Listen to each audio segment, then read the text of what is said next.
For Worth Any Price by Lisa Kleypas. Prologue, London, 1839. He was 24, and it was the first time he had ever visited a brothel. Nick Gentry damned himself for the icy sweat that had broken out on his face. He was burning with desire, cold with dread. He had avoided this for years, until he had finally been driven to it out of desperate carnal need.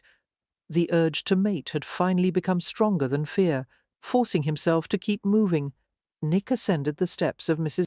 for Bradshaw's red brick establishment, the exclusive business that catered to well-heeled clients. It was common knowledge that a night with one of Mrs. Bradshaw's girls would cost a fortune, as they were the best-trained prostitutes in London. Nick would easily be able to pay any price that was required.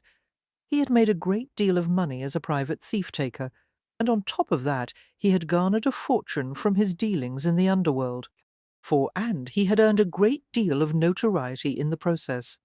Although he was popular with most of the public, he was feared by the underworld and detested by the Bow Street runners, who regarded him as an unprincipled rival. On that point the runners were correct. He was indeed unprincipled. Scruples had a way of interfering with business, and therefore Nick had no use for them. For music drifted from the windows, where Nick could see elegantly dressed men and women mingling as if they were at an upper-crust soiree. In reality, they were prostitutes conducting business transactions with their patrons. This was a world far removed from his flash house near Fleet Ditch, where buttock and file whores serviced men in the alleys for shillings. Squaring his shoulders, Nick used the lion's head brass knocker to rap sharply on the door, for it opened to reveal a stone-faced butler, who asked what business he was about. "Isn't that obvious?" Nick wondered irritably. "I want to meet one of the women. I'm afraid that Mrs. Bradshaw is not accepting new patrons at this time, sir. Tell her that Nick Gentry is here." Nick shoved his hands into his coat pockets and gave the butler a grim stare. The man's eyes widened, betraying his recognition of the infamous name. He opened the door and inclined his head courteously. "Yes, sir. For if you will wait in the entrance hall, I will inform Mrs. Bradshaw of your presence." The air was lightly scented with perfume and tobacco smoke. Breathing deeply, Nick glanced around the marble-floored hall, which was lined with tall white pilasters. The only adornment was a painting of a naked woman, regarding herself in an oval mirror, one delicate hand resting lightly at the top of her own thigh. Fascinated, Nick stared at the gold-framed picture, for the female image in the mirror was slightly blurred, the triangle between her legs painted with hazy brush-strokes. Nick's stomach felt as if it were filled with cold lead. A servant wearing black breeches crossed through the hall with a tray of glasses, and Nick's gaze dropped swiftly from the painting. He was intensely aware of the door behind him, of the fact that he could turn and leave right now. But he'd been a coward for too long. For whatever happened this night, he was going to see it through. Clenching his fists in his pockets, he stared at the gleaming floor, the swirls of white and grey marble reflecting the glow of the chandelier overhead. Suddenly a woman's voice broke lazily through the air. "What an honour it is to receive the celebrated Mr. Gentry. Welcome." His gaze travelled from the hem of a blue velvet gown to a pair of smiling sherry-coloured eyes. Mrs. Bradshaw was a tall, wonderfully proportioned woman, for her pale skin was lightly dotted with amber freckles, and her auburn hair was pinned up in loose curls. She was not beautiful in any conventional sense. Her face was too angular, and her nose was large. However, she was stylish and impeccably groomed, and there was something so appealing about her that beauty seemed entirely superfluous. She smiled in a way that caused Nick to relax in spite of himself. Later he would learn that he was not alone in this reaction, for all men relaxed in Gemma Bradshaw's agreeable presence. One could tell just by looking at her that she didn't mind coarse words or booted feet on the table, that she loved a good joke and was never shy or disdainful. Men adored Gemma because she so clearly adored them. She gave Nick a conspiratorial smile and curtsied low enough to display her magnificent cleavage. do say you've come here for pleasure, rather than business." At his brief nod, she smiled once more. "How delightful!" "For come take a turn through the drawing-room with me, and we will discuss how you may best be served." She came forward to slip her arm through his. Nick jerked slightly, checking the instinctive impulse to fling off her hand. The madam could hardly fail to notice the rigidity of his arm. Her hand fell away, and she continued to chat comfortably, as if nothing untoward had occurred. "This way, if you please. My guests often like to play cards or billiards or relax in the smoking room, for you may chat with as many girls as you wish before deciding on one. Then she will show you to one of the upstairs rooms. You will be charged an hourly rate for her company. I have trained all the girls myself, and you will find that each has her own special talent. Of course, you and I will discuss your preferences, as some of the girls are more willing than others to engage in rough play." As they entered the drawing-room, a few of the women cast Nick flirtatious glances, for they all looked healthy and well-tended, entirely different from the whores he had seen near Fleet Ditch and Newgate. They flirted, chatted, negotiated, all with the same relaxed manner that Mrs. Bradshaw possessed. "It would be my pleasure to introduce you to a few of them," came Mrs. Bradshaw's gentle voice in his ear. "Does anyone catch your eye?" Nick shook his head. He was usually known for his jaunty arrogance, for having the smooth, easy banter of a confidence trickster. However, in this foreign situation, words had deserted him. "Shall I make a few suggestions? That dark-haired girl in the green gown is exceedingly popular. Her name is Lorraine. She is charming and lively, and possesses a quick wit. The one standing near her, the blonde that is Mercia, a more quiet sort, with a gentle manner that appeals to many of our patrons. Now Nettie, that is the little one by the looking-glass, is practised in the more exotic arts." Mrs. for Bradshaw paused as she observed the stiff set of Nick's jaw. "Do you prefer the illusion of innocence?" she suggested softly. "I can provide you with a country lass who makes a most convincing virgin. Nick was damned if he knew his preferences." He glanced at them all, dark-haired, blonde, slim, voluptuous, every shape, size, and hue imaginable, and suddenly the sheer variety overwhelmed him. He tried to imagine going to bed with any of them, and fresh sweat broke out on his forehead, for his gaze returned to Mrs. Bradshaw. Her eyes were a clear, warm brown, surmounted with ruddy brows a few shades darker than her hair. Her tall body was an inviting playground, and her mouth looked plush and soft. But it was the freckles that decided him. The amber flecks decorated her pale skin in a festive spray that made him want to smile. "You're the only one here worth having," Nick heard himself say, for the madam's fiery lashes swept downward, concealing her thoughts, but he sensed that he had surprised her. A smile curved her lips. "My dear Mr. Gentry, what a delightful compliment! However, I do not sleep with the patrons of my establishment. Those days are long past. You must allow me to introduce you to one of the girls, and I want you," he insisted. As Mrs. Bradshaw saw the raw honesty in his eyes, a faint wash of pink spread across her cheeks.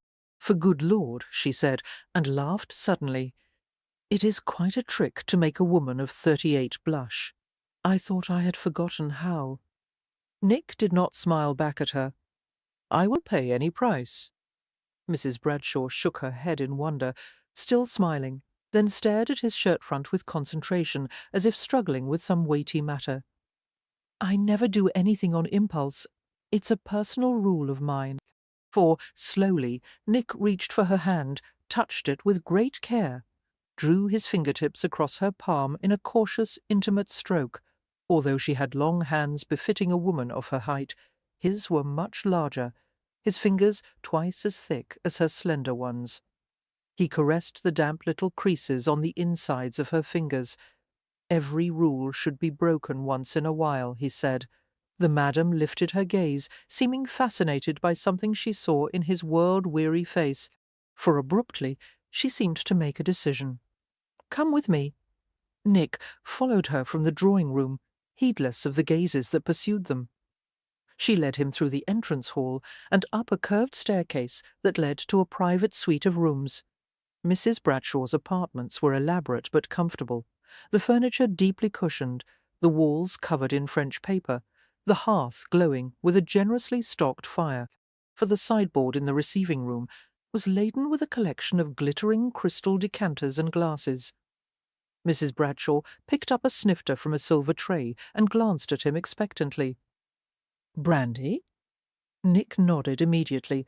She poured golden red liquid into the snifter. Expertly, she struck a match and lit a candle on the sideboard, holding the snifter by its stem. She turned the bowl of the glass over the candle flame. When the brandy was warm to her satisfaction, she gave it to him, for he'd never had a woman do that for him before. The brandy was rich and nut-flavoured, its gentle spice drifting to his nostrils as he drank.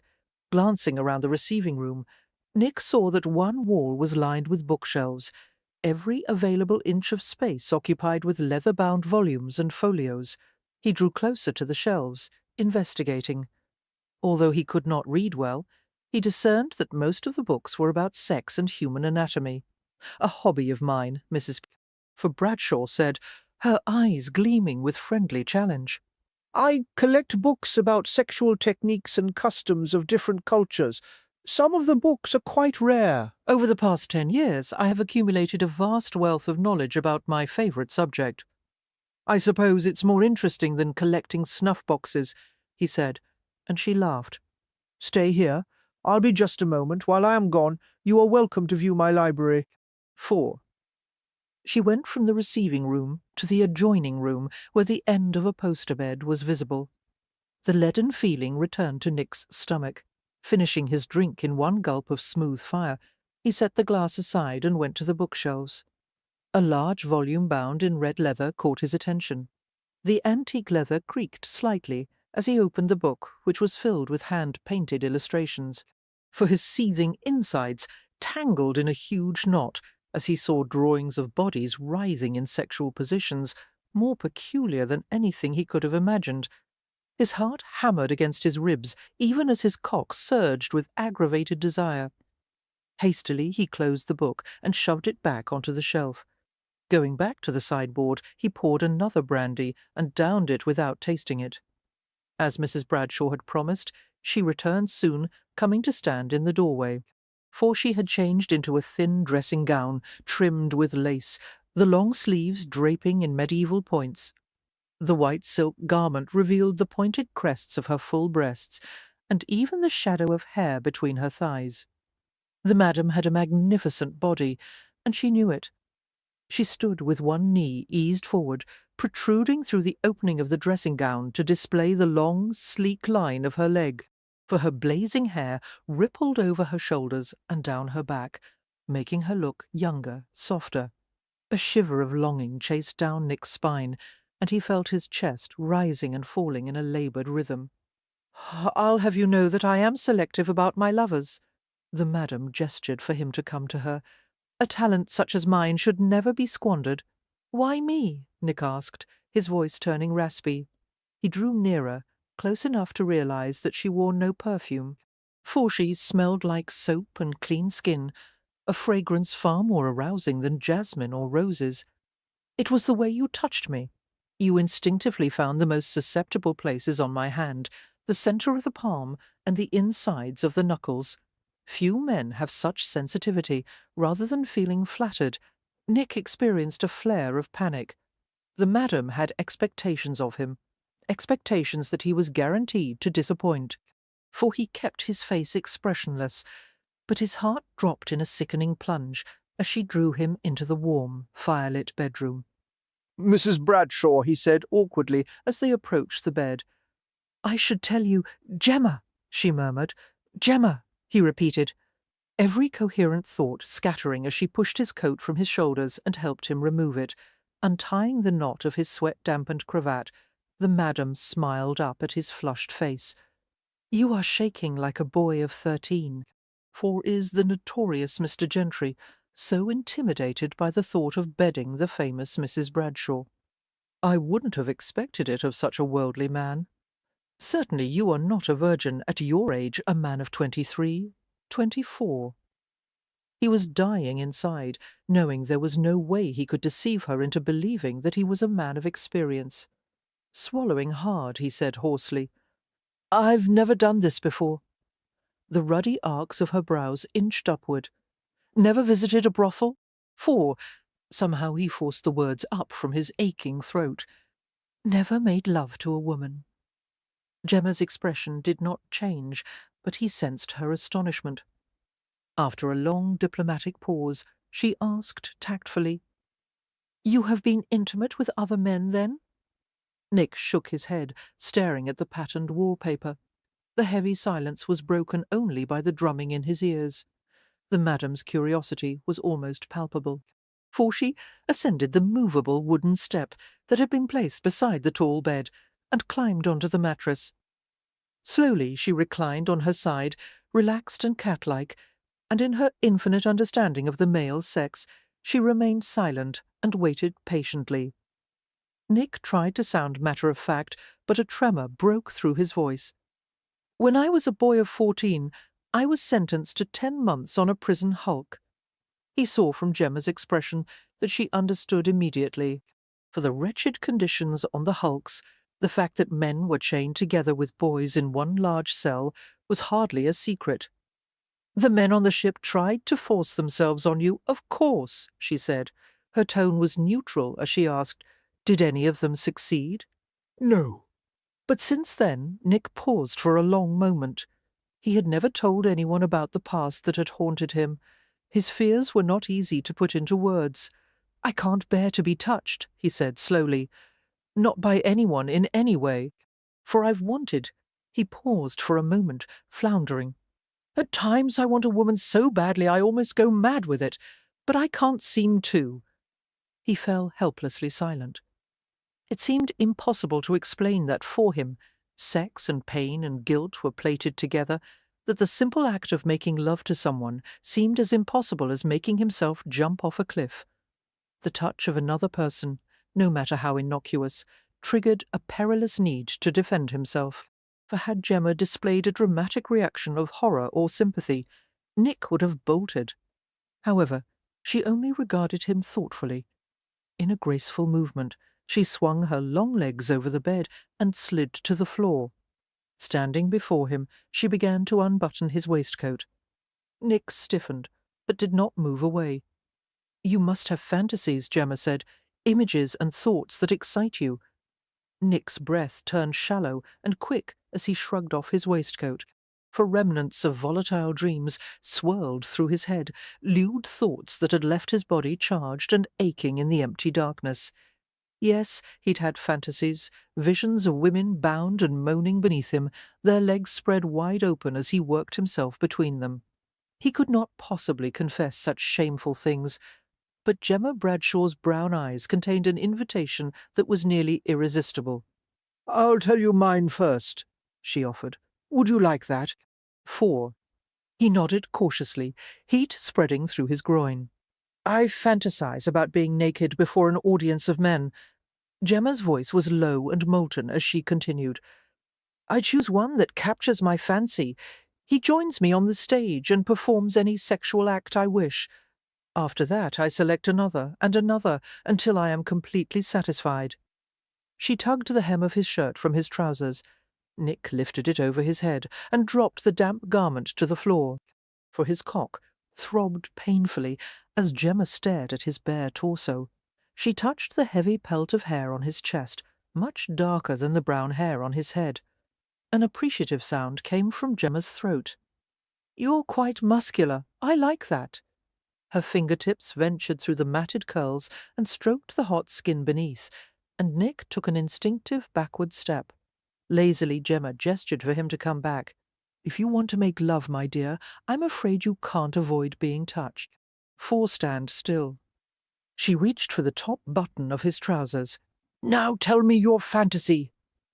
Nick stared at the ceiling, the wall, the velvet-draped windows, anything to avoid the sight of her hands at his crotch. "I want to be in control," he said hoarsely. "I imagine tying a woman to a bed. She can't move or touch me. She can't stop me from doing anything I want. Many men have that fantasy. The backs of Gemma's fingers brushed the stiff underside of his cock as she attended to the last buttons. For suddenly Nick forgot to breathe. The madam leaned closer, her breath whisking through the curls on his chest. "And what do you do to the woman after she is tied?" she murmured. His face darkened with a flush of mingled arousal and embarrassment. "I touch her everywhere. I use my mouth and fingers. I make her beg me to take her. I make her scream." He set his jaw and groaned in his throat as her long, cool fingers encircled his shaft and freed it from the trousers. "For God! Well," she purred, her clever fingers tracing him down to the hilt and back up to the tightly swollen head. "You are a most generously endowed young man." Nick closed his eyes, reeling from a powerful onslaught of sensation. "Does that please a woman?" he asked unsteadily. Gemma continued to stroke him as she replied, "Not all women. Some cannot comfortably accommodate a man your size, but that can be managed." For she released him gently and went to a large mahogany box on the bedside table, lifting the lid and searching through its contents. "Remove the rest of your clothes," she said, without looking at him. Fear and lust clashed violently inside him. Eventually the lust won out. He shed his clothes, feeling vulnerable and painfully impassioned. Gemma located what she was looking for, turned and tossed something lightly to him. Reflexively, Nick caught the object in his fist. For it was a rope made of claret-coloured velvet. Perplexed, he watched as Gemma untied her dressing gown and let it fall to her feet. Every inch of her strong, supple body was exposed, including the wealth of vibrant hair at her groin. With a provocative smile, she climbed onto the bed, revealing her generously rounded backside in the process. Leaning back on her elbows, she nodded toward the length of velvet clenched in his fist. "I believe you know what to do next," she said. For Nick was amazed and bewildered that she would make herself so completely defenseless to a stranger. "You trust me enough to let me do that?" Her voice was very soft. "This will require trust on both our parts, won't it?" Nick joined her on the bed, his hands trembling, as he tied her wrists together and anchored them to the headboard. Her sleek body was completely at his mercy. Climbing over her, he bent his head and kissed her mouth. "How can I please you?" he whispered. "For please yourself this time." Her tongue touched his lower lip in a light, silken stroke. "You can attend to my needs later." Nick explored her slowly, his apprehensions dissolving in a flood of heat. Lust roared through him as he found places that made her writhe, the hollow of her throat, the insides of her elbows, the tender undersides of her breasts. He stroked, tasted, nibbled at her skin, becoming drunk on her smoothness, her female fragrance. For finally, when his passion built to an unbearable height, he lowered himself between her thighs and pushed into the wet, warm depths he craved so badly. To his eternal humiliation, he climaxed with only one thrust before he had satisfied her.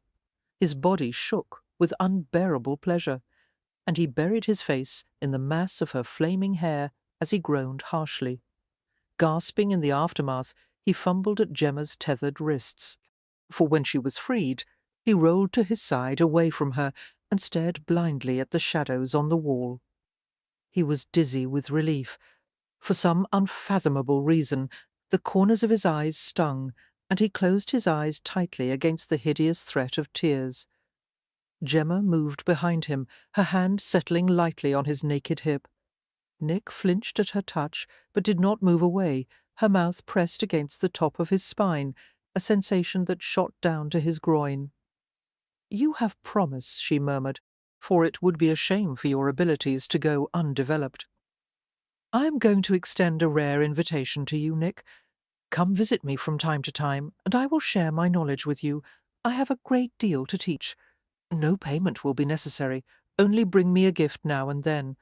When he did not move, she bit gently at his nape. "After I'm through with you, no woman in the world will be able to resist you. What do you say to that?" For Nick rolled over and pinned her to the mattress, staring down at her smiling face. "I'm ready for the first lesson," he said, and covered her mouth with his own. Chapter 1, 3 years later. As was his long-standing habit, Nick entered Gemma's private suite without knocking. It was Sunday afternoon, the time they met almost every week. By now the familiar scent of the place, leather, liquor, the hint of fresh flowers was all it took to begin the low hum of arousal in his body, for his desire was unusually strong today, as his work had kept him away from Gemma for a fortnight. Since the first night they had met, Nick had followed Gemma's rules without question. There had been no other choice if he wanted to continue seeing her. They were friends, of a sort, but their interactions were strictly physical. Gemma had evinced no interest in what was in his heart, or even whether he had one, for she was a kind woman, and yet on the rare occasions when Nick had tentatively spoken of matters other than the superficial, he'd been gently dismissed. It was just as well, he had realized. He had no wish to expose her to the ugliness of his past, or the complex tangle of emotions he kept locked inside. And so once a week they joined each other in bed with their secrets safely intact, the instructor and her ardent student. For in the luxurious cocoon of Gemma's gold-papered bedroom, Nick had learned more about love-making than he had ever thought possible.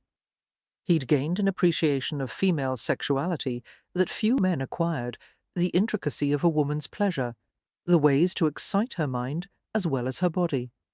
He learned to employ his fingers, his tongue, teeth, lips, and cock with both delicacy and strength. Most of all, he learned about discipline and how patience and creativity could make even the experienced Mrs. for Bradshaw cry out until she was hoarse. He knew ways to keep a woman balanced on the edge of ecstasy for hours at a time. He also knew how to make a woman climax with nothing more than his mouth on her nipple, or with the lightest brush of his fingertip. The last time they had met, Gemma had challenged him to bring her to orgasm without touching her at all, for he had whispered in her ear for 10 minutes, painting sexual images that became ever more exquisitely lurid until she had flushed and shivered beside him.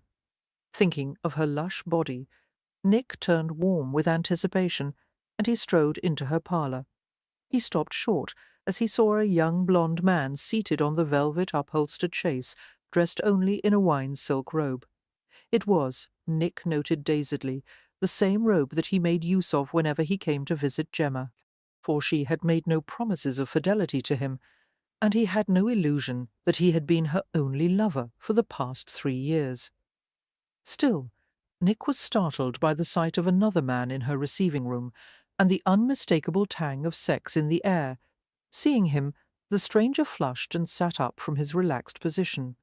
He was a stocky, fair-skinned youth with enough innocence remaining to be embarrassed by the situation, for Gemma walked out of her bedroom wearing a transparent green negligee that barely covered the crests of her rose-brown nipples. She smiled as she saw Nick, seeming not at all perturbed by his unexpected arrival. "Oh, hello, dear," she murmured, as relaxed and friendly as always.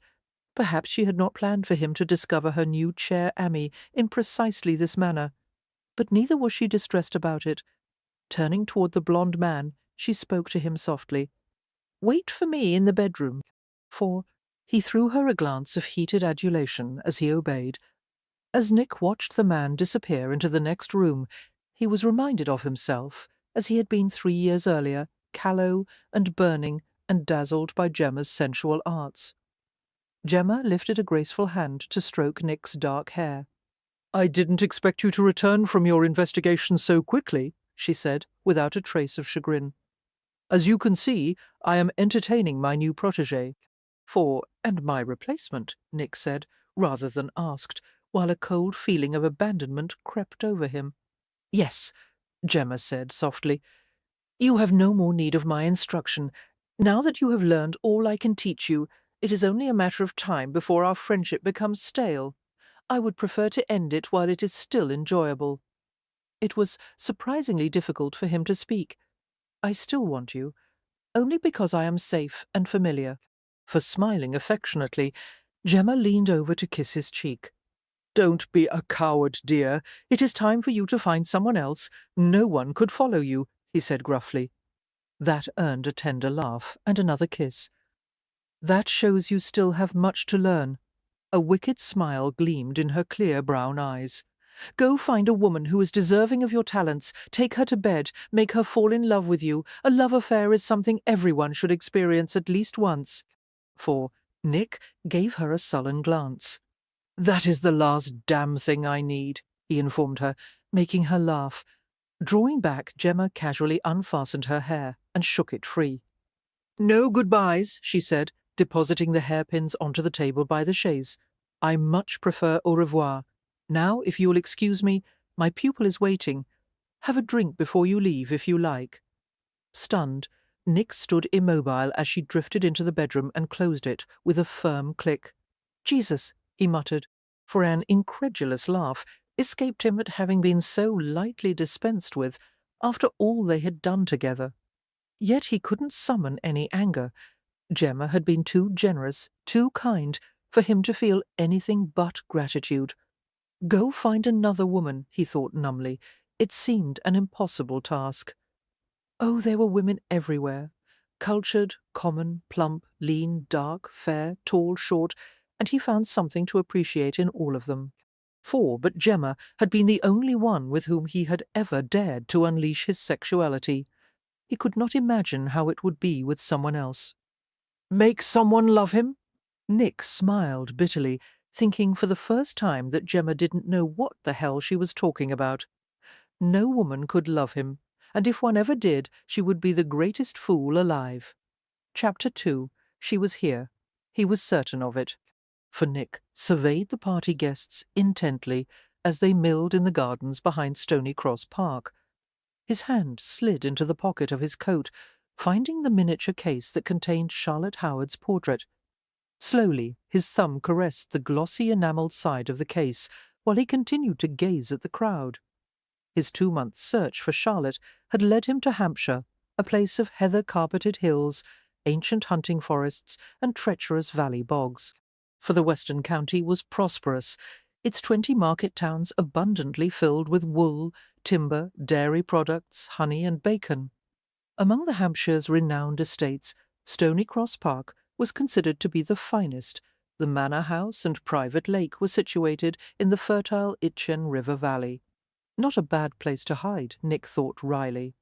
If his suspicions proved to be correct, Charlotte had found employment in the Earl of Westcliffe's household, serving as a companion to his mother. For in his pursuit of Charlotte, Nick had learned everything he could about her, trying to understand how she thought and felt, how others perceived her.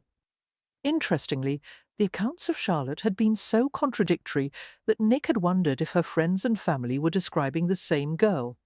To her parents, Charlotte had been an obedient daughter, eager to please, fearful of disapproval. For her disappearance had been a staggering surprise, as they had believed that she was resigned to the fate of becoming Lord Radnor's bride. Charlotte had known since early childhood that the well-being of her family depended on it. The Howards had made a bargain with the devil, trading their daughter's future for the financial benefits Radnor could provide. They had enjoyed his patronage for over a decade, but just as it had come time to give the devil his due, Charlotte had fled. For the Howards had made it clear to Nick that they wanted Charlotte found and given to Radnor without delay. They did not understand what had prompted her to run, as they believed she would be well served as Lady Radnor. Apparently Charlotte had not shared their views. For her friends at Maidstones, the upper-crust boarding school Charlotte had attended, most of them now married, had reluctantly described a girl who had become increasingly resentful of the way Radnor supervised every aspect of her existence. Apparently, the school's staff, desirous of the generous financial endowments Radnor provided, had been happy to enforce his wishes. Charlotte's curriculum had differed from everyone else's. Radnor had chosen the subjects for her to study, for he had mandated that she was to retire to bed an hour earlier than the other students. He had even determined how much food she should be allotted, after observing during one of her visits home that she had gained weight and needed slimming.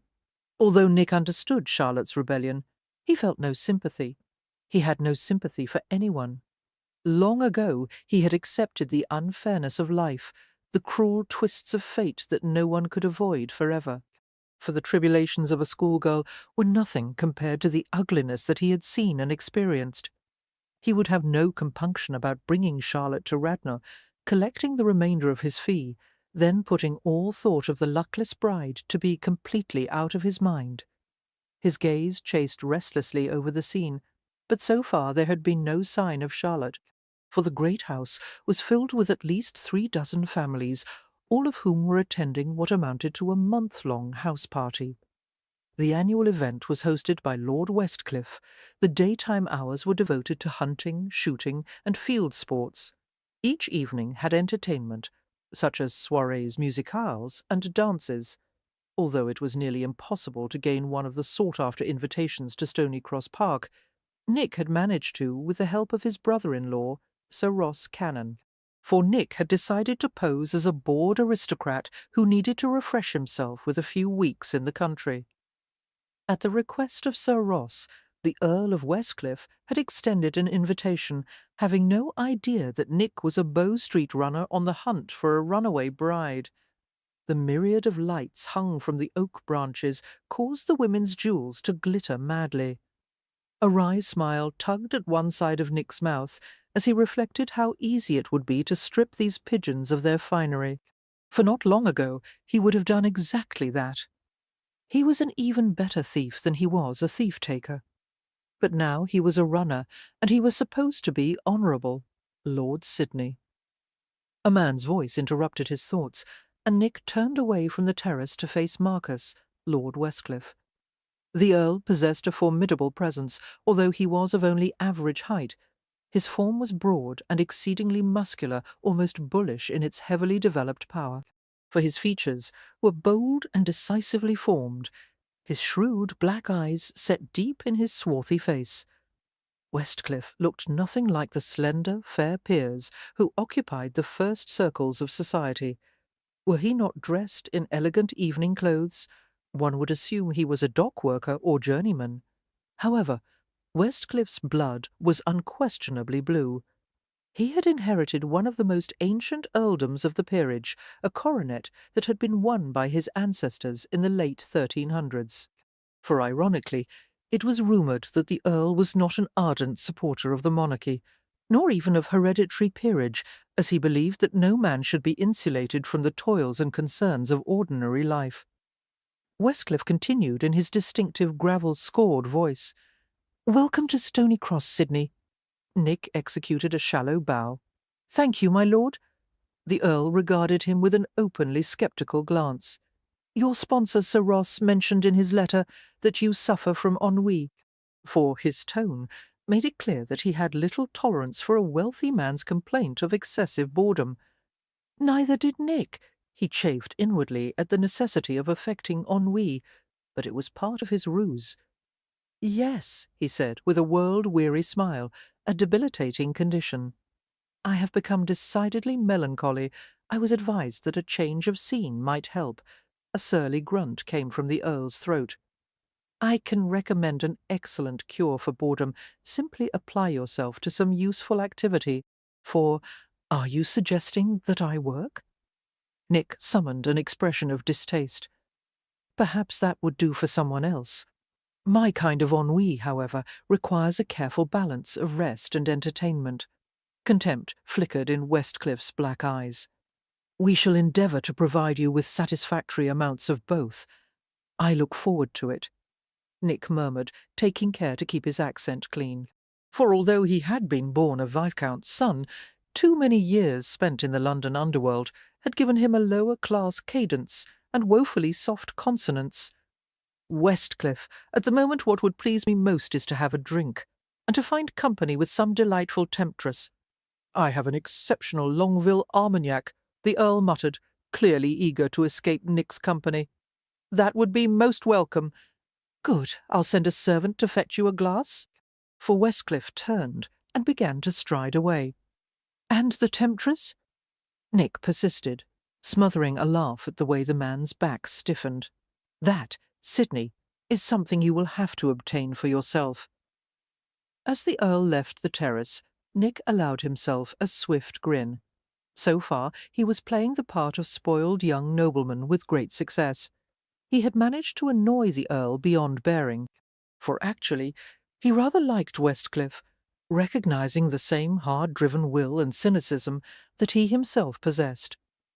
Thoughtfully, Nick left the terrace and wandered down to the gardens, which had been designed with both enclosed and open spaces, providing countless pockets of intimacy. The air was dense with the smells of heather and bog myrtle. Ornamental birds trapped in an aviary chirped wildly at his approach, for to most it was doubtless a cheerful clamour, but to Nick the ceaseless trills made a desperate sound. He was tempted to open the door and set the damned things free, but it would have little effect, as their wings had been clipped. Stopping at the riverside terrace, he surveyed the dark, sparkling flow of the Itchen River, the moonlight that washed through swaying filaments of willow and clusters of beech and oak. The hour was late. Perhaps Charlotte was inside the house. For casually exploring his surroundings, Nick wandered to the side of the manor, a residence built of honey-coloured stone and cornered with 4 towers that reached 6 stories in height. It was fronted with a distinctively large courtyard sided with stabling, a laundry, and low buildings to house the servants. The front of the stables had been designed to mirror the chapel on the other side of the courtyard. Nick was fascinated by the magnificence of the stables, unlike anything he had seen before, for he entered through one of the ground-floor archways and found a covered court hung with gleaming harnesses. A pleasant mixture of smells filled the air: horses, hay, leather, and polish. There was a marble drinking fountain for horses at the back of the court, sided by separate entrances to the horse stalls. Nick walked across the stone-flagged floor with the light, almost soundless step that was habitual for all Bow Street runners. For despite his quietness, horses shuffled and snorted warily at his approach. Glancing through the archway, Nick discovered rows of stalls filled by at least 5 dozen horses. It seemed that the stables were empty save for the animals, and Nick left through the west entrance. Immediately he was confronted with an ancient ironstone wall almost 6 feet high. There was no doubt that it had been built to protect unwary visitors from falling over the steep bluff overlooking the river below, for Nick stopped in his tracks at the unexpected sight of a small, slim figure poised atop the wall. It was a woman, standing so still that at first glance he thought she was a statue, but a breeze stirred the hem of her skirts and teased a lock of pale blonde hair free of her loose topknot, fascinated. He drew closer, his gaze riveted on her. Only a reckless fool would balance on that uneven wall, with certain death awaiting if she lost her footing, for she did not seem to recognize the fatal drop looming before her. The tilt of her head indicated that she was staring straight ahead at the night-darkened horizon. What in God's name was she doing? 2 years earlier, Nick had seen a man standing with that peculiar stillness just before he had jumped to his death from a bridge over the Thames. As Nick's gaze raked over her, he saw that the hem of her long skirt was caught beneath her heel. The sight spurred him into action, for moving forward in a few stealthy strides, he lifted himself easily, soundlessly onto the wall. She did not see him coming until he had almost reached her.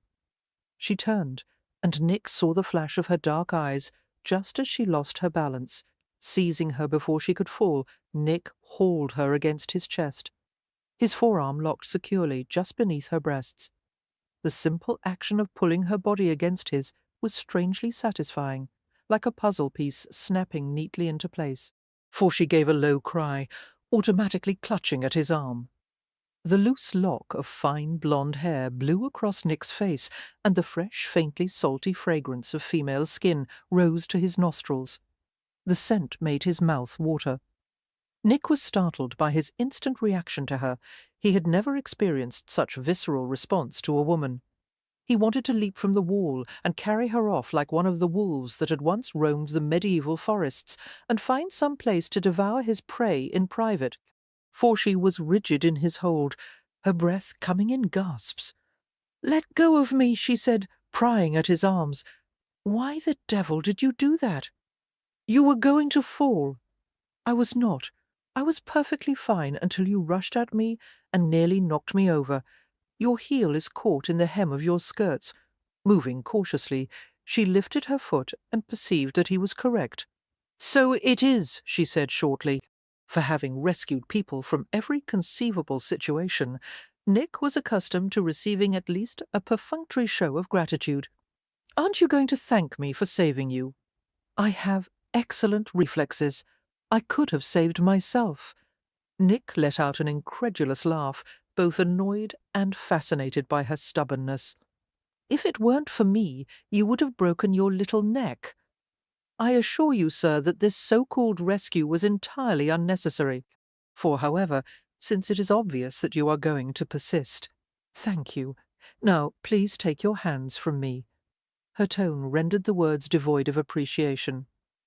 Nick grinned, appreciating the fearlessness of her manner, despite the fact that her heart was pounding wildly against the inside of his wrist. Carefully he loosened his arm and helped her to turn by slow degrees. She wobbled a little and dug her fingers into his coat sleeves in a spasm of anxiety. "I've got you," he said steadily. For she faced him, and they both froze as their gazes locked. Nick forgot the wall beneath his feet. It seemed as if they were poised in mid-air, in a blue wash of moonlight that made everything look unreal. Recognition shot through him like a bolt of lightning. Incredibly, he found himself staring into the features that had almost become more familiar to him than his own. "Charlotte, I've got you," he repeated with a faint smile. "For Chapter 3. Sit," the stranger told Lottie, his huge hands closing around her shoulders and pushing her down. She obeyed carefully, lowering herself to the wall with her legs dangling. The man swung to the ground, landing lightly from the 6-foot drop. He held up his arms for her. Lottie hesitated as a cold fist seemed to squeeze around her heart. Every instinct warned her not to jump into his arms. He looked like a predator waiting to snatch her. "Come," he murmured. For the moon struck glints of jolting blue in his eyes. Reluctantly, Lottie leaned forward with her arms outstretched. As she repelled from the stone surface, her hands settled on his shoulders, and he took hold of her waist. He tempered her descent with an ease that betrayed immense physical strength. His hands lingered at her waist, assuring her balance before he released her. Standing with him on the ground, Lottie was struck by his size. For the stranger was unusually tall, with broad shoulders and big feet and hands, although he was well dressed, wearing the new cut of coat with long lapels and loose tailored trousers. His dark hair had been cut unfashionably short, and his face was clean shaven. That was unusual among the elegant crowd at Stony Cross Park. Stylish gentlemen let their hair grow over their collars and sported side whiskers and moustaches. For this man didn't even have a wisp of a goatee to soften the obdurate line of his jaw. He indicated the wall with a jerk of his head. "Why were you standing up there?" For a moment Lottie couldn't speak as she stared up into his handsome face. Nature had been spendthrift with this man, bestowing him with bold, princely features and eyes as blue and intense as the heart of midnight. For the cynicism in those eyes was a fascinating contrast to the touch of humour that lurked at the corners of his wide mouth. He looked to be about 30. The time in a man's life when he surrendered the last vestiges of callowness and came fully into his maturity. No doubt women of all ages were instantly enthralled by him. Gathering her wits, she managed to answer him. "I enjoy the view. You could obtain the same view from the safety of a window." A faint smile touched her lips, for the view is far more rewarding when there is some risk involved. He grinned suddenly, as if he understood exactly what she meant. His roguish smile was dazzling, nearly causing her heart to stop. Lottie couldn't stop staring at him. It seemed that there was something important and unspoken in the air, as if they had once met, but she had forgotten the occasion. "Who are you, sir?" she asked. "I haven't seen you here before. Perhaps I'm your guardian angel." "For you don't look very angelic to me," she replied sceptically, making him laugh. He bowed and introduced himself. Lord Sidney, at your service, Lottie responded with a curtsy. Miss Miller, I am employed as a companion to the Dowager Countess. She gave him an openly speculative glance. The guest list for Lord Westcliffe's house parties is quite exclusive. How did you manage to get an invitation? The Earl was kind enough to offer his hospitality on the recommendation of a mutual friend. For, have you come to hunt? She asked. Is that why you are here? Yes, he said, with a puzzling, ironic edge to his tone. I hunt. A burst of music came from the direction of the al fresco party, and they both glanced toward the back gardens. I came to have a look at the horses, Sidney said. Forgive me for intruding on your privacy. Do you intend to return to the party now? His dark brows lifted in teasing challenge. Are you going to climb back onto that wall if I do? For good Lord, it was preposterous for one man to possess so much charm. Her lips quirked with an irrepressible smile. Not tonight, my lord. Allow me to accompany you back to the house. Then? Lottie made no protest as he fell into step beside her. It was hardly unusual to encounter his sort at Stonycross Park. Most days, one couldn't throw a coin without hitting some brawny male in search of sport. In the past 2 years, Lottie had been approached by many of them. But there was something different about this one. He did not have the sense of ease, the aimlessness of the other aristocrats who frequented this place. She sensed the ruthlessness that lurked just beneath his facade. She did not feel quite safe around him, and yet at the same time she felt oddly compelled to lure him closer, to make him smile again. You seem to have no fear of heights, Miss Miller, he commented. I'm not afraid of anything, she said confidently, for everyone is afraid of something. Oh. She sent him a provocative glance. What could a man like you possibly fear? To her surprise, he answered seriously. I'm not fond of enclosed places. The gravity in his tone made her heart thump heavily. What a voice he had, deep with a tantalizing raspiness, as if he had just awakened from a heavy sleep. The sound seemed to gather at the top of her spine and slide downward like heated honey. Neither am I, she admitted, for they stopped at the door of the South Tower, where many of the upper servants, including herself, were housed. Light streamed from the glittering windows and pooled onto the gravelled paths. Now, Lottie saw that his hair was not black but brown, a rich dark shade of brown, the short glossy strands containing every shade between maple and sable. She wanted to touch his hair and feel it slide through her fingers. The immediacy of the urge confounded her. For stepping backward, she gave him a regretful smile. Goodbye, my lord, and thank you for being a most agreeable escort. Wait, he said, with an urgent note in his voice. Will I see you again, Miss Miller? No, my lord. I fear my time is fully occupied by the Dowager Countess. The words did not dissuade him. She saw it in his eyes. Miss Miller, goodbye, she repeated warmly. I wish you a very pleasant stay, my lord. She left swiftly, conscious of his unnerving regard, for as soon as Lottie reached her room, she locked the door and sighed. Since she had come to Stonycross Park, she had often been approached by male guests who had made overtures to her. Until tonight she had never been tempted by any of them, no matter how handsome or accomplished. After her experience with Lord Radnor, she wanted nothing to do with men. For had Radnor been kind instead of calculating, gentle instead of dominating, Lottie would have been able to reconcile herself to the prospect of marrying him. However, Radnor's intentions had been clear from the beginning. He wanted to control every aspect of her existence. He planned to destroy every facet of the person she was and replace her with a being of his own creation.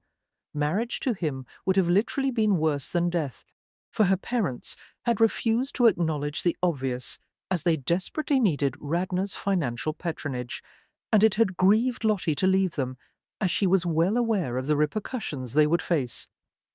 She was often haunted by guilt, knowing that she should have sacrificed herself to Radnor for their benefit. However, the instinct of self-preservation had been too strong. In the end, she couldn't keep from bolting, and somehow Providence had led her to Hampshire. For, as Lottie had expected, her freedom had come with a price. She often awakened sweat, soaked and cold from nightmares of being dragged back to Radnor. It was impossible to forget, even for a moment, that he had sent people to look for her. Any perception of safety was illusory. Although her life at Stony Cross Park was pleasant, she was trapped here as surely as the birds in the aviary, their wings clipped to make them into animals neither of the ground nor of the air, for she could not go anywhere or do anything without knowing that she would be found some day. And that had made her doomed and defiant, and unable to trust anyone, even a handsome young man with haunting blue eyes. Rather than return to the al fresco party, Nick went to his own room. His trunk and travelling case had already been unpacked by the servants. His clothes were neatly stacked in the mahogany gentleman's chest and hung in the armoire, which was redolent with the scent of cloves. For impatiently Nick shed his coat, waistcoat, and his grey silk cravat. Stripping off his shirt, he bunched it in one hand and used it to blot the sheen of sweat on his face, neck, and chest. After dropping the wadded-up linen to the floor, he sat on the bed, which had been fitted into an alcove opposite the door. He removed his shoes and stockings and lay back, clad in only his black trousers, his gaze directed at the wood-panelled ceiling of the alcove. He finally understood Radnor's obsession, for Charlotte Howard was the most bewitching woman he had ever met. She radiated a remarkable force of will that somehow conveyed the impression of movement even when she stood still. Her body, her face, every part of her was a perfect amalgam of delicacy and strength. He wanted to sink inside that vibrant warmth, ride her to peacefulness, and bury his face amid the silky curves of her breasts. He imagined her relaxed and smiling, her skin flushed from his caresses as they lay together in bed, for no wonder Radnor wanted her. And yet, in his attempts to possess her, the Earl would soon extinguish everything that made her so desirable. Nick knew it would be relatively easy to whisk Charlotte away to London before the Westcliffs were fully aware of what was happening. He supposed he should do it in the morning, using the element of surprise to his advantage.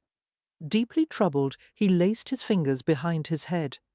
"I'm not afraid of anything," Charlotte had told him, for although he didn't believe that, he admired her for saying it. Of course, Charlotte was afraid. She knew what Radnor would do to her when she returned. However, that was not Nick's concern. His only responsibility was to do what he had been paid for. On the other hand, there was no need for haste. Why not stay at Stony Cross Park for a few days? For he would not be required to report at Bow Street for another 2 weeks, and the woods of Hampshire were far preferable to the soggy, ill-smelling mess of London. If he remained here for an extra day or two, he would be able to learn more about Charlotte. He needed to find out if she was all that she seemed to be. Rolling to his side, Nick considered the idea. He had never broken his own rules before, one of them being that he never allowed himself to develop personal familiarity with his prey. For, however, he had never been one to respect rules, even his own. The thought of Charlotte made him hot and irritable and thoroughly aroused. Gemma had ended their arrangement 6 months ago, and he had been celibate ever since. It wasn't that he lacked desire. In fact, he was burning with unspent passion, and he had met many willing women, but he was not interested in the ordinary or the mundane. He wanted a woman who could provide the sexual intensity he needed, for such a woman would either be inordinately experienced in the bedroom or not experienced at all. Reaching over the side of the bed, Nick searched in the discarded heap of his clothes and found the miniature. With an expertise born of habit, he pressed the catch of the enamelled case and flipped it open. Settling on his back, he stared into Charlotte's exquisite little face. "Is it you?" he thought, tracing the line of her cheek with his fingertip, for desire filled his cock and caused it to stiffen unmercifully. His lashes lowered slightly as he continued to watch the tiny painted face, and his hand slid down to the aching jut of his arousal, as was her daily habit. Lottie took an early morning walk across the landscape of Stony Cross, over steep hills covered in heather or forest, past bogs and ponds and glades that teemed with life. Most of the guests at the manor, including Lady Westcliff, slept late and took breakfast at the hour of 10. For, however, Lottie had never been able to adapt to such a schedule. She needed some form of exercise to rid herself of an excess of nervous energy. On the days when it was too cold or stormy to walk, she fidgeted inside until Lady Westcliff erupted in exasperation. Lottie had devised 3 or 4 different walks, each lasting approximately an hour. For this morning she chose the one that began along Hill Road, crossed through a medieval oak and hazel forest, and past the source of a local spring called the Wishing Well. It was a cool, damp morning typical of the beginning of May, and Lottie drew in deep breaths of the earth-scented air. Dressed in a gown with loose ankle-length skirts, her feet shod in sturdy mid-calf boots, Lottie trod energetically away from Westcliff Manor. For she followed a sandy track that led into the forest, while natterjack toads hopped out of the path of her oncoming boots. The trees rustled overhead, the wind carrying the cries of nuthatches and whitethroats. A huge, ungainly buzzard flapped its way toward the nearby bogs in search of breakfast. Suddenly, Lottie caught sight of a dark shape ahead. It was a man roaming through the forest, his outline partially obscured in the mist. A poacher, perhaps, for although Lottie stopped at some distance, he had unusually sharp hearing. His head turned as a twig snapped beneath her boot. Lottie held her ground as he approached. She recognized him at once, the fluid, almost cat-like grace of his movements.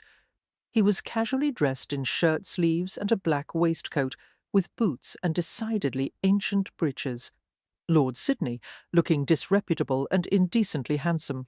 For she was surprised to see him there when all the other guests at Westcliff Manor were still abed. Even more surprising was her own reaction to him, a surge of excitement and gladness. "Good morning," Lord Sidney said, a faint smile playing on his lips. His dark hair was dishevelled, and his cravat had been carelessly tied. "I wouldn't have expected you to be out at this hour," she said cheerfully. "I never sleep past sunrise." Lottie nodded toward the path he had been contemplating. "For were you planning to go that way? I wouldn't advise it." Why not? "That path leads to marshy ponds and very deep bogs. One unfortunate step, and you could find yourself drowning in mud. That is, if you haven't been done in by raft spiders or snakes." She shook her head in feigned regret. "We've lost some very nice guests that way." He smiled lazily. I don't suppose you would care to recommend an alternate route? "For, if you go the other way, you'll come to a bridle path that leads to a sunken lane. Follow it to the gatehouse garden, go through the opening in the hedge, and you'll find a path that takes you to the top of a hill. From there you can see lakes, villages, forests, all spread before you. The view is breathtaking." "Is that where you're headed?" She shook her head and replied impudently. "No, I am going in the opposite direction. But who will save me from the bogs?" She laughed. "For you can't accompany me, my lord. It would neither be seemly nor wise. If they were seen together, it would cause gossip, and it would most certainly displease Lady Westcliff, who had warned her never to take a follower, as it was politely called." "Do you wish to be alone?" Lord Sidney asked. A new expression crossed his face, so quick and subtle that hardly anyone would have noticed it. "Forgive me, once again, I have trespassed on your solitude." For Lottie wondered at what she had seen in his eyes for that fragment of a second, a desolation so vast and impenetrable that it shocked her. What could have caused it? He had everything a person required to be content: freedom, wealth, looks, social position. There was no reason for him to be anything other than ecstatic over his lot in life. But he was unhappy, and everything in her nature compelled her to offer him comfort. "I am rather too accustomed to solitude," she said softly, "for perhaps some company would be a pleasant change, if you're certain." "Yes, come along." She gave his athletic form a deliberately challenging glance. "I only hope that you'll be able to keep pace with me." "I'll try," he assured her wryly, falling into step beside her as she continued her walk. They approached the trunk of a huge oak that had fallen across the path. Insects buzzed lazily through the rays of strengthening sunlight that streamed in from above. "For look," Lottie said, gesturing to a dragonfly as it flew and dipped before them. "There are more than a dozen varieties of dragonfly in this forest, and at least 100 different moths. If you come at dusk, you can see purple hair-streak butterflies. They gather right there at the tops of the tree." "Miss Miller," he interrupted, "I'm a Londoner. We don't care about insects, except to consider how they may best be exterminated." For Lottie heaved a theatrical sigh, as if vexed by his lack of interest in the subject. All right, then, I will refrain from describing the many varieties of aquatic beetle we have here. Thank you, Came his fervent reply. Here, allow me to help you over that oak. No need. Lottie hopped onto the fallen trunk and walked along the gnarled surface, showing off her physical coordination with no trace of modesty. For when her efforts were greeted with silence, she glanced over her shoulder and discovered Sidney walking right behind her, his footing as sure and easy as a cat's. A startled laugh escaped her as she made her way to the end of the trunk. "You are quite agile for a gentleman of your size." Lord Sidney let the comment pass, his mouth twisting to indicate that his agility was of no consequence.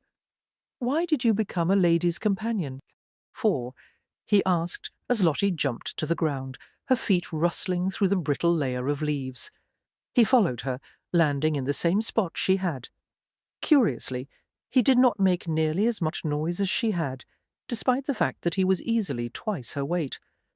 Lottie chose her words with great care. She disliked talking about her past. Not only was it dangerous, but the subject filled her with melancholy. "My family is poor. There was no other choice for me. You could have married." "For I've never met anyone that I wanted to marry." "Not even Lord Westcliff? Lord Westcliff?" she repeated in surprise. "Why would I have designs on him? He's wealthy and titled, and you've resided beneath his roof for 2 years," came Sidney's sardonic reply. "Why wouldn't you?" Lottie frowned thoughtfully. It wasn't as if the Earl was unappealing. Quite the opposite, in fact. Westcliff was an attractive man who shouldered his responsibilities and considered it unmanly to complain about them. For, in addition to his own strict morality, Lord Westcliff possessed a dry wit and a carefully concealed sense of compassion, and as Lottie had discreetly observed, he employed his courteous manners as skilfully as a weapon. Women were drawn to him, although Lottie was not one of them. She sensed that she did not have the key to unlock his innate reserve, nor had she ever been tempted to trust him with the reason for her uncompromising solitude. For naturally a man of Westcliff's position would never entertain that kind of interest in a lady's companion, she said in reply to Lord Sidney's question. "But even if we were on the same social footing, I am certain that the Earl would never regard me in that way, nor I him. Our relationship, if one could call it that, does not possess that particular."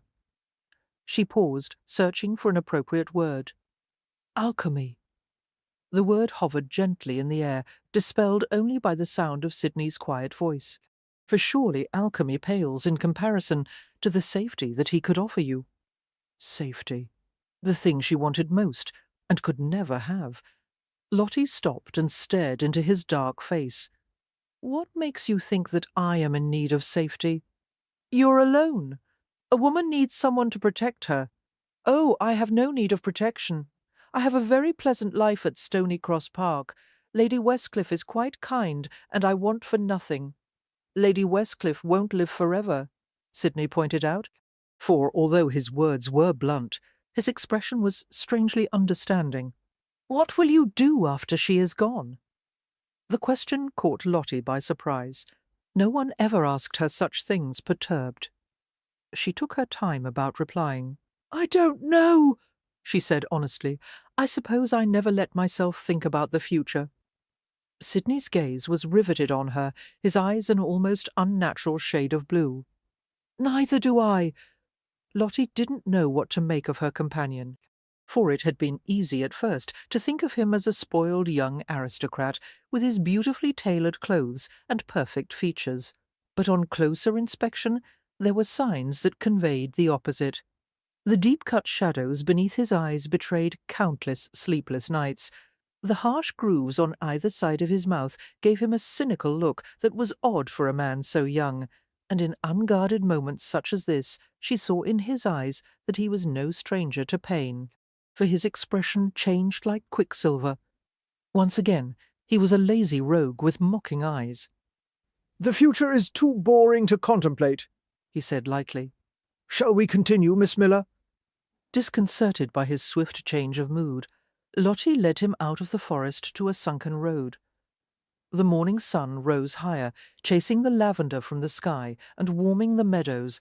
The field they passed was filled with heather and emerald sphagnum moss and dotted with tiny red sundew rosettes. "For they don't have views like this in London, do they?" Lottie remarked. "No," Lord Sydney agreed, although he seemed distinctly unenchanted by the quiet rural beauty around them. "I gather you prefer town life?" Lottie said with a smile. "Tenements, cobbled streets, factories, coal smoke, and all that noise. How could anyone choose that over this?" The sunlight touched on the mahogany and gold highlights in his brown hair. "You keep your beetles and bogs, Miss Miller. I'll take London any time, for I'll show you something that London doesn't have." Triumphantly, Lottie led him across the sunken road. They came to a deep muddy basin, filled with water that spilled from the bank beside it. "What is that?" Lord Sydney asked, viewing the sloshing hole dubiously. "A wishing well. Everyone in the village visits it." Busily, Lottie searched the pockets of her walking skirts. "Oh, curse it, I haven't got any pins." "What do you need pins for?" "To drop in the well." She gave him a chiding smile. "For I thought everyone knew that you can't make a wish without a pin." "What do you want to wish for?" he asked huskily. "Oh, it isn't for me. I've made dozens of wishes here. I wanted you to have one." Giving up her search for a pin, Lottie glanced up at him. There was a strange look on Lord Sydney's face, blank, painfully surprised, as if he had just been kicked in the stomach. He didn't move or blink, just stared at her, as if he couldn't quite comprehend her words. For the silence between them became thick, and Lottie waited in helpless fascination for him to break it. Wrenching his gaze away, Lord Sydney gazed at the field of heather with puzzling intensity, as if his mind was striving to wrap itself around something that didn't make sense. "Do make a wish," Lottie said impulsively. "I'll throw a pin in the well for you the next time I come." Lord Sydney shook his head. When he spoke, his voice was oddly hoarse. "I wouldn't know what to wish for." They continued in silence, making their way over a muddy patch and following the sunken road to a footbridge that covered a small stream. On the other side of the stream, a damp meadow beckoned, blazing with waist-high yellow meadow-sweet bushes. "This way," Lottie said, lifting her skirts to her knees as they traversed grass and heather and approached a barrier of hedge and fence. Beyond the hedge, the footpath leads back through the forest to Stony Cross Park. For she pointed to the tall arched gate, so narrow that it would allow only one person to pass through at a time. Glancing at Lord Sydney, she was relieved to see that he had recovered his composure. "The only way through is that kissing gate?" "Why is it called that?" I don't know," Lottie considered the gate thoughtfully. "I suppose because a kiss would be the unavoidable consequence of two people trying to pass through it at the same time. An interesting theory." For Sydney paused inside the narrow gate. Leaning against one side of it, he sent her a challenging smile, knowing full well that she could not go through without brushing against him. Lottie raised her brows. "By some chance are you expecting me to test it?" Lord Sydney lifted one shoulder in a relaxed shrug, watching her with a vagabond charm that was nearly irresistible. "I won't stop you, if you feel so inclined." It was obvious that he did not expect her to take up the challenge, for Lottie knew she had only to roll her eyes and reprove him, and he would step aside. However, as she considered her response to him, she became aware of a painful hollowness inside. She had not been touched by anyone in 2 years. No impulsive girlish hugs from her friends at Maidstone's, no caress of her mother's hand. no sweetly childish kisses from her younger siblings. She wondered what it was about this man that had made her aware of the deprivation, for he made her want to tell him her secrets, which was, of course, unthinkable, impossible. She could never trust anyone when her very life was at stake.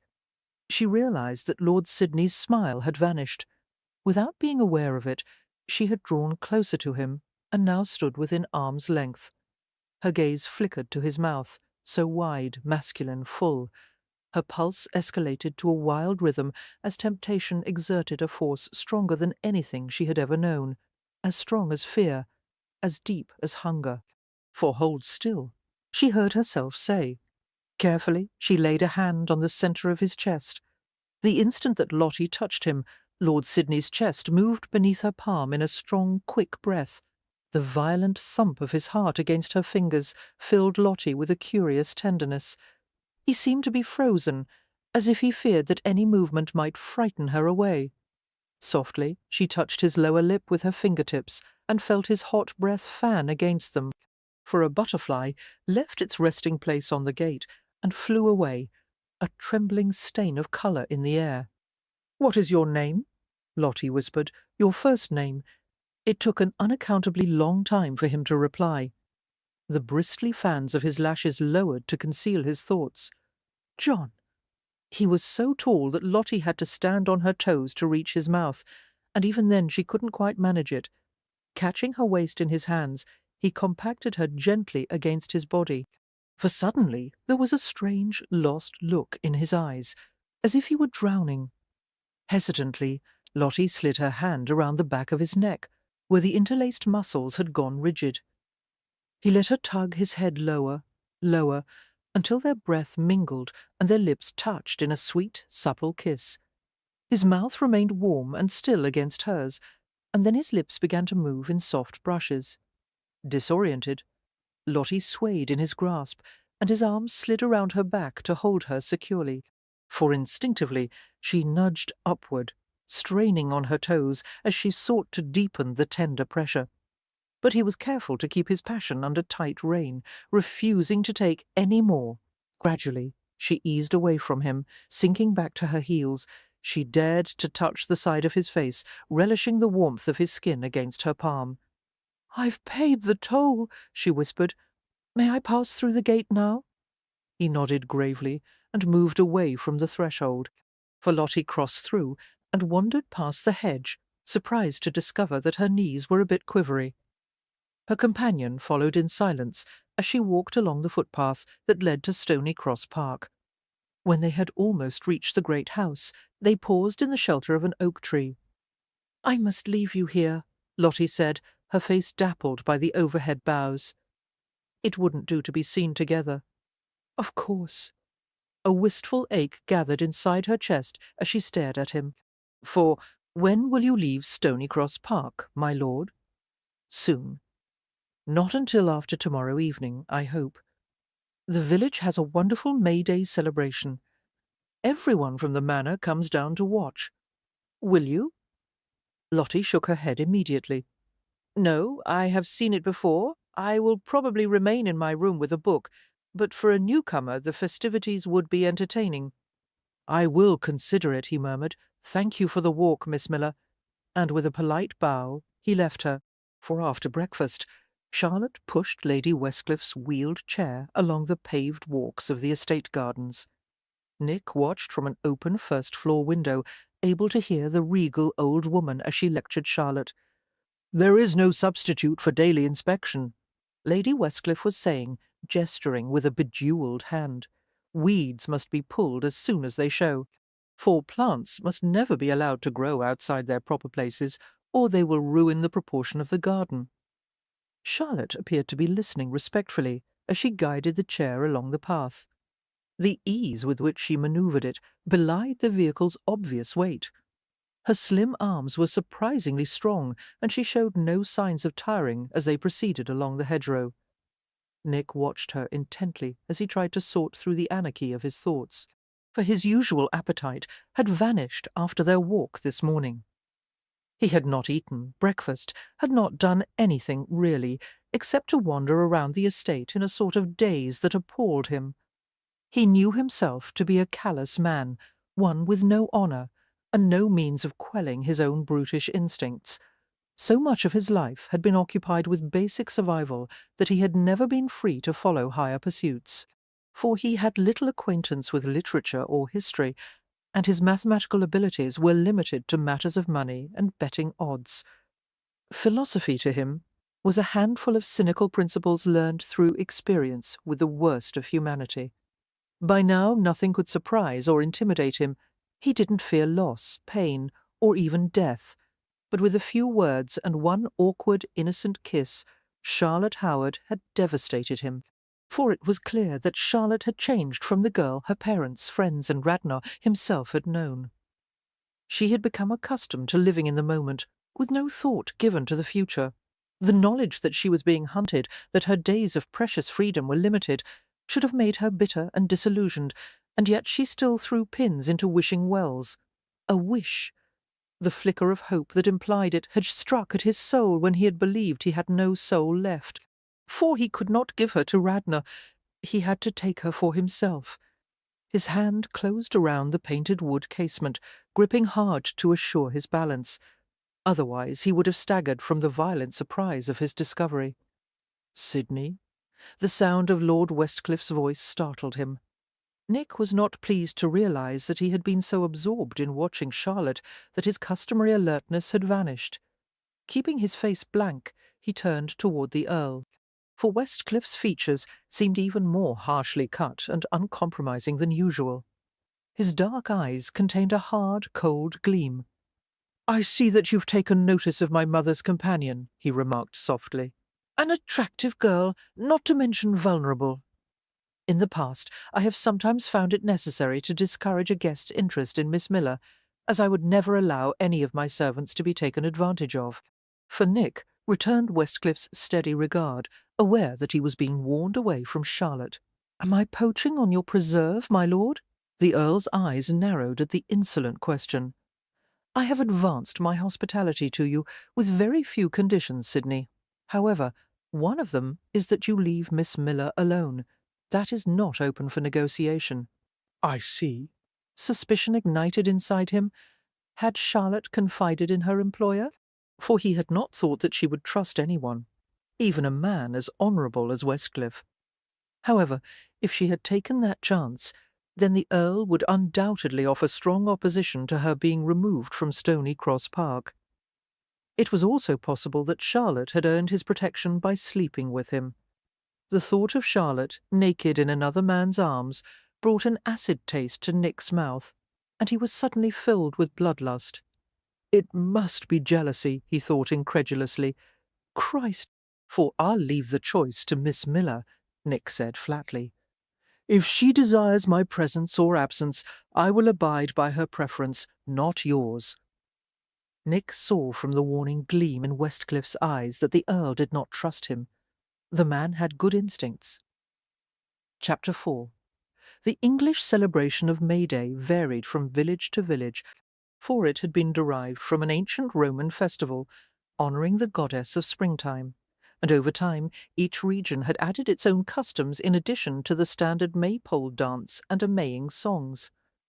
Nick had vague childhood memories of the May celebrations in Worcestershire, especially the man dressed as Jack in the Green, who cavorted through the village completely covered in fresh greenery.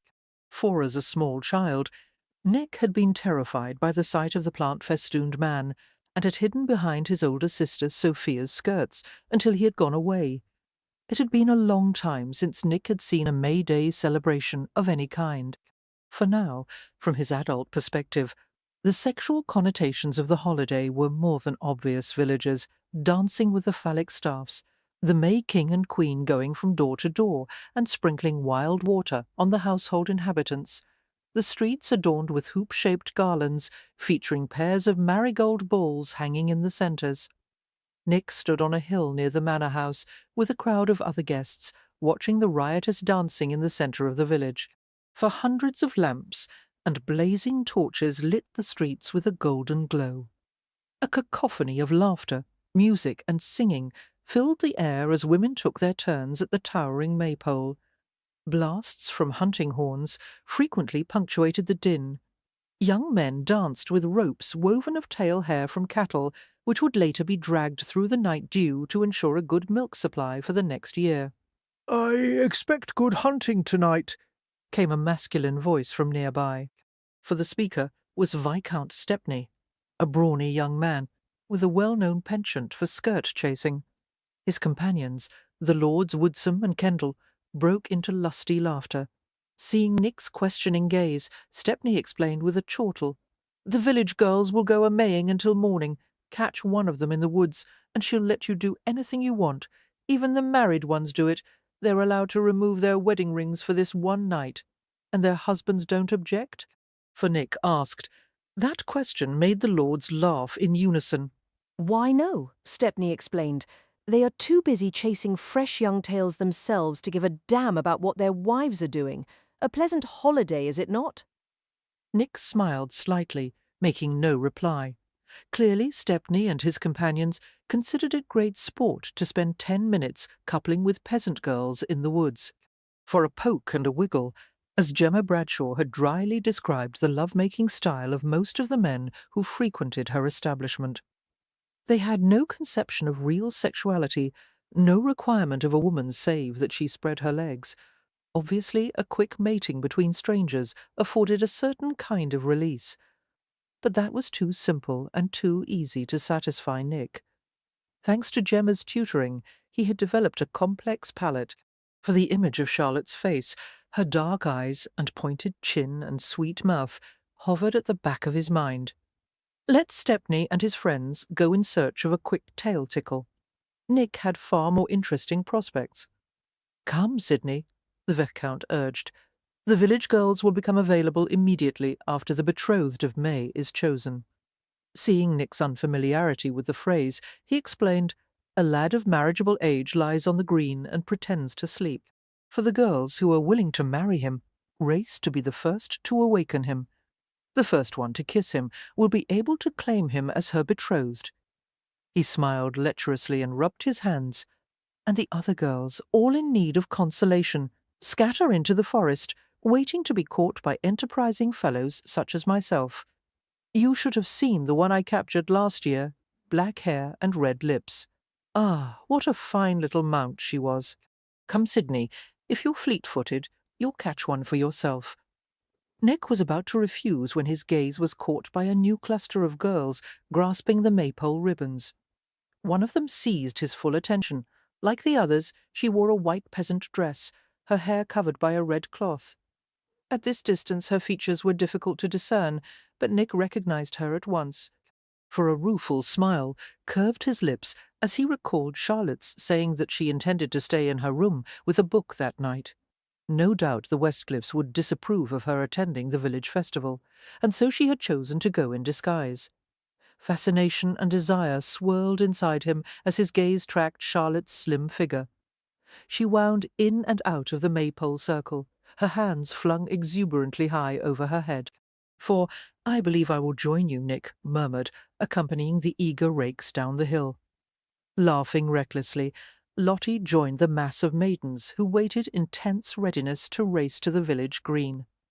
From what she had been able to deduce, the betrothed of May was an exceptional catch this year. The butcher's son, a handsome blonde lad with blue eyes and a fine physique, and a guarantee of inheriting a profitable family business. Of course, Lottie had no intention of trying to reach him, for, however, it was fun to join in the game, and she was entertained by the excitement of the girls around her. The signal was given, and Lottie was carried along with the village girls in a frantic rush. The wildness and noise was such a contrast to her quiet existence at Stony Cross Park that she felt a jolt of exhilaration, for she had spent so many years learning proper comportment at Maidstones and struggling to remain inconspicuous as a companion to Lady Westcliff that she couldn't remember the last time she had raised her voice. Caught up in the moment, she howled with laughter and screamed as loudly as the determined brides-to-be around her as the group swarmed over the green. From somewhere ahead, a jubilant cry rang over the crowd, for the victor A robust red-haired girl clambered onto her new fiancé's broad shoulders, exultantly waving a bouquet of wildflowers. "I did it," she crowed. "I got him, he's mine." Cheering, the villagers surrounded the newly betrothed couple, while disappointed maidens scattered and ran toward the forest. A host of eager men followed, ready to begin the night's a-maying. Smiling, Lottie followed at a relaxed pace, having no wish to be the focus of some overexcited lad's amorous attention. For in a few minutes the revellers would pair off, and she would sneak back to Stony Cross Park. Stopping at the edge of the forest, she leaned against a heavy-crowned sycamore and sighed in satisfaction. Her knees were pleasantly weak from dancing and wine. This was the first year she had actually taken part in May Day, rather than simply watched, and it had been even more enjoyable than she had expected. For a tune played insistently in her head, and she sang to herself in a whisper. Her eyes closed as she rested back against the smooth, mottled bark. "Go no more a-rushing maids in May. Go no more a-rushing maids, I pray. Go no more a-rushing, or you'll fall a-blushing." Although all was still and quiet around her, some instinct warned she was no longer alone. Pausing, Lottie lifted her lashes and recoiled as she saw a dark shape right beside her. Good Lord! For she stumbled backward, and a pair of hands gripped her shoulders, steadying her. Sputtering in surprise, Lottie flailed at her captor in a bid for freedom.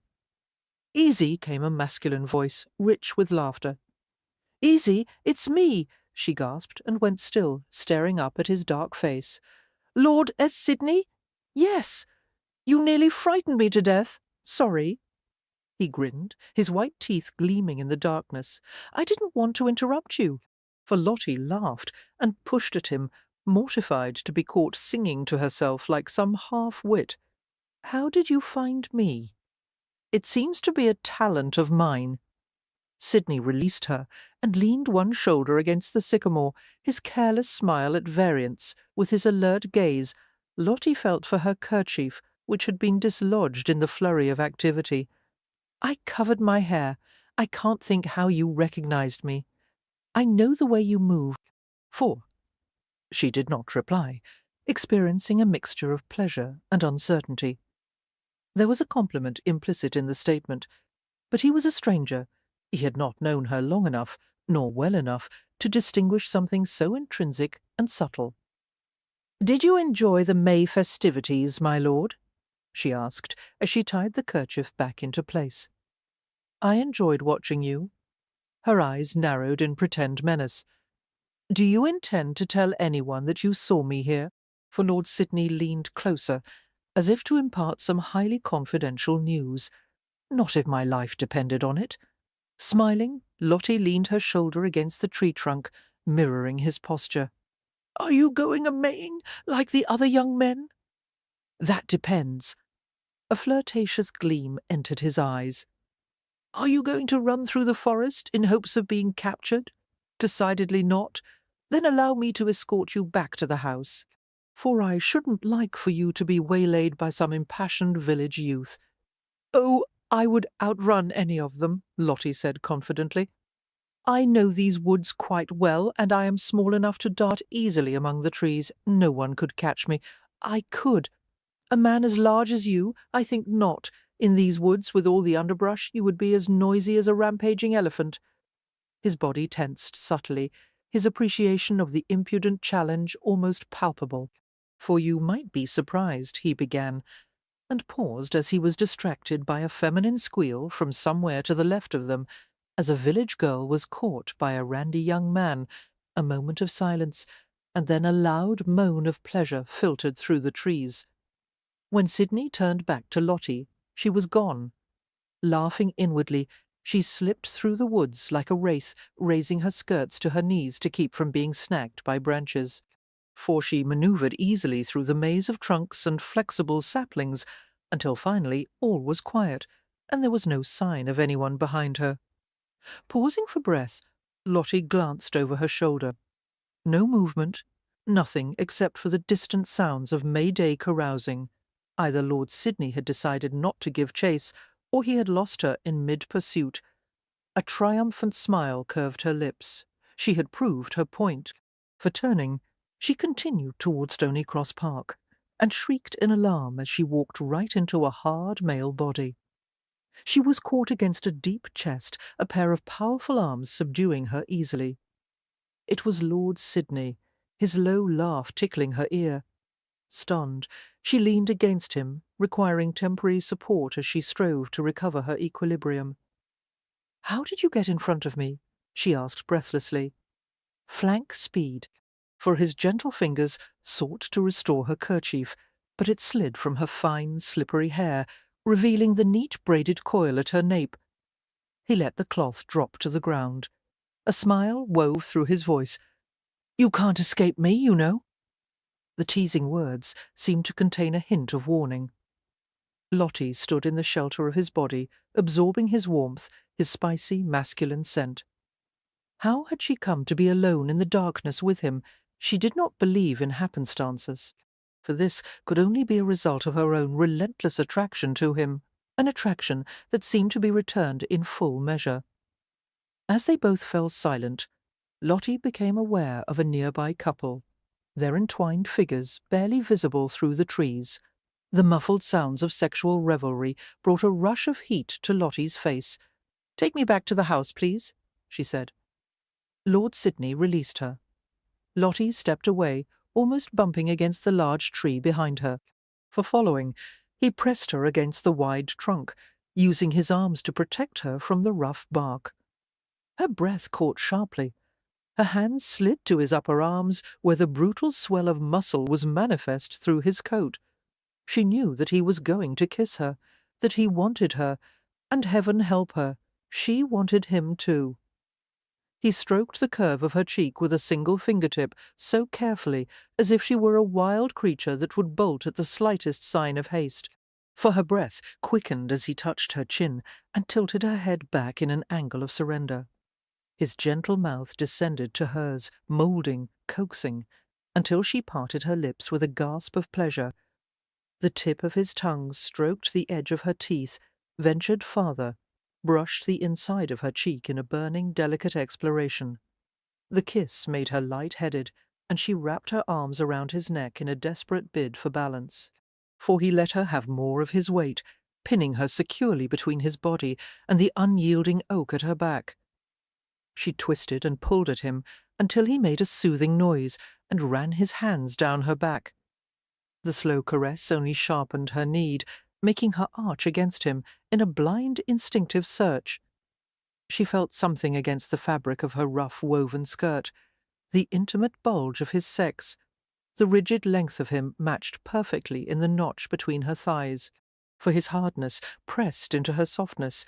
His mouth possessed hers with wicked skill, while his arms surrounded her. Sliding her hands into his hair, she curved her fingers around his scalp beneath the thick locks that gleamed like silk in the fragmented moonlight. A harsh breath escaped him, and his lips slid along her throat. Even in her innocence, she sensed the wealth of experience in his careful touch, the hunger he kept so tightly shackled. For her peasant blouse had slipped over one shoulder, revealing the white gleam of her skin. His fingers stole to the ribbon of her gathered neckline and tugged deftly, causing the crumpled linen to slide downward. Gradually, his hand eased beneath her chemise. Her cool, soft nipple tightened against the calloused pads of his fingers, the peak turning harder and warmer with each circling stroke. Lottie pressed her face into the crook of his neck and shoulder, for she had to stop him now before her will was completely demolished. "No, please stop. I'm sorry." His hand slid from her blouse, and he touched her damp lips with his fingers. "Have I frightened you?" he whispered. Lottie shook her head, somehow resisting the urge to curl into his embrace like a sun-warmed cat. "No, I frightened myself. For some reason, her admission made him smile. His fingers moved to her throat, tracing the fragile line with a sensitivity that made her breath catch. For tugging the peasant blouse back up to her shoulder, he retied the frayed ribbon that secured the neckline. "Then I'll stop," he said. "Come, I'll take you to the house." He stayed close to her as they continued through the forest, occasionally moving to push a branch out of the way or taking her hand to guide her over a rough place on the path. As familiar as she was with the woods of Stony Cross Park, Lottie had no need of his assistance, but she accepted the help with demur. And she did not protest when he paused again, his lips finding hers easily in the darkness. His mouth was hot and sweet as he kissed her compulsively swift kisses, languid ones, kisses that ranged from intense need to wicked flirtation. Drugged with pleasure, Lottie let her hands wander to the thick dishevelment of his hair, the iron-hard nape of his neck. When the blistering heat rose to an untenable degree, Lord Sidney groaned softly. "Charlotte, Lottie," she told him breathlessly, for he pressed his lips to her temple and cuddled her against his powerful body as if she were infinitely fragile. "I never thought I would find someone like you," he whispered. "I've looked for you so long, needed you." Lottie shivered and dropped her head to his shoulder. "This isn't real," she said faintly. His lips touched her neck, finding a place that made her arch involuntarily. "What's real, then?" She gestured to the yew hedge that bordered the estate garden. "Everything back there." His arms tightened, and he spoke in a muffled voice. "Let me come to your room, just for a little while." Lottie responded with a trembling laugh, knowing exactly what would happen if she allowed that. Absolutely not. Soft, hot kisses drifted over her skin. "You're safe with me. I would never ask for more than you were willing to give." Lottie closed her eyes, her head spinning. "The problem is," she said ruefully, "I am willing to give you entirely too much." She felt the curve of his smile against her cheek. "Is that a problem?" Oh, yes. Pulling away from him, Lottie held her hands to her hot face and sighed unsteadily. We must stop this. I don't trust myself with you. "You shouldn't," he agreed hoarsely. The sounds of their breathing mingled in the darkness. He was so warm and strong that Lottie could barely keep from flinging herself at him. Instead, she forced herself to think rationally, for Lord Sidney would be gone soon, and the memory of this night would fade in time. She was not so weak-willed or foolish that she could be so easily seduced. "At least, let me walk with you to the house," Lord Sidney urged. "If we are seen together, you can explain it as a chance meeting." Lottie hesitated, then nodded.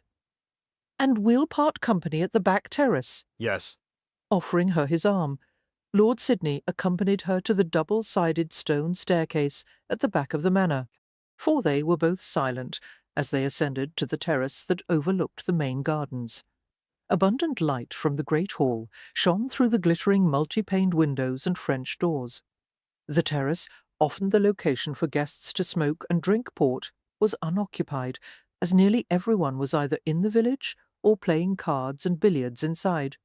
A lone figure relaxed in a chair by the railing, for he drew lazily on a cigar, exhaling a thin stream of smoke that drifted in the air like a vanishing wraith. The scent of expensive tobacco tickled Lottie's nostrils as she reached the top step. Her stomach flipped uneasily as she realized who the man was. "Lord Westcliff," she murmured, curtsying automatically. Uneasily she wondered what he would make of the fact that she was accompanied by Lord Sidney. The Earl remained seated as he surveyed the two of them, for the refracted light from the windows gleamed on his coal-black hair and cast angular shadows across his blunt, strong features. "Miss Miller," he said in his gravelly voice, and nodded coolly to her companion. "Sidney? What convenient timing. There is a matter that I wish to take up with you." Certain that her employer was displeased with her, Lottie lowered her gaze to the stone flagging of the terrace.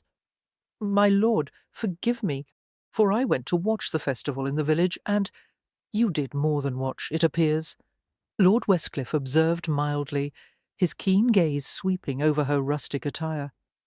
"Yes, I took part in the Maypole dance, and Lord Sidney offered to escort me home." "Of course he did," the Earl said sardonically, taking another pull on his cigar. Blue-grey smoke whirled and eddied upward. "There is no need to look so distressed, Miss Miller, for, as far as I'm concerned, You are not prohibited from seeking entertainment in the village, although it would doubtless be wise not to mention such activities to the Dowager Countess. He gestured with his cigar. You may go now, while I discuss a few things with Lord Sidney. Lottie nodded in cautious relief. Yes, sir. As she began to depart, she was astonished to feel Lord Sidney's light, restraining hand on her arm. Wait! Lottie froze in utter confusion, her face flooding with colour, for she could not believe that he had dared to touch her in front of the Earl. My lord, she murmured in protest. Sidney did not return her glance. His gaze was fixed intently on the Earl's harsh features. Before Miss Miller takes her leave, you had better tell me what this is about. This is about your so-called family, Lord Westcliff said softly, and your so-called past. The quiet words rang with condemnation. Lottie realized from the Earl's expression that something was very wrong, for if any warmth had lingered from the enchanted moments in the forest, it vanished abruptly. Bewildered, she stared at Lord Sidney. His face had changed somehow, no longer quite so handsome, but suddenly hard and cold. To behold him now, one would believe that this man was capable of anything. Suddenly, she could not believe that a few minutes ago she had kissed that stern mouth, that his hands had caressed her intimately. When he spoke, even his voice sounded different, his accent a bit coarser, for the aristocratic veneer had been stripped away, revealing the stony layers beneath. I would prefer to discuss this in a more private setting, he said to the Earl. Westcliff inclined his head with icy courtesy. There is a study in the family wing. Will that serve? Yes. Sidney paused deliberately before adding, Miss Miller will accompany us. Lottie stared at him blankly. His request made no sense. Suddenly she felt cold all over, and a shiver chased down her spine. Why? For? She asked through dry lips. She has nothing to do with this, Lord Westcliff said curtly, rising from his chair. Lord Sidney's face was dark and still. She has everything to do with it. Lottie felt herself turn white. The entire surface of her body seemed to prickle and burn, as if she had fallen into a frozen pond. She found it difficult to speak or move, as a paralyzing suspicion crept over her. The Earl dropped his cigar to the terrace and crushed it with his foot, for a touch of uncharacteristic impatience edged his tone. Miss Miller, will you be so kind as to join us? It seems that we have a small mystery to solve. Nodding in a puppet-like fashion, Lottie followed the Earl into the house, while her instinct screamed for her to flee. She had little choice but to play the scene out, however. Forcing herself to behave calmly, she went with the two men to the private study, its rosewood panelling glowing ruddily in the lamplight, for the room was hard and uncompromising, with minimal upholstery and sharp angles, and no ornamentation save for a pristine row of stained glass windows. As Lord Westcliff closed the door, Lottie took care to keep as great a distance between herself and Sidney as possible. A sense of foreboding nearly made her ill. She could not bring herself to look directly at Lord Sidney, but she was intensely aware of him. Lord Westcliff spoke. Will you have a seat, Miss Miller? For Lottie shook her head dumbly, afraid that if she moved at all, she might collapse. Very well. The Earl's attention moved to Lord Sidney. Let us begin with the information I received today. Immediately upon your arrival at Stony Cross Park, I undertook to make certain inquiries about you. I suspected that you were not being entirely truthful in some regard, although I could not quite put my finger on what it was. For Lord Sidney appeared relaxed but watchful, his blue eyes hard as he returned the Earl's stare. And the results of your inquiries, my lord? There is no Viscount Sidney, Westcliff said bluntly, ignoring Lottie's gasp as he continued. The family line ended approximately 20 years ago, when the real Lord Sidney died, sine prole mascula superstite, without surviving male children to establish a legitimate claim to the title. Which begs the question, who the hell are you? And what is your purpose here? I'm Nick Gentry. Although Lottie had never heard the name, Lord Westcliff seemed to recognise it. I see, he said softly. That explains Sir Ross's involvement. You're about some business for Bow Street, then?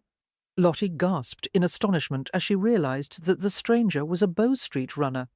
She had heard of the small elite force of officers who did everything from solving murder cases to serving as bodyguards for royalty, for they were known for their ruthless efficiency and courage, and had even achieved a celebrated status in higher social circles. No wonder this man had seemed so different from the other guests here. I hunt, He had told her, conveniently omitting the fact that his prey was the two-legged variety. Not always, Gentry said in response to Westcliffe's question. Sometimes I accept private commissions. His gaze moved to Lottie's tense face. For 2 months ago, I was hired by Lord Radnor to find his runaway fiancée, Charlotte Howard, who has been missing for 2 years. Lottie was utterly still, while cruel pain burst inside her chest and leaked all through her. Her mouth shook with violent denial, but no words would come out. Instead, she heard a high-pitched, incoherent cry, only later realizing it had been her own. For she was not aware of moving, but suddenly she was across the room, clawing at Gentry's dark face, while rage and terror swooped around her like attacking buzzards. A savage curse rang in her ears, and her wrists were snatched in crushing vises, but she could not stop struggling. Sweat and tears poured down her face, and she breathed in sobbing screams, fighting for her life, for the freedom that was being ripped away from her. For somewhere in her mind she knew that she was acting like a madwoman, that this would do her no good, but she could not seem to stop herself. "Stop it, Lottie!" Gentry snarled, giving her a hard shake. "Calm yourself, for God's sake! I won't go back!" she shrieked, panting furiously. "I'll kill you first, oh God, I hate you, Lottie!" The cold voice of sanity cut neatly through her writhing torment. It was Lord Westcliffe's voice, for one of his powerful arms slid around her from behind, and he hauled her away from Gentry. She reared back against him like a terrified animal. "That's enough," Westcliff said against her ear, his arm tightening into a steely band. "He won't take you, Lottie. I swear it. You know that I always keep my word. Now take a deep breath. Another." Somehow the Earl's stern, quiet voice reached her as nothing else could have, and she found herself obeying. He guided her to a chair and forced her to sit, for lowering to his haunches, he pinned her with a steady, black gaze. "Stay still, and keep breathing." Lottie nodded jerkily, her face still streaming. "Don't let him come near me," she whispered. Standing, Westcliff shot the Bow Street runner a glance of obsidian ice. "Keep your distance, Gentry. I don't give a damn about who has paid you to do what. You're on my estate, and you'll do nothing without my consent." "You have no legal claim on her," Gentry said softly. "You can't keep her here," for Westcliff responded with an arrogant snort. Going to the sideboard, he poured a small quantity of amber liquid into a glass. Bringing the liquor to Lottie, he forced her trembling fingers around the vessel. "Drink this," he said curtly. "I don't," she began, but he interrupted in a tone of absolute authority. "Now?" Every drop grimacing, she downed the liquid in a few gulps and coughed as her lungs and throat were filled with velvet fire. For her head swam, and she regarded the Earl with watering eyes. He extracted a handkerchief from the inside of his coat and gave it to her. The linen was warm from the heat of his body. Blotting her face with it, she sighed shakily. "Thank you," she said hoarsely. She kept her gaze fastened on him, unable to look at Gentry. For she had never dreamed that such devastation was possible, that her ruin had come in the form of a handsome man with cruel eyes and raffish charm. The first man she had ever kissed, the pain of betrayal, the crushing humiliation of it was too great to bear. "Now," Westcliff said evenly, taking a chair beside Lottie's, "your reaction to Mr. Gentry's revelation would seem to confirm that you are indeed Charlotte Howard." He waited for her brief nod before continuing. "For it is also true that you are betrothed to Lord Radnor?" Lottie was reassured by the Earl's powerful presence, knowing that he was the only thing that kept her safe from the predator who lurked nearby. Staring into Westcliffe's blunt features, she struggled for the right words to make him understand her situation. As the Earl saw her agitation, he surprised her by reaching out and taking her hand in his square one. His grip, so strong and secure, seemed to drive away the incapacitating fear. For Lottie was amazed by his kindness. He had never shown her this kind of consideration, had never seemed to take much notice of her, actually. "It was never my choice," she told him. "It was arranged when I was a child. My parents promised Lord Radnor my hand in return for his financial patronage.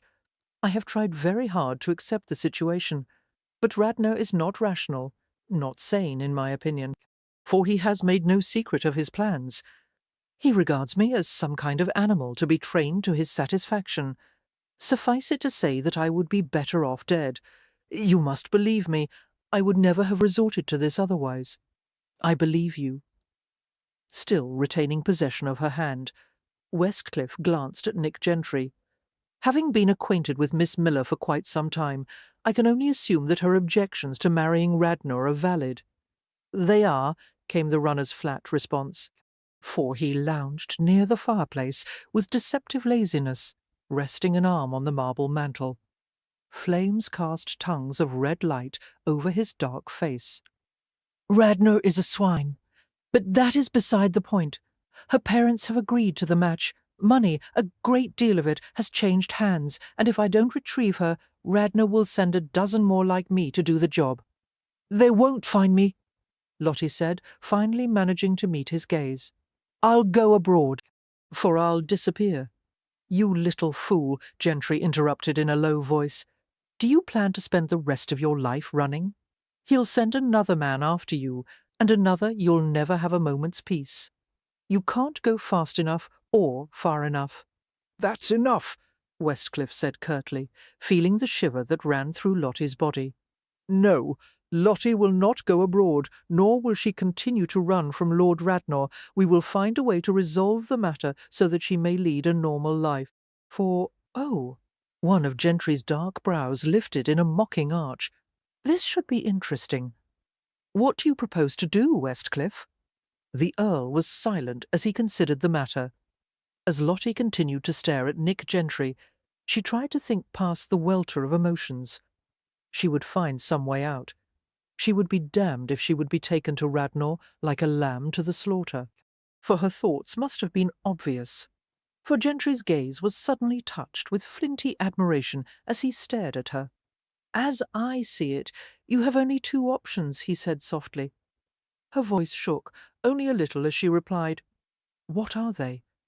"With the right inducement, I may be persuaded to let you go, in which case you will continue to hide from Radnor until you're caught again. Or you can remove yourself from his reach permanently." "What do you mean?" For Lord Westcliff intervened in the taut silence. "He means marriage. Once you are married and legally under another man's protection, Radnor will cease his pursuit." Lottie's gaze dropped to the strong hand covering hers. "But that is impossible. I don't know any men who would be willing." She stopped, feeling ill and bitter. "It is possible," the Earl countered calmly. As Lottie stared at Westcliff with wondering eyes, Nick Gentry's quiet jeer cut through the air. "For planning to make her your countess, my lord." The Earl's face was expressionless. If necessary, stunned, Lottie clung to his hand tightly before withdrawing from him. It was inconceivable that Westcliff would be willing to make such a sacrifice. Perhaps she could reconcile herself to the prospect of marrying without love. After all, anything was preferable to becoming Lady Radnor. However, the Earl was a good, honourable man, and she would not take advantage of him that way. "For you are remarkably kind, my lord," she told him, "but I would never marry you, as you deserve far better than a marriage of convenience. That is too great a sacrifice for you to make." "It would hardly be a sacrifice," he replied dryly, "and it is a logical solution to your dilemma." Lottie shook her head, her fine brows knitting as a new thought occurred to her. "There is a third option." "What is it?" For a great icy calmness settled over Lottie, and suddenly she felt removed from the scene, as if she were an impartial onlooker rather than a participant. I would rather not say just yet. If you would not mind, my lord, I would like to have a few minutes alone with Mr. Gentry. Chapter 5. Nick had known that Lottie would not react passively to the news that he had hunted her down on behalf of Lord Radnor, but the passionate fury of her response when cornered had startled him. For now that she had regained her self-possession, she stared at him with a desperate calculation that he understood all too well. He thought her magnificent, although Lord Westcliff clearly did not agree with Lottie's request. He complied with a frown. "I will wait in the next room," he said, as if he expected Nick to fall on her like a ravening animal as soon as the door was closed. "Call out if you require assistance." "Thank you, my lord," Lottie murmured, giving the Earl a grateful smile that caused Nick to boil with jealousy. He would have required little provocation to drive his fist into Westcliff's aristocratic face, especially at the moment when he had taken Lottie's hand to comfort her. Nick had never been possessive of anyone in his life, but he could barely tolerate the sight of Lottie accepting another man's touch. For something was happening to him. He had lost control of the situation, and he was not certain how to regain it. All he knew for certain was that Lottie was necessary to him, that if he could not have her, this endless feeling of being hungry, unsatisfied, cold, would never leave him.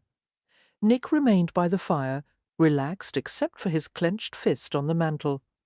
Silently he damned Westcliff for this turn of events, for Nick had planned to impart the news to Lottie in a gentle way and soothe her fears before she had a chance to fly into a panic.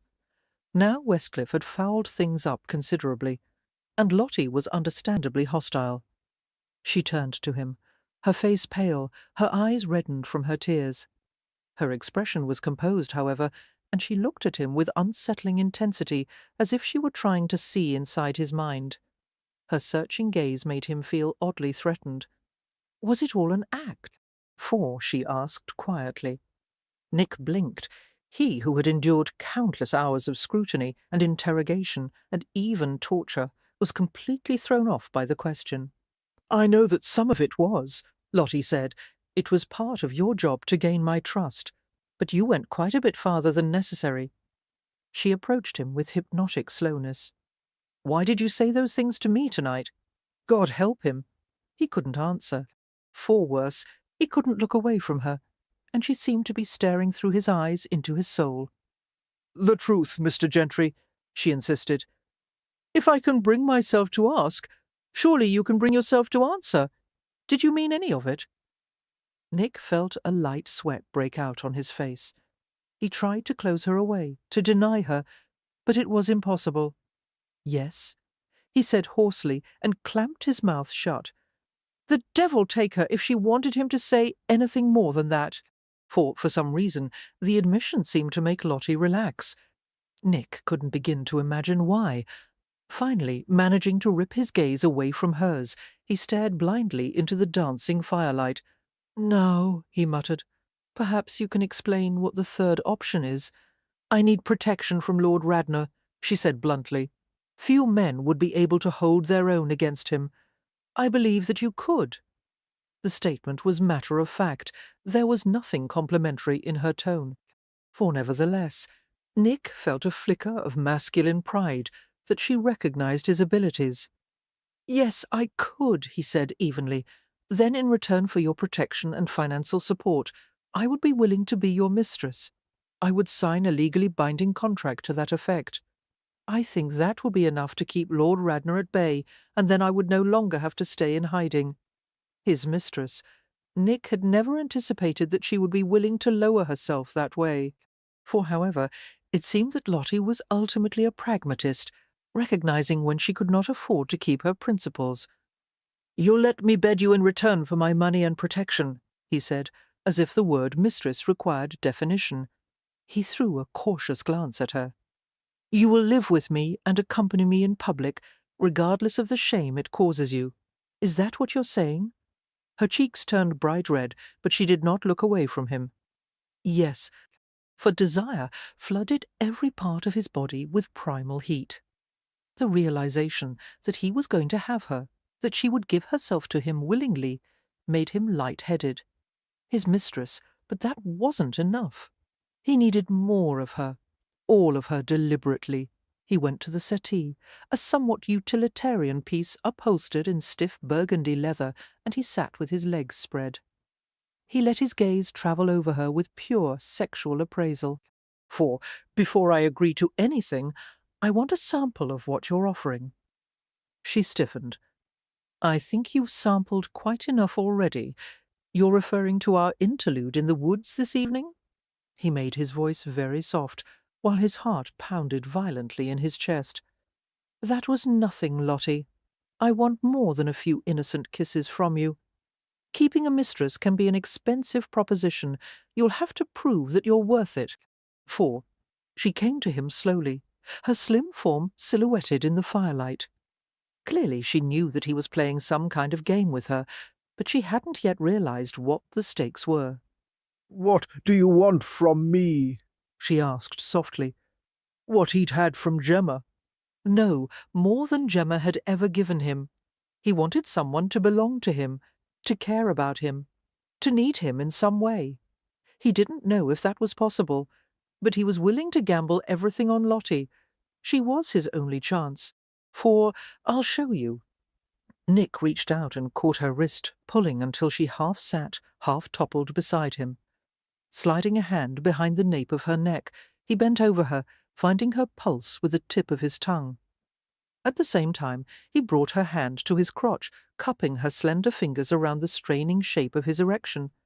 She stiffened and gasped, suddenly leaning against his chest, as if her strength had deserted her.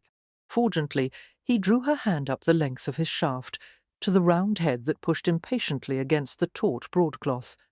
A ragged sound escaped him, and he tugged at her blouse, filled with gratitude to whoever had designed a garment that made a woman's body so mercifully accessible. Her exposed breasts gleamed in the firelight, their tips soft and pale pink. Lottie turned her face to the side, her eyes tightly closed. For, pulling her farther over his lap, Nick cradled her in one arm, while her bottom rested on the rigid mound of his erection. His calloused fingers slipped beneath one bare breast, lifting the silken weight to position her for the slow descent of his mouth. A quiver went through her as he opened his lips over the tender nipple, stroking until it strained against his tongue. For Lottie's hands half raised, as if to push him away, but suddenly her fingers clutched around the lapels of his coat, and she let out a whimper of pleasure. The sound electrified him. He used his tongue to trace circles around the stiffening nipple, making her writhe like a cat in his arms. While he continued to suckle and tease her breasts, he slid his hand beneath her skirts, finding the plain hem of her drawers and the thick cotton garter that fastened her stockings. For, becoming aware of the hand that intruded beneath her skirts, Lottie clenched her legs together, a crimson blush spreading over her face and breasts. He caressed her over the crumpled linen, sliding his palm over her hip and stomach, then moving to the soft curls lower down. "Don't," she said, her eyes still closed. Nick kissed the pink curve of her throat and the fine edge of her jaw. Her skin was so thin and satiny that it was almost translucent. He wanted to kiss her from head to toe. "For that's not how a mistress talks," he whispered. "Are you reneging on your offer, Lottie?" She shook her head, unable to speak as his palm pressed on her mound. "Then spread your legs." She complied jerkily, her thighs parting, her head falling back against his supportive arm. He caressed her over the fragile fabric, gently rubbing the hot furrow until the linen became damp beneath his fingers. For he was aroused by her efforts to stay quiet and still, her face turning scarlet, her legs stiffening as he teased her intimately. Finally, she moaned and clutched at his wrist imploringly. "That's enough," she gasped. His cock pulsed violently beneath her. "Is it?" he whispered, sliding his fingers into the open slit of her drawers. "I think you want more." Her body jerked in his lap as he found softly matted hair, plump silken flesh, the wet entrance to her body. For, kissing the arch of her throat, Nick played with the velvety thicket. "Sweet little curls," he breathed near Lottie's ear. "What colour are they, I wonder? Blonde, like the hair on your head, or darker?" Shocked by the question, Lottie stared at him with an unfocused gaze. "It's all right," he said, opening the soft cleft. "I'll find out for myself later." She arched as he found the tender peak that had been hidden by the protective folds. "Oh, oh God! Shh!"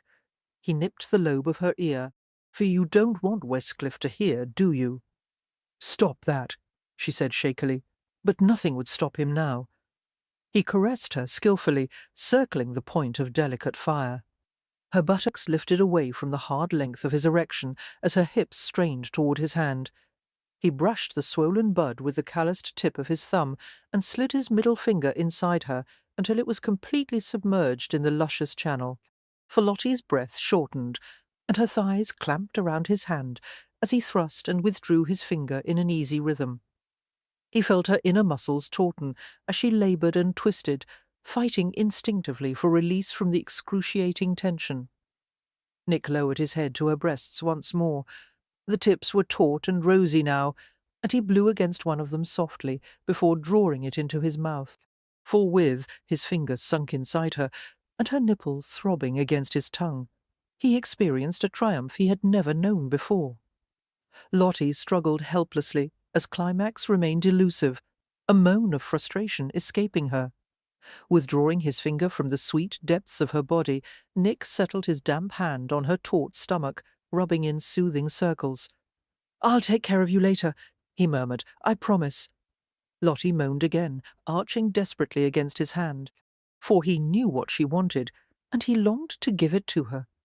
His nostrils flared as he detected the heady perfume of female desire. Heat pumped through him, and he nearly lost all self-control as he thought of burying his face between her thighs, plunging his tongue inside her. He shuddered as he forced himself to pull her skirts down, covering the sweet flesh he craved. Westcliff was waiting nearby, and now was not the time or place to indulge himself further. For later, there would be time to make love to Lottie at his leisure. Patience, he counselled himself, taking a few steadying breaths.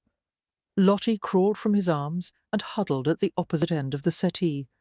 She was gorgeously tousled, her cheeks dewy and deeply flushed in the flickering light. Fumbling with her bodice, she covered her breasts. Their gazes met, hers bright with shame, his frankly calculating. And then Nick went in for the kill. "I do want you," he said, "for, in fact, I would probably stoop at nothing to get you. But I don't want you as a mistress. I want full, irrevocable ownership, everything that you would have given to Radnor or Westcliff." Realizing what he meant, Lottie stared at him as if he were a lunatic. It took a full half-minute for her to recover enough to speak. "Do you mean marriage? What difference would there be between marrying you or Lord Radnor?" "The difference is that I'm letting you choose. For why would you be willing to shackle yourself to me for a lifetime?" The truth was something that Nick could never admit to her. "Because I want the convenience of a wife," he lied, "and you will do as well as any other woman." She sucked in a breath of outrage. "Make your choice," Nick advised. "You can keep running, or you can become someone's wife, mine or Radnor's." She gave him another one of those long, searching stares that made the hair on the back of his neck rise. For damn, he hated it when she did that. Once again, he could not blink or look away, and she appeared to read his thoughts in spite of his will to conceal them. "Yours," she said stiffly. "I'll be yours," and he let out a slow, nearly imperceptible sigh of relief. Lottie struggled from his lap and straightened her clothes.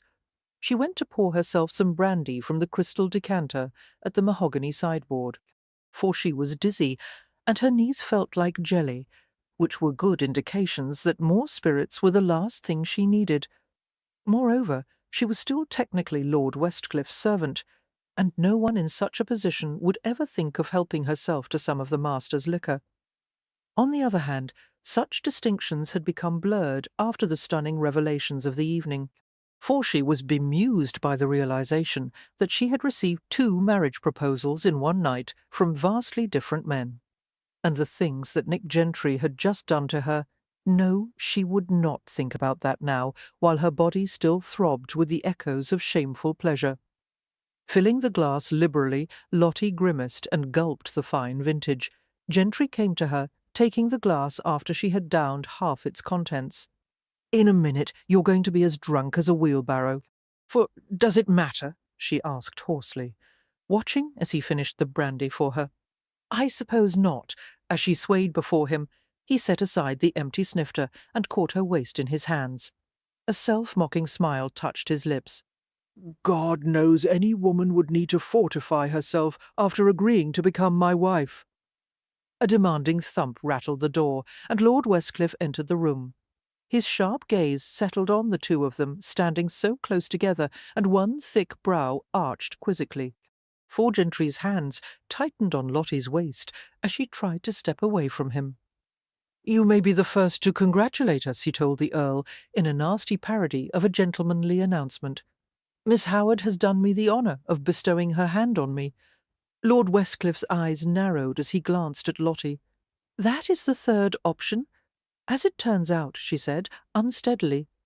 Yes, Lottie knew that the Earl did not understand why she would be willing to make a bargain with the devil.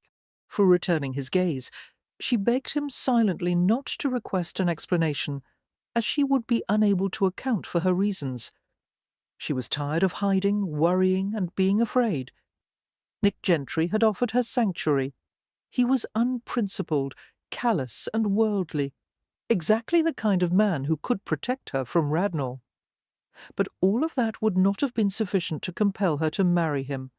One other factor had made the difference, her awareness that Gentry felt something for her, for he was not able to hide it, despite his efforts to the contrary. And against all better judgment, she wanted him. Or at least she wanted the man he had pretended to be, the one who had stared at her with such desperate intensity as they'd stood by the wishing well, the one who had kissed her in the forest and whispered that he needed her. Frowning, the Earl came forward and reached for her. "I want a word with you, Lottie." She nodded obediently, out of long-standing habit. "Yes, sir," for, when Gentry did not release her, she shot him a challenging gaze. "I haven't married you yet," she said beneath her breath. "Let me go." His hands slid from her waist. Lottie went to the Earl, who took her elbow in a light grasp and drew her with him to the corner. His respectful touch was strikingly different from Gentry's rampant possessiveness.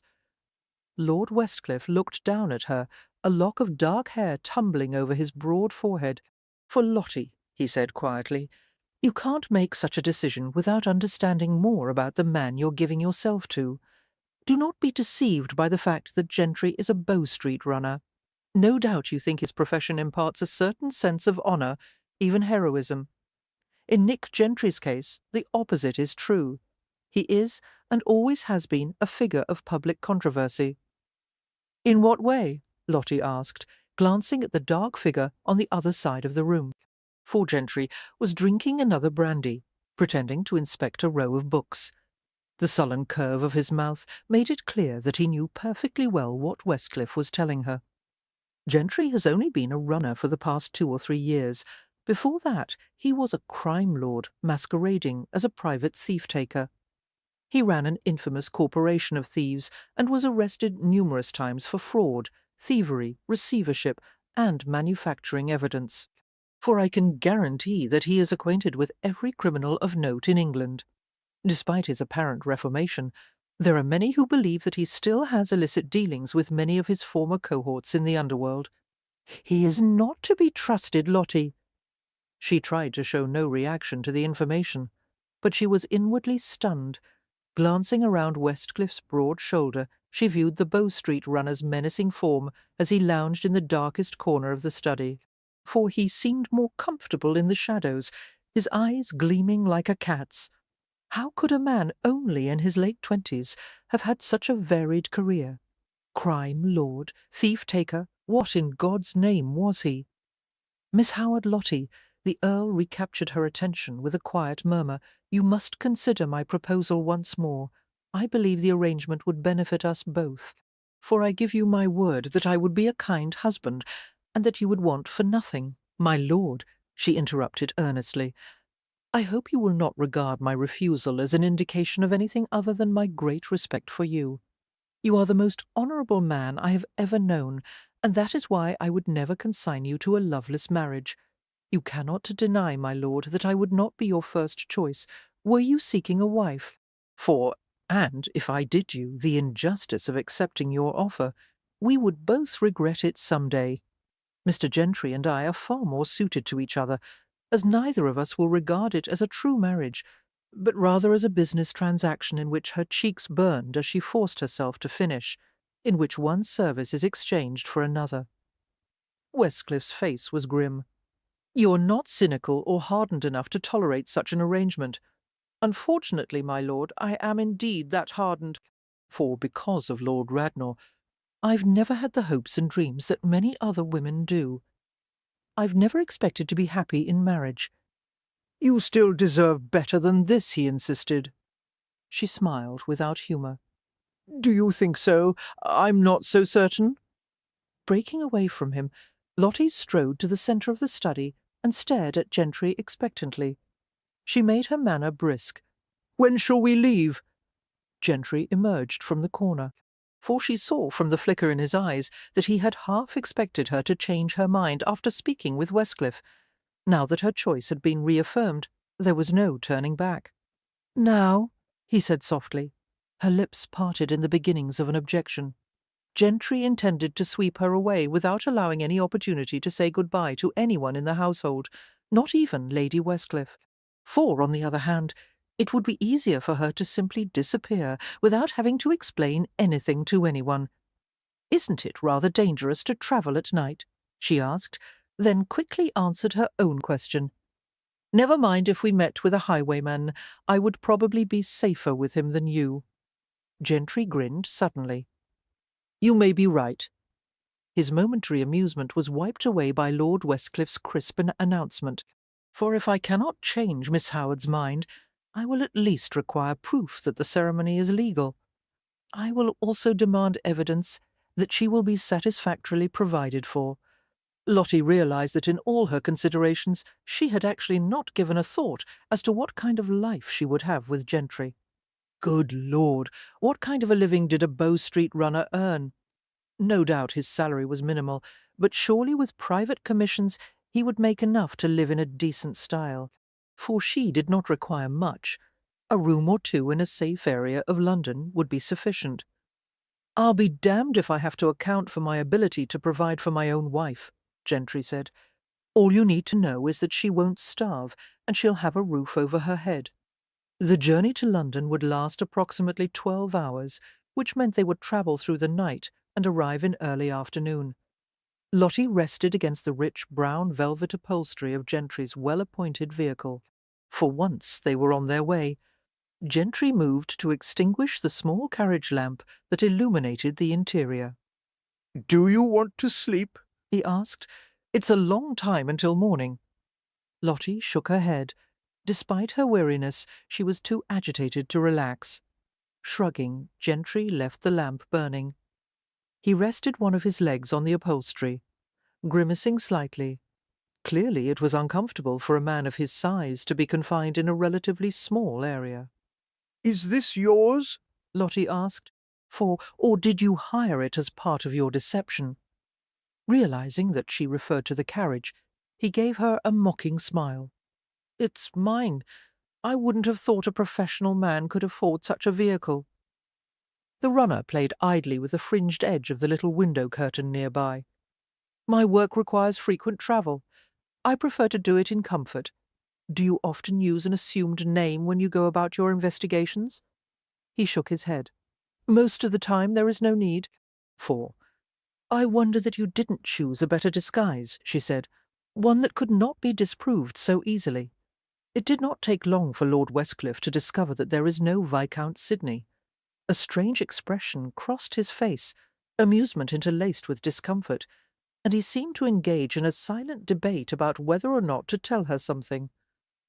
Finally his mouth twisted, and he let out a brief sigh.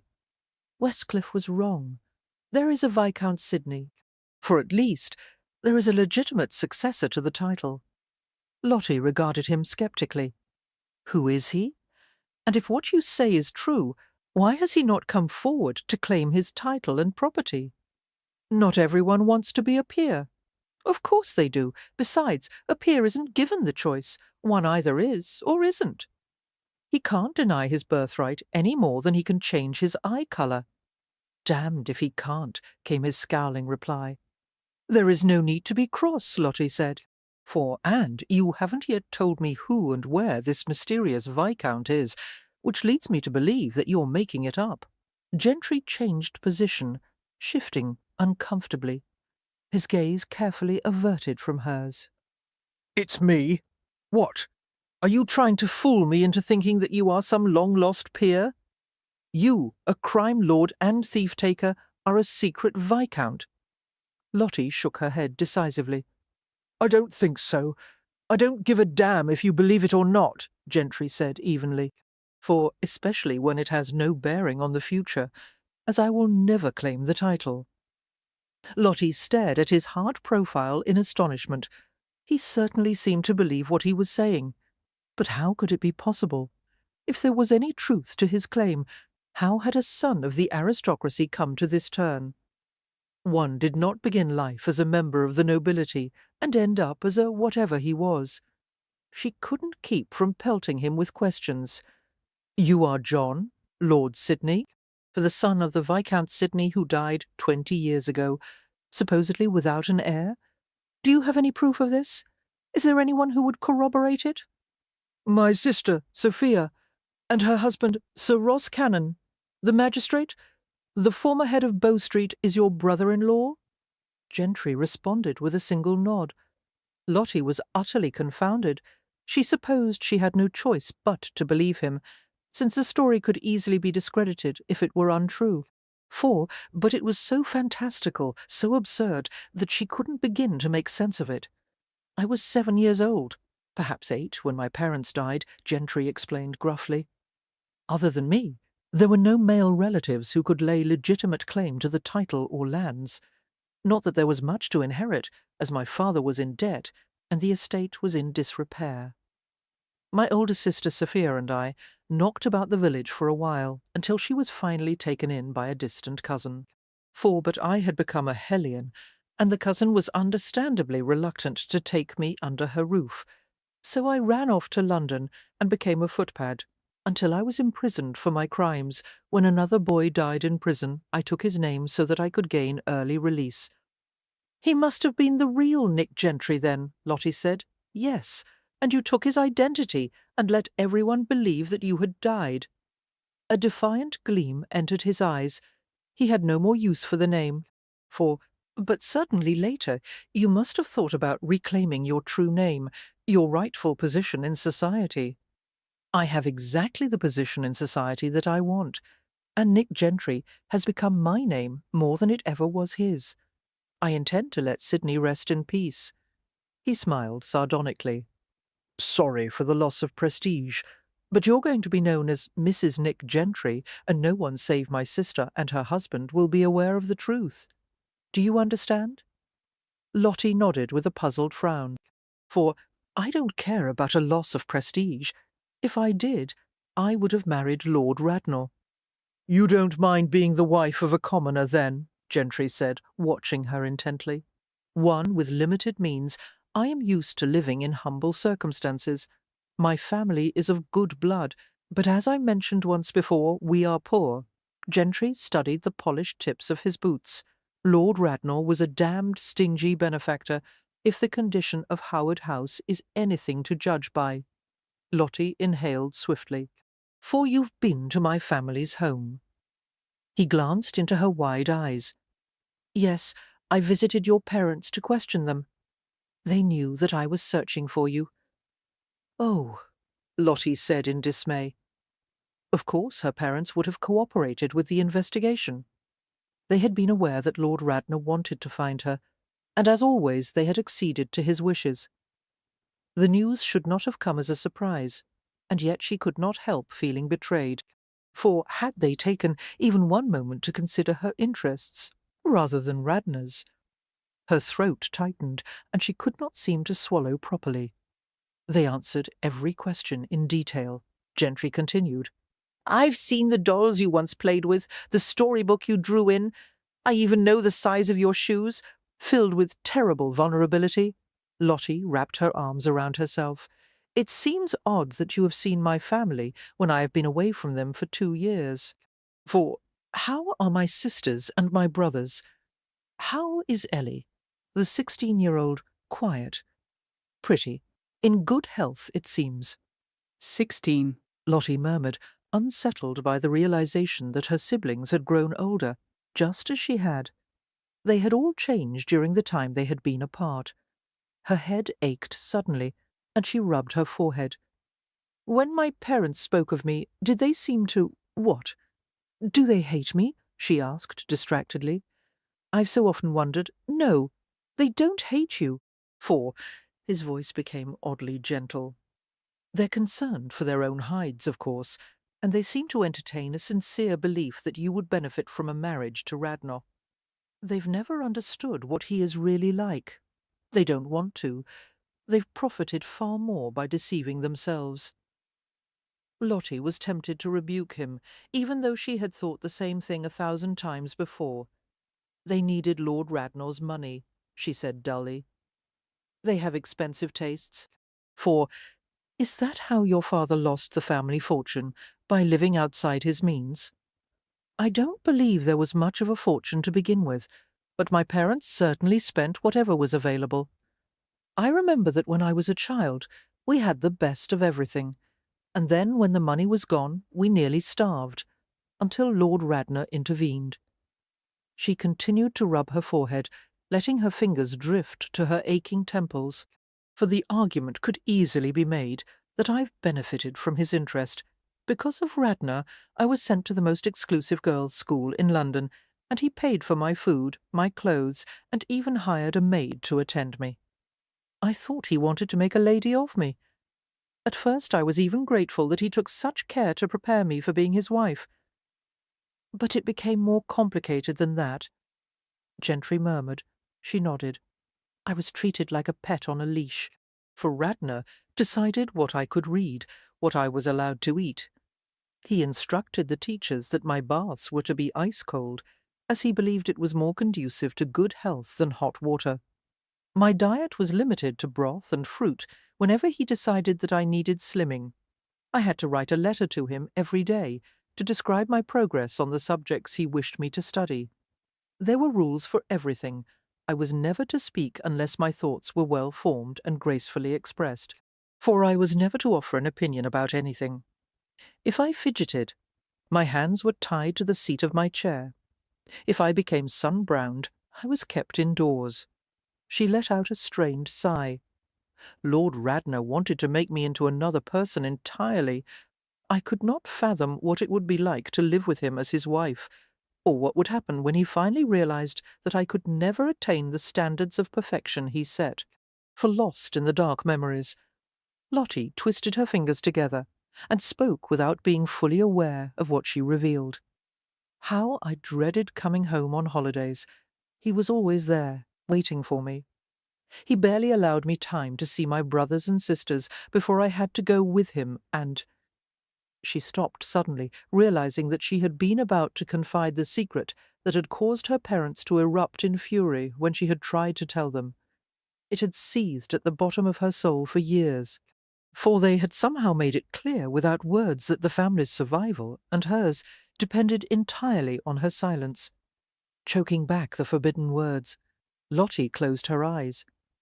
"You had to go with him, and Gentry prompted—" She shook her head. "It doesn't matter now. Tell me." His voice was soft. "I assure you nothing you say could shock me." Lottie regarded him cautiously, realizing it was true. With all that Gentry had seen and heard and done, nothing would disgust him. "Go on," he murmured.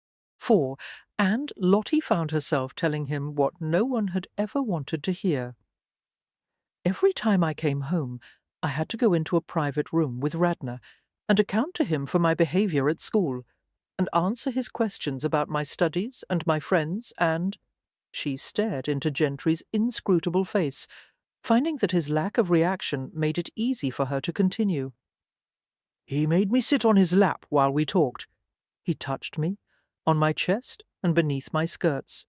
For it was repulsive, allowing him to, but I couldn't stop him. And my parents, she shrugged helplessly. They wouldn't listen when I tried to tell them. It went on for years. My mother slapped me once and told me that I belonged to Lord Radnor and that he was going to marry me anyway. She said I must let him do as he liked. The family's safety depended on his pleasure and goodwill, for shame infused her voice as she added, and then I ran from him anyway, and by doing so I threw them all to the wolves. Gentry spoke carefully, as if she was still an innocent child, rather than a woman of 20. Did it go farther than touching Lottie?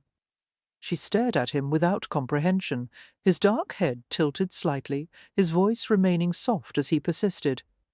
Did he bring you or himself to climax while you sat on his lap? For her face turned hot as she understood what he was referring to, the mysterious, ecstatic culmination that some of the girls had described with naughty laughs. A physical pleasure that she certainly could never have felt with Radnor. I don't think so. Believe me, you would know if either of you had, he said sardonically. For Lottie thought of the way that Gentry had touched her in the firelight, the coiling sensation she had felt in her breasts and loins and stomach, the sweet, aching frustration that had tormented her so. Had that been climax? Or was there more she had yet to experience? She was sorely tempted to ask her companion, but she kept silent out of fear that he might mock her for her ignorance. The sway of the well-sprung carriage lulled her, and she yawned tightly behind her hand. For you should rest, Gentry said quietly. Lottie shook her head, reluctant to abandon herself in slumber while he watched. How silly to fear that small intimacy after all that had happened between them. She sought for a new topic of conversation. Why did you become a Bow Street runner? I can't believe you chose such a profession willingly. A laugh rustled in his throat. Oh, I was willing enough, considering the alternative. I made a deal with my brother-in-law, Sir Ross, 3 years ago. For at the time he was Chief Magistrate of Bow Street, and he had evidence in his possession that would have had me dancing in the wind had it ever been presented at a trial. Dancing in the wind, Lottie repeated, puzzled by the unfamiliar expression. Hanging, dangling at the end of a rope. Believe me, I should have been drawn and quartered for some of the things I did in my underworld career. Pausing to observe the effect of his words, Gentry smiled slightly at her obvious unease, for in an effort to avoid the uncomfortable position of having to execute his wife's brother, he continued, Sir Ross offered to conceal the damning evidence against me if I would double-cross my underworld associates and become a runner. For how long? Indefinitely. Naturally, I agreed, as I had no loyalty to my former companions, and I didn't fancy having my neck stretched. Lottie frowned. Why did Sir Ross want you to become a runner? For I believe he had the mistaken impression that a few years of public service would reform me. Gentry grinned suddenly. It hasn't yet. Isn't it rather hazardous for you to hunt criminals in such places after you have betrayed them? More than a few people would like my head on a silver platter, he admitted with reckless confidence. In fact, you may not have to endure me for long. Everyone who knows me will vouch for the fact that I'm going to die young. For I probably won't be that fortunate, she said sardonically. But one can hope. Immediately after Lottie said the words, she was inundated with shame. It wasn't like her to stoop to such nastiness. I'm sorry, she said at once. I shouldn't have said that. That's all right, he said easily. I've inspired people to say much worse with less cause. That I can believe, she replied, and he laughed. I'm going to snuff the light, he said, for I have to take my rest when and where I can find it, and tomorrow promises to be busy. The silence that followed was surprisingly comfortable. Lottie settled into the corner, exhausted and dazed by the unforeseen direction her life had taken. She had expected that sleep would be elusive, with all the thoughts buzzing through her mind. However, A deep slumber soon overtook her, and she sagged against the seat cushions. Shifting, twisting restlessly, she sought a more comfortable position, for she felt herself being gathered up and held like a child, and the dream was so soothing that she couldn't help but surrender to the insidious pleasure. Something soft brushed her forehead, and the last few pins that anchored her coiffure were gently drawn from her hair. She inhaled a wonderful scent, the crispness of wool and shaving soap overlaying the essence of clean male skin. Realizing that she was lying in Gentry's arms, snuggled in his lap, she stirred groggily. "For what? What? Sleep," he whispered. "I won't harm you." His long fingers moved through the loose locks of her hair. The part of Lottie's mind that protested such a circumstance grappled with the rest of her brain, which pointed out that she was exhausted, and at this point it hardly mattered what liberties she allowed him. However, she stubbornly tugged free of him and pushed away from the inviting warmth of his body. He released her easily, his eyes a dark glitter in the shadows. "For I'm not your enemy, Lottie." "Are you my friend?" she parried. "You haven't behaved like one so far. I haven't forced you to do anything you didn't want to do. If you hadn't found me, I would still be residing happily at Stony Cross Park. You weren't happy there? I'll wager you haven't been happy a day in your life since you met Lord Radnor." Oh, how she longed to contradict him! But it was pointless to lie, when the truth was obvious. "For you'll find life a hell of a lot more enjoyable as my wife," Gentry continued. "You won't be anyone's servant. You can do as you please within reasonable limits, and you won't have to fear Lord Radnor any longer, all for the price of sleeping with you," she muttered. He smiled, all velvety arrogance, as he replied, "You may come to enjoy that part of it most of all." Chapter 6. When Lottie emerged from her slumber, daylight was leaking through the gaps in the window curtains. For bleary-eyed, dishevelled, she glanced at her husband-to-be, whose clothes were rumpled, but who was remarkably alert. "I don't require much sleep," he said, as if reading her thoughts. Reaching for her hand, he deposited her hairpins in her palm. Her fingers curled around the bits of wire which had retained the heat of his skin. Mechanically she proceeded to braid and coil her hair with an efficiency born of long-standing habit. For drawing aside the curtain, Gentry glanced at the swarming city outside the carriage window. A stray shaft of sunlight caught his eyes, turning them to a shade of blue that seemed almost unnatural. Even sitting in an enclosed carriage, Lottie could sense his familiarity with the city, the fearlessness that made no corner or rookery too dangerous for him to venture into. For no aristocrat she had ever encountered, and there had always been plenty of them at Stony Cross Park, had ever possessed such a street-seasoned look, the hardened demeanour that suggested he would be willing to do anything, no matter how abhorrent, to accomplish his goals. Well-bred men were able to draw the line at certain matters. They had principles and standards, things that Gentry had so far not displayed. For if he was indeed a peer, Lottie thought it was wise of him to reject his heritage and let Sidney rest in peace, as he had put it. She was certain that had he chosen otherwise, he would have found it difficult, even impossible, to make a place for himself in London's rarefied upper crust. "Lord Westcliff told me that you were the head of a corporation of thieves," she commented. "For he also said that you—" "I regret to say that I wasn't nearly as powerful a figure as everyone makes me out to be," Gentry interrupted. "The stories are exaggerated more each time they're told. A few chapbook writers have done their best to make me as menacing as Attila the Hun. Not that I'm claiming innocence, of course. I ran a hell of a good smuggling operation, and although I admit my methods were questionable, I was a better thief-taker than any of Cannon's runners. For I don't understand how you could direct thieves and smugglers and be a thief-taker at the same time. I planted spies and informers all over London and beyond. I had evidence on everyone from Gin Alley to Dead Man's Lane. Whenever someone got in the way of what I wanted, I turned him in and collected the bounty.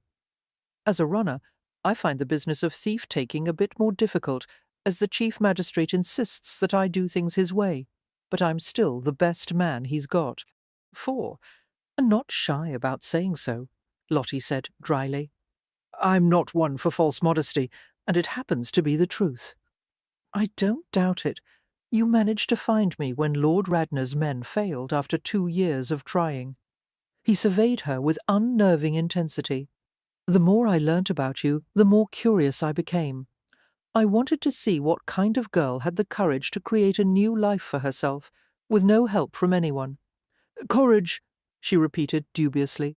For strange that you should call it that, when I've always considered it cowardice. He was about to reply when the carriage made a sharp turn and travelled along a well-paved street. It was sided by a landscaped green with trees and garden walks. Tidy 3-story homes of mellow brick lined the secluded lane, which featured a surprisingly pastoral atmosphere in the midst of the bustling city. Betterton, Gentry said, identifying the street, for the Bow Street office is located to our south, and Covent Garden just beyond that. Is the market within walking distance? Lottie asked, anticipating the prospect of exploring her new surroundings. Although Maidstones was established in West London, the students had never been allowed to go anywhere. Yes, but you won't be walking anywhere without me. I am in the habit of going out every morning, she said, wondering if that small but necessary pleasure was going to be withheld from her. For I'll walk with you, then. Or a footman will accompany you. But I won't have my wife wandering outside unprotected. My wife? The casual phrase seemed to knock the breath from Lottie's lungs. Suddenly the idea of marrying him, accepting his authority, submitting to his wishes, seemed entirely real, whereas it had only been an abstract notion before. It seemed that Gentry had surprised himself as well, for he clamped his mouth shut and stared out the window with a frown.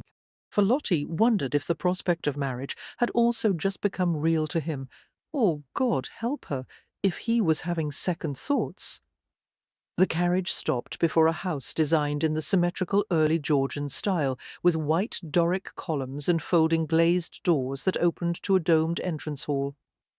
The small but elegant residence went so far beyond Lottie's expectations that she stared at it in wordless amazement. For exiting the carriage first, Gentry helped her descend, while a footman hastened up the front steps to alert the servants to the master's arrival. Grimacing at her cramped leg muscles, Lottie relied on the support of Gentry's arm as they approached the door. A middle-aged housekeeper greeted them. She was a plump woman with warm eyes and smooth silver hair. "Mrs. Trench," Gentry said, with sudden mischief dancing in his eyes. "As you can see, I've brought a guest with me. Her name is Miss Howard, for I will counsel you to treat her well, as she has just convinced me to marry her." Catching the implication that she was the one who had pressed for marriage, Lottie gave him a speaking glance, and he grinned. Mrs. Trench could not hide her astonishment. Clearly it was difficult to twist one's brain around the concept of a man like Nick Gentry getting married. Yes, sir. She curtsied to Lottie. Welcome, Miss Howard. Congratulations, and much joy to you. For thank you, Lottie returned with a smile, then looked cautiously at Gentry. No mention had been made of how he expected them to behave in front of the servants. For heaven's sake, she hadn't even known that he had servants. She supposed that the household would know quite soon that theirs was a marriage of convenience, so there was little sense in pretending any kind of affection for him. "Have a room readied, and tell the cook to prepare something for Miss Howard," he said to Mrs. Trench. "For will you require a plate as well, sir?" Gentry shook his head. "I intend to leave soon to make some arrangements." "Yes, sir." The housekeeper hurried to follow his wishes. Glancing down at Lottie, Gentry tucked a loose tendril of hair behind her ear. "I will be gone for only a short time. You're safe here, and the servants will do exactly as you tell them." Did he think she might be distressed by his absence? Surprised by his concern, Lottie nodded. "Of course. Tell Mrs. for Trench to show you the house in my absence." He hesitated briefly. "Naturally, I will have no objection if you wish to change anything that is not to your liking. I'm certain that I shall find it acceptable." Their surroundings were tasteful and elegant. The entranceway, with its marble floor patterned in geometric designs, the little staircase hall beyond, and a set of panelled mahogany doors opening to reveal a low-ceilinged drawing-room, for the walls were tinted a pale shade of green and hung with a few simple groupings of paintings, while the furniture had clearly been chosen for ease and comfort in lieu of formality. It was a handsome, elegant house, far superior to the one she had grown up in. Who decorated the house? Not you, surely? He smiled at that. My sister Sophia. I told her it wasn't necessary, but she seemed to be of the opinion that my judgment is lacking in such matters. For didn't it cause gossip for her to visit your home? She always brought Sir Ross with her. The twist of his mouth conveyed how little he had enjoyed those visits. The two of them also undertook to choose a household staff for me, as they weren't especially fond of my hirelings from the Flash House. They particularly didn't like Blueskin or Whopping Bess. Whopping? What does that mean? He looked both amused and perturbed by her ignorance of the word. It means swiving, frigging, for, at her continuing puzzlement, he shook his head ruefully. Having sexual relations, her confusion rapidly transformed into disapproval. What in heaven's name would you have employed her for in this house? No, don't tell me. I'm sure I should be sorry to know. She frowned at his amusement. How many servants do you have? 8, including Mrs. Trench. You led me to believe that you were a man of limited means. I am, compared to Lord Westcliff. But I can keep you in a comfortable style, for do the other runners live in this manner? That made him laugh. Some do. In addition to the assignments from Bow Street, most of us take private commissions. It would be impossible to live exclusively on the salary the government allots. Commissions such as the one from Lord Radnor, the thought of him made Lottie's stomach twist with anxiety.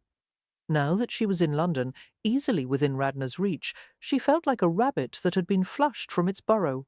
For has he already paid you for finding me? What will you do with the money? I'll return it to him. What about my family? She whispered apologetically. Might something be done for them?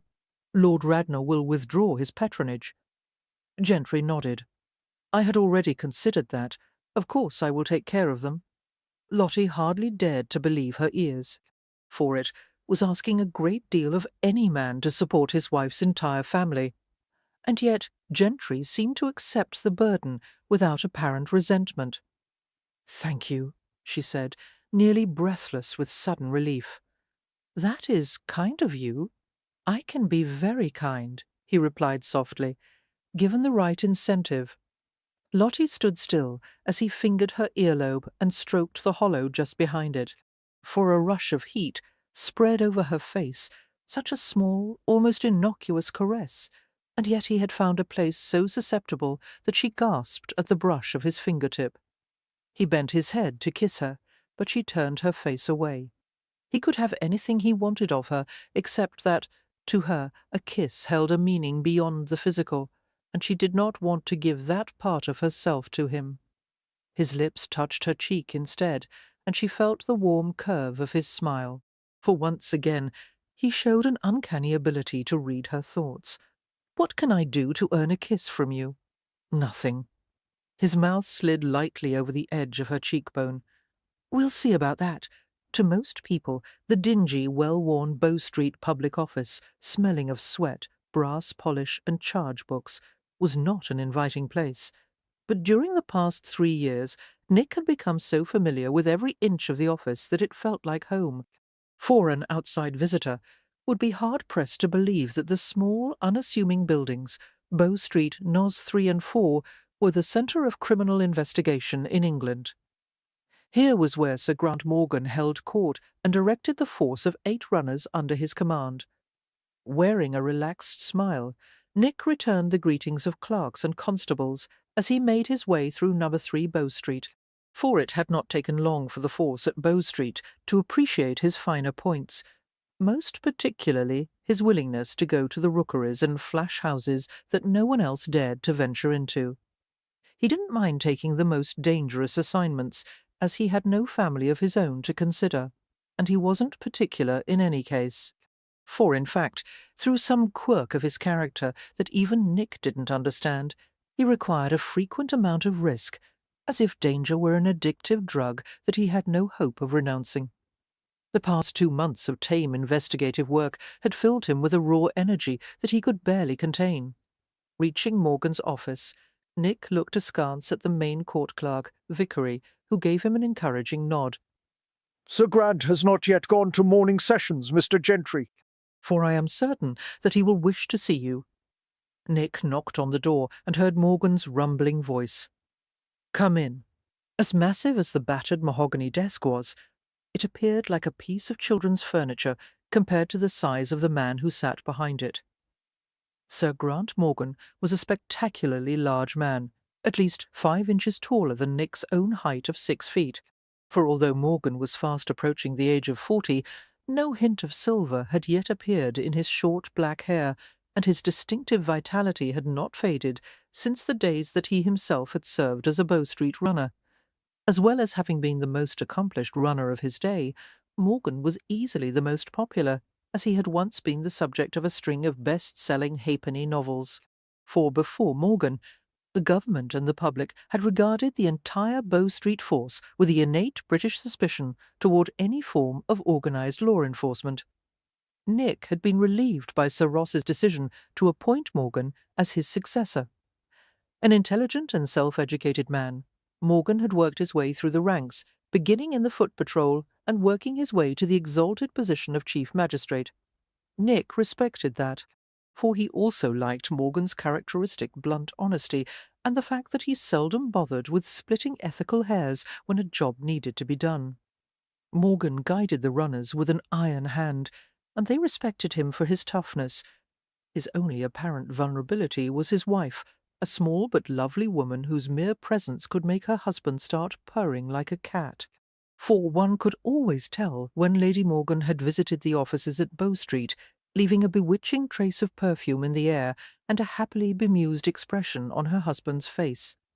Nick was amused by Sir Grant's obvious weakness where his wife was concerned, and he was determined to avoid such a trap. No female was ever going to lead him around by the nose. Let Morgan and Sir Ross make fools of themselves over their wives. He was much smarter than they. For welcome back, the magistrate said, leaning back in his chair to regard him with sharp green eyes. Have a seat.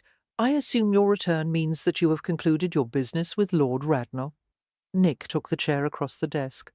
Yes, I found Miss Howard in Hampshire, working as a lady's companion to the Dowager Countess of Westcliff. I am acquainted with Lord Westcliff, Morgan remarked. For a man of honour and good sense, and perhaps the only peer in England who doesn't equate modernity with coarseness. For Morgan, the comments were akin to wildly effusive praise. Nick made a non-committal grunt, having little desire to discuss the many virtues of Westcliff. After tomorrow I will be ready for new assignments, he said. I just have one last matter to clear away. For, although Nick had expected that Morgan would be pleased by the information after all, he had been absent for 2 months. The magistrate received his words in a surprisingly distant manner. I'll see if I can find something for you to do.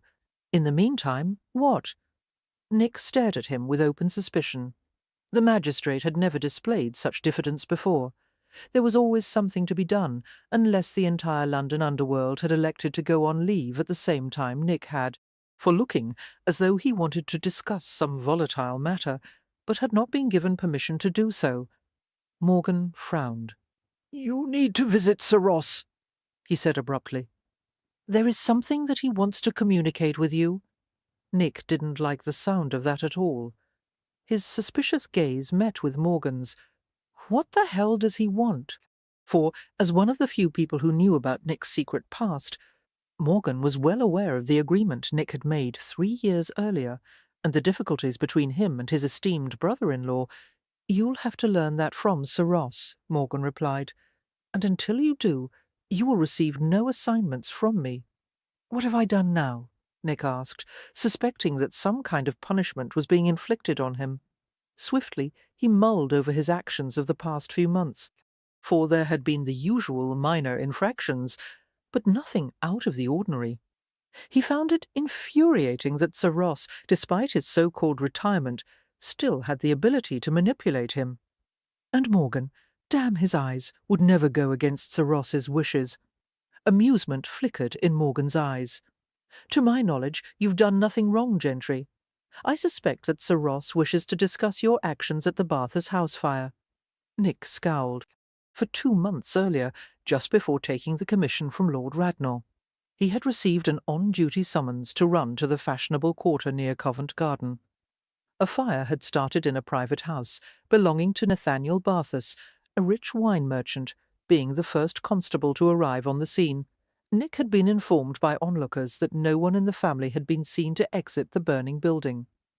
Without stopping to think, Nick had dashed inside the inferno, for he had found Bathurst and his wife on the second floor, overcome by smoke, and their 3 children crying in another room.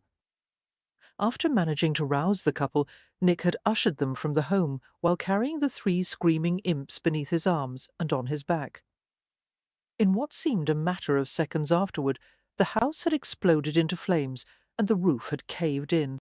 For to Nick's chagrin, the Times had published an extravagant account of the incident, making him out to be some grand, heroic figure. There had been no end of friendly needling from the other runners, who had adopted expressions of mock worship and exclaimed adoringly whenever he'd entered the public office. To escape the situation, Nick had requested a temporary leave from Bow Street, and Morgan had given it to him without hesitation. Thankfully, the public was possessed of a short memory. For during the past 8 weeks of Nick's absence, the story had disappeared, and things had finally returned to normal. "The damned fire is irrelevant now," he said brusquely. "Sir Ross is not of that opinion." Nick shook his head in annoyance. "I should have had the sense to stay out of the place, but you didn't," Morgan returned. "You went inside at great peril to yourself, and because of your efforts, 5 lives were saved. Tell me, Gentry, would you have reacted the same way 3 years ago?" For Nick kept his face smooth, although the question startled him. He knew the answer at once no. He would not have seen the value in taking such a risk when there would have been no material benefit in saving the lives of ordinary people who were of no use to him. He would have let them die, and although it might have bothered him temporarily, he would have found a way to put it out of his mind. He had changed in some inexplicable way. The realization made him ill at ease. "For who knows?" he muttered with an insouciant shrug. "And why should it matter to Sir Ross if I am being summoned so that he can give me a pat on the head for a job well done? It's more than that." Nick scowled. "If you're not going to explain or give me some work, I'm not going to waste my time sitting here." "I will not keep you, then," the magistrate said equably. "Good day, Gentry." Nick headed for the door, paused as he remembered something, and turned back to Morgan. "For before I go, I need to ask a favour. Will you use your influence with the registrar to get a civil licence by tomorrow?" A marriage license? The only sign of Morgan's puzzlement was the subtle narrowing of his eyes. "Doing errands for Lord Radnor, are you? Why does he wish to marry the girl with such haste? And why would he condescend to wed in the registrar's office rather than have a church ceremony?" "Furthermore, the licence isn't for Radnor," Nick interrupted, for the words suddenly stuck in his throat like a handful of thistles. "It's for me." An interminable silence followed as the magistrate worked things out for himself. Finally, recovering from an attack of jaw-dropping astonishment, Morgan fastened his intent gaze on Nick's reddened face. "Just whom are you marrying, Gentry?" "Miss Howard," Nick muttered. A snort of disbelieving laughter escaped the chief magistrate. "Lord Radnor's bride?" He regarded Nick with mingled amusement and wonder. "My God! For she must be an unusual young woman." Nick shrugged. "Not really. I've just decided that having a wife will be convenient." "In some ways, yes," Morgan said dryly. "In other ways, no. You might have done better to give her to Radnor and find some other woman for yourself. You've made a considerable enemy, Gentry. I can handle Radnor." Morgan smiled with an amused resignation that annoyed Nick profoundly. "Well, allow me to offer my sincere felicitations. For I will notify the superintendent registrar, and the licence will be waiting at his office tomorrow morning, and I urge you to speak to Sir Ross soon thereafter, as his plans will be all the more relevant in light of your marriage." "I can hardly wait to hear them," Nick said sarcastically, making the chief magistrate grin, grimly wondering what kind of scheme his manipulative brother-in-law was devising. Nick took his leave of the Bow Street office, for the sunny April day had rapidly become overcast, the air turning cool and damp. Manoeuvring nimbly through the mass of carriages, wagons, carts, and animals that clogged the streets, Nick rode away from the river toward the west. Abruptly, Knightsbridge quickly gave way to open country, and enormous stone mansions on large tracts of land replaced the rows of terrace houses built on neat squares. For as the aggressive outlines of Lord Radnor's weighty Jacobean mansion loomed before him, Nick spurred his horse to a more urgent gait. The chestnut's iron shoes crunched steadily over the long gravelled drive that led to the house. The last and only time Nick had come here was to accept Radnor's commission. All business thereafter had been conducted with the Earl's agents, who'd forwarded Nick's occasional reports to him. For as he felt the small weight of the enamelled miniature case in his coat pocket, Nick briefly regretted the fact that he would have to return it to Radnor. He had carried it, stared at it for 2 months, and it had become a sort of talisman. The lines of Lottie's face, the shade of her hair, the sweet curve of her mouth had been carved into his brain long before he had met her. And yet the likeness, that of a pretty but rather ordinary face, had captured nothing of what made her so desirable. For what was it about her that moved him so? Perhaps it was her mixture of fragility and valiance, the intensity that simmered beneath her quiet exterior, the electrifying hints that she possessed a sensuality that rivaled his own. It made Nick uncomfortable to acknowledge that his desire for Lottie was no less acute than Radnor's, and yet they each wanted her for entirely different reasons. For no expense is too great in my quest to create the perfect woman, Radnor had told him, as if Lottie were destined to play Galatea to his Pygmalion. Radnor's idea of female perfection was something entirely different than Lottie. Why had he fixed his attentions on her, rather than on someone who was far more tractable? It would have been infinitely easier to dominate a woman who was submissive by nature. But perhaps Radnor was irresistibly attracted to the challenge that Lottie presented.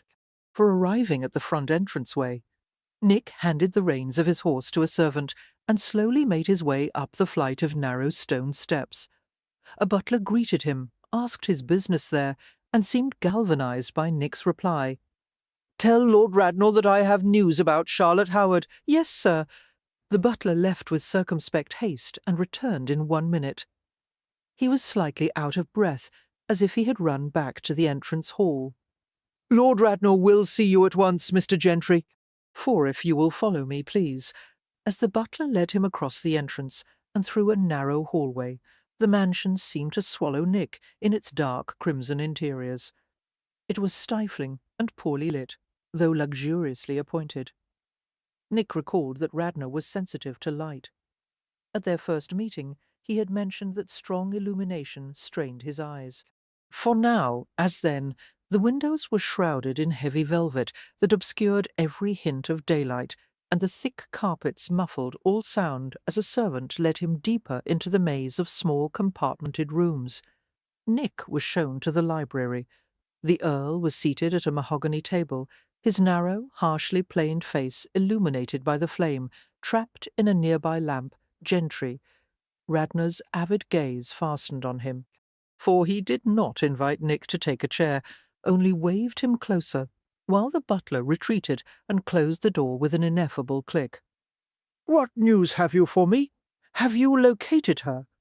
"I warn you, my patience is nearly at an end." Withdrawing a bank draft from his pocket, Nick flattened it on the table, leaving it beside the lamp. "I am returning your money, my lord. Unfortunately, I won't be able to oblige you where Miss Howard is concerned." For the Earl's fingers curled, sending claw-like shadows across the gleaming table. "You have not found her, then? You have proven yourself to be an inept fool, just like the rest." How can one insolent girl have eluded every man that I have sent to retrieve her? Nick smiled casually. I didn't say that she had eluded me, my lord. As a matter of fact, I've brought her to London with me. Radnor bolted from his chair. Where is she? That is no longer your concern. For suddenly Nick was enjoying himself. The fact is, Miss Howard has elected to marry another man. It seems that in this case, absence has not made the heart grow fonder. Whom, was all Radnor seemed to be able to bring himself to ask me. The air around them seemed saturated with poison. Nick had rarely seen such fury on another man's face. He had no doubt that Radnor would have murdered him had the means been at his disposal. For instead, the Earl stared at him with the dawning comprehension that Lottie had been permanently removed from his reach. You can't have her, Radnor finally whispered, his face veined with murderous choler. Nick's reply was just as soft. You can't stop me. The muscles in the Earl's face twitched in frenzied spasms. How much do you want? Obviously, this is a means to extort money from me. Well, you may have it, and be damned. Tell me your price. For I didn't come to have my palms greased, Nick assured him. The fact is, I want her, and she appears to prefer my offer to yours. He took the miniature of Lottie from his pocket and sent it skittering across the table, until it spun to a rest beside the Earl's rigid arm. It seems this is all you'll ever have of Charlotte Howard, my lord. It was obvious that Radnor found the situation incomprehensible, that it was difficult for him to speak through an attack of throat-seizing rage. For you will both suffer for this. Nick held his gaze. No, you will suffer, my lord, if you accost Lottie in any way. There will be no communication with her, and no reprisal against her family. She's under my protection now. He paused, and felt it necessary to add, if you understand anything of my history, you won't take my warning lightly. You ignorant whelp! You dare to warn me away from her? I created her. For without my influence, Charlotte would be a bovine in the country with 6 children at her skirts, or spreading her legs for every man who dropped a coin between her breasts. I've spent a fortune to make her into something far better than she was ever meant to be. Why don't you send me a bill? It would beggar you, Radnor assured him with raw contempt. Send it anyway, Nick invited gently. I'll be interested to learn the cost of creating someone. For he left Radnor sitting in the dark room like a reptile in dire need of sunning. Chapter 7. As Lottie consumed a plate of salty mutton stew, she enjoyed the serene atmosphere of the small dining room, the shining floorboards redolent with beeswax, the sideboard loaded with good white china. Mrs. Trench appeared in the doorway, a comfortable presence with a sturdy physique, her pleasant expression tempered by a touch of wariness. For Lottie sensed the questions in the woman's mind. The housekeeper was wondering if she was truly going to marry Nick Gentry, if a trick was being played on her, if the match had been made out of love, convenience, or necessity, if Lottie was a figure to be pitied or a force to be reckoned with. Is your dinner satisfactory, Miss Howard? Yes, thank you. Lottie gave her a friendly smile. How long have you worked for Mr. Gentry, Mrs. Trench? For 3 years, came the ready reply. For ever since he began working at Bow Street. Sir Ross himself interviewed me for the position, as he wished to help the master establish a proper household. Mr. Gentry is a protégé of Sir Ross's, you might say. Why would Sir Ross take such an interest in him, I wonder? Lottie asked, trying to discern if the housekeeper knew about the secret kinship between them. Mrs. Trench shook her head, seeming genuinely perplexed. It's a great mystery, especially as they were once bitter enemies. For many people criticised Sir Ross for bringing Mr. Gentry to Bow Street. But Sir Ross's judgment has since been proven right. Mr. Gentry is the one they call for when there is the most danger involved. He fears nothing. A cool head and fast feet, that's what Sir Grant says about him. No one cares to find himself the object of Mr. Gentry's pursuit. Indeed, Lottie said dryly, but the sardonic note in her voice escaped the housekeeper. A brave, bold man. Mr. Gentry is, Mrs. Fortrench continued, and no one would dispute that now, after the Bathurst fire. What fire? You didn't hear of it? Not long ago, the master saved a wine merchant and his entire family in a house fire. They would have perished for certain, had Mr. Gentry not rushed in to find them. The Times reported the story, and the master was the most talked-about man in London. Why, even the Queen commended him and requested that he guard the Prince Consort at the annual Literary Fund dinner. Mr. Forgentry didn't mention a word about it, Lottie said, finding it difficult to reconcile the information with what she already knew of him. It appeared that Mrs. Trench desired to say more, but she kept her silence on the subject. "If you will excuse me, Miss Howard, I will make certain that the guest room has been properly aired and that your things have been put away." Yes, of course. After finishing her stew, Lottie drank a glass of watered-down wine. For Nick Gentry, risking his life for someone else. It was difficult to imagine. How much easier it would have been to think of Gentry as purely a villain.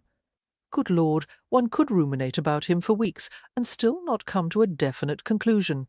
Was he a good man, acting as a bad one, or a bad man, acting as a good one? The wine made her drowsy, eyes half closed. Lottie leaned back in her chair as a footman appeared to clear the table. For a humourless smile grazed the corners of her lips as she reflected on the oddity of marrying one man to avoid marrying another. The prospect of being Mrs. Nick Gentry was far more appealing than continuing to hide from Lord Radnor and his henchmen. Moreover, as Gentry had demonstrated, the arrangement would not be without its pleasures. As she thought of his hands on her body, heat prickled across her face and deep in her stomach, for she couldn't help remembering the touch of his mouth on her breast, the silky brush of his hair against her inner arms, the long, rough, textured fingers slipping gently over. Miss Howard, stiffening, she turned to the door. "Yes, Mrs. Trench? The guest room is ready. If you are finished with your meal, a maid will help you to change from your travelling clothes." Lottie nodded in thanks. "I would like a bath if possible," for, although she did not wish to trouble the maids with the task of running up and down stairs with ewers of hot water, she was dusty and sore from travelling, and she longed to be clean. "Certainly. Shall you wish to take a shower bath, miss? Mr. Gentry has installed one in the bathing-room upstairs, with piped hot and cold water." "Has he?" Lottie was intrigued, as she had heard of many well-to-do households that featured shower baths, but she had never actually seen one, for even Stony Cross Park, with all its amenities, had not yet been fitted with hot water piping. Yes, I would very much like to try it. The housekeeper smiled at her enthusiasm. Harriet will attend you. Harriet was a bespectacled young housemaid with a white mobcap covering her dark hair. She was polite but friendly as she showed Lottie to the upstairs rooms.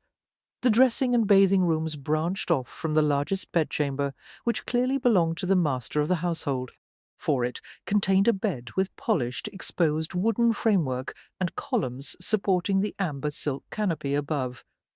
Although the bed was large, the base was lower than usual, requiring no steps to climb up to the mattress.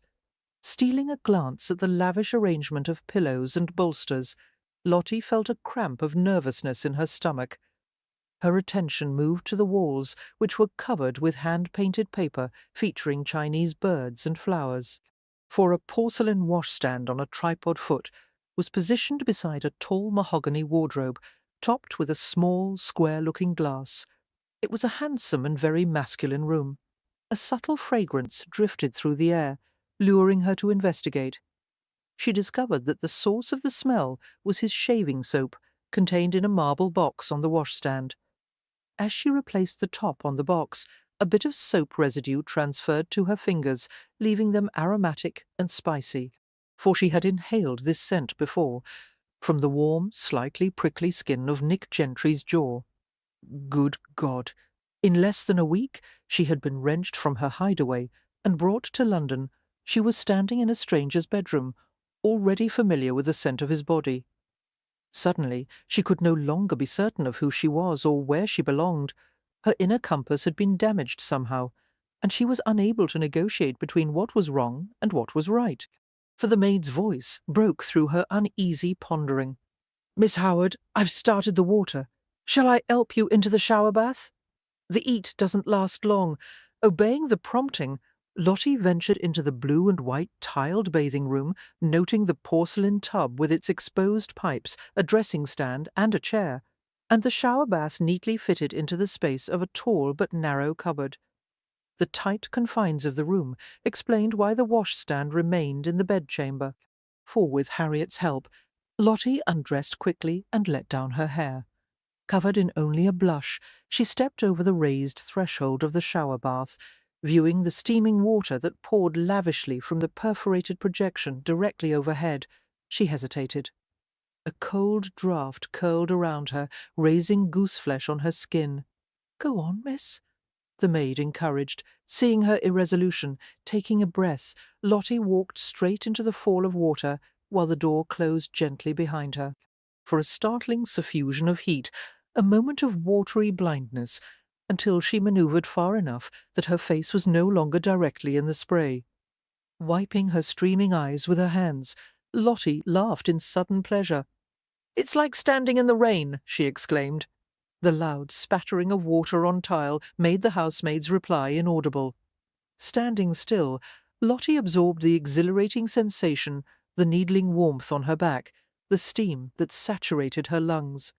For the door opened a crack, and a bar of soap and a sponge were extended to her. She soaped her hair and body and turned in slow circles, her face uplifted, eyes and mouth tightly closed. Hot water slid everywhere, over her breasts and stomach, down her thighs, between her toes. It was a surprisingly sensual experience, making her feel at once enervated and relaxed. She wanted to stand there for hours. However, all too soon the water began to cool, for, with a regretful sigh, Lottie stepped away from the shower stream before she became completely chilled. "It's cold now," she called to Harriet, who twisted the valve outside the door before handing her a towel that had been warmed on the hot water pipe. Shivering in the cool air, Lottie blotted her face and hair and wrapped the towel around herself. "If only it could have lasted a bit longer," she said wistfully, making Harriet smile. "For in 3 hours there will be enough hot water for another, miss." Lottie followed the maid to the adjoining dressing-room, where her dark blue dress and fresh linens had been set out for her on a narrow daybed. It would almost be worth marrying Mr. Gentry just for his shower bath, she said. The remark earned a cautiously inquiring glance from Harriet. "It's true, then, miss, you are going to marry the master?"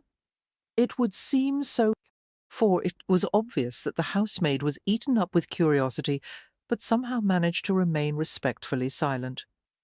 Lottie dropped her wet towel and pulled on her drawers and chemise with modest haste.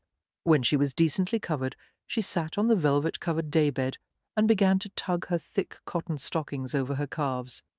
She couldn't help wondering how many women had bathed and dressed and slept here. "Gentry's bed must be as busy as a brothel, for I suppose you've attended quite a few female guests at Mr. Gentry's home," she commented, reaching for a garter. Harriet stunned her by saying, "No, Miss Howard." Lottie nearly dropped the garter in surprise. "What?" She raised her brows as she stared at the housemaid. "Surely I am not the first woman that he has brought here. Ye are as far as I know, miss, but that can't be true." She paused and added with deliberate bluntness, "I am certain that Mr. Gentry has entertained no less than a harem's worth in his bedroom." The housemaid shook her head. "I've never seen any ladies visit the house, not in that way. O' course, after the Bathurst fire, many lady admirers sent letters and made calls." A sly grin touched Harriet's lips. "The old street was filled with carriages, and poor Mr. Gentry couldn't go through his own front door, as a crowd waited for him every morning." For Lottie fastened her garter neatly over her stocking and reached for the other one. But he's never brought a mistress here. "Oh, no, miss." Evidently Gentry was more scrupulous than she had expected. Or at least he wished to keep his home completely private. It must be that he satisfied his sexual needs at a brothel, or distasteful thought. Perhaps his appetites were base enough that he sought the services of alleyway prostitutes. But he seemed more discerning than that, for the way he touched her bespoke the appreciation of a connoisseur rather than a simple brute. Her face flamed, and she tried, as she dressed, to cover her discomfiture by asking further questions of the housemaid. Lottie quickly discovered that Harriet was far more voluble on the subject of Gentry than Mrs. Trench had been. According to the housemaid, Gentry was something of a mystery even to his own servants, as one never knew what to expect from him, for he comported himself like a gentleman in private, but did not shrink from the violence of his profession. He could be scathing or kind, brutal or gentle, his moods infinitely mercurial.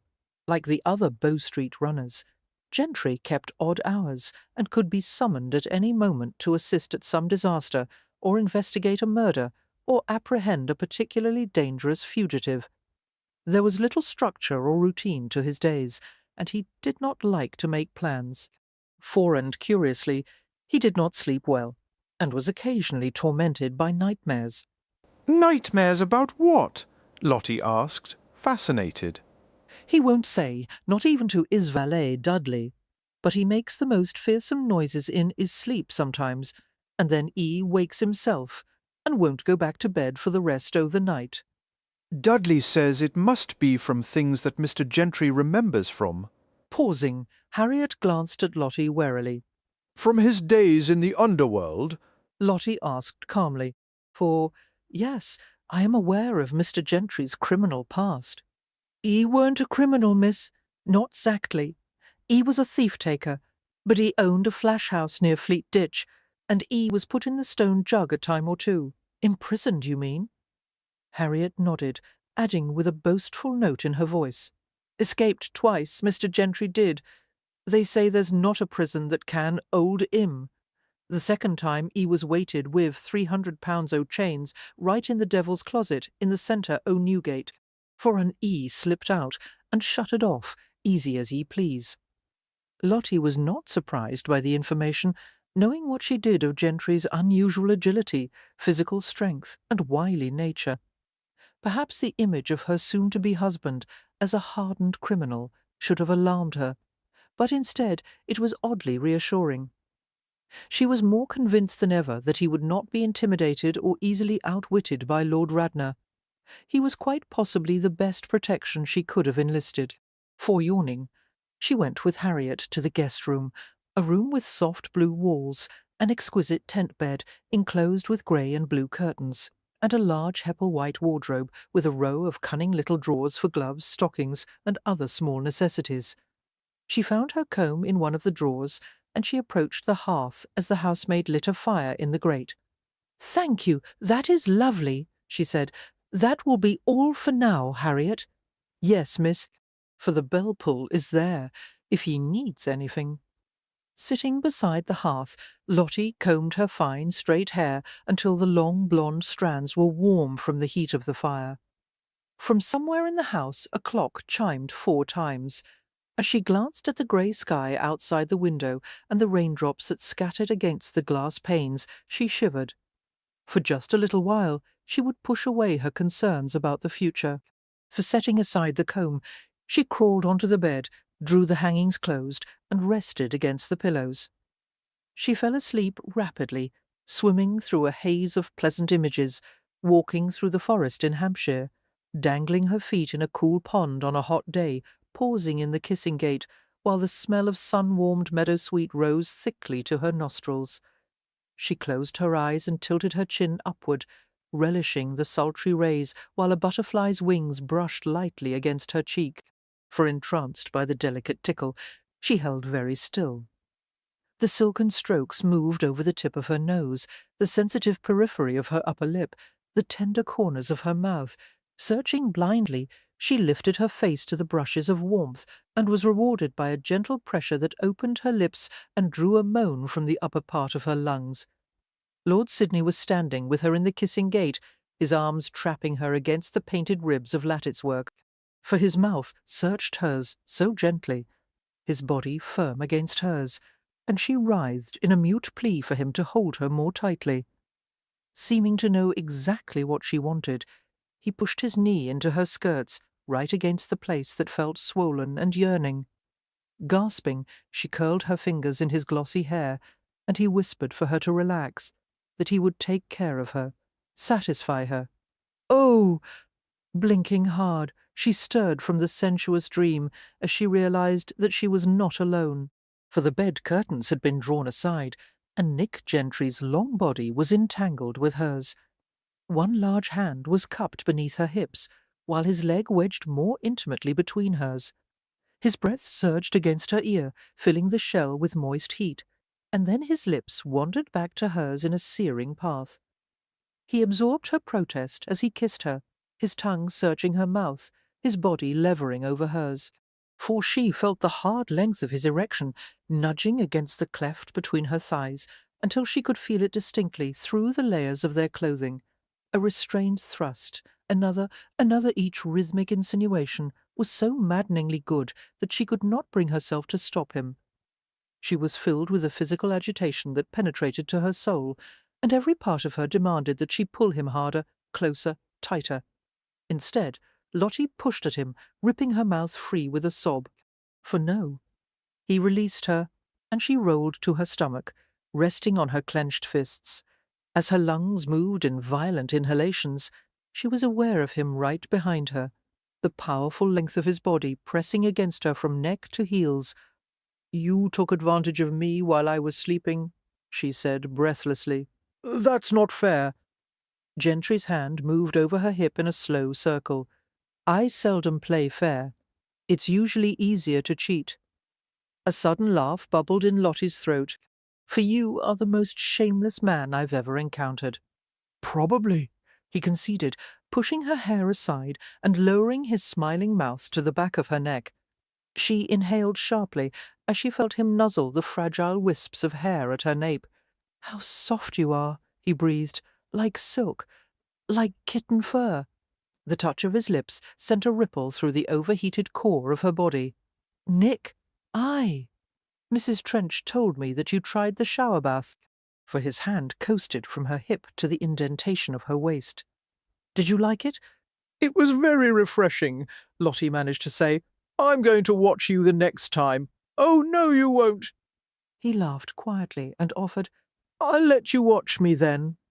Before she could stop herself, Lottie imagined him standing in the shower bath, the water coursing and gliding over his skin, darkening his hair, steam veiling his sapphire eyes. For the image was a vague one, as she had never seen a naked man, only the engraved images in an anatomy book she had found in Lord Westcliffe's library. She had pored over the drawings with fascination, wishing that certain details had been more fully articulated. Soon she would not have to wonder. He seemed to read her thoughts. "It's not wrong to like it," he said, stroking her midriff with his palm. "Whom will it benefit if you deny yourself pleasure? If you're paying the price for my protection, you may as well get some enjoyment out of it." "But you're a stranger," she said ruefully. "What husband isn't a stranger to his wife? Courtship consists of a dance at a ball, a chaperoned drive through the park, and a conversation or two in the garden. Then the parents agree on the match. The ceremony is performed, and the girl finds herself in bed with a man she hardly knows. There isn't much difference between that scenario and ours, is there?" For Lottie frowned and rolled to face him, knowing there was a flaw in his reasoning, but she was unable to identify it. Gentry was reclining on his side, propped up on one elbow, the broad outline of his shoulders obscuring most of the light shed by the bedside lamp. His body was so large and sheltering, his self-confidence so substantial, that it seemed as if she could wrap it around herself like a blanket and stay safe forever. For shrewdly, he understood her Achilles' heel, that terrible need for sanctuary, and he did not hesitate to make use of it. He slid his arm over her waist, his hand resting on the middle of her back, his thumb brushing along the stiff arc of her spine. "I'll take care of you, Lottie. I'll keep you safe and provide all the comforts you require. All I want in return is for you to enjoy yourself with me. That isn't so terrible, is it? For He had Lucifer's own skill of making what he wanted sound perfectly reasonable. Discerning her weakness, he leaned over until the solid weight of his body was poised above her and his thigh pressed into the mattress between her legs. "Kiss me," he whispered. The sweet drugging spice of his breath and skin sent her thoughts scattering like dry leaves in the wind. She shook her head, even though the most tender parts of her body had begun to throb in acute longing. "Why not?" "For," he asked, his fingertips teasing the edge of her hairline. "Because a kiss is something that a woman gives to a sweetheart, something you are not." He trailed the backs of his fingers lightly over her throat, between her breasts, down over her stomach. "You kissed me at Stony Cross Park." A fierce blush enveloped her. "I didn't know who you were then." His hand settled perilously low on her stomach, for were she not clothed, his fingers would have been resting at the top of the triangle between her thighs. "I'm the same man, Lottie." His hand began to stray even lower until she caught at his wrist and shoved it away. Gentry chuckled, and then sobered as he moved back to look at her. "I saw Lord Radnor today. Although Lottie had expected it, she still felt a chill of alarm. "What happened? What did you tell him?" "4. I returned his money, informed him of your decision to marry me, and warned him not to bother you or your family in the future." How angry was he? He held his thumb and forefinger a mere millimetre apart. He was this close to apoplexy. The thought of Radnor's anger filled her with satisfaction, but at the same time she could not quell a sudden shiver. "He won't give up. He'll cause trouble for both of us in every way possible." 4. "I've dealt with worse characters than Radnor," he said evenly. "You don't know him as well as you think you do." His lips parted as he prepared to argue, but as he saw the trembling of her chin, the aggressive gleam faded from his eyes. "Don't be afraid." He startled her by settling his palm on her chest, on the smooth reach between her throat and her breasts. She inhaled deeply, her chest rising beneath the soothing weight of his hand. "For I meant it when I told you that I would take care of you and your family," he said. "You're giving Radnor more importance than he merits. You couldn't possibly understand the way he has overshadowed my entire life. I do understand." His fingers drifted to her throat, stroking the tender place where he could feel her swallowing. Such a powerful hand. He could crush her so easily, and yet he touched her with incredible gentleness. And I know that you've never had anyone to defend you from him. But from now on, I will. So stop turning pale every time his name is mentioned. No one is ever going to dominate you again, least of all Radnor." "No one except you mean?" He smiled at the pert accusation, toying with a lock of her hair. "I have no desire to dominate you." Leaning over her, he kissed the tiny pulse in her throat and touched it with his tongue. Lottie held very still, her toes curling inside her stockings, for she wanted to put her arms around him, touch his hair, press her breasts upward into his chest. The effort to hold back made her entire body stiffen. "After we wed tomorrow, I'll take you to meet my sister Sophia," he said against her neck. "Will that be agreeable?" "Yes, I would like that. Will Sir Ross be there as well?" Gentry lifted his head. "Probably." He sounded distinctly less than thrilled by the prospect. "For I received a warning today that my brother-in-law is hatching some plan, as usual, and wants to see me. Is there no liking at all between you?" God, no, sir. Ross is a manipulative bastard who has plagued me for years. Why Sophia saw fit to marry him is still beyond any hope of understanding. Does she love him? "I suppose," he said reluctantly. "Do they have children?" "One daughter, so far. A tolerable brat, if one likes children. And is Sir Ross faithful to your sister?" "Oh, he's a saint," Gentry assured her dourly. When they met, he was a widower who had been celibate ever since the death of his wife, too honourable to lie with a woman outside of wedlock. "He sounds quite chivalrous." "Yes."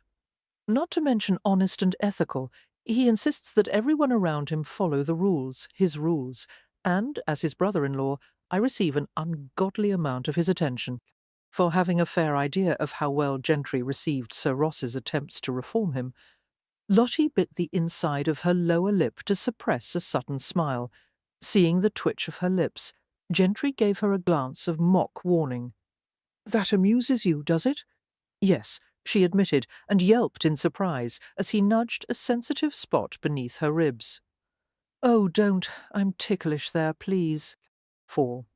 He moved over her with easy grace, his thighs straddling her hips, his hands catching at her wrists to pull them over her head. Lottie's amusement disappeared at once. She felt a pang of fear, as well as a confusing rush of excitement, as she stared at the large male above her. She was stretched beneath him in a primal position of submission, helpless to prevent him from doing whatever he wanted. For despite her anxiety, however, she did not ask him to release her, only waited tensely with her gaze locked on his dark face, his grip on her wrists loosened, and his thumbs dipped gently into the humid cups of her palms. "Shall I come to you tonight?" he whispered. Lottie had to lick her dry lips before she could answer. "Are you posing a question to me or yourself?" A smile flickered in his eyes. "You, of course. I already know what I want. I'd rather you stayed away then. For why prolong the inevitable? One more night isn't going to make a difference. I would prefer to wait until after we are married. Principle," he mocked, his thumbs tracing slowly along her inner arms. "Practicality," Lottie countered, unable to prevent a gasp as he touched the delicate creases inside her elbows. How was it that he could elicit sensation from such ordinary parts of her body? "If you think I might change my mind about marrying you after one night of love-making, you're wrong. For my appetite isn't satisfied nearly that easily. In fact, having you once is only going to make me want you more. It's a pity that you are a virgin. That will limit the number of things I can do with you for a while at least." Lottie scowled. "I'm so sorry for the inconvenience." Gentry grinned at her annoyance. "That's all right. We'll do the best we can in light of the circumstances. Perhaps it will be less of a hindrance than I expect. For never having had a virgin before, I won't know until I try one." "Well, you will have to wait until tomorrow night," she said firmly, wriggling beneath him in an effort to free herself. For some reason he froze and caught his breath at the movement of her hips beneath his. Lottie frowned. "What is it? Did I hurt you?" Shaking his head, Gentry rolled away from her. He dragged a hand through his gleaming brown hair as he sat up. "No," he muttered, sounding a bit strained. "For although I may be permanently debilitated if I don't get some relief soon." "Relief from what?" she asked, while he left the bed and fumbled with the front of his trousers. "You'll find out." He glanced over his shoulder, his blue eyes containing both a threat and a delicious promise. "Put yourself to rights, and let's have supper downstairs. If I can't satisfy one appetite, I may as well attend to the other." 4. Chapter 8. As a wedding to Lord Radnor had figured prominently in Lottie's nightmares for years, she had inevitably come to regard such a ceremony with suspicion and dread. She was gratified, therefore, that the rite in the superintendent registrar's office turned out to be fast and efficient, consisting of signing her name, exchanging obligatory vows, and paying a fee. For there were no kisses, no long glances, no hint of emotion to colour the business-like atmosphere, and for that she was grateful. However, she felt no more married upon leaving the registrar's office than she had when entering it. She had just become the wife of a man who did not love her and was probably incapable of such an emotion, and by marrying him she had just removed all possibility of ever finding love for herself. For, however, there would be consolations in this union, the greatest one being her escape from Lord Radnor. And truth be told, Nick Gentry was fascinating company. He did not bother to conceal his faults, as everyone else did, but instead boasted about them, as if there was some merit in being immoral and mercenary. For he was a foreigner to her, coming from a world she had only heard about in whispers, a world populated with scavengers, thieves, dispossessed people who resorted to violence and prostitution. Gentlemen and ladies were supposed to pretend that the underworld did not exist. But Nick Gentry answered Lottie's questions with stunning frankness, explaining exactly what occurred in the rookeries of London and the difficulties the Bow Street runners encountered in trying to bring criminals to justice. For some of the alleyways are so narrow, he told her, as their carriage travelled to Sir Ross's home, that a man has to turn sideways to squeeze between the buildings. Many times I've lost a fugitive simply because he was thinner than I. And then there are masses of buildings that are connected, roof, yard, and cellar, so a thief can slip through them like a rabbit in a warren. I usually accompany the new constables, who don't have much experience, as they can get lost in less than a minute. And once a runner is lost, he can stumble right into a trap. What kind of trap? Oh, a group of thieves or costers will be waiting to bash a pursuing officer's skull or stab him, or they'll cover a cesspool with a few rotten boards, so when he sets a foot on it, he'll drown in a vat of sewage. That kind of thing. Her eyes widened. How dreadful! It's not dangerous when you learn what to expect, he assured her. For I've been in every corner of every rookery in London, and I know every dodge and trap there is. You almost seem to enjoy your work, but you couldn't possibly. I don't enjoy it. He hesitated before adding, I need it, though. Lottie shook her head in confusion. Are you referring to the physical exertion? That's part of it. Jumping over walls, climbing onto rooftops, the feeling of catching a fugitive and bringing him to the ground. And the fighting? Lottie asked. For do you enjoy that part of it? Although she expected him to deny it, he nodded briefly. It's addictive, he said. The challenge and excitement, even the danger. Lottie twined her fingers together in her lap, reflecting that someone needed to tame him enough so that he could live in a peaceful manner some day, or his prediction of being short-lived would fulfill itself rather quickly. For the carriage travelled along a drive lined with plane trees, their intricately lobed leaves providing dense cover for the underplantings of white snowdrops and spiky green-stemmed cornices. They stopped before a large house, handsome in its stately simplicity, the entrance guarded by wrought-iron railings and arched lamp standards. The pair of attentive footmen, Daniel and George, helped Lottie alight from the carriage and went to alert the household of their arrival, for noticing that the letter C had been worked into the designs of wrought iron. Lottie paused to trace it with her fingers. Gentry smiled sardonically. The canons aren't members of the peerage, but one wouldn't know it to look at them. Is Sir Ross a very traditional sort of gentleman? In some regards, yes. But politically speaking, he's a progressive, fights for the rights of women and children, and supports every reformist cause you can name. For, with a short sigh, Gentry guided her toward the front steps. You'll like him. All women do. As they ascended the stone staircase, Gentry surprised Lottie by fitting his arm behind her back. Take my hand. That step is uneven. He navigated her carefully over the irregular surface, releasing her only when he was certain that her balance was perfect. They walked into a large entrance hall, painted in eggshell shades, with gleaming gold ormolu swags that bordered the lofty ceiling. For a half-dozen doorways connected the hall to 6 principal rooms, while a horseshoe-shaped staircase led to the private apartments above. Lottie scarcely had time to appreciate the graceful design of the house's interior before they were approached by a lovely woman. The woman's blonde hair was much darker than her own, the colour of aged honey. It had to be Lady Cannon, whose face was a delicate copy of Gentry's severely handsome features. For her nose was less bold, her chin defined, but not quite as decisive as her brother's, her complexion fair instead of tanned.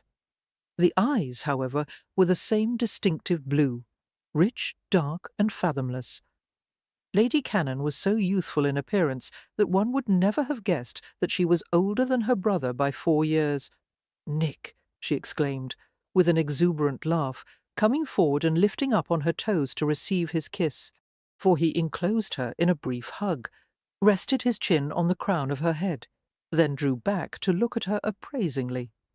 In that one instant, Lottie saw the remarkable depth of feeling between the two, which had somehow survived years of distance, loss, and deception. "You're expecting another one," Gentry said after a moment, and his older sister laughed. "How did you know Sir Grant must have told you?" No, but your waist is thicker, or else your corset strings have come loose. For pulling away, Lady Cannon laughed and swatted at his chest. You tactless wretch, yes, my waist is thicker, and will continue to increase until January, at which time you'll have a new niece or nephew to dandle on your knee. God help me, he said with feeling. Lady Cannon turned toward Lottie, her face softening. Welcome, Charlotte. Nick sent word to me about you yesterday. I have been terribly impatient to meet you. For she smelled like tea and roses, a fragrance that was as soothing as it was alluring.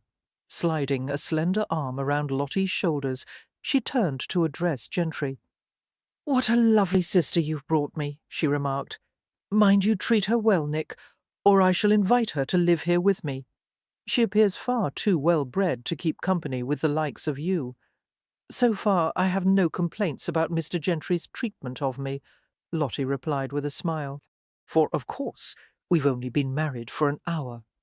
Lady Cannon frowned at her brother. "Marrying this poor girl in the registrar's office, of all places. I wish to heaven you had waited and allowed me to arrange something here. Why, you haven't even given her a ring. Honestly, Nick?" "I didn't want to wait," he interrupted brusquely.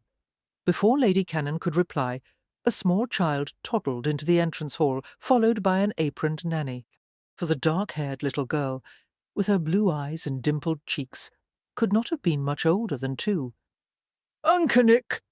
She shrieked, rushing at him headlong, her curls flying in a wild, tangled mass. Gentry caught her and swung her up in the air, grinning at her screams of delight.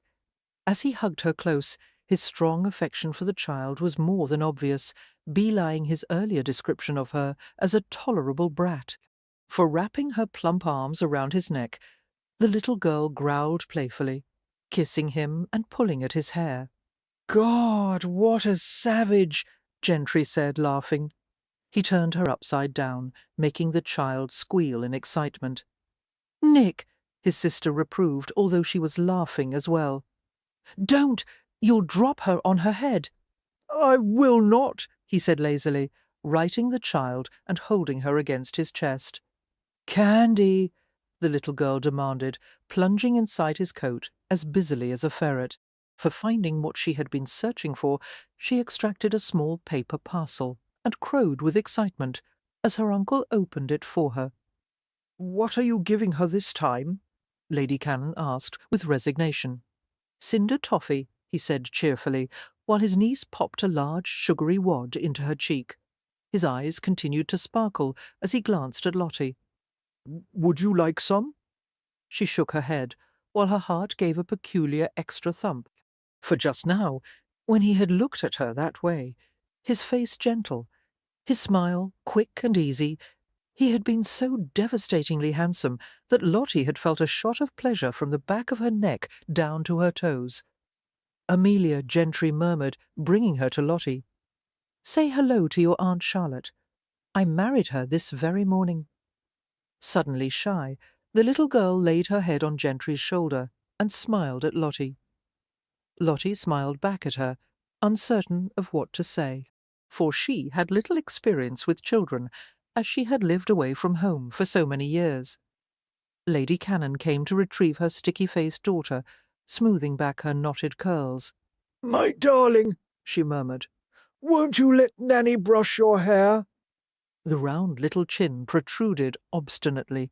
No, she said around the mouthful of cinder toffee, punctuating her refusal with a drooling grin. If you won't let her brush out the tangles, they'll become so impossible that we'll have to cut them out.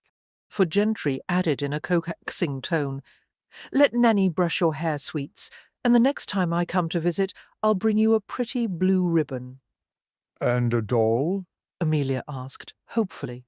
A doll as big as you, he promised. Squirming down from her mother's arms, the little girl tottered off to the waiting nanny. "She is a beautiful child," Lottie remarked. Lady Cannon shook her head with a rueful smile, her eyes filled with maternal pride. "And spoiled beyond reason." For, returning to Lottie, she took her hand. "You must call me Sophia," she said warmly. "Let's not bother with formal terms of address. Yes, my yes, Sophia. My husband will be joining us quite soon in the parlour. "Oh, splendid," came Gentry's surly voice from behind them. Sophia continued as if she hadn't heard him, "And I will send for some refreshments. I have just acquired an exquisite chocolate service. Do you like chocolate, Charlotte?" For Lottie accompanied her new-found sister-in-law to a sumptuous parlour, one side of which was lined with glass panels that provided a view of a lushly planted indoor conservatory. "I've never had it before," she replied. The beverage had never been served at Maidstone's, and even if it had been, Lord Radnor would never have allowed her to have it, and certainly the servants at Stony Cross Park had rarely, if ever, enjoyed such luxuries. For butter and eggs were seldom allotted to servants, much less something as dear as chocolate. "Never?" "Well then, you shall try some today." Sophia's smile contained an impish quality, as she added, "I happen to be a great authority on the subject." The parlour was decorated in warm shades of burgundy, gold and green, the heavy mahogany furniture upholstered in brocade and velvet. For small tables with leather tops were scattered throughout the room, bearing tempting loads of folio books, novels and newspapers. At Sophia's direction, Lottie sat on an overstuffed couch against a row of pillows embroidered in patterns of animals and flowers. Nick sat beside her after Sophia took a nearby chair.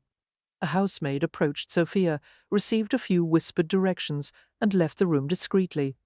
"My husband will be here momentarily," Sophia informed them serenely. "For now, Charlotte, do tell me how you and Nick met. His note was quite brief, and I am eager for details." Lottie opened and closed her mouth like a landed fish, unable to form a reply. She did not want to lie to Sophia, but the truth that their marriage was a cold, practical arrangement was too embarrassing to admit. Gentry answered for her, his large hand covering hers. "We met in Hampshire during an investigation," he told his sister, playing with Lottie's fingers as he spoke, for Lottie was affianced to Lord Radnor, and she went into hiding to avoid him. "He hired me to find her, and when I did, he shrugged and let Sophia draw her own conclusions. But Lord Radnor is at least 3 decades older than Charlotte," Sophia said, wrinkling her nose. She glanced at Lottie with frank sympathy. "And having met him on 1 or 2 occasions, I find him to be quite odd. No wonder you didn't suit," she glanced at Gentry. And were you immediately taken with Charlotte when you found her?" "Who wouldn't be?" Gentry parried with a bland smile. He drew a slow circle on Lottie's palm, stroked the insides of her fingers, brushed his thumb over the delicate veins of her wrist. The subtle exploration made her feel hot and breathless, her entire being focused on the fingertip that feathered along the tender flesh of her upper palm. For most disconcerting of all was the realization that Gentry didn't even know what he was doing. He fiddled lazily with her hand and talked with Sophia, while the chocolate service was brought to the parlour and set out on the table. "Isn't it charming?" Sophia asked, indicating the flowered porcelain service with a flourish. She picked up the tall, narrow pot and poured a dark, fragrant liquid into one of the small cups, filling the bottom third. For most people use cocoa powder, but the best results are obtained by mixing the cream with chocolate liquor. Expertly, she stirred a generous spoonful of sugar into the steaming liquid. "Not liquor as in wine or spirits, mind you. Chocolate liquor is pressed from the meat of the beans after they have been roasted and hulled." "It smells quite lovely," Lottie commented, her breath catching as Gentry's fingertip investigated the plump softness at the base of her thumb. For Sophia turned her attention to preparing the other cups. "Yes, and the flavour is divine. I much prefer chocolate to coffee in the morning." "Is it a stimulant, then?" Lottie asked, finally managing to jerk her hand away from Gentry. Deprived of his plaything, he gave her a questioning glance. "Yes, of a sort," Sophia replied, pouring a generous amount of cream into the sweetened chocolate liquor. She stirred the cups with a tiny silver spoon, for, although it is not quite as animating as coffee, chocolate is uplifting in its own way. She winked at Lottie. Some even claim that chocolate rouses the amorous instincts. "How interesting!" Lottie said, doing her best to ignore Gentry as she accepted her cup. Inhaling the rich fumes appreciatively, she took a tiny sip of the shiny, dark liquid. The robust sweetness slid along her tongue and tickled the back of her throat. Sophia laughed in delight at Lottie's expression. "You like it, I see? For good. Now I have found an inducement to make you visit often." Lottie nodded as she continued to drink. By the time she reached the bottom of the cup, her head was swimming, and her nerves were tingling from the mixture of heat and sugar. Gentry set his cup aside after a swallow or two. "Too rich for my taste, Sophia, although I compliment your skill in preparing it. Besides, my amorous instincts need no encouragement. For—" he smiled as the statement caused Lottie to choke on the last few drops of chocolate. Would you like some more, Charlotte? Sophia offered. Oh, yes, please. Before Sophia poured more of the magical liquid, however, a tall, black-haired man entered the room. He spoke in an extraordinary voice, deep and gently abraded, his accent exquisitely cultured. Pardon me for taking so long to join you. It was necessary to conclude some business with my estate agent, for somehow Lottie had expected that Sir Ross would be settled and solid and pompously middle-aged. He was, after all, in his early 40s. However, Sir Ross appeared to be more fit and virile than most men half his age. He was handsome in an aloof way, his natural authority so potent a force that Lottie instinctively shrank backward into the cushions. He was tall and lean, possessing a combination of self-assurance and vitality that made callow youth seem entirely graceless. For his innate elegance would have been apparent even if he had been dressed in rustic peasant garb. As it was, he was clad in a crisply tailored black coat and matching trousers, with a charcoal silk necktie knotted deftly around his collar. His gaze swept over the scene, touching briefly on Lottie, lingering a bit longer on Gentry, then settling on his wife. What strange eyes he had, a grey so piercing and brilliant that it made her think of lightning trapped in a bottle. For amazingly, Sophia spoke to the remarkable creature as if he were an ordinary man, her tone decidedly flirtatious. "Now that you're here, I suppose we'll have to discuss something dull, like politics or judicial reform." Sir Ross laughed as he bent to kiss her cheek. It would have been an ordinary husbandly gesture, except for the way he finished the kiss with a soft, nearly imperceptible nuzzle. Sophia's eyes closed briefly, as if the feel of his mouth on her skin recalled tantalizing memories. "For I'll try to be entertaining," he murmured with a caressing smile. As he straightened, the light played on the ebony blackness of his hair and picked out the silver streaks at his temples. Gentry was stone-faced as he stood to shake his brother-in-law's hand. "Sir Grant told me that you wished to see me," he said without preamble. "What are you planning, Canon?" We'll discuss that later. "First, I wish to become acquainted with your intrepid young bride." For Lottie laughed at Sir Ross's implication that any woman would have to be intrepid to marry such a notorious man as Nick Gentry. She curtsied as the former magistrate came around the table to her. Taking her hands in his large, warm ones, Sir Ross spoke with engaging gentleness. "Welcome to the family, Mrs. Gentry. Be assured that if you ever require assistance of any kind, you have only to ask.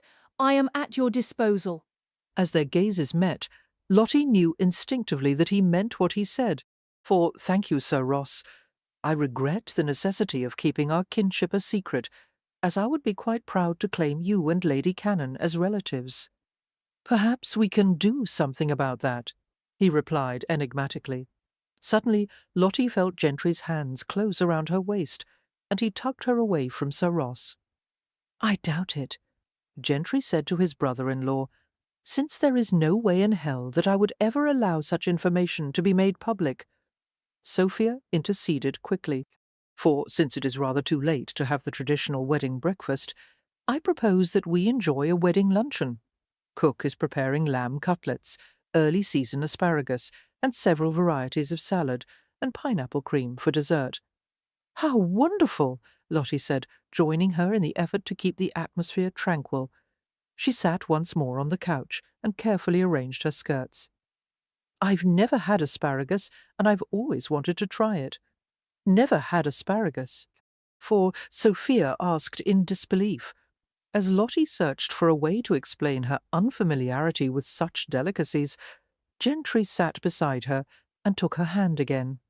"I'm afraid my wife was served a rather Spartan diet at school," he told his sister. She attended Maidstones for several years. Sir Ross occupied a chair beside Sophia's and gazed at Lottie intently. "A well-known institution with the reputation of turning out very accomplished young ladies." His tone became gently encouraging. "For, tell me, did you enjoy your years there, Mrs. Gentry? Please call me Lottie," she invited with a shy smile. As she proceeded to describe her experiences at the school, Sir Ross listened attentively, although Lottie had no idea why the subject would be of such interest. Soon luncheon was served in the conservatory at a table laden with glittering crystal and flowery china, while 2 footmen attended them. For Lottie was delighted by the indoor trees and the lavish spills of delicate tea roses that scented the air. Even Gentry's mood seemed to lighten in the convivial atmosphere. Relaxing back in his chair, he regaled them with stories about the Bow Street office, including an account of how the runners had been assigned to inspect the dirty undergarments and shirts of prisoners being held in the strong room. For apparently the prisoners often penciled secret messages in their clothes, which were then given to relatives, who brought new garments for them to wear when they saw the magistrate. The condition of the prisoners' clothing was often so foul that the runners had resorted to drawing straws to decide who should be given the disgusting task. By the time Gentry had finished describing the fury of a particular runner who always seemed to draw the short straw, even Sir Ross was laughing richly.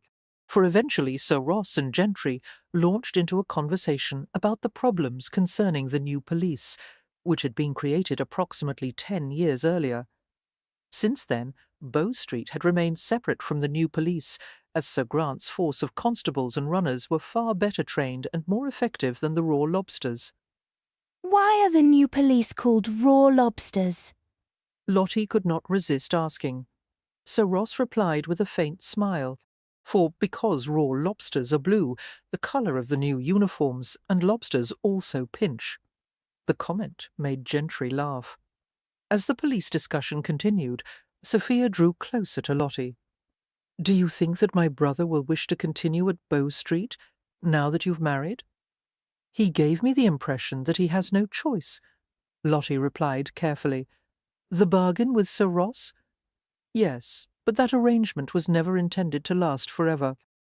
And now that Nick has married, perhaps Sir Ross will release him from the agreement." Why would our marriage have any effect on Mr. Gentry's position at Bow Street? Sophia glanced cautiously at the men across the table.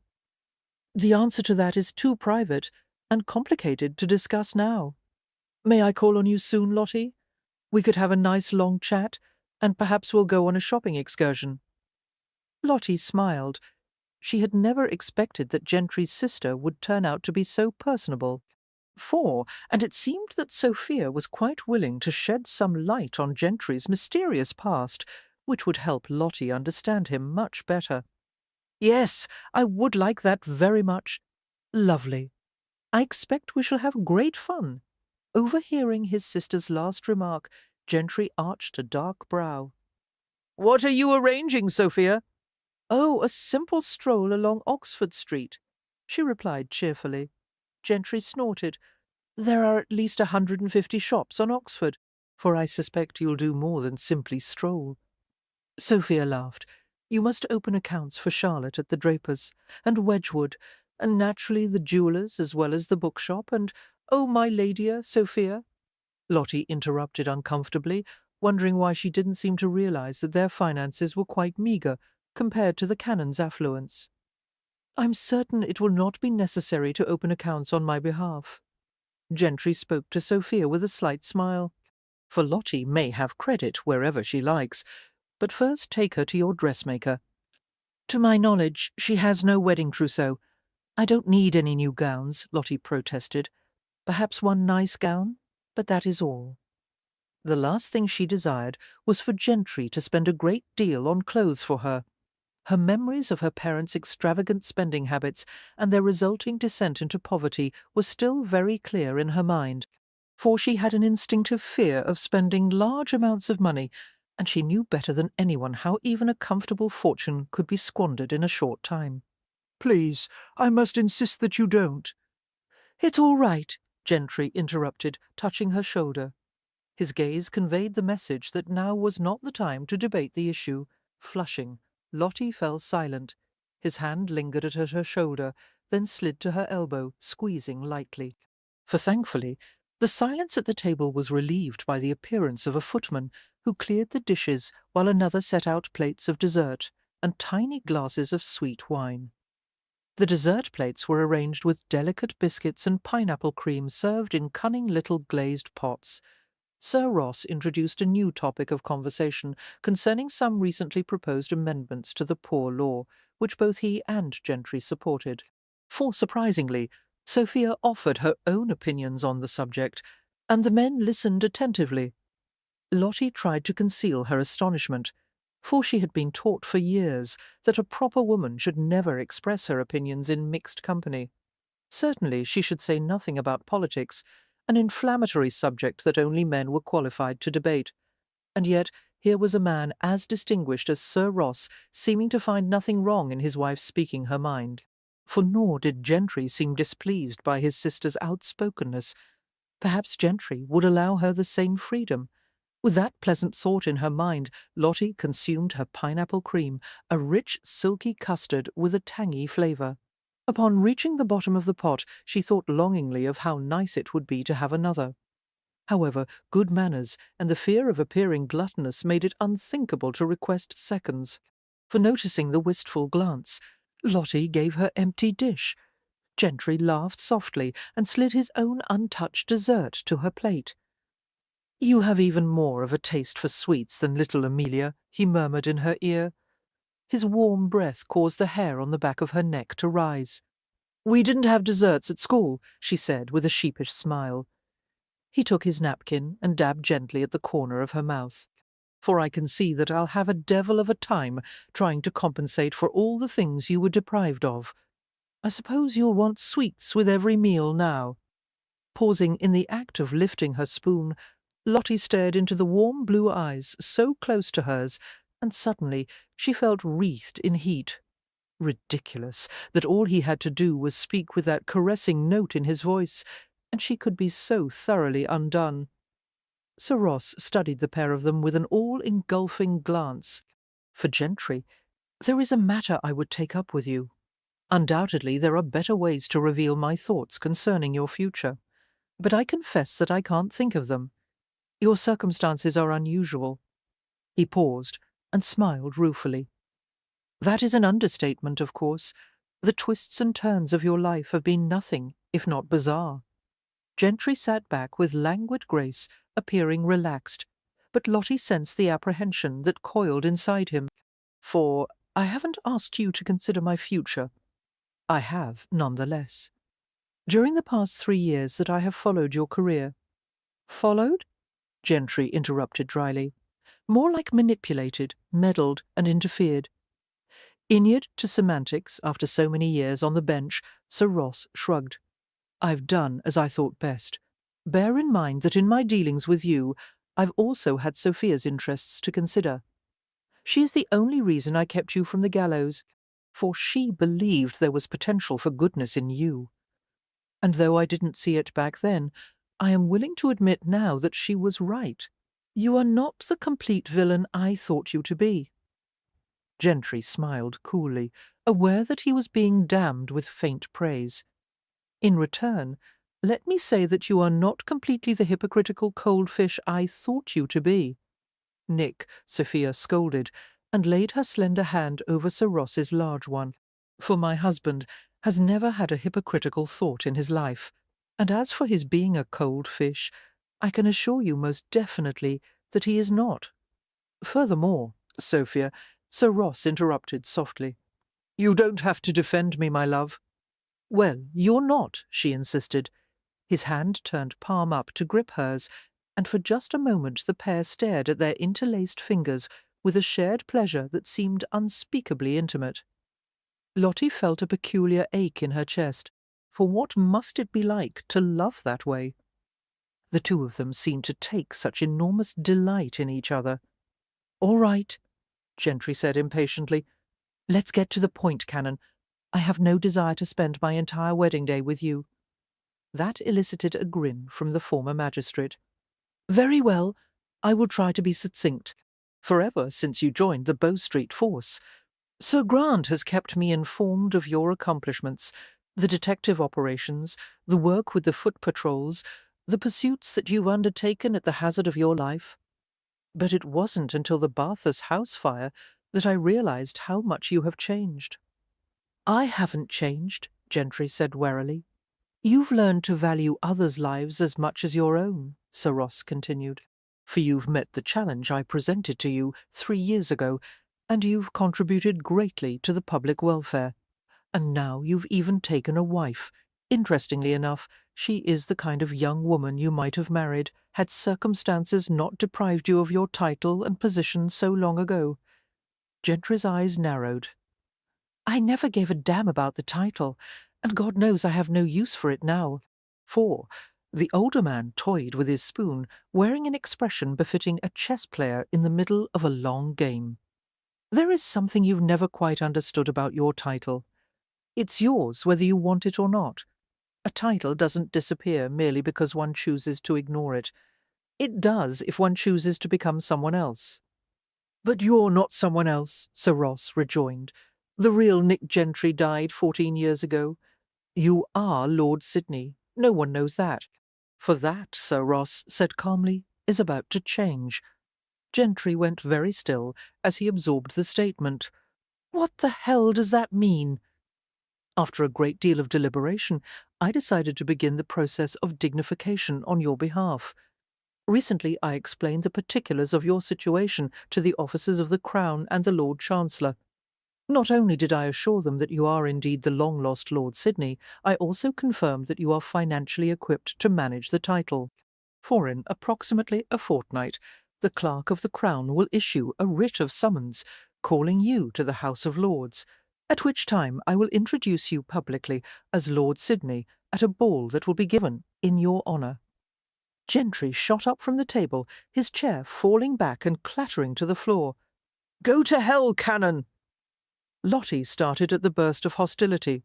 Gentry reacted as if his very life were being threatened. For, however, the danger he faced was not the physical peril he was accustomed to.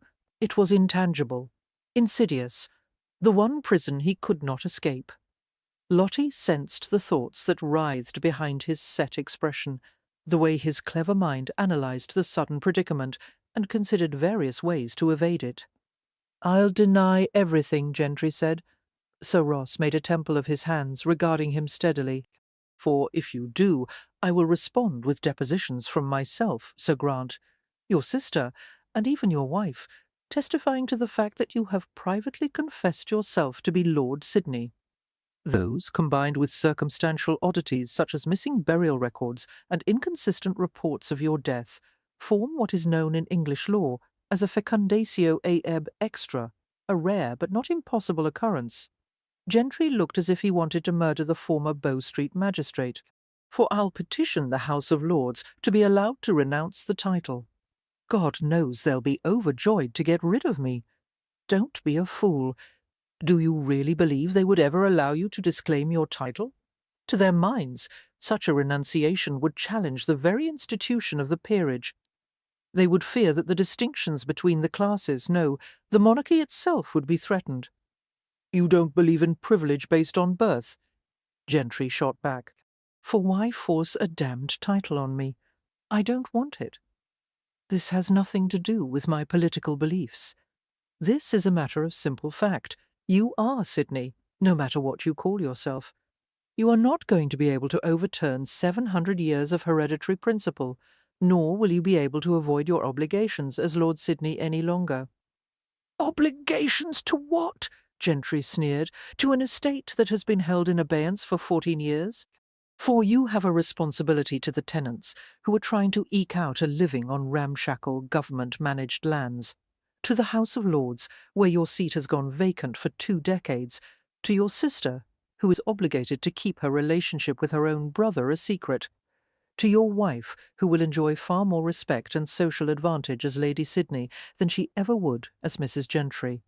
To the memory of your parents, and to yourself. For half of your life you've been hiding behind a false name. It is time for you to acknowledge who you are. Gentry's hands clenched. That's not for you to decide. If I don't force the issue, you'll spend the rest of your life avoiding it. That is my right. Perhaps, but regardless, you will find it impossible to remain a runner. Sir Grant concurs with my opinion, and therefore he will no longer require your services at Bow Street. A wash of colour spread over Gentry's face, for his throat worked violently as he realized that his days as a runner had just come to an end. Then I'll spend my time taking private commissions. That would be a novelty, wouldn't it? Sir Ross asked sardonically. The crime-solving Viscount. Nick, Sophia broke in softly. You know what Papa and Mamma would have wanted. He appeared bitter and miserable, and above all, outraged. I've been Nick Gentry too long to change. For, Sophia replied with great care, seeming to understand why he would consider it impossible. It will be difficult. No one would deny that. But you have Lottie to assist you. Nick did not spare Lottie a glance, but made a scornful sound. Lottie, dear, Sophia said, with a gentle inflexibility that betrayed the strong will beneath her delicate facade. How many years did you attend Maidstones? 6, Lottie said, casting a wary glance at her husband's hard profile. For if Maidstone's reputation holds true, those 6 years were filled with an education that included rigorous training in deportment, grace, the art of polite entertaining, the skills of household budgeting and management, the elements of style and good taste, the rituals of morning calls and after-dinner assemblies, the thousands of little points of etiquette that separate the first tier from the other layers of society. For I suspect you could easily regulate a household of any size, no matter how large. No doubt you were also taught how to dance, ride, play a musical instrument, speak French, and perhaps a smattering of German, am I mistaken? You are correct, Lottie said shortly, hating the sudden feeling that she was part of the trap that was closing around Gentry. He was being forced to become something he had no desire to be, and she understood his feelings all too well. For nodding in satisfaction, Sophia turned to her glowering brother. Lottie is a great asset to you. She will prove invaluable in helping you adjust to your new life. I'm not going to adjust to a damned thing, he growled and threw a commanding glance to Lottie. Come, we're leaving now. She rose automatically, and Sir Ross stood as well, troubled. Lottie glanced at her brother-in-law. There was no glint of victory in his eyes, for she did not believe that his motives had anything to do with vengeance or ill will. She was certain that Sir Ross and Sophia thought it quite necessary that Gentry reclaim his former identity. She longed to discuss the matter with them, but it was clear that Gentry was barely maintaining his self-control. Any other man would have been gratified to recover his title, his lands and family possessions. However, it was obvious that to Gentry this was a nightmare, for Lottie held her silence during the carriage ride home. Her husband was utterly still, trying to contain his explosive outrage, and most likely struggling to comprehend the suddenness with which his life had changed. Not unlike her own mood upon leaving Stony Cross Park, she thought wryly, the moment they arrived at the house on Betterton Street, Gentry practically leapt from the carriage, leaving Lottie to accept the footman's help in descending from the vehicle. For by the time she reached the front door, he was nowhere to be seen. The housekeeper was in the entrance hall, her perplexed expression betraying that she had just seen Gentry storm inside the house. Mrs. Trench, Lottie said calmly, did you happen to see where Mr. Gentry went? I believe he is in the library, miss. That is Mrs. Gentry. Good Lord, how strange it was to be called that. And it was stranger still to contemplate the very strong possibility that before long she would be called Lady Sidney. Frowning, Lottie glanced from the staircase to the hall leading toward the library. Part of her wanted to retreat to the safety and seclusion of her room. However, the other part was irresistibly drawn to find Gentry. After Mrs. Trench took her bonnet and gloves, Lottie found herself walking to the library. She knocked at the closed door before entering, for the library was panelled in dark cherry wood and fitted with carpets woven with gold medallions on a brown background. Multi-paned windows stretched up to the top of the ceiling, which was at least 18 feet high. Gentry's broad-shouldered form was at one of the windows, his back tensing visibly as he heard her approach. A brandy snifter was clenched in his hand, the delicate bowl of the glass looking as if it might shatter in his long fingers. For Lottie hesitated beside one of the towering cherrywood bookshelves, noticing that the library was strangely bereft of volumes. "Your library is nearly empty," she commented. Gentry stood at the window, his stare brooding and vacant. He tossed back the remainder of his brandy with a stiff wristed motion. "Buy some books, then. Fill it from floor to ceiling, if you like." "Thank you." Encouraged by the fact that he had not yet told her to leave, Lottie ventured closer. For Mr. Gentry. "Don't call me that," he said in a burst of irritation. "I'm sorry, Nick." She drew closer to him. "I wish to correct something that Sir Ross said. You have no responsibility to make me Lady Sydney. As I told you before, I do not care if you are a peer or a commoner." He was quiet for a long time. Then he let out a tense sigh. Striding to the sideboard, he poured another brandy. "Is there any way of stopping Sir Ross from carrying out his plans?" Lottie asked. "For perhaps we might seek some legal counsel." "It's too late. I know Sir Ross. He has thought of every possible countermove. And his influence extends everywhere. The judiciary, law enforcement, Parliament, the Crown Office, that writ of summons is going to arrive, no matter what the hell I do to avoid it." He uttered an unfamiliar word that sounded quite foul. "I'd like to break every bone in Cannon's body, the insufferable ass." "What can I do?" she asked quietly. "You heard my sister, didn't you? You're going to play Lady of the Manor and help me pretend to be a Viscount." "You managed quite well at Stony Cross Park," she pointed out. "You gave a convincing appearance of nobility." "That was only for a few days," he said bitterly. "But now it appears I'll have to play the role for the rest of my life." He shook his head in furious disbelief. "God, I don't want this. I'm going to kill someone before long." Lottie tilted her head as she regarded him speculatively, for no doubt she should fear him when he was in this mood. He did indeed look as though he was ready to commit murder, his eyes gleaming with bloodlust, but curiously she was filled with sympathy, and even more than that, a sense of partnership. They were both floundering, both facing a life they had neither planned nor asked for. "How did you feel at Stony Cross Park when you introduced yourself as Lord Sydney?" she asked. "At first I found it amusing, the irony of masquerading as myself. But after the first day, it became a weight on my shoulders. The mere mention of the name annoys the hell out of me." Lottie wondered why he was so antagonized by the name he had been born with. There had to be some reason other than the ones he had given so far. "Nick, what did Sir Ross mean when he said that you were financially equipped to manage the title?" His mouth twisted. "He meant that I could afford the cost of maintaining a large estate and the kind of lifestyle required of a peer. For how could he know such a thing?" "He doesn't know for certain. He is wrong, of course." "No," Nick muttered. "He's not wrong. Before I came to Bow Street, I made a few investments, and I have some holdings here and there. All in all, I have about 200 put away." Silently, Lottie reflected that £200 in savings was not bad, but it did not offer the kind of security one could have wished for. She only hoped that his investments would not depreciate in value. Well, that seems quite satisfactory," she said, not wishing to hurt his feelings.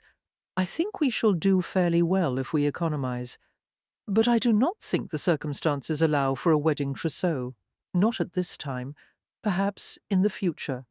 "Lottie," he interrupted, "we don't need to economize. £200 is a fine sum, but it will be difficult to maintain a household with." "Lottie." He glanced at her with an odd expression. I was referring to thousands. For £200,000. But Lottie was astonished. It was an immense sum, a fortune by anyone's standards, and about 5,000 a year from investments and private commissions, he added, stunning her further. His face darkened. Although it seems my days of private commissions are over, why, you must be as rich as Lord Radnor, she said dazedly. He made a choppy gesture with his hand, as if consideration of money was completely irrelevant compared to his far greater problem. For probably you could afford a dozen houses. You could have anything you— I don't need a dozen houses. I can only sleep under one roof at a time. I can only eat 3 meals a day, and I don't give a damn about impressing anyone. Lottie was surprised by the realization that he was not motivated to acquire wealth. His fortune had come as a consequence of his need to outwit everyone from the underworld to Bow Street. And now that the profession of law enforcement had been taken from him, he would be in urgent need of something to do. He was a tremendously active man, not at all suited for the cultivated indolence of aristocratic life. How in heaven's name was he going to adjust to living as a peer? His thoughts must have mirrored hers, for he gave a groan of hopeless anger and raked his hand roughly through his hair. For a stray lock fell on his forehead, and Lottie was startled by her sudden urge to play with the thick chocolate-coloured strands, smooth them back, slide her fingers into the warm silk. "Lottie," he said gruffly, "I'm going out for a while. I probably won't be back until morning. You have a reprieve for tonight. What are you going to do? I don't know yet." He stepped back from her with a restlessness that contained an edge of panic, as if a heavy net had dropped over him. For Lottie knew that she should not care if he went out and drank, or struck up a fight with someone, or did any of the numerous foolish things that men in search of amusement did. She should not want to soothe his barely contained fury. But she did. Without allowing herself time to consider her actions, Lottie approached him, touching the fine broadcloth of his coat with her palm. Her hand smoothed over the fabric and eased inside, for his waistcoat was the same inky black as his coat, but the material was silkier, slipping a little over the hard delineation of his chest muscles. She thought of how hot his skin must be to impart such warmth to the thick garment. Nick was suddenly motionless, his breath changing to a slower, deeper rhythm. Lottie did not look at his face, but concentrated instead on the knot of his grey necktie as her fingers explored the snowy, fragrant folds of his shirt.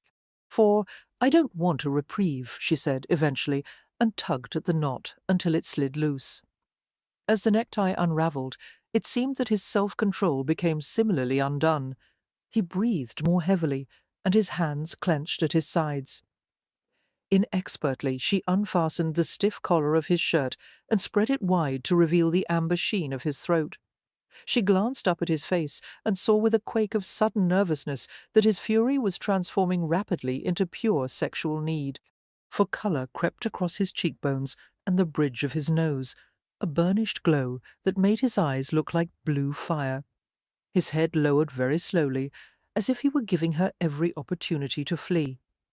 She stayed where she was, her eyes closing, as she felt the barely perceptible touch of his mouth on the side of her neck. His lips brushed the sensitive skin, parted, and the silken tip of his tongue stroked her in a delicate, hot circle. For, with a shaky sigh, Lottie leaned forward into his body as her legs wobbled beneath her. He did not touch her with his hands, only continued to explore her neck with exquisite leisure. She held on to him, her arms locking around his lean waist. His hands came to her shoulders, gripping softly. He seemed undecided as to whether he wanted to pull her closer or push her away. His voice was hoarse as he asked, "What are you doing, Lottie?" For her heart was hammering so wildly that she could barely summon the breath to speak. "I suppose I am encouraging you to finish what you started in Lord Westcliffe's library." "Be certain," he said roughly. "I haven't had a woman in 6 months. If you suddenly decide to stop, I'm not going to take it well." "I won't tell you to stop." He stared at her, his gaze fever-bright, his face hard. Why now, when you didn't want to last night?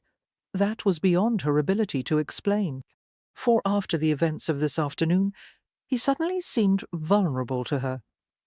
She was beginning to see the ways in which he needed her, needs that went beyond sexual desire, and the challenge of taming him, matching his powerful will with her own, was too tempting to resist.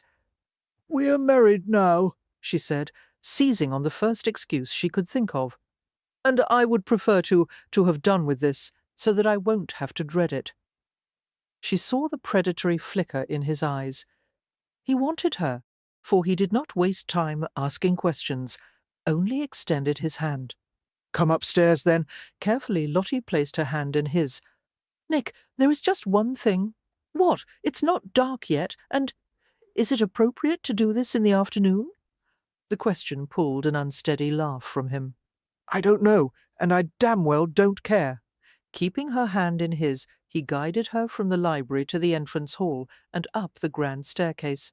For Chapter 9, Lottie went upstairs with him, her hand caught fast in his, her legs feeling like rubber, when they finally reached his bedroom.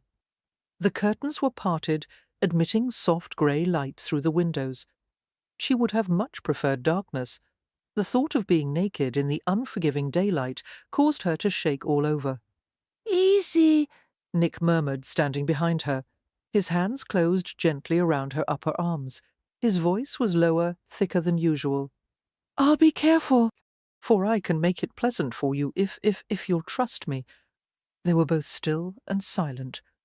Lottie moistened her lips, reflecting that she hadn't trusted anyone in years, and to put her faith in Nick Gentry, the most unscrupulous man she had ever met. It was not folly. It was insanity. "Yes," she said, surprising herself. "Yes, I will trust you." He made a soft sound, as if the words had caught him off guard, for gradually his hand slid across the upper part of her chest, exerting a gentle pressure that caused her to lean back against him. She felt his mouth on the back of her neck, his lips playing through the tender wisps at her nape. He tasted the downy skin, then pressed the edge of his teeth in a sensitive spot that made her squirm against him in pleasure. Working his way to the side of her neck, he nibbled his way to the tip of her earlobe, while his hands moved over the front of her gown, for the bodice parted, the sides listing to reveal the framework of the light corset beneath. His fingertips drifted to her throat, caressed the vulnerable curve, then travelled to the wing of her collarbone. "You're beautiful, Lottie," he whispered. "The way you feel and taste your skin, your hair." He took the pins from her hair, sent them skittering to the carpet, and sank his fingers into the pale silken locks that fell over her shoulder. For bringing her hair to his face, he rubbed it against his cheek and chin. Heat played in her body, rising, intensifying, and she leaned back against the solid form behind her. He eased her gown to her waist, helping her to extract her arms from the sleeves, his fingertips running lightly from her elbows to her underarms.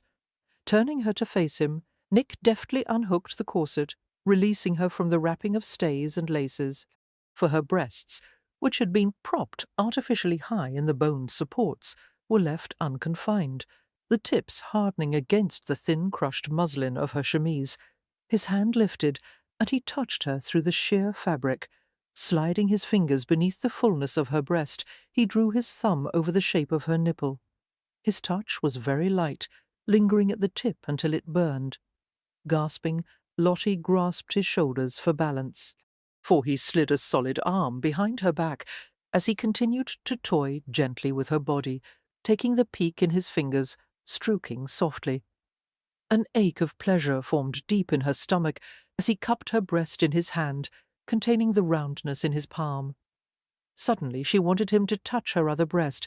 She wanted his mouth on her, everywhere, and to slide her own lips across the heat of his skin and to feel his unclothed body against hers.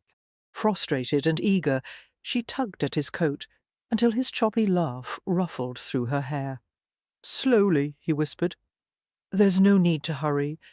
He removed his coat, waistcoat, stockings and shoes, trousers, shirt, and finally the linens that had obscured the startling sight of his erection. Suddenly Lottie didn't know where to look. He should have appeared vulnerable in his nakedness, but he seemed more powerful now than when he'd had his clothes on, for his body was hewn with brutal grace, large and muscular and superbly fit.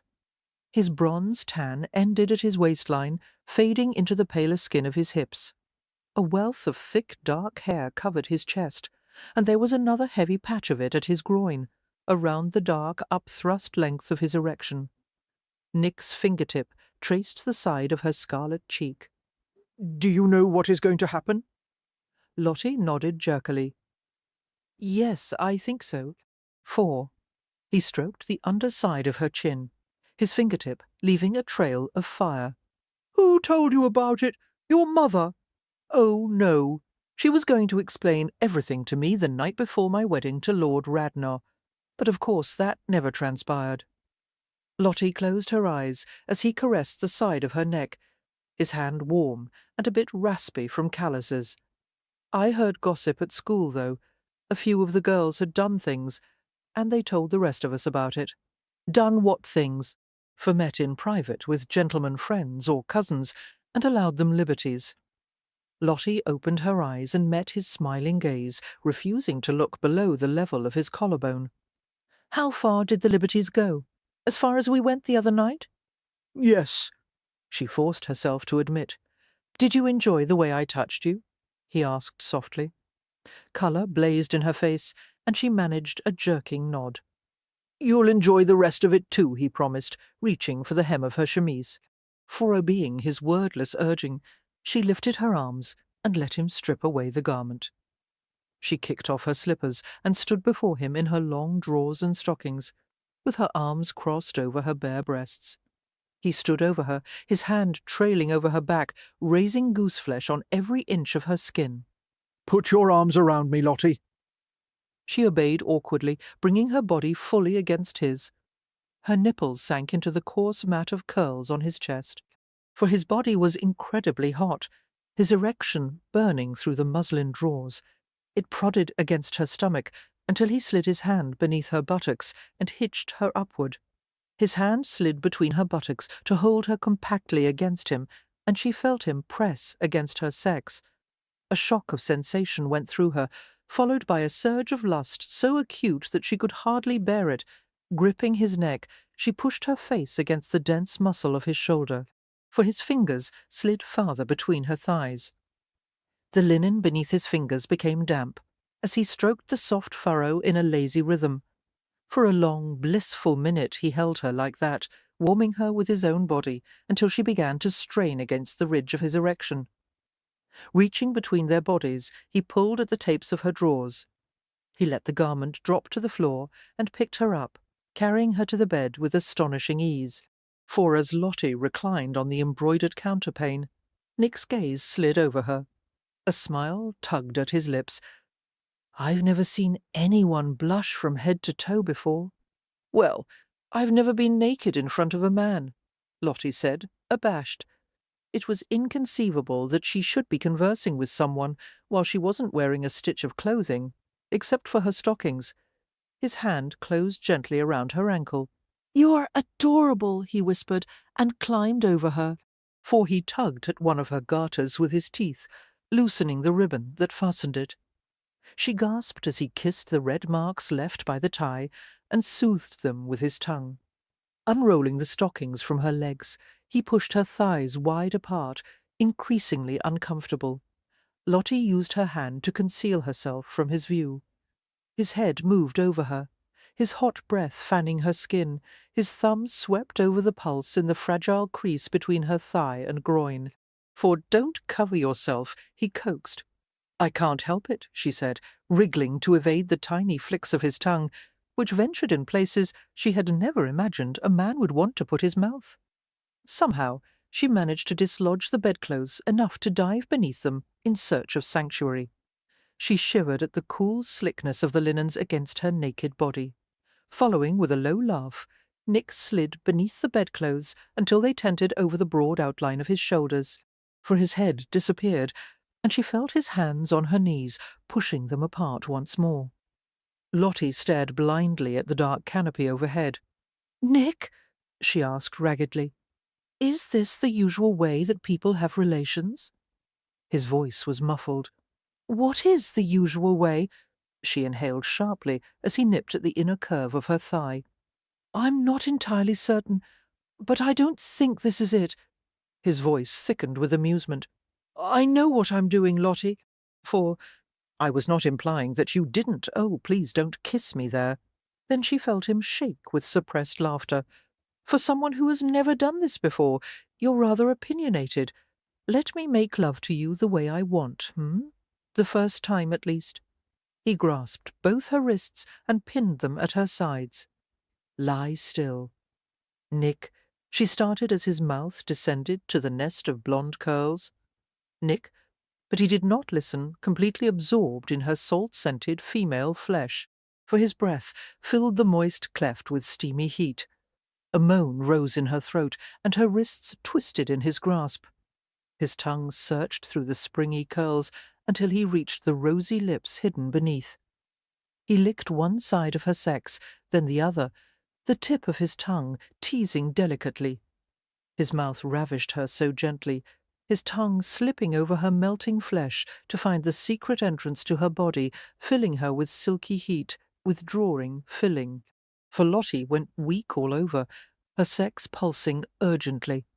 As he nuzzled and played with her, she tried to angle her body, so that he would touch the peak that throbbed so desperately. He seemed not to understand what she wanted, licking all around the sensitive spot, but never quite reaching it. "Nick," she whispered, unable to find words for what she wanted. "Please, please." But he continued to deny her, until she realized that he was doing it deliberately. Frustrated beyond bearing, she reached down to his head, and she felt the puff of his brief laugh against her. Immediately, his mouth slid away and travelled downward, tasting the damp creases of her knees, moving to the hollows of her ankles.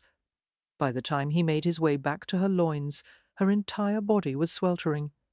His head hovered over the place between her legs again. Lottie held her breath, aware of a hot trickle of moisture from her body, for his tongue brushed the peak of her sex in a tentative lap. Lottie could not hold back a wild cry as she arched into his mouth. "No," he murmured against her damp flesh.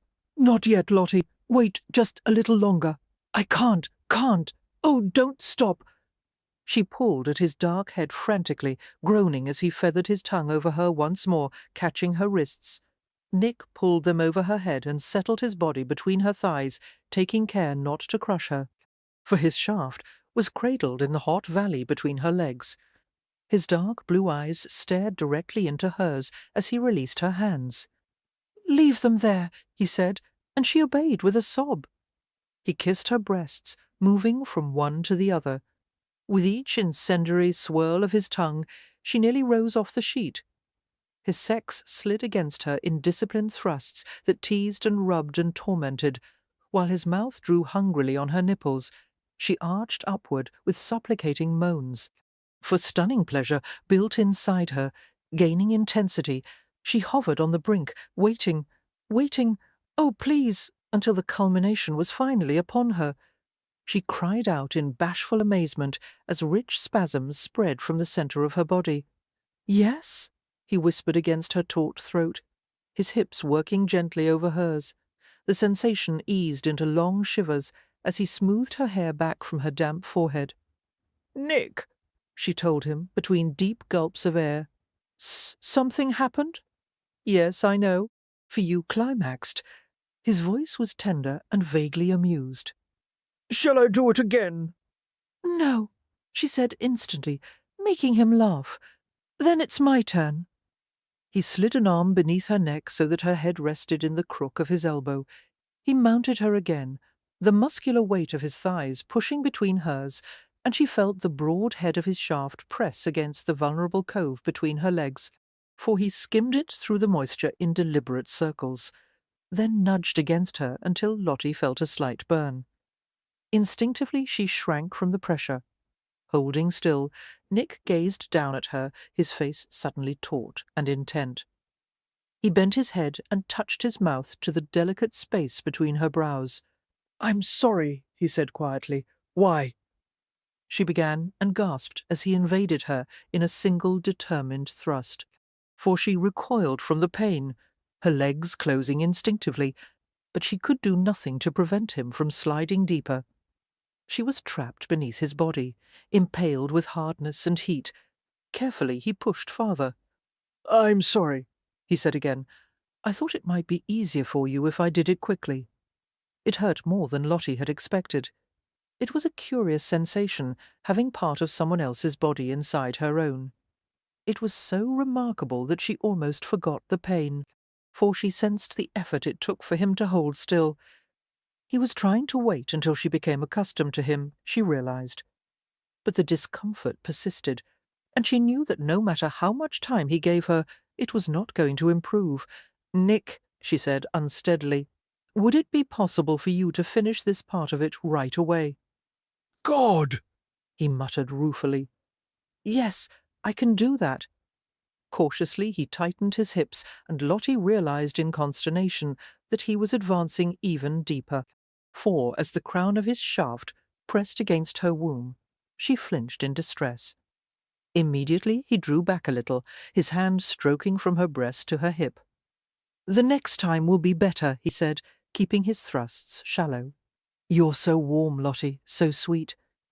He became breathless, his eyes closing tightly, his hands clenching against the mattress. Despite the pain his movements caused, Lottie experienced a curious feeling of protectiveness, of tenderness even. For her hands slid over his back, following the deep arch of his spine. She tightened her knees on his hips as she contained his large body, hugging him to herself, listening to the way his breath hitched. Suddenly he buried his entire length inside her and held still. She felt him jerk violently as he released his passion with a harsh groan. For stroking his back, she let her inquisitive fingers wander lower, lower, until she found the tightly muscled curves of his buttocks, harder than she had thought human flesh could be. Finally Nick sighed and opened his eyes, a blaze of unearthly blue in his passion-flushed face. The way he murmured her name sent shivers down her back. After tucking the linen neatly beneath her arms, Nick rose on one elbow to look down at her. A small frown pleated the space between his thick brows. For, are you all right? Yes. A drowsy smile curved her lips. It wasn't bad at all. Until the end, I thought it was even better than a shower bath. He made a sound of amusement. Yes, but was it as good as chocolate? Lottie reached up to stroke the high plane of his cheekbone. She couldn't resist teasing him. Not quite. Another chuckle escaped him. My God, you're hard to please. He turned his mouth into her hand, kissing the damp hollow of her palm. For, as for me, I'm more content than a sailor at Fiddler's Green. Lottie continued to explore the bold contours of his face with her fingertips, with the flush lingering high in his cheeks, and the brackets around his mouth softened. He looked younger than usual. What is Fiddler's Green? She asked. A place in heaven for sailors. Nothing but wine, women, and song all day and night. What is your idea of heaven? I don't believe in heaven. Lottie's eyes widened. I'm married to a pagan. For, she asked, and he grinned. You may yet be sorry you didn't marry Radna. Don't joke about that, she said, turning away from him. It's not a subject for humour. I'm sorry, he interrupted, his arm sliding around her waist. He pulled her into the shelter of his body, her back fitting against his hairy chest. I didn't mean to nettle you here. Rest against me.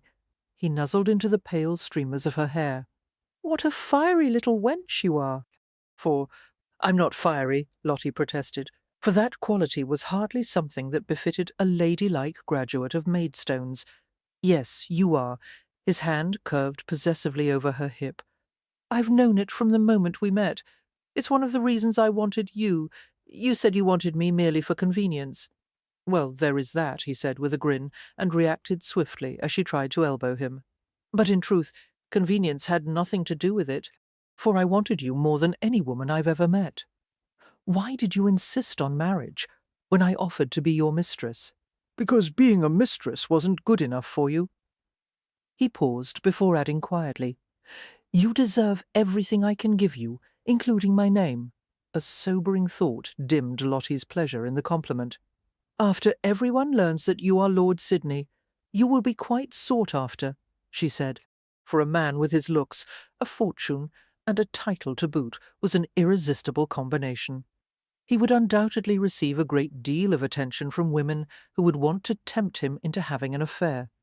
I won't stray from you, Nick said, surprising her with his perceptiveness. You can't be certain, a man with your personal history. What do you know of my personal history? He pressed her flat on her back and loomed over her, one long leg sliding between hers. For it is obvious that you are very experienced in the bedroom. I am, he admitted, but that doesn't mean that I've been indiscriminate. In fact... Lottie prompted. He looked away. Nothing. You were going to tell me that you haven't had all that many women, I suppose? Her tone was loaded with scepticism, although the concept is obviously subjective. What is many for you, I wonder? 100? 50? 10? It doesn't matter, he said with a scowl.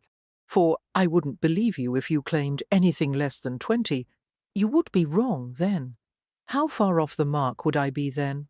I've been with only 2 women, he said curtly, including you. You have not, she exclaimed, with a disbelieving laugh. Believe what you like, he muttered, rolling away from her. He was clearly annoyed, as if he regretted what he had just told her. As he left the bed and strode to the wardrobe, Lottie watched him in slack-jawed astonishment, for she couldn't quite bring herself to accept his claim, and yet there was no reason for him to lie to her. Who was the other one? She couldn't resist asking. His broad, well-muscled back flexed as he shrugged into a burgundy velvet robe. A madam? French, you mean? No, the kind of madam that owns a whorehouse, he replied bluntly.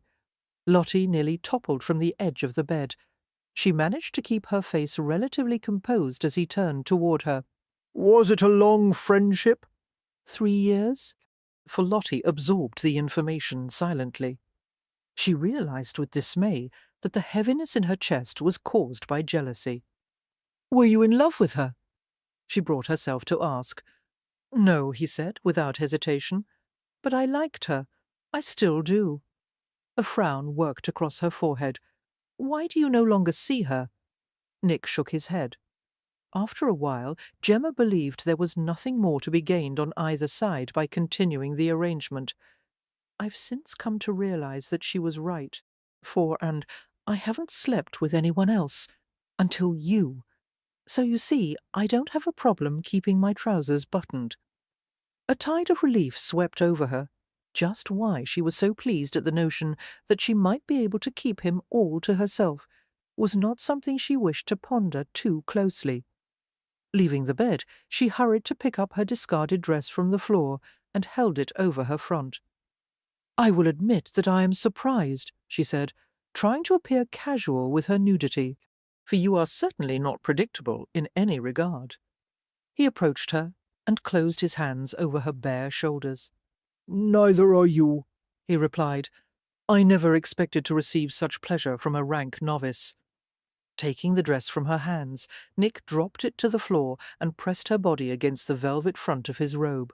Her skin tingled at the plush softness that caressed her from breasts to knees. Maybe it's because you're mine? He mused, his hand covering her pale, round breast. For no one's ever belonged to me before. Lottie smiled wryly.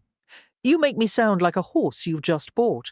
A horse would have been cheaper, he replied, and grinned as she attacked him in mock outrage. She pounded at his chest, and he twisted her wrists neatly behind her back, causing her breasts to thrust forward. Save your strength, he advised, smiling against her hair. Releasing her wrists, he rubbed the small of her back with one hand. You must be sore, for I'll draw a hot bath for you. When you finish, we'll have something to eat. A hot bath would be wonderful. However, the thought of lacing herself into a corset and dressing for dinner was distinctly unappealing.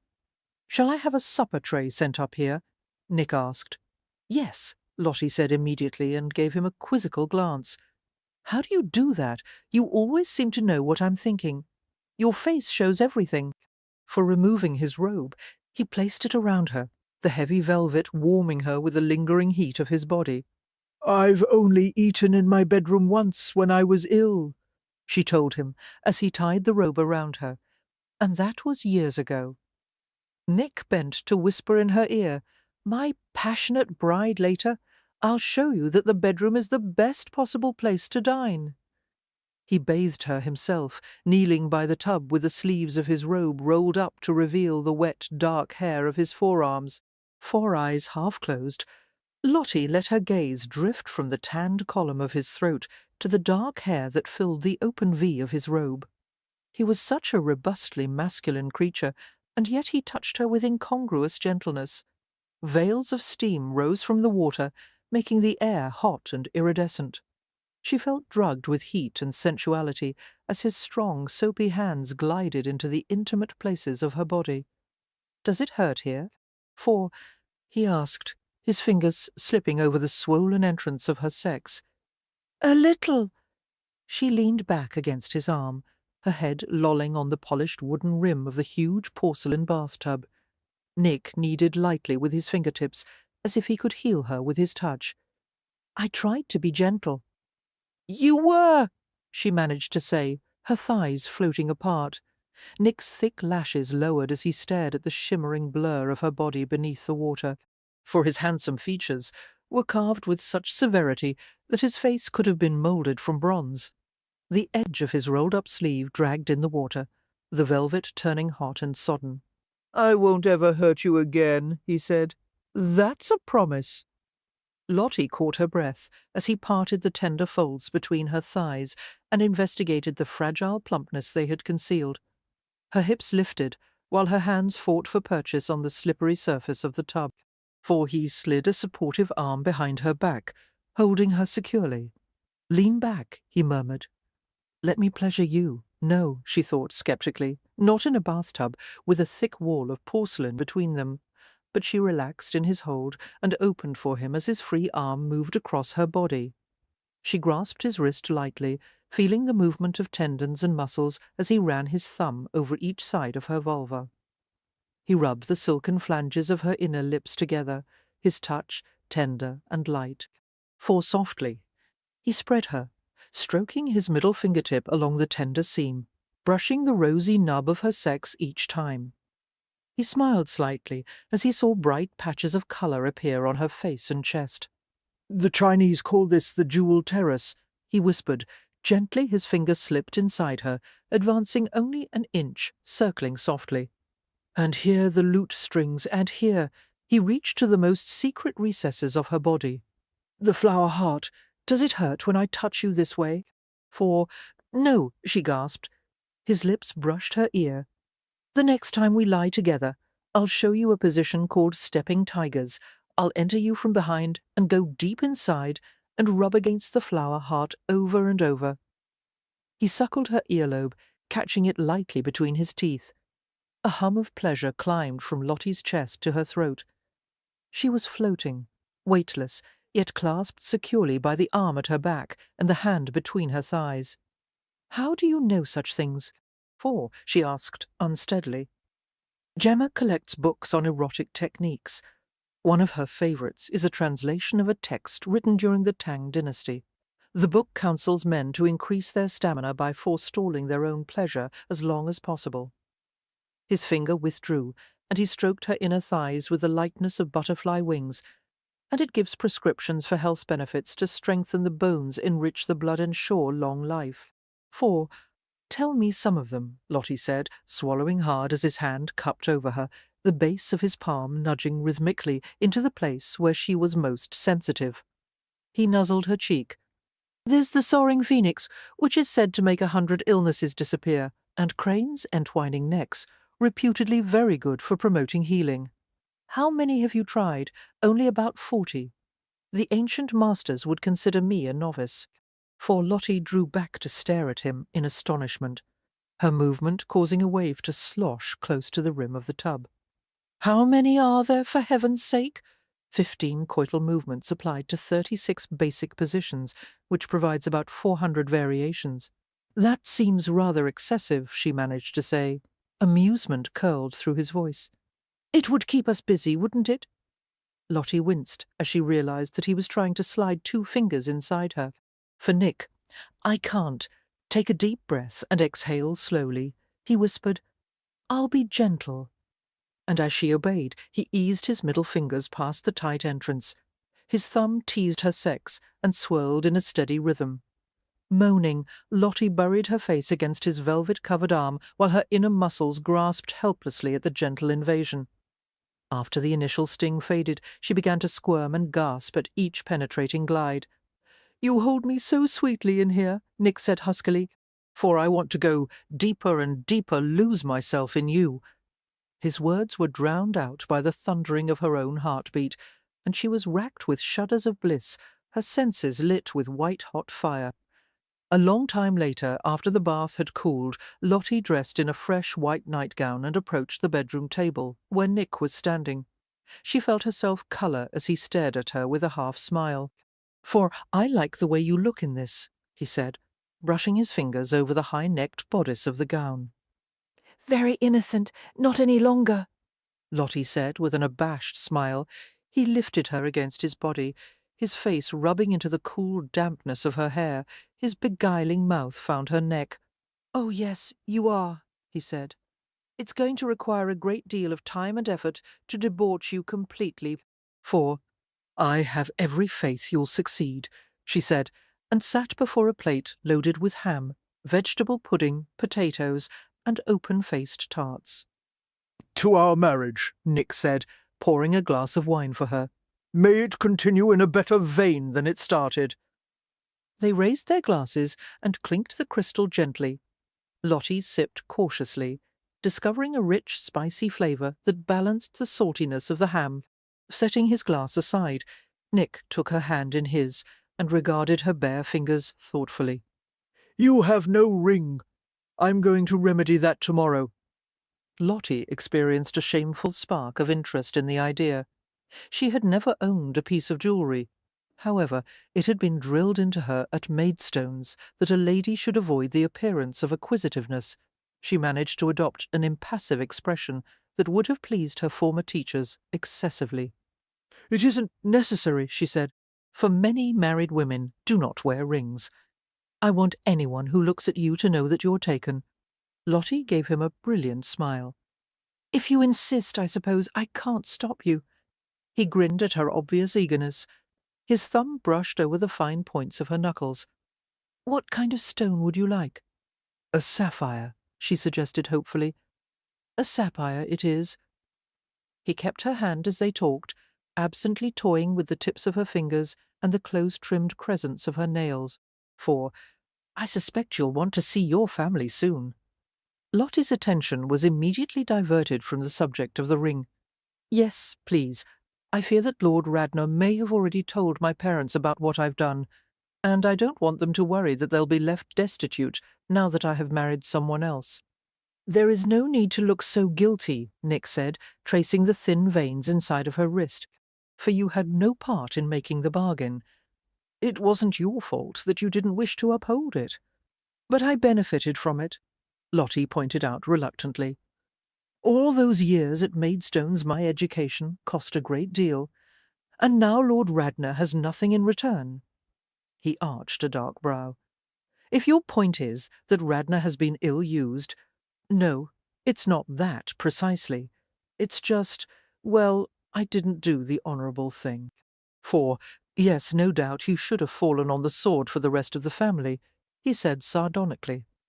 "But your parents will be just as well served this way. I couldn't possibly be a worse son-in-law than Radnor." "You are certainly preferable as a husband," she said. He smiled at that, lifting her fingers to his mouth. "You would prefer anyone to Radnor as a husband. You've made that quite clear." For Lottie smiled, thinking privately that in marrying Nick, she had ended up with a far different husband than she had expected. "What will you do tomorrow?" she asked, remembering their earlier confrontation with Sir Ross. She was certain that Nick would not relinquish his position at Bow Street without objection. Releasing her hand, Nick frowned. "I'm going to visit Morgan. Do you think that he will take your side against Sir Ross's?" Not a chance in hell. But I'll at least have the satisfaction of telling Morgan what a damned rotten traitor he is. Lottie leaned forward to touch the lapel of his robe. Have you considered the possibility that they both are doing what they think is best for you? That it might be in your own interests to reclaim the title? How could it be? My God, I'll be living in a gilded cage. I'll be there with you. He stared at her, seemingly arrested by the words, for he looked at her so intensely for so long that Lottie was finally moved to ask, What? What are you thinking? Nick smiled without humour. I was just reflecting on how much better prepared you are for my life than I am. Although Lottie had tentatively invited him to stay the night with her, Nick left, after supper, retreating to the guest room a few doors away. I'll be there with you. Her words had affected Nick curiously, just as her casual remarks at the wishing well had, for she possessed a terrible knack of unravelling him with a simple phrase, words so commonplace, and yet invested with significance. He didn't know what to make of Lottie. Despite the way he had deceived her initially, she seemed fully prepared to act as his partner.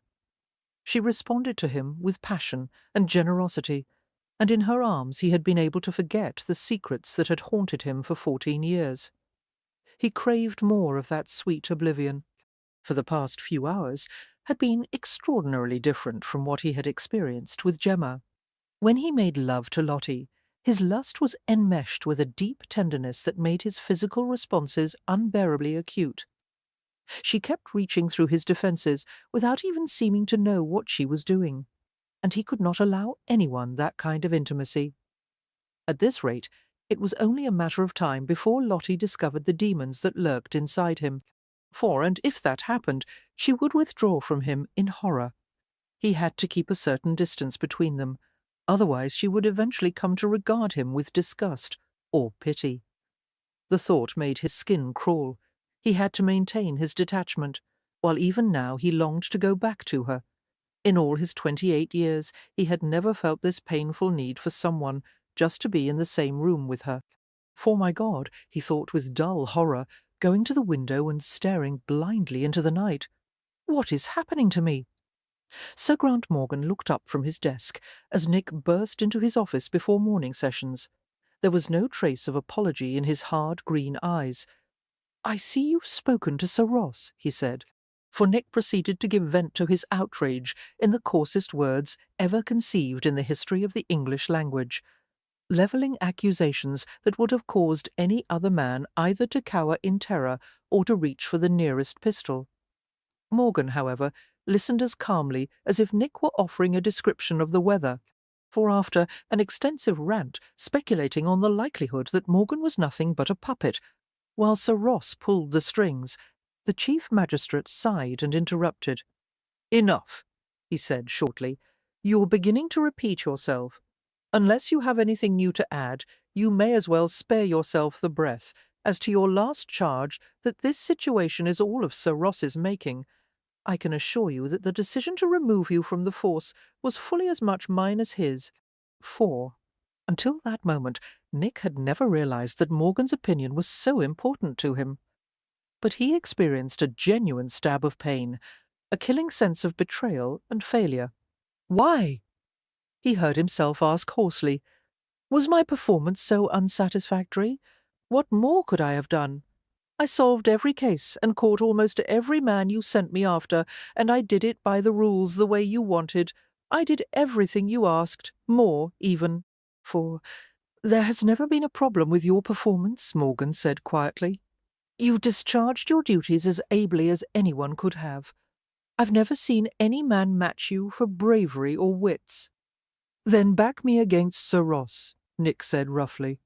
"Tell him to shove that writ of summons up his arse, that you need me at Bow Street."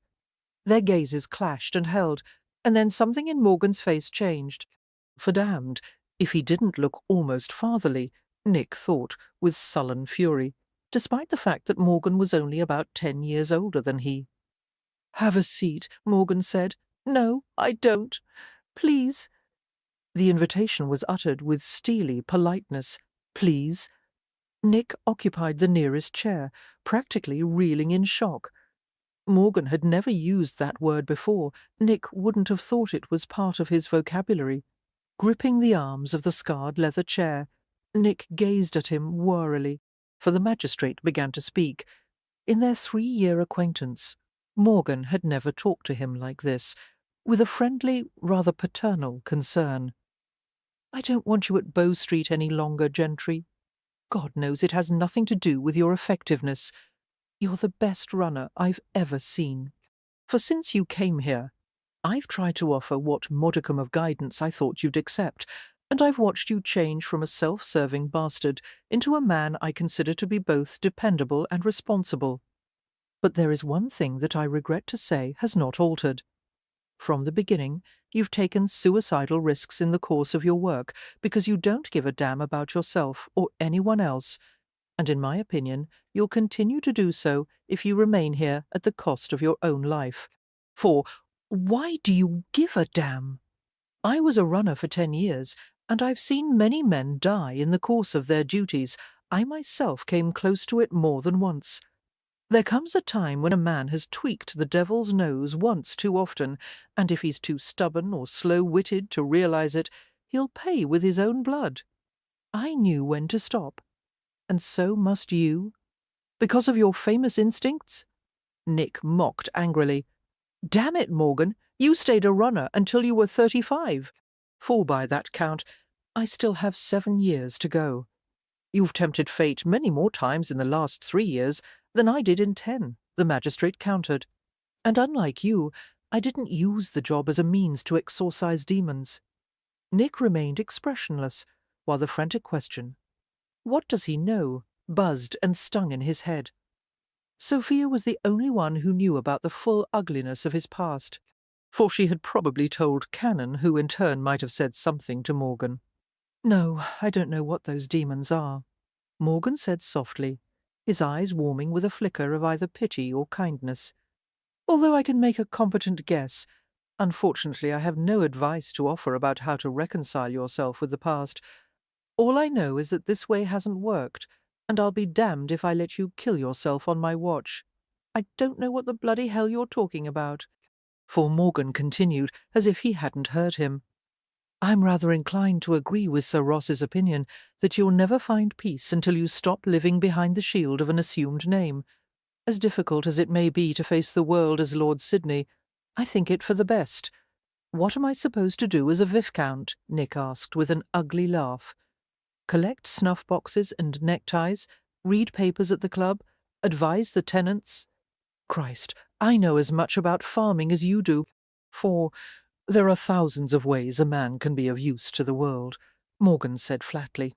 "Believe me, no one expects or desires for you to lead an indolent life." He paused and took an ink blotter in his huge hand, regarding it thoughtfully. "The runners will be disbanded soon, in any event. You would eventually have had to find something else to do. I'm merely precipitating the matter by a few months." Nick felt the colour drain from his face. "What?" Morgan grinned suddenly at his expression. "Come, that should be no surprise to you, even in light of your disinterest in politics. When Cannon left the magistracy, it was only a matter of time until the runners were dismissed. He was the heart and spirit of this place. He devoted every waking moment to it for years until—" He paused tactfully, leaving Nick to fill the silence. "Until he met my sister," Nick said sourly, "and married her." Yes? Morgan did not seem at all regretful about Cannon's departure from the public office, for in fact his blade-hard features softened, and his smile lingered as he continued, "The best thing that ever happened to him." However, it was hardly a boon for Bow Street.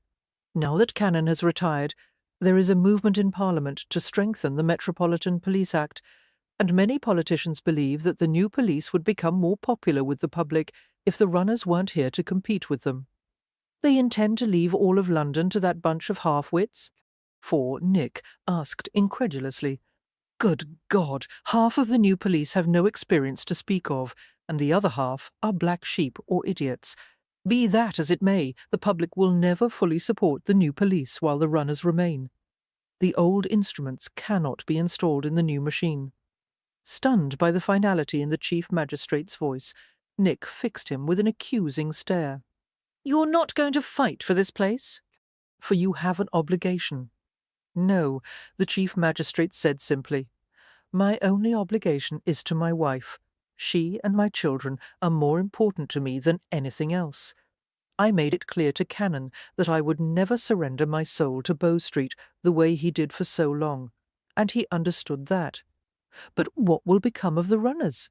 Nick asked, thinking of his comrades Sayer, Flagstad, Ruthven, talented men who had served the public with courage and dedication, all for a mere pittance. "For I imagine one or two will join the new police, where they are much needed. Others will turn to other professions entirely. I may open a private investigative office and employ 2 or 3 for a while." Morgan shrugged. Having made a relative fortune in his years at Bow Street, he had no need to work, other than at his own whim. "My God, I left to attend to one private case, and I've come back to find the entire damned public office falling apart." The magistrate laughed softly. "For go home to your wife, Sydney. Start making plans. Your life is changing, no matter how you try to prevent it." "I will not be Lord Sydney," Nick growled. The green eyes gleamed with friendly irreverence. "There are worse fates, my lord.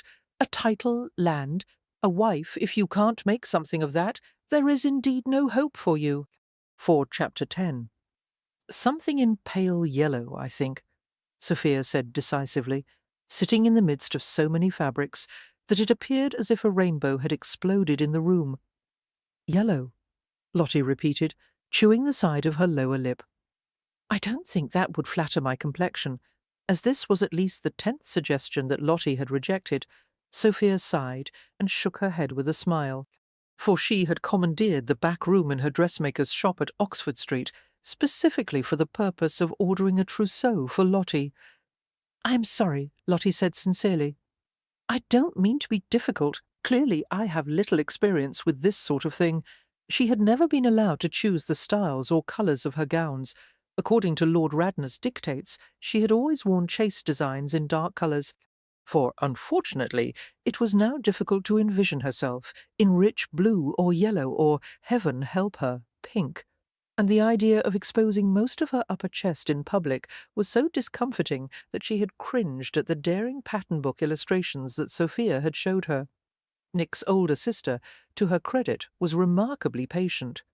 She focused on Lottie with a steady blue gaze and a persuasive smile that bore an uncommon resemblance to her brother's. "For Lottie, dear, you are not being difficult in the least, but fibber." Lottie responded immediately, and they both laughed. "All right," Sophia said with a grin. "You are being confoundedly difficult, although I am certain that it is unintentional. Therefore, I am going to make 2 requests of you. First, please bear in mind that this is not a life-or-death matter, for choosing a gown is not so very difficult, especially when one is being advised by an astute and very fashionable friend, which would be me." Lottie smiled. "And the second request? The second is, please trust me." As Sophia held her gaze, it was clear that the magnetism of the Sydney family was not limited to the males. She radiated a mixture of warmth and self-confidence that was impossible to resist. "I will not let you look frowsy or vulgar," she promised. "For I have excellent taste, and I have been out in London society for some time, whereas you have been buried in Hampshire." Lottie supplied helpfully. "Yes, quite. And if you insist on dressing in drab styles that are appropriate for a woman twice your age, you will feel out of place among your own crowd. Moreover, it would undoubtedly reflect badly on my brother, as the gossips will whisper that he must be stingy with you if you go about so plainly garbed." "No," Lottie said automatically, "for that would be unfair to him, as he has given me leave to buy anything I wish." "Then let me choose some things for you," Sophia coaxed. Lottie nodded, reflecting that she was probably far too guarded. She would have to learn how to rely on other people.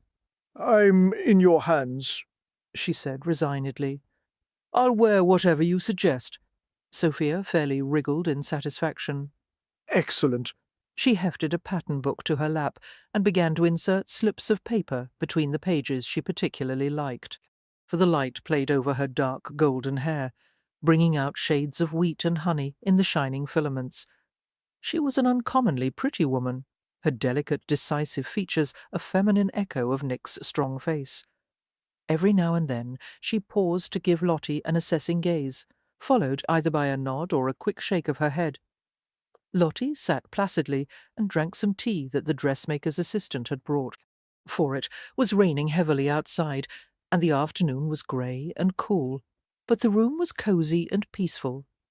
Intricate feminine things were draped or heaped everywhere, spills of lace, lengths of silk and velvet ribbon, cunning artificial flowers, their petals adorned with crystal beads to simulate dewdrops. Occasionally the dressmaker appeared, conferred with Sophia, and made notes, then tactfully disappeared. Some clients, Sophia had told Lottie, required the dressmaker to attend them every minute, for others were far more decided in their preferences and liked to make decisions without interference. Lost in a peaceful reverie, Lottie almost started when Sophia spoke. "You cannot imagine how thrilled I was when Nick wrote that he was taking a bride." Sophia held two fabrics together and examined them critically, turning them to see how the light affected the weave. "Tell me, what was it about my brother that first attracted you?" "He is a fine-looking man," Lottie said cautiously, for I could not help but notice his eyes and dark hair, and he was also very charming, and she paused, her mind returning to those still, sun-warmed moments by the kissing gate near the forest. How world-weary he had looked, how much in need of comfort. "Desolate," she said, almost under her breath. I wondered how such an extraordinary man could be the loneliest person I had ever met. "Oh, Lottie," Sophia said softly, "for I wonder why you could see that in him when everyone else considers him to be invulnerable." Leaning forward, she held a length of pale amber silk beneath Lottie's chin, testing it against her complexion, then lowered it. For most of his life Nick has had to fight for survival. He was so young when our parents died, and he became so rebellious afterward.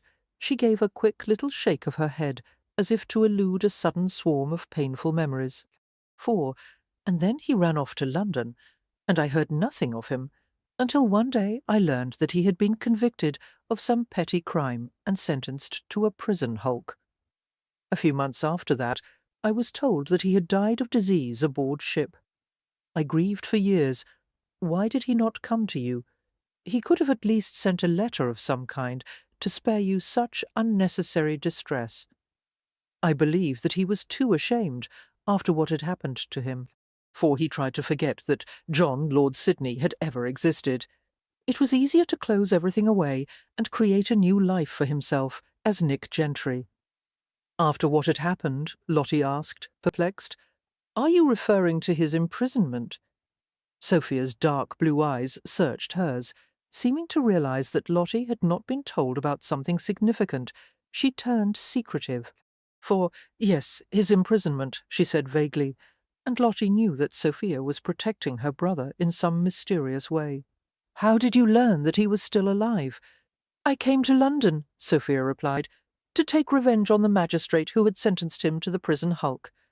I blamed him for my brother's death, but to my dismay, I soon found myself falling in love with him." "Sir Ross?" Lottie stared at her in amazement. For no wonder Nictus, realizing what she had been about to say, she stopped abruptly. "Dislikes him so?" Sophia finished for her with a rueful smile. "Yes, the two of them have no fondness for each other. However, that has not prevented my husband from doing everything he can to help Nick. You see, even after Nick joined the runners, he was quite reckless." "Yes," Lottie acknowledged cautiously. "He has quite a vigorous constitution." Sophia smiled without humour. "For I'm afraid it was more than that, my dear. For 3 years Nick has taken insane chances, not seeming to care if he lives or dies. But why? Certain events in Nick's past have made him rather embittered and detached. My husband and Sir Grant have both endeavoured to help him change for the better. I haven't always agreed with their methods, I can assure you Sir Ross and I have engaged in some spirited debates on the matter. For, however, as time has passed, it seems that my brother has improved in many ways. And Lottie, I am very much encouraged by the fact that he has married you." She took Lottie's hand and squeezed it warmly. "Sophia?" Lottie averted her gaze as she spoke reluctantly. "I do not think the marriage could truly be characterized as a love match." "No," the other woman agreed softly. "I am afraid that the experience of loving and being loved is quite foreign to Nick, for it will no doubt take some time for him to recognize the feeling for what it is." Lottie was certain that Sophia meant to be reassuring. However, the idea of Nick Gentry falling in love with her was not only improbable but alarming as well. He would never let his guard down to that extent, never allow someone such power over him, and if he did, he might very well become as obsessive and domineering as Lord Radnor. She did not want anyone to love her, for although it was clear that some people found great joy in love, such as Sophia and Sir Ross, Lottie could not help but regard it as a trap.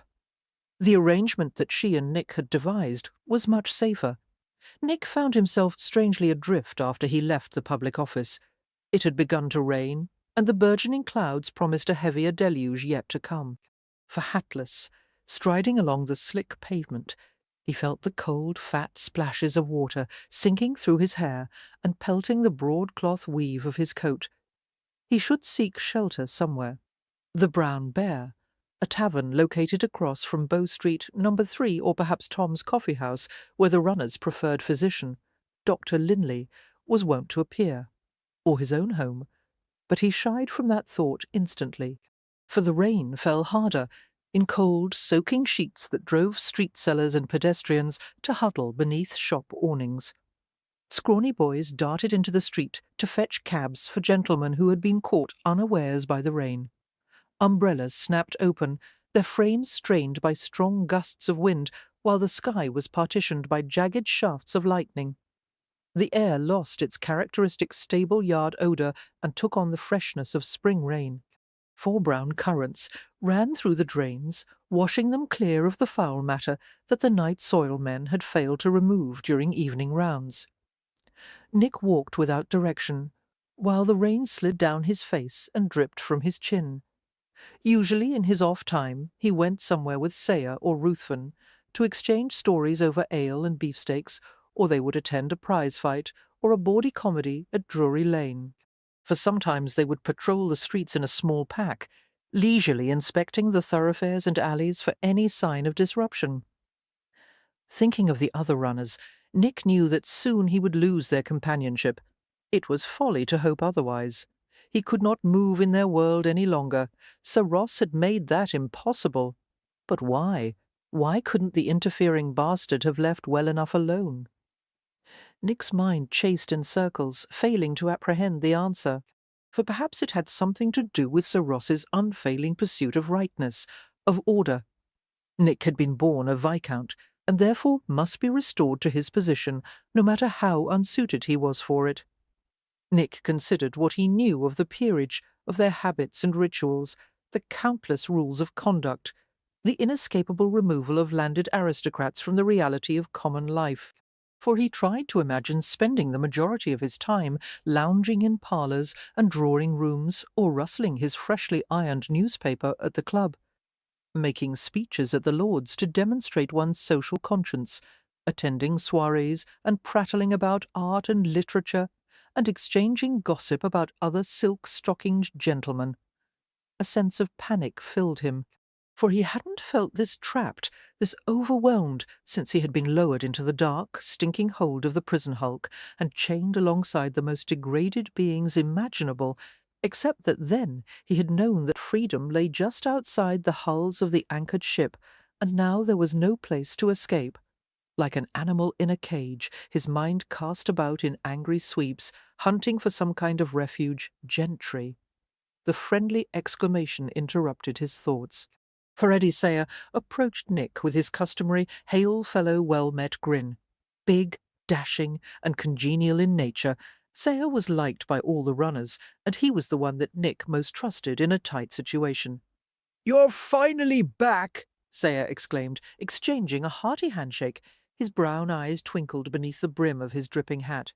"I see you've just come from the public office. No doubt Sir Grant's given you a devil of an assignment to make up for your long absence." For Nick found that his usual arsenal of ready quips was depleted.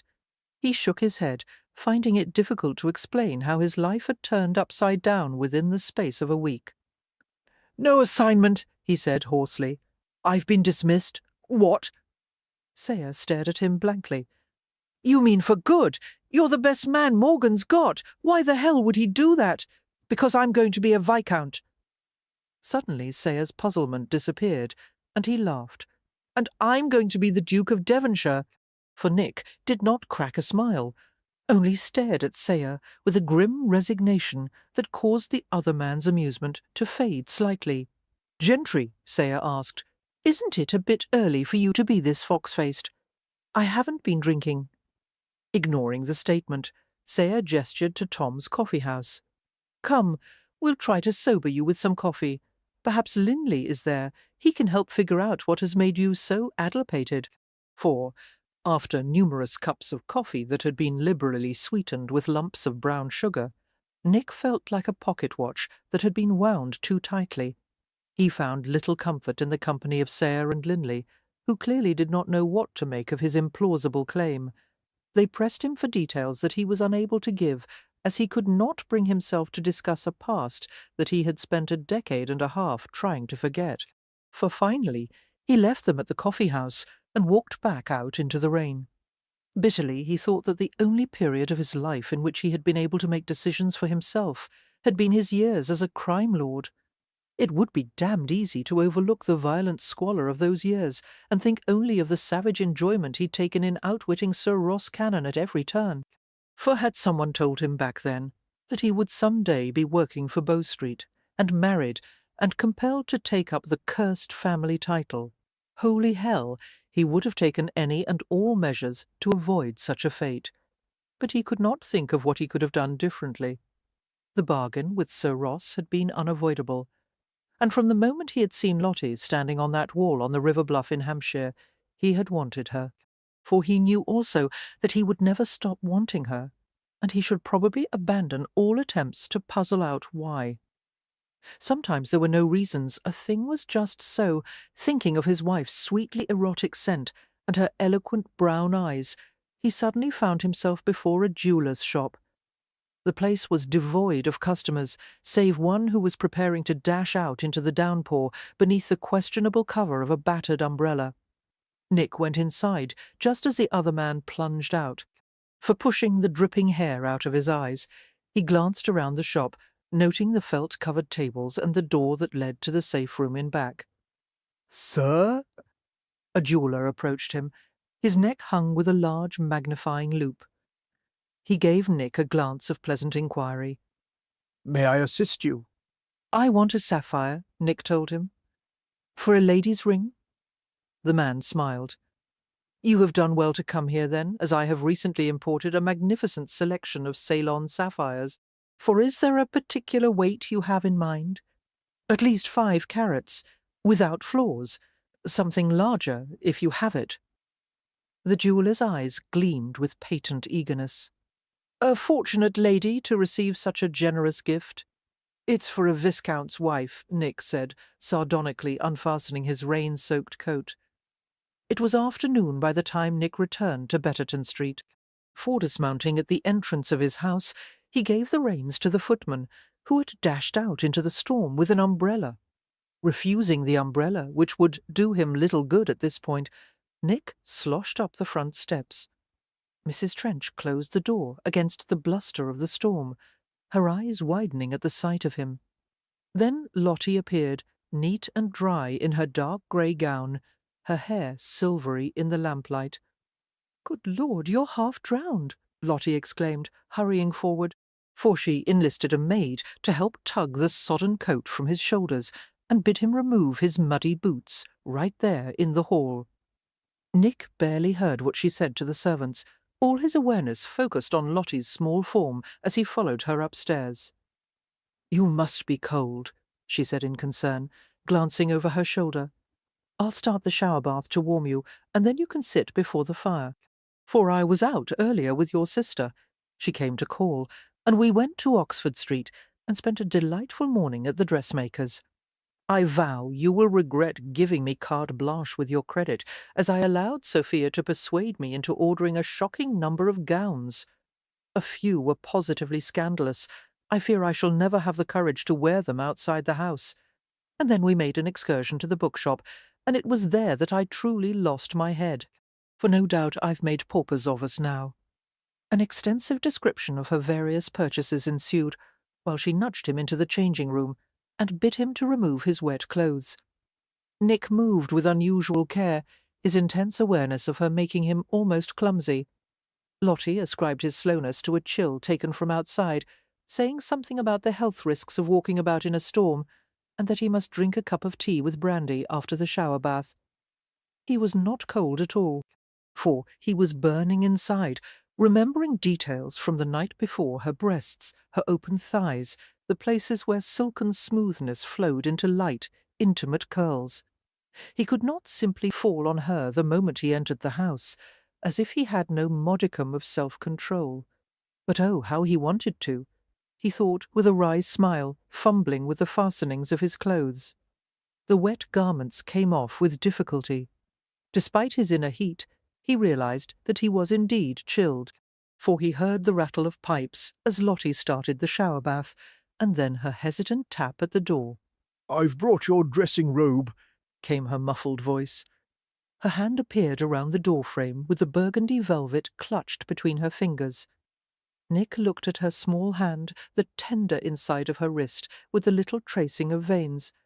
Last night it had been easy to find every throb of her pulse, every vulnerable place of her body, for he found himself reaching out, ignoring the robe in favour of wrapping his fingers around her delicate wrist. He pushed the door fully open and pulled her in front of him, looking down into her flushed face. It was not difficult for her to see what he wanted. "I don't need a robe," he said gruffly, pulling the garment from her hand and dropping it to the floor. "The shower bath," Lottie murmured, falling silent as he reached for the front placket of buttons on her gown, for his fingers became swift and self-assured, peeling the bodice apart to reveal the construction of linen and stays that moulded her flesh. He pushed down her sleeves, taking the straps of the chemise with them, and set his mouth to the bare curve of her shoulder. Miraculously, she relaxed in his hold with a willingness he had not expected. For, inflamed, he tasted the fine skin of her shoulder, kissed and licked his way to her throat, while he coaxed her hands free of the gown and pushed it over her hips. The shower bath began to heat, saturating the air with steam. Nick unhooked the front of the corset, briefly compressing the hard edges of the garment, then releasing them completely.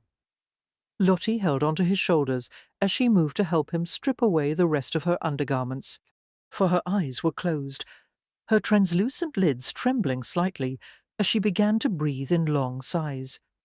Hungrily, Nick pulled her with him into the hot rain of the shower bath, turning her face out of the stream of water. Lottie rested her head on his shoulder, standing passively as his hands slid over her body. Her breasts were small but plump in his hands, the nipples turning hard in the clasp of his fingers, for he shaped his hands over her unrestricted waist, the swell of her hips, her round backside caressing her everywhere, moving her against the engorged length of his sex. Moaning, she parted her thighs in compliance with his exploring hand, pushing her delicate flesh against his stroking thumb. As he entered her with his fingers, she gasped and instinctively relaxed at the gentle penetration. He caressed her, stroking in deep secret places that brought her to the brink of climax. For when she was ready to come, he lifted her against the tiled wall, one arm beneath her hips, the other behind her back. She made a sound of surprise and clung to him, her eyes widening as he pushed his cock inside her. Her flesh closed tightly around him, swallowing every inch of his shaft as he let her settle against him. "I've got you," he murmured, her slippery body locked securely in his arms. "Don't be afraid." Breathing fast, she rested her head back against his arm, for with the hot water falling against his back and the lush female body impaled on his, every lucid thought promptly evaporated. He filled her in heavy upward surges, again and again, until she cried out and clamped around him in luxurious contractions. Nick held still, feeling her quiver around him, the depths of her body becoming almost unbearably snug. Her spasms seemed to pull him deeper, drawing waves of pleasure from his groin, and he shuddered as he spent inside her. For releasing her slowly, he let her drift down his body until her feet touched the tiled floor. He cupped a hand around her wet head and rubbed his mouth over her sodden hair, her saturated lashes, the round tip of her nose. Just as he reached her lips, she turned her face away, and he growled in frustration, dying for the taste of her. He had never wanted anything so badly. For a split second he was tempted to hold her head in his hands and crush his mouth on hers. For but that wouldn't satisfy him. He could not get what he wanted from her with force. Carrying Lottie from the shower bath, he dried them both before the hearth in the bedroom and combed Lottie's long hair. The fine strands were dark amber when wet, turning to a pale shade of champagne when they were dry. Admiring the contrast of the shining locks against his velvet robe, he smoothed them with his fingers. "What was said between you and Sir Grant?"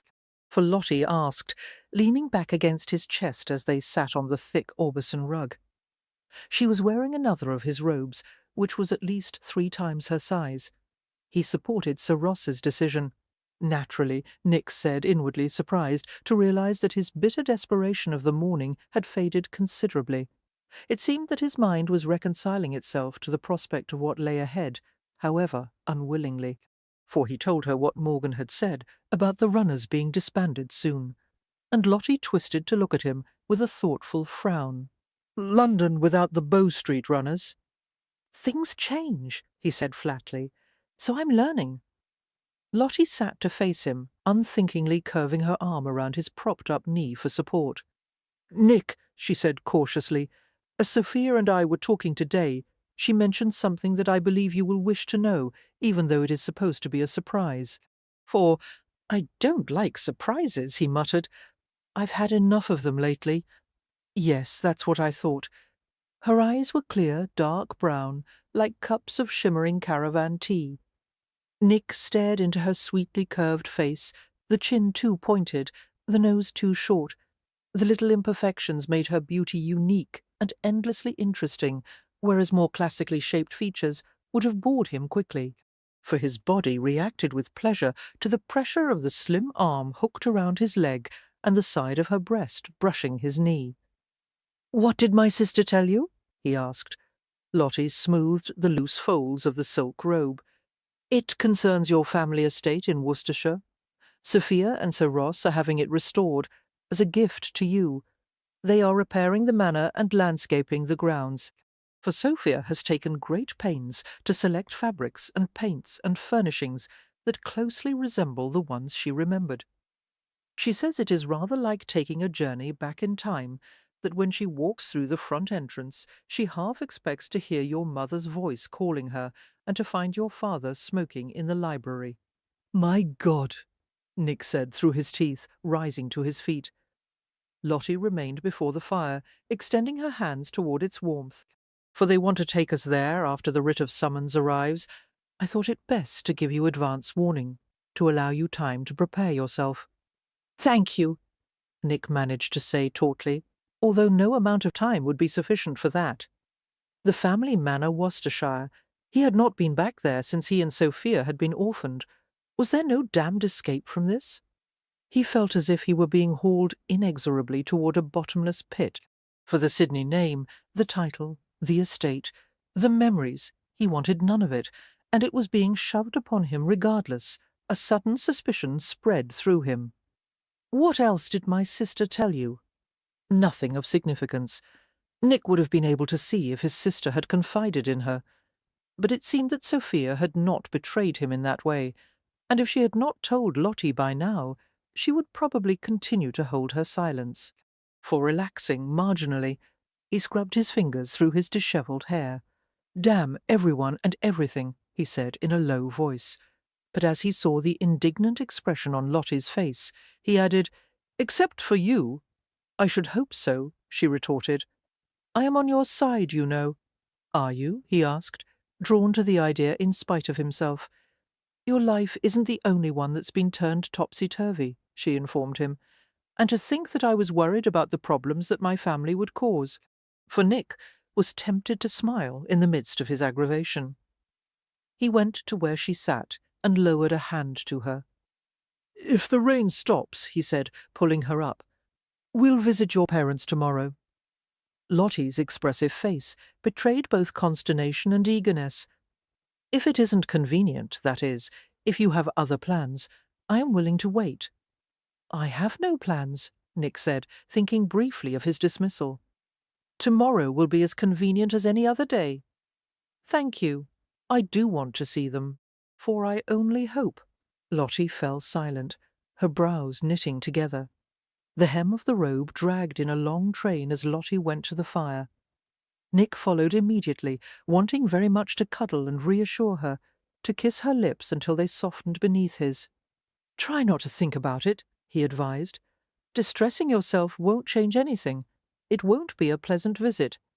I can't think of a situation in which two parties could feel more mutually betrayed, for although I am certain that most people would hold me at fault—" Nick stroked the sides of her arms over the silk sleeves. "If you had it to do over again, would you have stayed to marry Radnor?" Certainly not.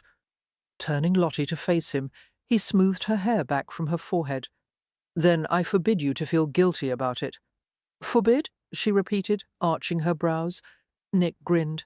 "You promised to obey me, didn't you? Well, do as I say, or face the consequences, which are—" For he unfastened her robe, dropped it to the floor, and proceeded to demonstrate exactly what he meant.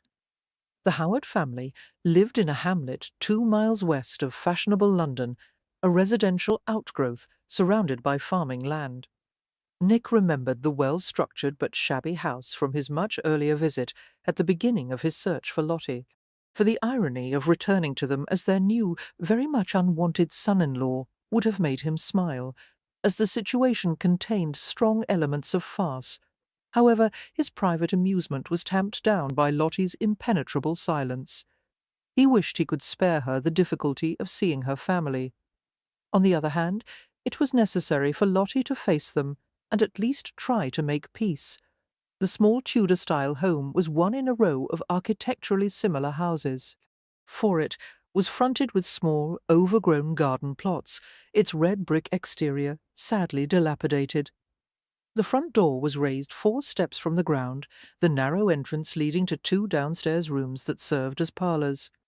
Beside the entrance, another set of stone steps led to the cellar below, which contained a kitchen and a water storage tank filled from the main in the road.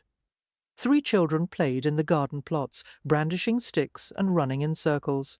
For like Lottie, they were flaxen blonde, fair-skinned and slim of build.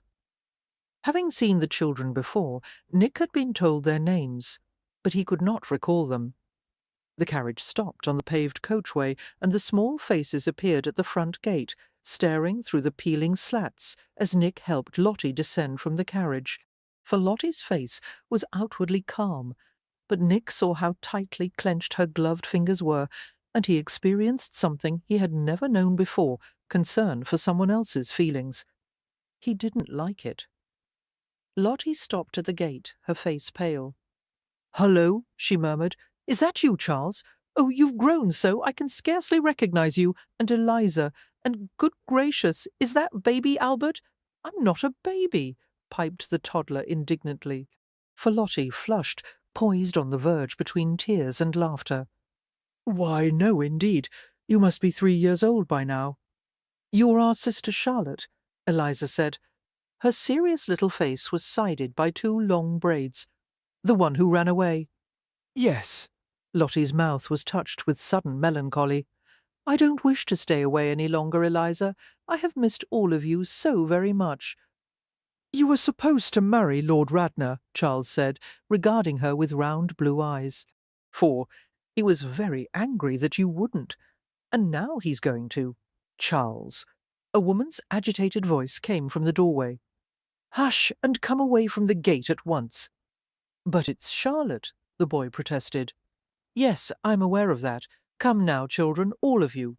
Tell the cookmaid to make you some toast with jam. The speaker was Lottie's mother, a breakably slender woman in her early 40s with an unusually narrow face and light blonde hair. For Nick recalled that her husband was of stocky build with full cheeks. Neither of the pair was particularly handsome, but by some trick of nature, Lottie had inherited the best features of each. "Mamma," Lottie said softly, gripping the top of the gate. The children promptly fled, eager for the promised treat. Mrs. Howard regarded her daughter with a dull gaze, harsh lines scored between her nose and mouth and across her forehead. "Lord Radnor came not 2 days ago," she said, for the simple sentence contained both an accusation and indictment. Bereft of words, Lottie looked back over her shoulder at Nick. He went into action immediately, joining her at the gate and unlatching it himself. "May we come in, Mrs. Howard?" he asked. He ushered Lottie toward the house without waiting for permission. Some devil prompted him to add, "Or shall I call you Mamma?" He put a mocking emphasis on the last syllable of the word, as Lottie had, for his effrontery. Lottie surreptitiously knocked an elbow into his ribs as they entered the house, and he grinned. The interior of the house smelled musty.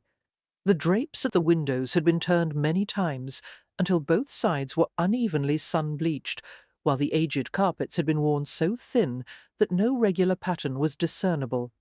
Everything from the chipped porcelain figures on the mantel to the grimy paper on the walls contributed to the picture of decayed gentility.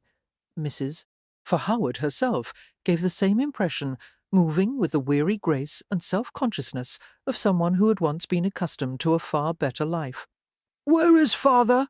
Lottie asked, standing in the centre of the parlour, which was hardly bigger than a closet. "Visiting your uncle in town." The three of them stood in the centre of the room, while awkward silence thickened the air. "Why have you come, Charlotte?" her mother finally asked. "For I've missed you, I." Lottie paused at the resolute blankness she saw on her mother's face. Nick sensed his wife's struggle between stubborn pride and remorse as she continued carefully. "I wanted to tell you that I'm sorry for what I did." "I wish I could believe that," Mrs. Howard replied crisply. "However, I do not. You do not regret abandoning your responsibilities, nor are you sorry for placing your own needs above everyone else's." For Nick made the discovery that it was not easy for him to listen to someone criticizing his wife, even if that person happened to be her own mother. For Lottie's sake, however, he concentrated on keeping his mouth shut. Clasping his hands behind his back, he focused on the indistinct design of the ancient carpet. "I regret causing you so much pain and worry, Mamma," Lottie said. "I am also sorry for the 2 years of silence that have passed between us." Finally, for Howard displayed some sign of emotion, her voice edged with anger. "That was your fault, not ours." "Of course," her daughter acknowledged humbly. "I would not presume to ask you to forgive me, but what's done is done," Nick interrupted, unable to tolerate Lottie's chastened tone. He would be damned if he stood by while she was brought to her knees in contrition. He placed a hand at Lottie's neatly corseted waist in a possessive gesture. His cool, steady gaze caught Mrs. Howard's, for there is nothing to be gained by talking about the past. "We've come to discuss the future." "You have no involvement in our future, Mr. Gentry." The woman's blue eyes were icy with contempt. "I blame you for our situation, fully, as much as my daughter. I never would have talked with you, answered your questions, if I had known that your ultimate design was to take her for yourself. It was not my plan." For Nick let his fingers nestle in the curve of Lottie's waist, remembering the delicious softness beneath the confining stays. "I had no idea that I would want to marry Lottie until I met her. But it was obvious then, as it is now, that Lottie will be better served by a marriage to me than to Radnor." "You are very much mistaken," Mrs. Howard snapped. "Arrogant scoundrel! How dare you compare yourself to a peer of the realm?" For feeling Lottie stiffen at his side, Nick squeezed her subtly in a silent message not to correct her mother on that point. He was damned if he would use his own title to compare himself in any way with Radnor. Lord Radnor is a man of great wealth and refinement, Mrs. Howard continued. He is highly educated and honourable in every regard. And if it weren't for my daughter's selfishness and your interference, Charlotte would now be his wife. You've omitted a few points, Nick said, for including the fact that Radnor is 30 years older than Lottie, and happens to be as mad as cobbler's punch. The colour on Mrs. Howard's face condensed into two bright patches high on her cheeks. He is not mad. For Lottie's sake, Nick struggled to control his sudden fury. He imagined her as a small defenceless child, being closed alone in a room with a predator like Radnor, and this woman had allowed it. He vowed silently that Lottie would never again go unprotected. He gave Mrs. for Howard a hard stare.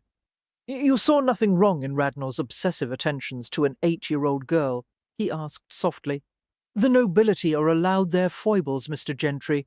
Their superior blood accommodates a few eccentricities. But of course you would know nothing about that. You might be surprised," Nick said sardonically.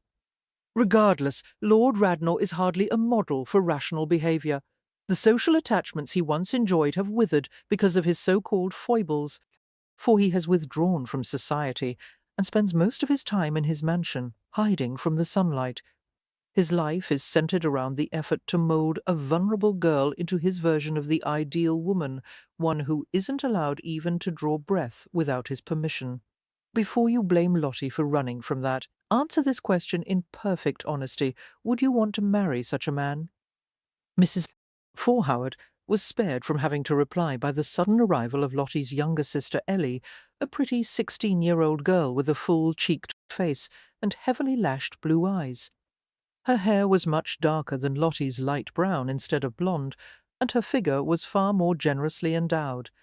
Coming to a breathless halt in the doorway, Ellie beheld her prodigal sister with a crow of excitement. "Lottie!" She rushed forward and seized her older sister in a tight embrace. Oh, Lottie, you're back!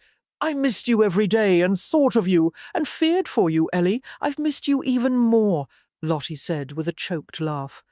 "I didn't dare write to you, but oh, how I wanted to." "One could paper the walls with the letters I wished to send, Ellie," their mother interrupted. "Return to your room." She was either unheard or ignored as Ellie drew back to look at Lottie. "How beautiful you are!" she exclaimed. "I knew you would be." For I knew. Her voice trailed away as she caught sight of Nick standing nearby. "Did you really marry him?" she whispered, with a scandalized delight that made Nick grin. Lottie glanced at him with a curious expression. Nick wondered if she disliked having to acknowledge him as her husband. She didn't seem disgruntled, but neither did she sound wildly enthusiastic. "Mr. Gentry," Lottie said, "I believe you have met my sister." "Miss Ellie," he murmured with a slight bow, "for a pleasure to see you again." The girl flushed and curtsied and looked back at Lottie. "Will you be living in London?" she asked. "Will you have me there for a visit? I so long to Ellie," Mrs. Howard said meaningfully. "Go to your room now. That is quite enough nonsense. Yes, Mamma." The girl threw her arms around Lottie for one last hug. She whispered something in her older sister's ear, a question that Lottie answered with a comforting murmur and a nod, guessing that it had been another request to be invited for a visit. Nick suppressed a smile. It seemed that Lottie was not the only wilful daughter in the Howard family. With a shy glance at Nick, Ellie left the room and heaved a sigh as she walked away from the parlour, heartened by her sister's obvious delight in seeing her again. Lottie sent Mrs. Howard a glance of entreaty. "For Mamma, there are so many things I must tell you. I am afraid there is no point in further discussion," her mother said with brittle dignity. "You have made your choice, and so have your father and I. Our connection with Lord Radnor is too entrenched to break. We will fulfil our obligations to him, Charlotte, even if you are unwilling." Lottie stared at her in confusion. "How would you accomplish that, Mamma? That is no longer your concern."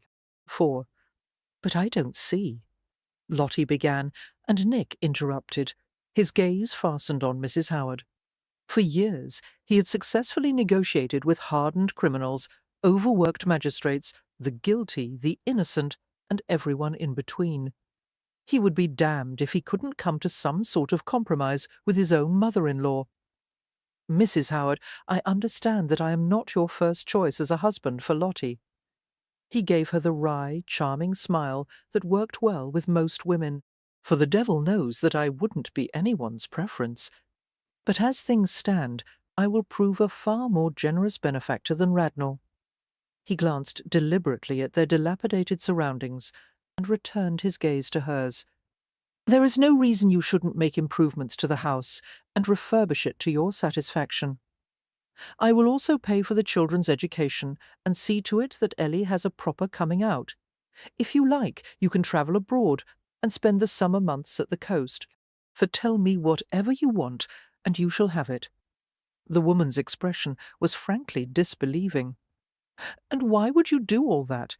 For my wife's pleasure, he replied without hesitation. Lottie turned to him with a round-eyed gaze of wonder. Casually, he fingered the collar of her bodice, thinking that it was a small price to pay for what she gave him. Unfortunately, the intimate gesture seemed to harden Mrs. Howard against him. We want nothing from you, Mr. Gentry.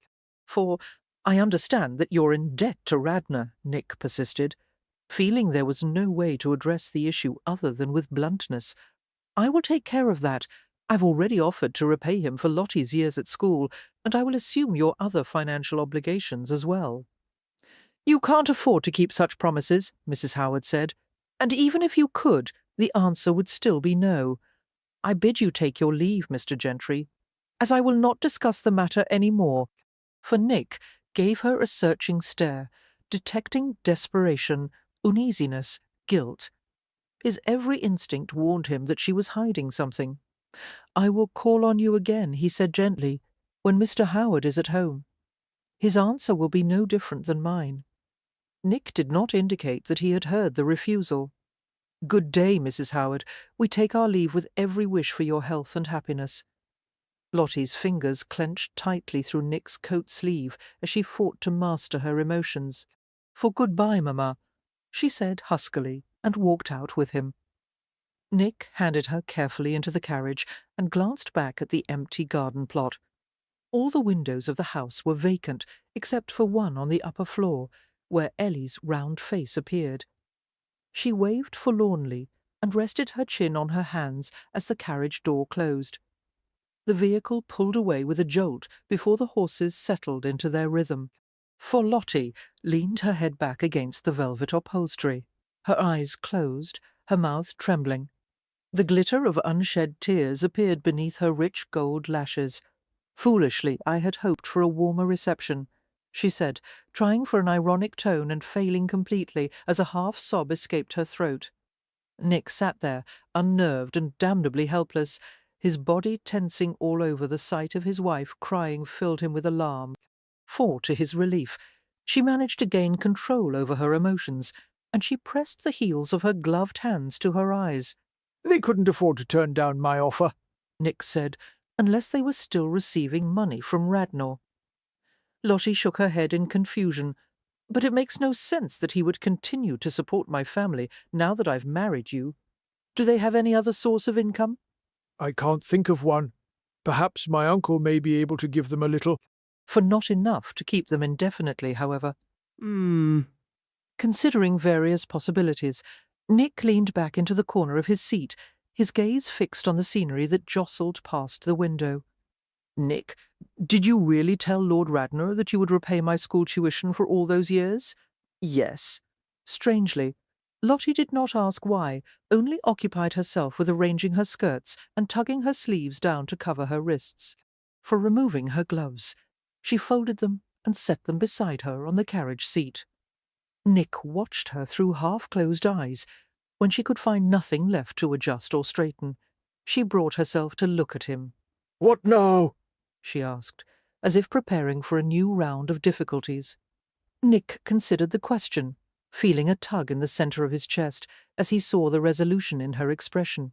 for she had endured the past few days with an equanimity that was extraordinary for a girl her age. No doubt any other young woman would have been reduced to a sobbing heap by now. He wanted to remove the strained look from her eyes and for once see her carefree and relaxed. "Well, Mrs. Gentry," he said, moving to the space beside her. "for the next day or two I propose that we have some fun." Fun? She repeated, as if the word were unfamiliar.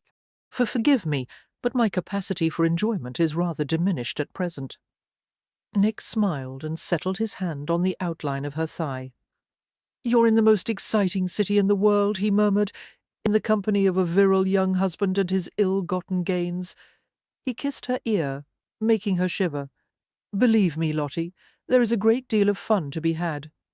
Lottie would not have thought that anything could shake her from her despondency after the cold reception from her mother, for, however, Nick engaged her so thoroughly during the next few days that she found it difficult to think about anything but him.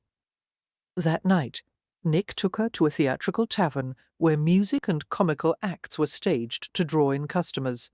Located in Covent Garden, the Vestris, named after a once popular Italian opera dancer, was a meeting ground for theatrical folk, slumming nobles, and all manner of colourful characters.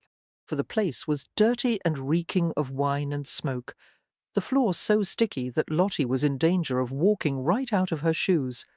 She crossed the threshold with reluctance, as young women of quality were never seen in such places, unless in the company of their husbands, and even then it was highly questionable.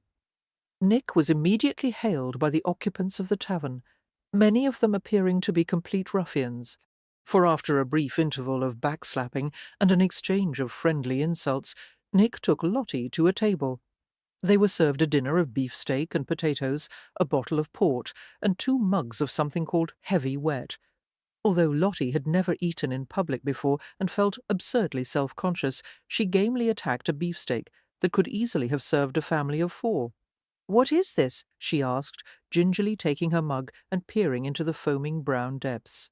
"For ile," Nick replied, resting his arm along the back of her chair. Try some.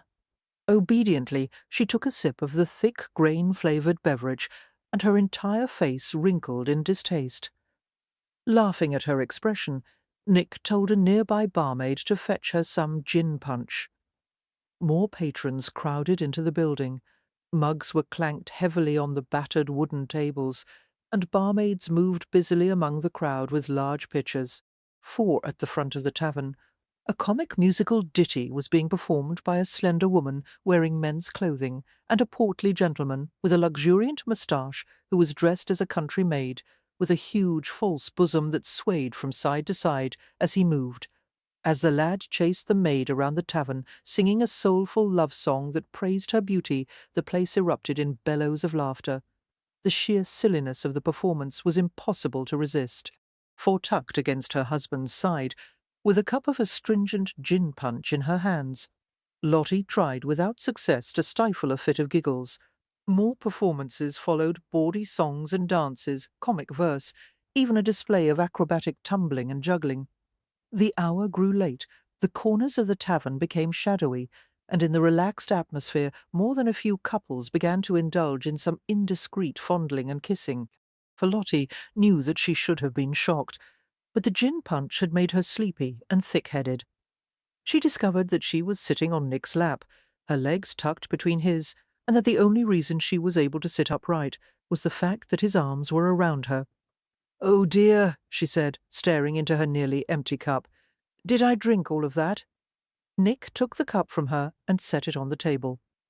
"I'm afraid so, for only you could undo my years of training at Maidstones in one evening," she said, making him grin. His gaze lowered to her mouth, and he traced the edge of her jaw with his fingertip. "Are you completely corrupted now? No? Then let's go home, and I'll finish the job." Feeling unsteady and very warm, Lottie giggled as he guided her through the tavern. "The floor is uneven," she told him, leaning hard against his side. "It's not the floor, sweetheart. It's your feet." For pondering that, Lottie glanced from his amused face to her own feet. "They do feel as if they've been put on the wrong legs?" Nick shook his head, his blue eyes gleaming with laughter. "You have no tolerance for gin, do you? Here, let me carry you." "No, I don't wish to be a spectacle," she protested, as he lifted her against his chest and carried her out to the street. Catching sight of them, a waiting footman hurried to the end of the street, where their carriage waited in a long row. "For you'll be more of a spectacle if you fall on your face," Nick replied.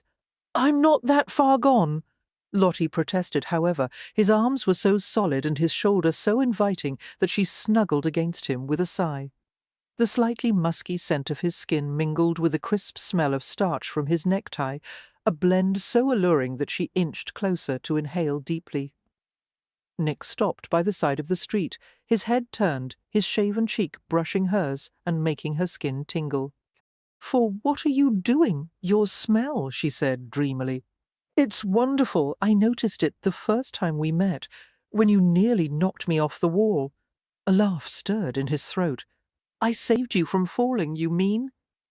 Intrigued by the scratchy texture of his skin, Lottie pressed her lips beneath his jaw. She felt him swallow hard, the movement rippling against her mouth. It was the first time she had ever made an advance to him, and the small gesture was surprisingly effective, for he stood there, holding her tightly, his chest rising and falling in increasingly laboured breaths. Intrigued by the notion that she could arouse him so easily, Lottie tugged at the knot of his necktie and kissed the side of his throat. "Don't, Lottie." She drew the tip of her fingernail over the hair-roughened skin, scraping delicately. "Lottie," he tried again. Whatever he had intended to say was forgotten, as she kissed his ear and took the lobe between her teeth in a soft bite, for the carriage stopped before them, and the footman busied himself with setting out the removable step. Schooling his features into a blank mask, Nick thrust Lottie inside the carriage and climbed in after her. As soon as the door closed, he hauled her into his lap and tugged roughly at the front of her gown. She reached up to play with his hair, tangling her fingers in the thick sable locks. Unlacing the top of her corset, he eased one breast out and fastened his mouth over the soft nipple, for the teasing suction caused her to arch against him with a whimper of pleasure. His hands delved frantically beneath her skirts, slipping past masses of broadcloth and linen to find the damp slit of her drawers. His hand was too large to slip inside the undergarment, and he ripped it with an ease that made her gasp. Her thighs spread in helpless welcome, and her vision blurred as one long finger eased inside her. For cradled in his lap, with his hand working gently between her legs, she felt her inner muscles begin to tighten rhythmically. A groan escaped him, and he pulled her hips over his, fumbling roughly with the front of his trousers. "You're so wet! I can't wait, Lottie. Let me sit in my lap and put your legs— oh God, yes, right there." She straddled him willingly, sucking in her breath as he penetrated her, his hands urging her hips down until he had buried himself to the hilt. For he was deliciously hard and thick inside her, holding still while the motion of the carriage jostled their bodies together. Surreptitiously, Lottie rubbed the aching peak of her sex against him, feeling waves of heat rising from the place they were joined. One of his hands passed gently over her upper back. Lottie gasped as a vigorous jolt of the carriage wheels impelled him farther inside her. "We don't have long," she managed to say against his throat. "The tavern is very close to home." For Nick responded with a tortured groan. "The next time I'll make the driver take us around the whole of London twice." He slid his thumb to the top of her wet sex and flicked it with soft, rapid strokes, building her pleasure rapidly until she curled against him with a sob overwhelmed by explosive sensation. Hitching his hips upward in desperate thrusts, he growled and buried his face in the curve of her neck, his passion reaching a blinding culmination. For they both breathed in long gasps, while their naked flesh was locked together beneath the layers of dishevelled clothing. "It's never enough," Nick said gruffly, his hand cupping over her soft buttocks, holding her firmly against him. "It feels too good to stop." Lottie understood what he was attempting to express. The unquenchable need between them was more than mere physical craving. She found a satisfaction in being together that went far beyond the joining of their bodies. For until this moment, however, She hadn't known that he felt it too, and she wondered if he was as afraid to acknowledge the feeling as she was. Chapter 11. London was so vastly different from the serenity of Hampshire that Lottie could scarcely believe it was in the same country. It was a world of high fashion and endless amusements, with a sharp juxtaposition of poverty and wealth, and crime-ridden alleys tucked behind the streets of prosperous markets and shops. For there was the area past Temple Bar, called the City, and the West Side, referred to as Town, and an abundance of gardens, walks, concert halls, and shops featuring luxuries that she could never have imagined. As the second week of their marriage began, Nick seemed to find it amusing to indulge Lottie, as if she were a child he was bent on spoiling. He took her to a confectioner's shop at Berkeley Square and bought her an ice made of pureed chestnuts mixed liberally with candied cherries. For afterward they proceeded to Bond Street, where he purchased her a selection of French powders and scented waters, and a dozen pairs of embroidered silk stockings. Lottie tried to stop him from buying a fortune's worth of white gloves and handkerchiefs from the linen drapers, and she objected strongly to a pair of pink silk shoes with gold tassels that would have cost a full month's tuition at Maidstone's. However, Nick ignored her protests as he continued to purchase whatever caught his fancy, for their final stop was at a tea shop, where he ordered a half-dozen exotic teas in beautiful jars, bearing intriguing names such as Gunpowder, Congo, or Souchong. Envisioning the mountain of packages that would be delivered later that day to the house on Betterton, Lottie begged him to desist. "I need nothing else," she said firmly, "and I refuse to set foot in one more shop. There is no reason for such immoderation." For, "Yes, there is," Nick replied, escorting her to their waiting carriage, piled high with parcels and boxes. "Oh, what is it?" He responded with a maddening smile. Surely he didn't think that he was purchasing her sexual favours, as she had been more than acquiescent in that regard. Perhaps he simply wanted her to feel obligated to him. But why? For life with Nick Gentry was turning out to be quite puzzling, consisting of moments of searing closeness, interspersed with small reminders that they were still complete strangers in most regards.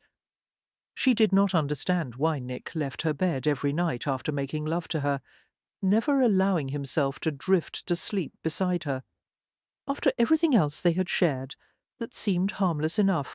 Forbot, he refused her awkward invitations to stay, stating that he preferred to sleep alone, and they would both be more comfortable that way. Lottie quickly discovered that certain subjects set off Nick's temper like a flame held to gunpowder.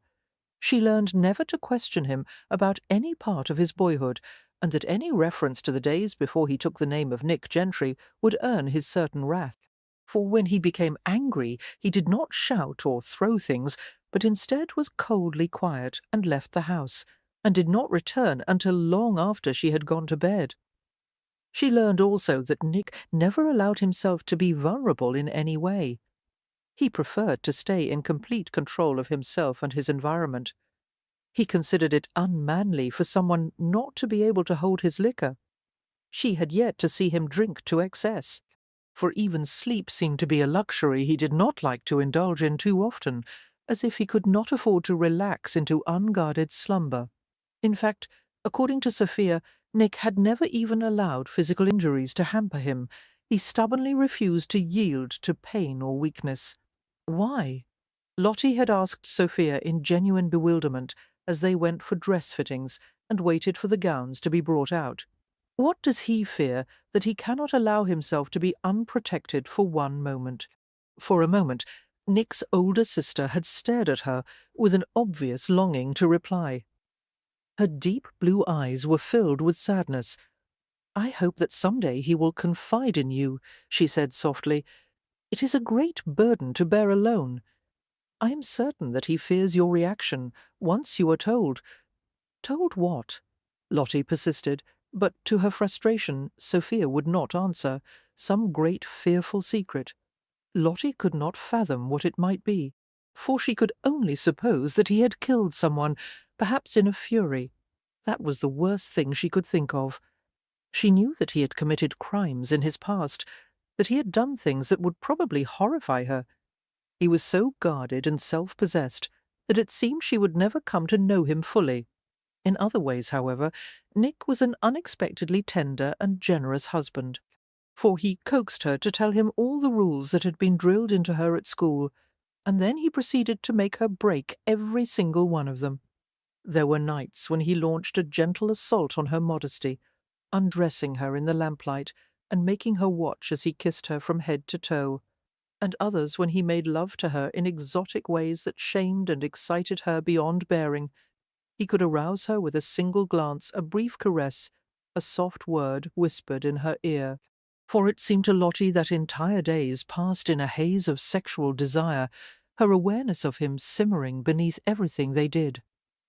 After the crates of books she had ordered arrived, she read to Nick in the evenings as she sat in bed, and he lounged beside her. Sometimes, while he listened, Nick would pull her legs into his lap and massage her feet, running his thumbs along her instep and playing gently with her toes. For whenever Lottie paused in her reading, she always found his gaze fastened securely on her. He never seemed to tire of staring at her, as if he were trying to uncover some mystery that was hidden in her eyes. One evening he taught her to play cards, claiming sexual liberties as forfeits each time she lost. They ended up on the carpeted floor in a tangle of limbs and clothing, while Lottie breathlessly accused him of cheating, for he only grinned in reply, thrusting his head beneath her skirts until the issue was entirely forgotten. Nick was an exciting companion, a fascinating storyteller, a superb dancer, a skilled lover. He was playful, but not at all boyish, never quite losing the seasoned look that proclaimed he had seen and done enough to last several lifetimes. He escorted Lottie around London with an energy that far eclipsed her own, seeming to know and be known by practically everyone.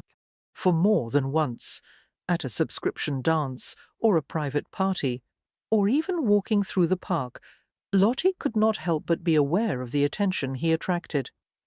Nick was regarded as either a hero or a devil, depending on one's view, and everyone wanted to be seen with him regardless. Innumerable men came to shake his hand and to seek his opinions on various matters. Women, on the other hand, trembled and giggled and flirted shamelessly with him, even in Lottie's presence. For Lottie witnessed such overtures with surprised disgruntlement, realizing that she felt very much like a jealous wife. At the invitation of some friends, Nick and Lottie attended a play at Drury Lane that staged naval battles using complicated machinery and light displays to thrilling effect. Actors, dressed like sailors, hurled themselves from the sides of the ship in perfect conjunction with the bursts of cannon fire, their shirts blotched with red paint to resemble blood. For the results were so realistic that Lottie clapped her hands over her ears and hid her face against Nick's chest, disregarding his laughing efforts to make her watch the action. Perhaps it was the violence of the display or the after-effects of the wine she had drunk with supper, but Lottie felt apprehensive as they left their box seats at the first intermission, for theatregoers mingled in the hall downstairs, partaking of refreshments and chattering excitedly about the graphic on-stage battles they had just witnessed. As the atmosphere in the crowded room became stifling, Nick left Lottie in the company of friends as he went to fetch her a glass of lemonade. Lottie forced a smile to her lips as she half listened to the conversation around her, hoping that he would return soon. For how quickly she had become accustomed to Nick's reassuring presence beside her, she thought. It was ironic. After so many years of being told that she belonged to Lord Radnor, she had never been able to accept it. And yet it felt entirely natural to belong to a virtual stranger. She remembered Lord Westcliffe's warning about Nick Gentry. "He is not to be trusted," Westcliff had said, but the Earl had been wrong. For regardless of Nick's shadowy past, he had been gentle and considerate with her, and more than worthy of her trust. As Lottie cast a glance around the assemblage, hoping to catch sight of him, her attention was caught by a figure standing several yards away from her. Radnor, she thought, while a shower of icy needles seemed to rain down on her. Every muscle locked, she was frozen with the same fear she had felt during 2 years of being hunted. for his face was partially averted from her horrified gaze. But she saw his iron-grey hair, the haughty tilt of his head, the black slashes of his brows, and then he turned in her direction, as if he sensed her presence in the crowded hall. Immediately her silent terror turned to bewilderment. No, it was not Radnor, only a man who resembled him. The gentleman nodded and smiled to her, as strangers sometimes did when their gazes happened to meet, for he turned back to his companions, while Lottie looked down at her clenched hands in their pale pink gloves and tried to calm the thrashing of her heart. The after-effects of the shock hit her, a touch of nausea, a dousing of cold sweat, a trembling that refused to abate. "How ridiculous you are," she told herself, disgusted by the fact that the mere glance of a man who looked like Radnor could have elicited such an overreaction. "Mrs. Gentry," came a nearby voice. It was Mrs. Verhauschem, a pleasant and soft-spoken woman whom Lottie had only recently met. "Are you feeling ill, dear? You look rather queer." She looked into Mrs. Hauschem's face. "It's rather stifling in here," she whispered, "and I think I've laced a bit too tightly this evening." "Ah, yes," the woman said in wry understanding, familiar with the complaints that corset strings often induced.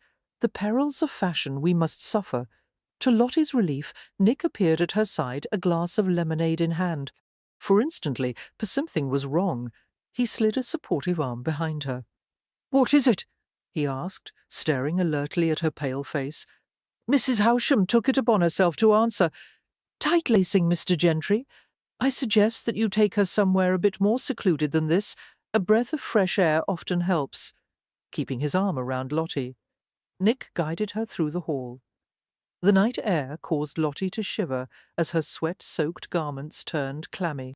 For carefully, Nick drew her to the lee of a massive column that blocked the light and noise coming from inside the building. "It was nothing," Lottie told him sheepishly. "Nothing at all. I feel like an idiot, making a fuss for no reason." Accepting the lemonade from him, she drank thirstily, not stopping until the glass was drained. Nick bent to set the empty glass on the ground and rose to face Lottie once more, for his face was taut as he took a handkerchief from his coat and wiped the trickling perspiration from her cheeks and forehead. "Tell me what happened," he said quietly. Lottie flushed in embarrassment. "I thought I saw Lord Radnor in there, but it was only a man who looked like him." She sighed tensely. "Now, I've revealed myself to be an utter coward. I'm sorry. Radnor rarely goes out in public," Nick murmured. "It's not likely that you would encounter him at an event like this." "I know," she said ruefully. "Unfortunately, I didn't stop to think about that." "You're not a coward." There was concern in his dark blue eyes, concern overlaying some richer, more mysterious emotion underneath. "I reacted like a child who's afraid of the dark." His fingers slid beneath her chin, forcing her to meet his gaze. "It's conceivable that you will encounter Radnor some day," he said softly. "But I'll be with you when or if that happens, Lottie. You don't have to fear him any more, for I'll keep you safe." She felt a rush of wonder at the tender gravity of his expression. "Thank you," she replied, taking a full breath for the first time since they had left the hall, continuing to stare into her pale, damp face. Nick shook his head with a slight frown, as if the sight of her distress was painful to him. Seeming unable to help himself, he reached out and pulled her against him, his arms wrapping around her as he tried to comfort her with his body. For there was nothing sexual about the embrace, but somehow it was more intimate than anything they had ever done together. His arms were strong and possessive, holding her steady while his breath fell in moist, hot surges against her neck. "Shall I take you home?" he whispered. Lottie nodded slowly, while a lifetime of loneliness transformed into a sense of inconceivable comfort. A home, a husband, things she had never let herself hope for. For surely this illusion couldn't last. Somehow, some day, it would be taken away from her. But until that happened, she would cherish every moment. "Yes," she said, her voice muffled against his coat. "Let's go home." Gradually emerging from a deep sleep, Lottie became aware of odd noises in the house. Thinking that perhaps the sounds were a remnant of a dream, she blinked and sat up slowly in bed. It was the middle of the night, and the bedroom was pitch black, for there it was again, a growl, a garbled phrase, as if someone were in the midst of an argument. Recalling that Nick was occasionally troubled by nightmares, Lottie sprang from the bed. Carefully she lit a lamp, replaced the glass, and carried it with her down the hall. Shadows fled before her as she approached the guest room where Nick slept. Pausing at the closed door, she tapped on it cautiously. There was no reply. After a moment, she heard a violent rustling from within. For Lottie turned the knob and entered the bedroom. Nick? He was stretched out on the bed, lying on his stomach, with the sheet twisted at his hips. Breathing rapidly, he clenched his fists and muttered incoherently, his dark face gleaming with sweat. Staring at him in puzzled concern, Lottie wondered what unseen monsters could cause his long body to twitch with what was either suppressed rage or fear or both. She set the lamp on the bedside table and approached him. "Nick, wake up, for it's only a dream." Reaching out to him, she laid a gentle hand on the brutal curve of his shoulder. "Nick!" Suddenly she was caught in an explosion of violence. A startled cry escaped her as she was seized and flung halfway across the bed. Nick was on her in an instant, straddling her with his powerful thighs. Hearing a murderous growl, Lottie looked up into the harsh, shadowed mask of his face and saw one huge hand draw back in a fist. "No!" she gasped, shielding her face with her arms, for the strike never came. All went still. Trembling, Lottie lowered her arms and looked up to see Nick's face change, the nightmarish mask dropping, sanity and awareness creeping back into his expression. He lowered his fist and stared at it blankly. Then his gaze fell to Lottie's slim form, and the fury and terror in his eyes made her cringe. "I could have killed you," he snarled, his white teeth gleaming like an animal's. "What are you doing here? Don't ever touch me while I'm sleeping, damn you!" For I didn't know what in heaven's name were you dreaming about? He rolled away from her in a lithe movement and left the bed, panting. "Nothing, nothing at all. I thought you needed something. All I need is for you to stay the hell away from me," he snapped.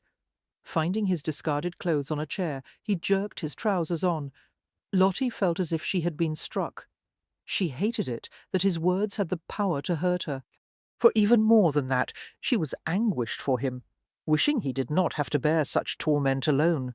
"Get out of here," he said, pulling his shirt and coat on, not bothering with a waistcoat or necktie. "Are you leaving?" Lottie asked. "There is no need. I will go back to bed and— Yes, I'm leaving. Where are you going? I don't know." He didn't spare her a glance as he picked up his stockings and shoes. "And don't ask when I'll return. I don't know that either. But why?" For Lottie took a halting step toward him. "Nick, please stay and tell me." He shot her a warning glance, his eyes bright with the ferocity of a wounded animal. "I told you to get out." Feeling the blood drain from her face, Lottie nodded and went to the door. Pausing at the threshold, she spoke without a backward glance. "I'm sorry." He made no reply. Lottie bit the insides of her lips, damning herself as she felt the sting of tears at the corners of her eyes. For she left swiftly, retreating to her room with the shreds of her dignity. Nick did not return all the next day. Anxious and bewildered, Lottie tried to find ways to occupy herself. However, no distraction proved sufficient to stop her from worrying. She took a long walk with a footman in tow, attended to needlework, read, and helped Mrs. Trench make tallow candles. The housekeeper and servants were quietly deferential to Lottie, for predictably, not one word was mentioned about the previous night, although they were all certainly aware that some disturbance had taken place. Servants knew everything, but none of them would ever admit to knowledge of the intimate details of their master's life. Wondering where her husband had gone, Lottie feared that perhaps he had done something reckless. She consoled herself that he was quite good at taking care of himself, but that did not ease her distress, for he had been so very upset, and she suspected that his anger had stemmed from the fear that he might have hurt her. However, she was his wife, and she deserved better than to be abandoned with no explanation. The day was relentlessly long, and Lottie was relieved when evening finally approached. After dining alone, she took a long bath, donned a fresh white nightrail, and read from a stack of periodicals until she finally felt able to sleep. For exhausted by the endless circling of her thoughts and the tedium of the past hours, she sank into deep slumber. Long before morning, she was roused from the thick mist of sleep by the realization that the weight of the blankets had been drawn from her. Stirring, she became aware of a solid presence behind her, the mattress dipping slightly. Nick, she thought in drowsy relief, yawning as she turned toward him.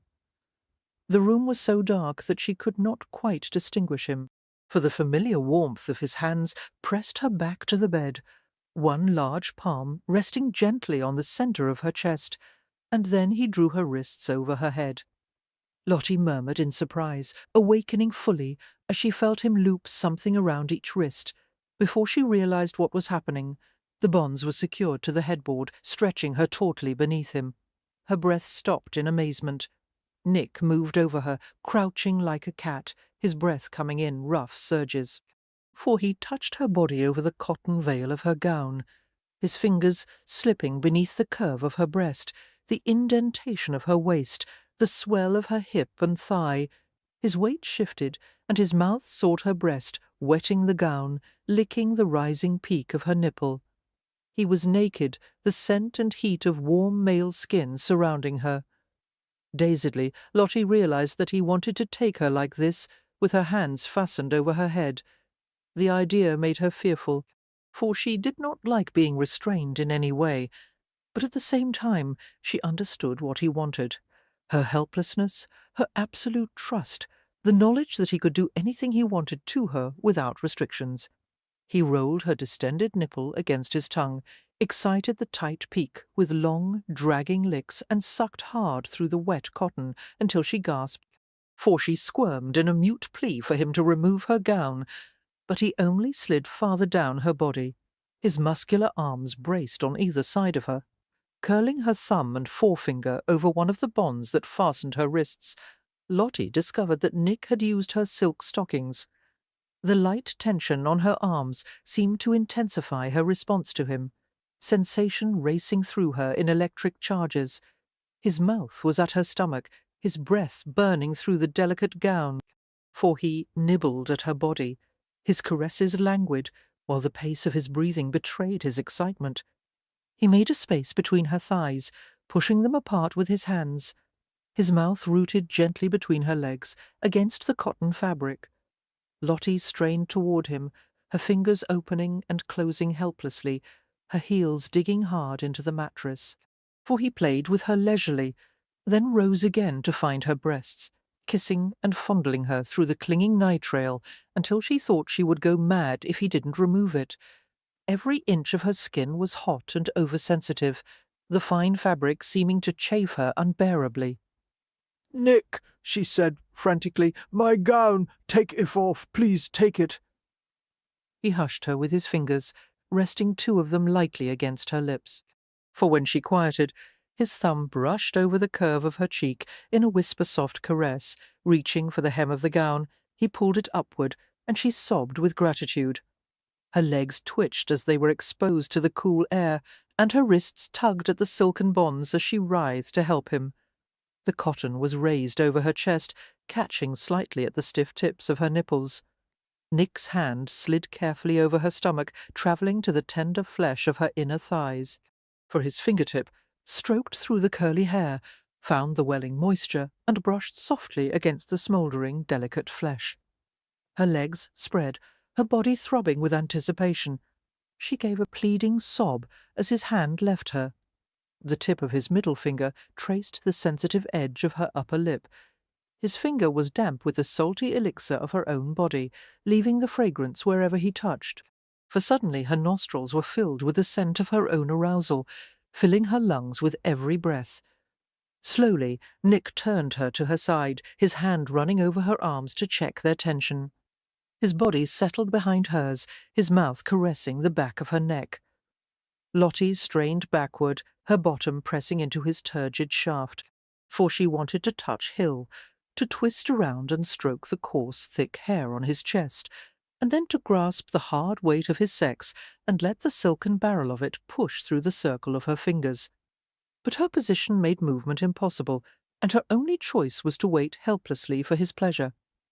He hooked one arm beneath her top leg, lifting it slightly, and she felt the swollen tip of his sex nudge inside her, for he entered her only an inch, teasing her, withholding the full possession she craved. Lottie trembled violently, pleading with wordless gasps as he kissed the back of her neck.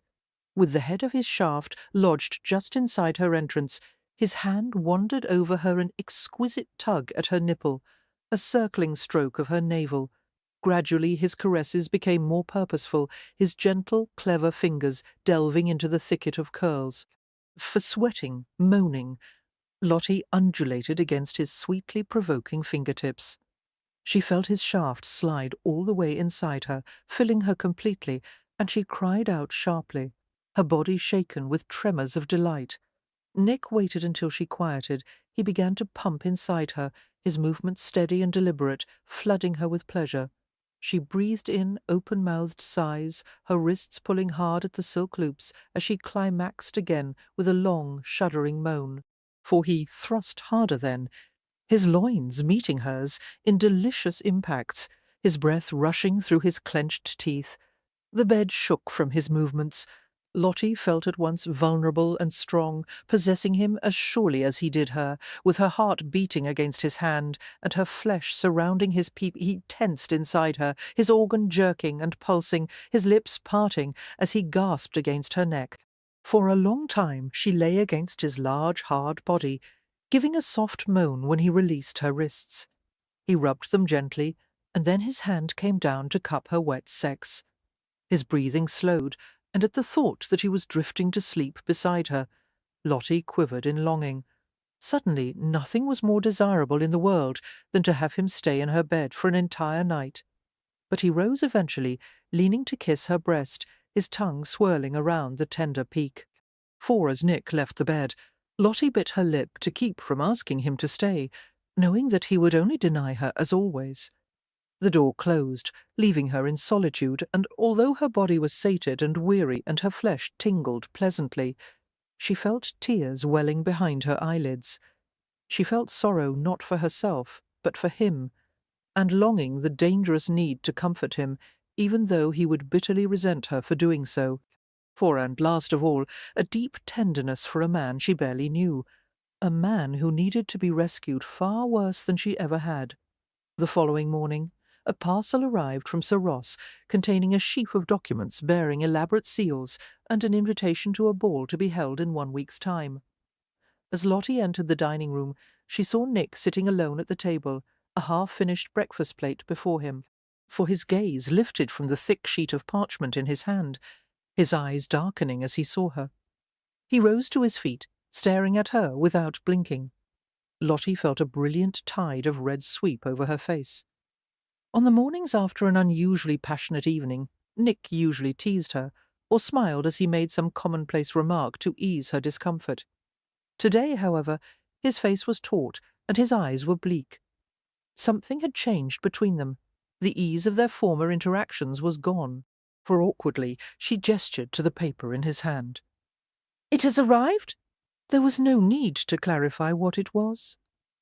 Nick nodded briefly, his gaze returning to the summons, striving to maintain an appearance of normalcy. Lottie went to the sideboard and served herself from the covered dishes.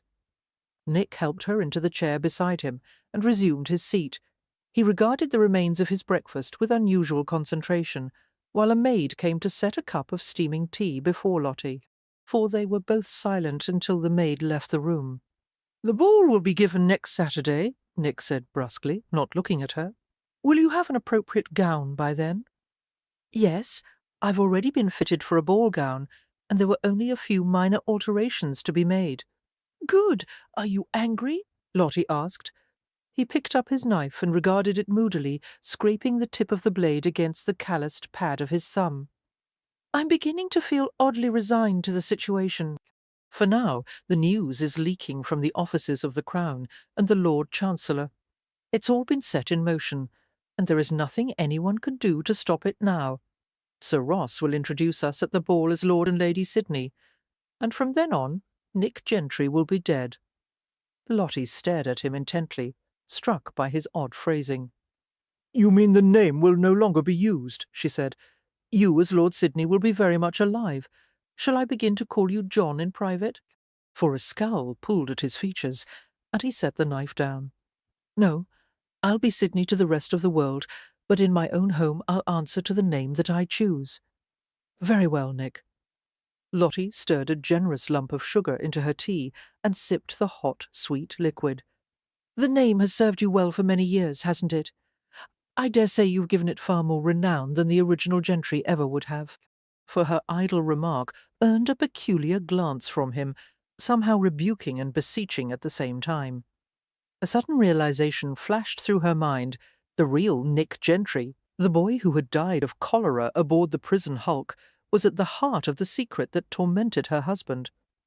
Lottie stared absently into her tea, striving to keep her tone casual as she asked, "What was he like?" "You haven't yet told me." "He was an orphan whose mother was hanged for thievery, for he lived in the streets for most of his life, starting as a pudding shammer and eventually acquiring his own gang of 10. Pudding shammer? Lottie repeated, puzzled. Stealing food to survive. That's the lowest of the low, except for beggars. But Gentry learned fast, and he became a proficient thief. Finally, he was caught robbing a house, and he was sentenced to the prison hulk. And then you became friends, Lottie prompted, for Nick's expression became distant as long-buried memories recalled him to the past. He was strong, shrewd with sharp instincts from living so long in the streets. He told me things I needed to know to stay alive in the hulk, protected me sometimes. Protected you from what? Lottie whispered. The guards. Nick jerked out of his trance, blinking the remoteness from his eyes. He glanced down at his hand, which was gripping the knife handle too tightly.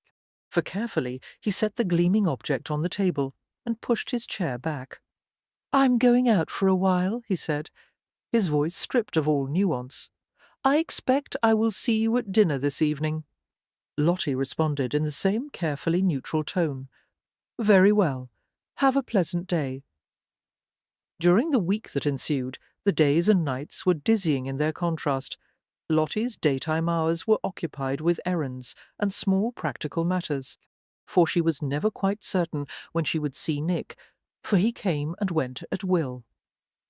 At supper they would discuss meetings that he'd had with investment partners and bankers, or his occasional visits to Bow Street, as Sir Grant occasionally consulted with him on matters pertaining to past cases.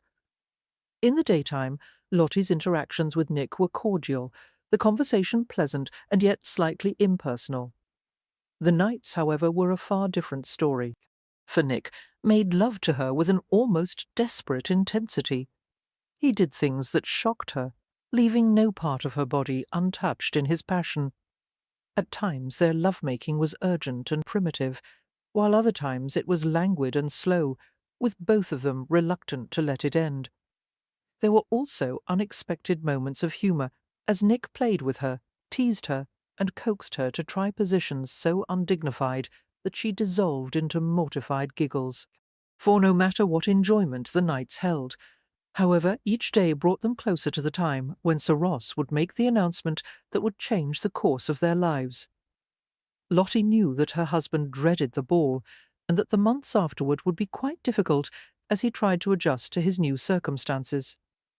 She was certain, however, that she could be of some help to him, for when she had entered into the marriage, she had never suspected that he might need her in any way, nor had she thought that she would take any satisfaction in helping him, and yet she felt very much like a helpmate, a partner, and, sometimes, for just a moment or two, a wife. As the night of the ball finally arrived, Lottie was thankful that she'd accepted Sophia's advice at the dressmaker's, for Sophia had helped her choose styles that were youthful but ladylike, in soft colours that flattered her immensely. The gown Lottie had decided to wear tonight was a pale blue satin overlaid with white tulle, with a daring scooped neckline that bared the tops of her shoulders. Lottie stood in the centre of the bedroom while Mrs. Trench and Harriet pulled the billowing gown over her head and helped guide her arms through the puffed sleeves of stiffened satin. For it was a gown as beautiful, no more beautiful, than any she had seen during the parties in Hampshire. Thinking of the ball she was about to attend, and Nick's reaction when he saw her, Lottie was nearly giddy with excitement. Her lightheadedness was no doubt encouraged by the fact that her corset was laced with unusual tightness to enable Mrs. Trench to fasten the close-fitting gown. For wincing in the confinement of stays and laces, Lottie stared into the looking-glass as the two women adjusted the ball gown. The transparent white tulle overslip was embroidered with sprays of white silk roses, white satin shoes, long kid gloves, and an embroidered gauze scarf were the final touches, making Lottie feel like a princess. The only flaw was her stick-straight hair, which refused to hold a curl no matter how hot the tongs were, for after several fruitless attempts to create a pinned-up mass of ringlets, Lottie opted for a simple braided coil atop her head, encircled with fluffy white roses.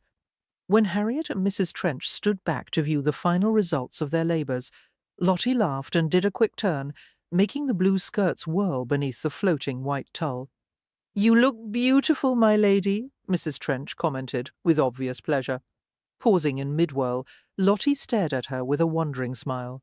For as Nick had not brought himself to make any kind of announcement to the servants about reclaiming his family name and title, it had been left to Lottie to tell them about their master's noble origins.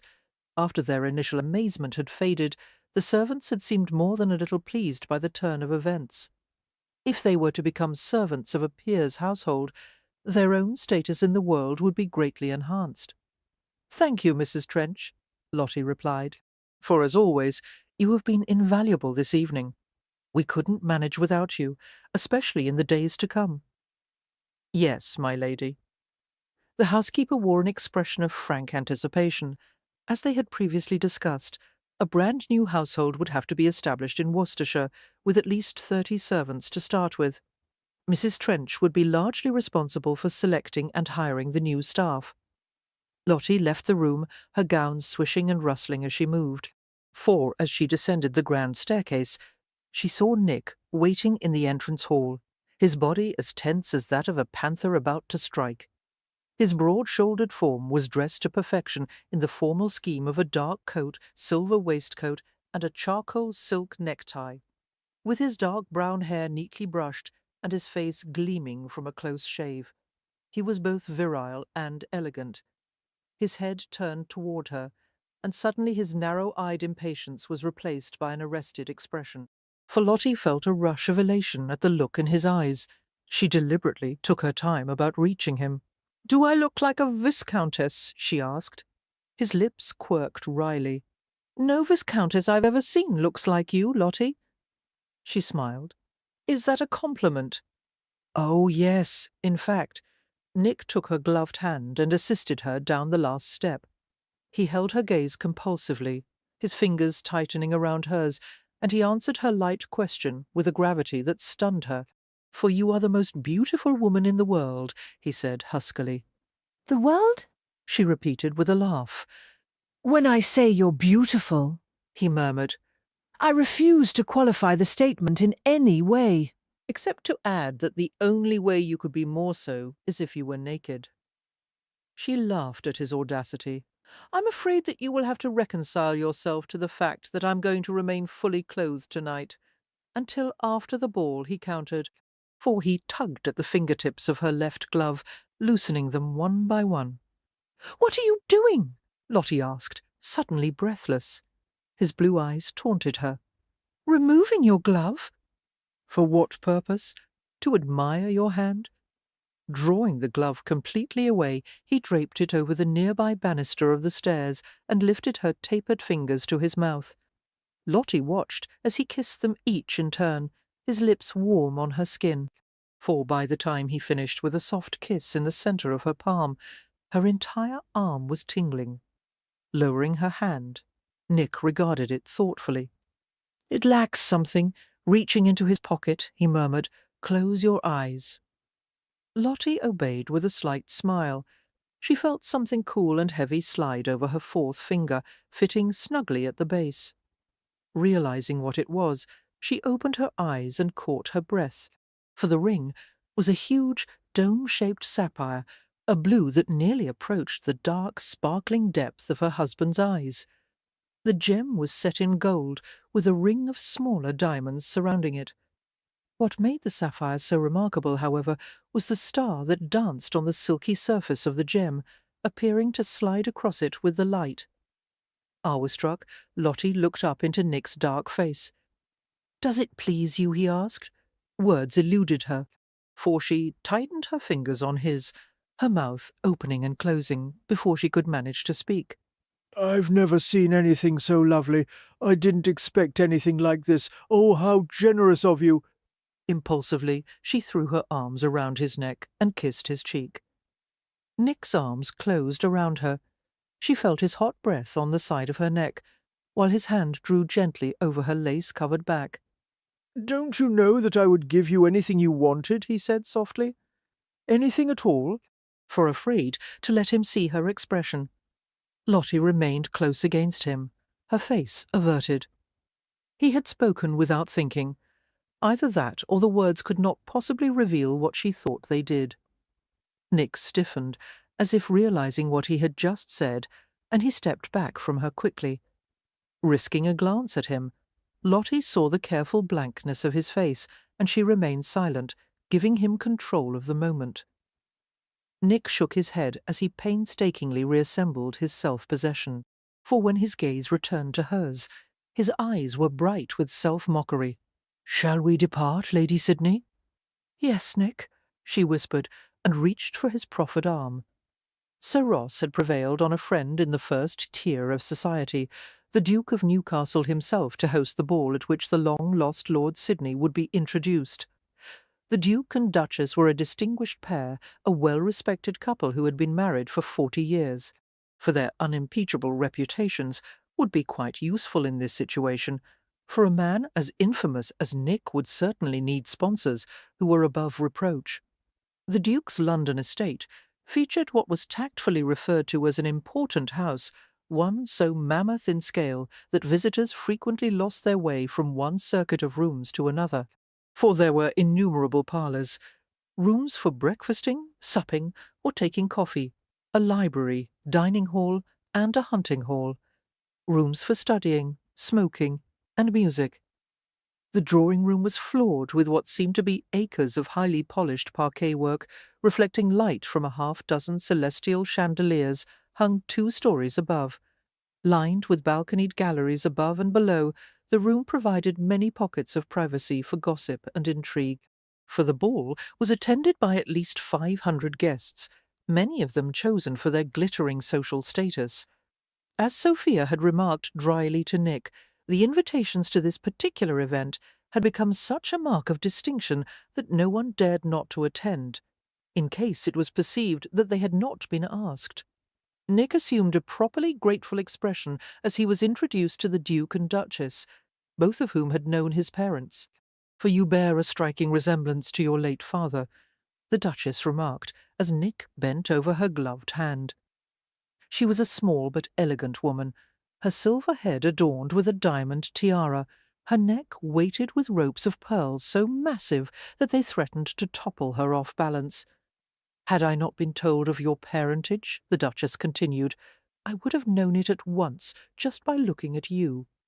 Those eyes, yes, you are indeed a Sydney. For such a tragedy for you to lose both parents at once. A boating accident, was it not?" "Yes, Your Grace. As Nick had been told, his mother had drowned when a boat had overturned at a water party. His father had died trying to save her." "A great pity," the Duchess said, "and such a devoted couple as I recall. But perhaps in that light it may have been a blessing for them to be taken together." "Indeed," Nick said blandly, concealing a flare of annoyance. For in the days just after his parents' death, the same sentiment had been voiced countless times, how kind fate had been in that regard, to let them die together. Unfortunately, neither of the Sidneys' children had shared that romantic sentiment, wishing instead that at least one of their parents had survived. Nick's gaze shot to his sister, who stood nearby with Sir Ross, overhearing the Duchess's comment. Sophia's eyes narrowed slightly, and she exchanged a subtle, grim smile with Nick. "For your grace," Lottie murmured, smoothing over the moment. "How very kind it is of you to extend your hospitality to us. Lord Sidney and I will always attach the memory of your generosity to this special occasion." Obviously flattered, the Duchess paused to speak with Lottie for a few moments, while the Duke favoured Nick with a congratulatory smile. "An exceptional choice for a wife, Sidney," the elderly man remarked, poised, unaffected, and quite lovely. "You are quite fortunate, for no one would have disagreed with that, least of all Nick." Lottie was a revelation this evening, her gown stylish but not too sophisticated, her smile easy, her posture as regal as that of a young queen. Neither the grandeur of their surroundings nor the hundreds of curious gazes seemed to disturb her composure. She was so polished and immaculately pretty that no one suspected the layer of steel beneath her exterior, for no one would ever guess that she was the kind of young woman who would have defied her parents and lived by her own wits for 2 years, the kind of woman who could hold her own against a hardened Bow Street runner. As the Duke continued to receive guests, the Duchess continued to speak with Lottie, the grey head inclined toward the pale golden one. Sophia drifted closer to Nick, employing her fan to mask the movement of her lips as she murmured to him, "I told you so," for Nick smiled wryly, recalling his sister's claim that Lottie would prove to be a great asset to him. "Those are without doubt the 4 most irritating words in the English language, Sophia. She is a dear creature, and far too good for you," his sister informed him with amusement dancing in her eyes. "I've never claimed otherwise, and she seems rather fond of you," Sophia continued. "So if I were you, I would not take my good fortune for granted." "For fond," Nick repeated warily, aware of a sudden increase of his pulse. "Why do you say that?" "Well, the other day she—" Sophia broke off as she caught sight of a newly arrived couple. "Oh, there is Lord Farrington. Excuse me, dear, as Lady Farrington has been ailing for the past month, and I want to ask after her health." "Wait," Nick demanded. "Finish what you were going to say." But Sophia had already glided away with Sir Ross in tow, leaving Nick to seethe in frustration, for when Lottie was released from the Duchess's attentions, she took Nick's arm and accompanied him as they mingled with various groups. She was adept at light social conversation, talking amiably, without becoming drawn into a lengthy discussion, moving gracefully among the guests and remembering people they had met on previous occasions. It was clear that had Nick wished to leave her while he joined his friends in the smoking and billiards rooms, Lottie would have been perfectly comfortable. For, however, as Nick saw the number of covetous gazes following his wife's every movement, he remained close beside her, occasionally resting his hand at the small of her back in a territorial gesture that was well understood by every man who saw it. An ebullient melody filled the air, provided by an orchestra that was carefully concealed by a forest of potted plants in one of the upper balconies. For as they made their way through the crowded ballroom, Lottie flirted with Nick discreetly, laying her hand on his chest in provocative little touches, rising to whisper in his ear until her lips brushed his skin. Semi-aroused and thoroughly fascinated, Nick breathed in the scent of white roses from her hair and stood close enough to see the faint dusting of perfumed powder that had collected in the gentle valley between her breasts. For suddenly Lottie's attention was caught by a small group of women, 2 of whom were staring at her with obvious excitement. "Nick, I see some friends that I haven't set eyes on since I was at Maidstone's. I must speak with them. Why don't you join your gentlemen friends? You certainly don't want to listen to us gossip about our school days." Nick was disgruntled by his wife's clear desire to be rid of him. "Fine," he said curtly. "I'll go to the billiards room." For Lottie shot him a provocative glance from beneath her lashes. Promise you will come find me for the first waltz." Realizing that he was being adeptly managed, Nick grumbled an assent and watched Lottie glide toward the group of waiting women. To his astonishment, he stood there feeling completely bereft. He was so mesmerized by one small woman that he could scarcely think straight. He, who was so eternally self-assured, was in danger of being led around by the nose by his own wife. For brooding over the alarming discovery, Nick heard his brother-in-law's deep voice beside him. "It happens to the best of us, Sidney." Nick turned to face Sir Ross. Uncannily, Sir Ross seemed to understand exactly what he was feeling. His grey eyes gleamed with amusement as he continued in a tone that was not unsympathetic. No matter how strong our resolve, we eventually find ourselves enslaved by the compulsive preference for one particular woman. You've been caught, my friend, for you may as well reconcile yourself to it. Nick did not bother trying to deny it. "I was going to be so much smarter than you," he muttered. Sir Ross grinned. "I prefer to think that intelligence has nothing to do with it. For if a man's intellect is measured by his ability to remain untouched by love, I would be the greatest idiot alive." The word love made Nick flinch. "What would it take to make you shut your gob, Canon?" "For a glass of 1805 Cossart Gordon would probably do it," came the amiable reply. "And if I'm not mistaken, they've just brought out a case in the billiards room." "Let's go, then," Nick said, and they strode from the ballroom together. "Lottie Howard!" Two young women rushed over to her, and they clasped hands tightly, sharing grins of barely suppressed glee. Were it not for their strict training at Maidstones, the three of them would have squealed in a most unladylike manner. "For Samantha," Lottie said warmly, gazing at the tall, attractive brunette who had always been like a kind older sister to her. "And Arabella." Arabella Markenfield looked exactly the same as she had at school, pretty and a bit plump, with strawberry blonde ringlets that were perfectly arranged on her porcelain forehead.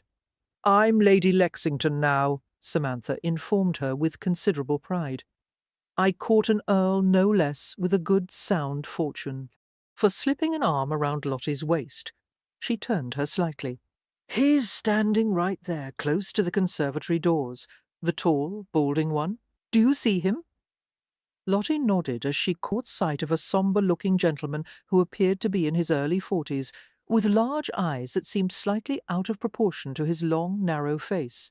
"He looks to be a very pleasant gentleman," Lottie remarked, and Samantha laughed.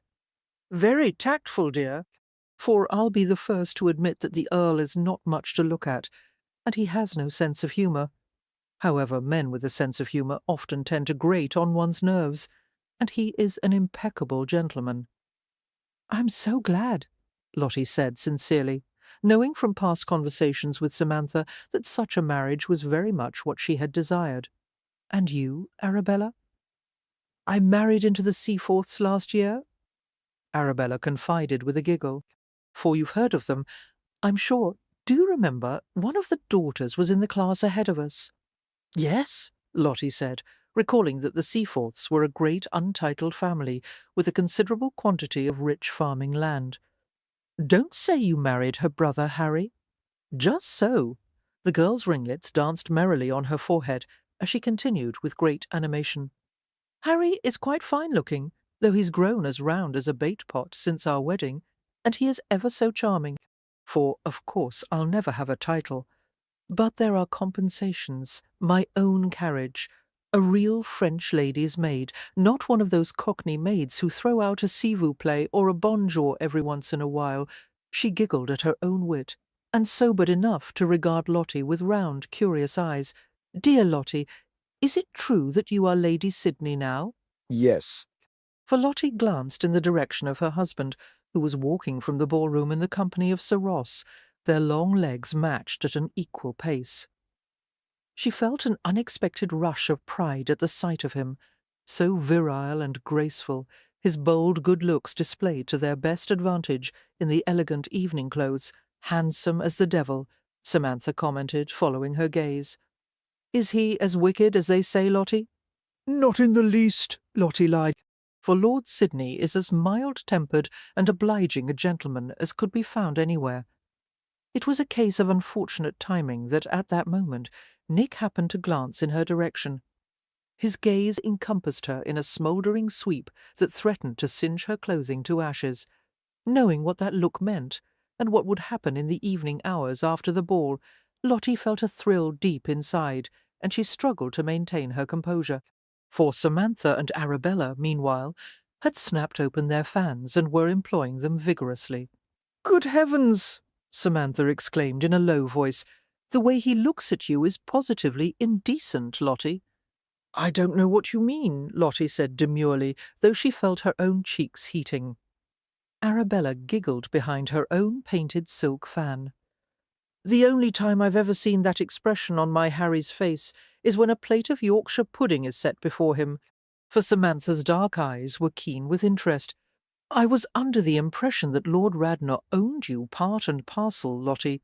How did you escape him? And where have you been these past 2 years? And most of all, how in heaven's name did you manage to catch a man like Nick Gentry? And is this long-lost lord business some bit of trickery?" "No," Lottie said instantly. "He truly is Lord Sidney. Did you know that he was a viscount when you married?" "Well, no," for Lottie strove to offer the simplest explanation possible. "To start with, you know that I left school to avoid marrying Lord Radnor." The definitive scandal of Maidstone's Arabella interrupted. "They still talk of it, I'm told. None of the teachers or staff could conceive that sweet, obedient Charlotte Howard would simply disappear like that." Lottie paused in momentary embarrassment. She was far from proud of her actions. It was simply that she'd had no other choice. For, to avoid being found, I changed my name and went to work as a companion to Lady Westcliff in Hampshire. "You worked?" Arabella repeated in awe. "My word, how you must have suffered!" "Not unduly," Lottie replied with a wry smile. "The Westcliffs were kind, and I liked the Dowager Countess quite well.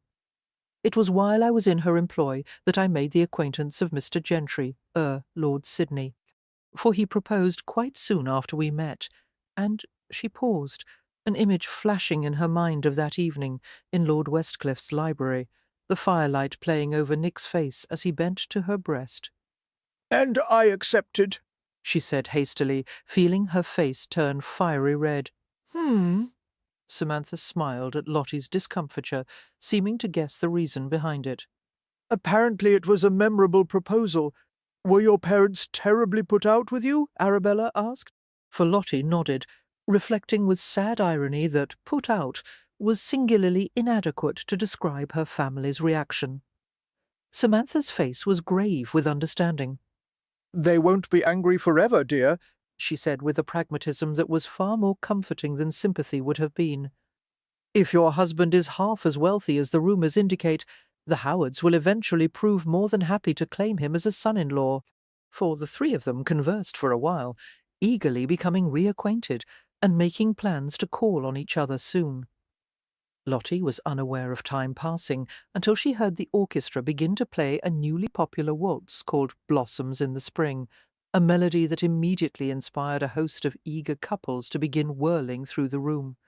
Wondering if Nick would remember to dance the first waltz with her, Lottie decided to look for him at the side of the room. For excusing herself from the company of her friends, she walked along one of the first-floor galleries, which was separated from the dance floor by carved wooden railings and bowers of greenery and pink roses. A few couples were absorbed in private conversations, half concealed by the massive flower arrangements, and Lottie averted her gaze with a slight smile as she passed them, for she was startled by a sudden touch on her arm, and she stopped with a jolt of anticipation, expecting that Nick had found her. But as she glanced down at the growing pressure on her gloved wrist, she did not see Nick's large, square hand. A set of long, almost skeletal fingers had wrapped around her wrist, and with a shock of cold horror she heard the voice that had haunted her nightmares for years. "Did you think you could avoid me forever, Charlotte?" For, Chapter 12, Bracing Herself. Lottie looked up into the face of Arthur, Lord Radnor. Time had wrought an astonishing difference in him, as if 10 years had passed rather than 2. He was unnaturally pale, his skin the colour of sun-bleached bone, his dark brows and eyes standing out in jarring contrast. Harsh grooves of bitterness divided his face into angular sections. Lottie had known the inevitability of seeing Lord Radnor some day, for in the back of her mind she had assumed that he would regard her with hatred, but what she saw in his eyes was far more alarming. Hunger, a voracity that had nothing to do with sexual desire, but something far more consuming. Instinctively she understood that his longing to own her had only intensified during her absence, and that her betrayal of him had given him the deadly resolve of an executioner. "My lord," she acknowledged, her voice steady, even though her lips were trembling. "For you are importunate. Release my arm, please." Ignoring her request, Radnor pulled her into the concealment of a greenery-laded column, his fingers tightening into a bruising vice. Lottie went with him easily, determined that this ugliness from her past would not result in a scene that would mar an evening so important for her husband. Ridiculous that she should be so afraid in a room filled with people. Radnor certainly could not, would not harm her here, for if they were alone. However, she believed that he would feel absolutely justified in wrapping those long fingers around her throat and choking the last breath from her. His gaze sliced over her. "My God, what has he turned you into? I can smell the lust on you. Only the thinnest veneer separated you from the ill-bred provincials you came from, and now it has vanished completely." "For, in that case," Lottie replied, her imprisoned hand balling into a numb fist, "you will disassociate yourself from me at once, as I'm certain you will not wish to be contaminated by my presence." "Stupid girl," Radnor whispered, his black eyes lit with cold fire. "You cannot begin to understand what you've lost. Do you know what you would be without me? Nothing. I made you. I lifted you from the bowels of society. I was going to turn you into a creature of grace and perfection. And instead, you betrayed me and turned your back on your family. I did not ask for your patronage. All the more reason you should have knelt to me in gratitude. You owe me everything, Charlotte, your very life." Lottie saw that it would be pointless to debate his insane certainty. "Be that as it may," she said softly. "I belong to Lord Sidney now. You have no claim on me." His mouth twisted in a malevolent sneer. "My claim on you goes far beyond some piddling marriage vows. For have you deluded yourself into thinking that you could purchase me like some bit of goods in a shop window?" she asked scornfully. "I own your very soul," Radnor whispered, clenching her wrist until she felt the delicate bones flex, and tears of pain came to her eyes. "I purchased it at the expense of my own. I've invested more than 10 years of my life in you, and I will be repaid. How? I am another man's wife, and I feel nothing for you now. Not fear, not hatred, only indifference. For what can you possibly think you will recoup from me?" Just as Lottie thought her arm would break, she heard a quiet snarl from behind her. It was Nick, moving swiftly between them. His arm descended in a blur, and whatever he did, it caused Lord Radnor to let go of her with a grunt of pain. The abrupt release sent Lottie stumbling backward, and Nick caught her hard against his chest. For automatically she turned into the crook of his arm, and she heard the deep rumble of his voice as he spoke to Lord Radnor. "Don't come near her again, or I'll kill you." It was a quiet statement of fact. "Insolent swine," Radnor said hoarsely, risking a glance at Radnor from the safety of her husband's arms. Lottie saw a greyish-purple tide sweep over his pallid face. It was clear that the sight of Nick's hands on her was more than he could bear, for Nick touched the back of her neck and slid his fingers along the top of her spine, taunting the Earl deliberately. "Very well," Radnor whispered. "I leave you to your debasement, Charlotte." "Leave," Nick said now. Radnor walked away, his frame stiff with the righteous fury of a deposed monarch. Cradling her throbbing wrist with her free hand, Lottie saw that they had drawn more than a few curious stares from people passing through the gallery. For, in fact, some guests in the ballroom were becoming keenly aware of the scene.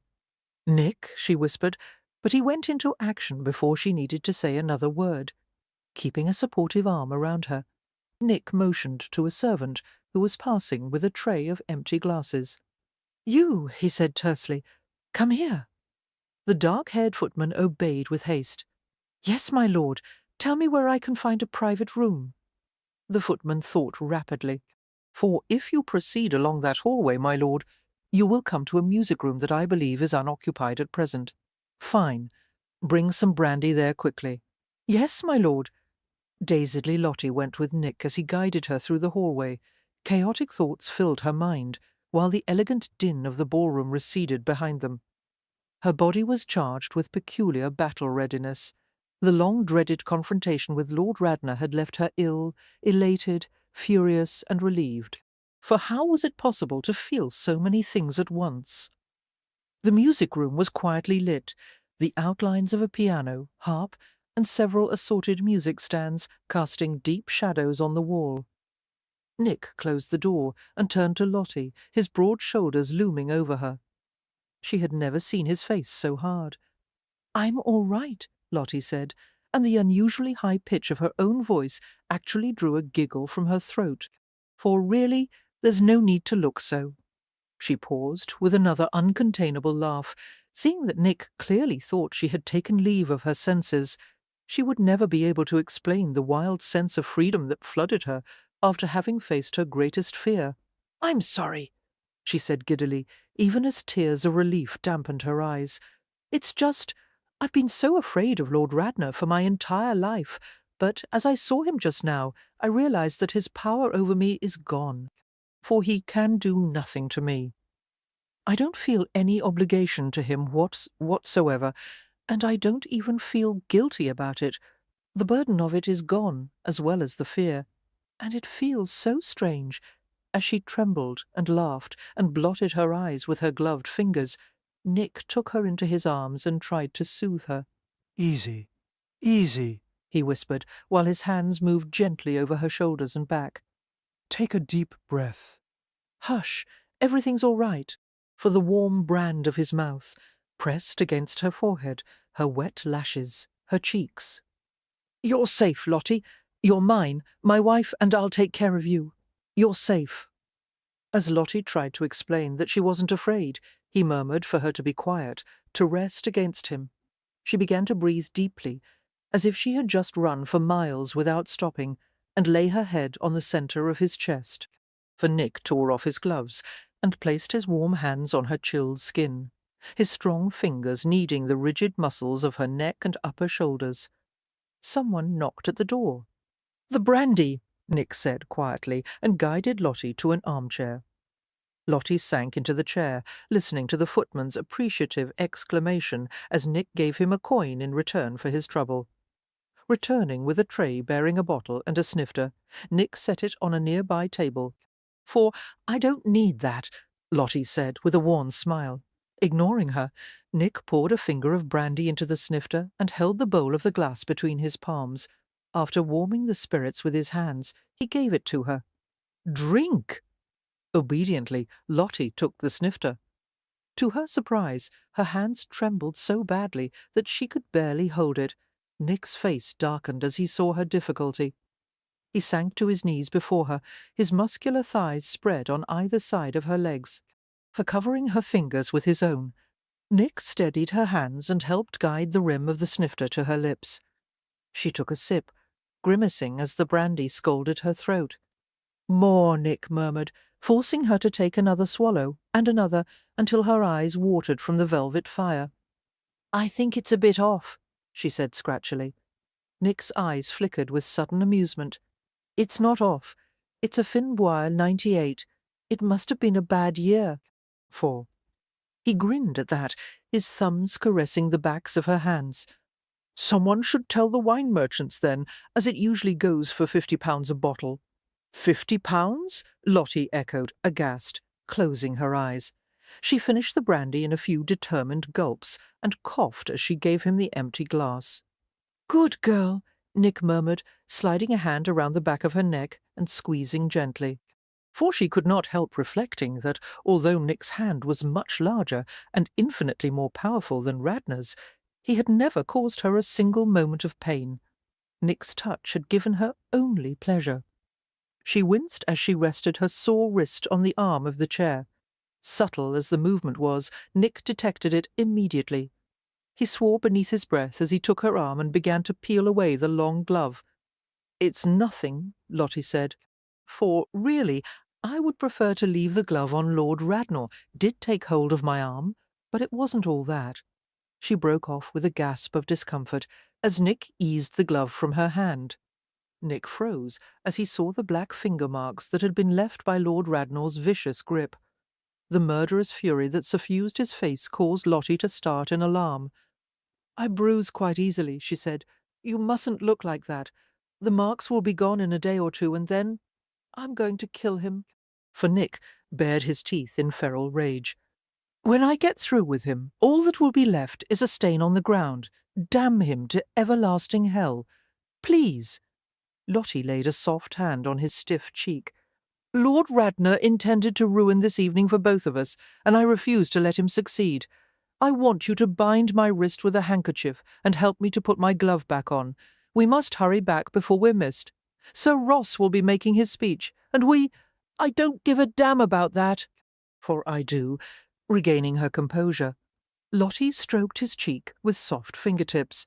"I want to go out there and waltz with you, and then stand by your side while Sir Ross tells everyone who you really are." Her lashes lowered as she glanced at his mouth. "And then I want you to take me home and carry me to bed." As Lottie had intended, Nick was momentarily distracted. His savage gaze began to soften. And then what? Before she could answer, the door vibrated with a demanding thump. For Sidney came a muffled voice from the other side. Yes? Nick said, rising to his feet. Sir Ross's tall form filled the doorway.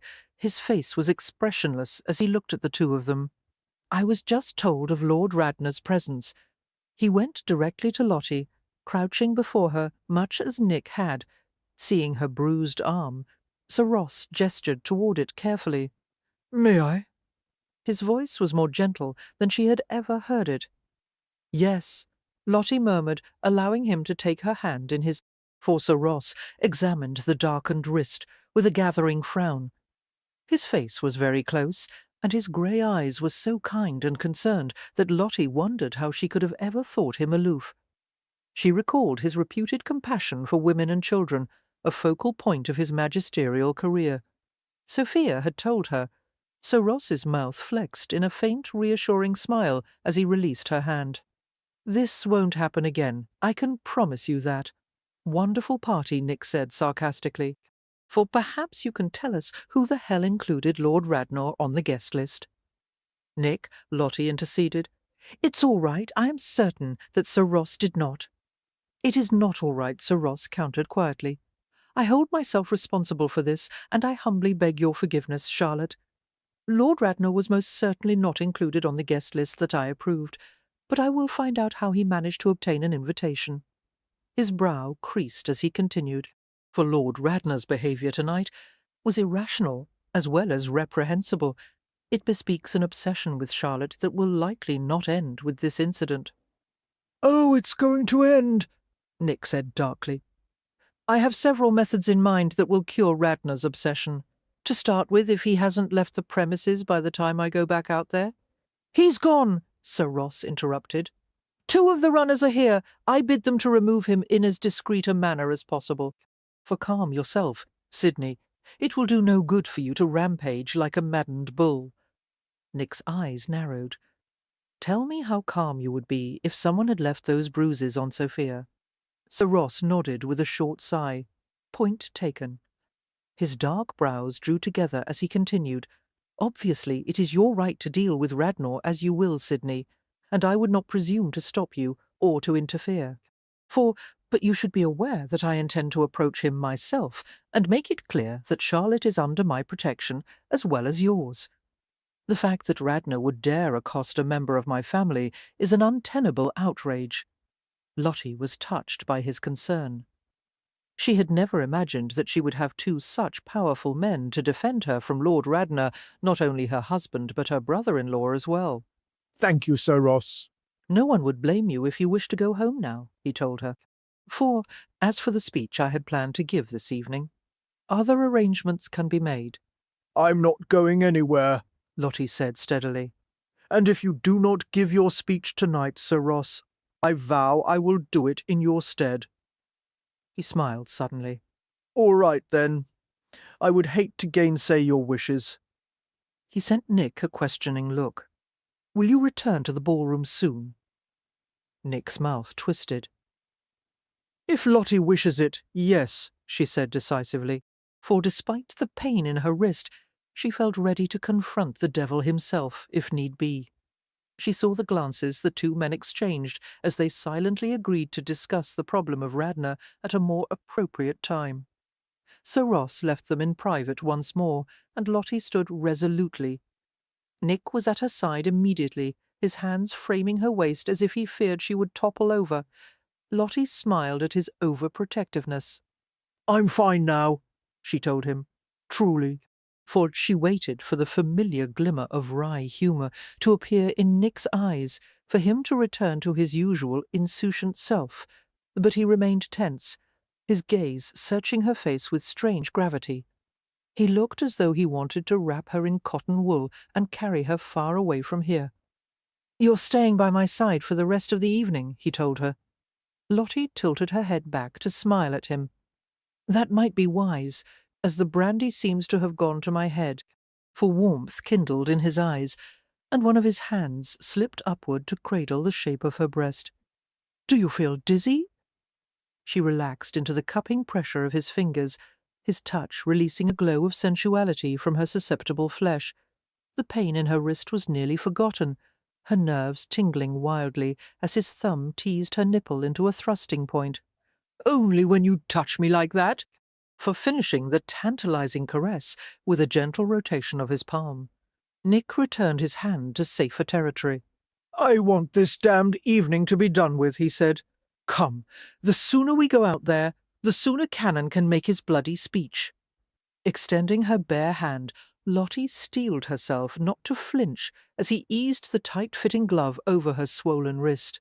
For by the time he was finished, Lottie was white-faced and Nick was sweating profusely, as if the pain had been his rather than hers.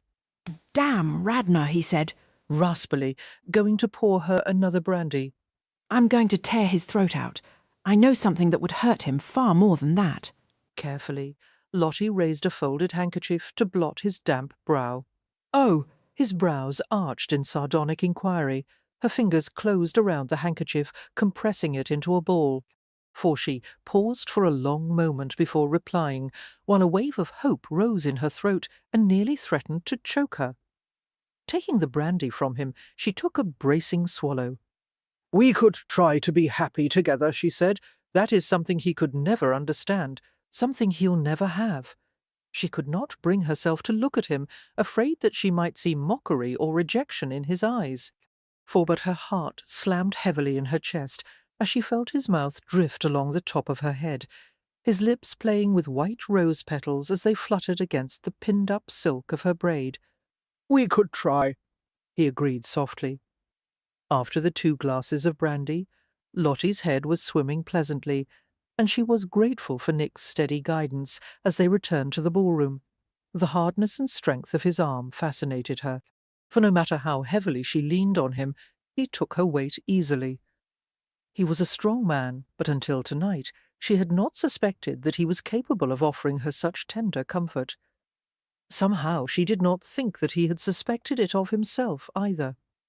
Their reactions had been unthinking hers to turn to him, and his to engulf her in reassurance. They walked into the ballroom and approached Sir Ross, for ascending a movable step to become easily visible to the huge crowd in the ballroom. Sir Ross signalled the musicians to stop playing and asked for the guests' collective attention. He possessed the kind of elegant, innately authoritative voice that any politician would have envied. An expectant hush fell over the ballroom while more guests poured in from the outside circuits, and a virtual army of servants moved rapidly through the assemblage with trays of champagne. For Sir Ross began the speech with a reference to his magisterial career, and the satisfaction it had always given him to see that certain wrongs were put right. He followed with a string of approving remarks about the inviolable traditions and obligations of hereditary peerage. The remarks obviously gratified the gathering, which was liberally salted with viscounts, earls, marquises, and dukes, for I was under the impression that Sir Ross was not a great supporter of hereditary principle. Lottie whispered to Nick. He smiled grimly. My brother-in-law can be quite a showman when he wishes, and he knows that. Reminding them of their strict adherence to tradition will help them to swallow the idea of accepting me as a peer. Sir Ross went on to describe an unnamed gentleman who had been deprived for far too long of a title that was rightfully his, for a man who was in the direct line of descent of a distinguished family, and who in the past few years had devoted himself entirely to public service. Therefore, Sir Ross concluded, I am grateful for the rare privilege of announcing Lord Sidney's long overdue reclamation of his title, and the seat in the Lords that accompanies it, and I have every expectation that he will continue to serve the country and Queen in the role that is his by birth. For, raising a glass in the air, he said, Let us toast Mr. Nick Gentry, the man who shall be known to us from now on as John Viscount Sidney.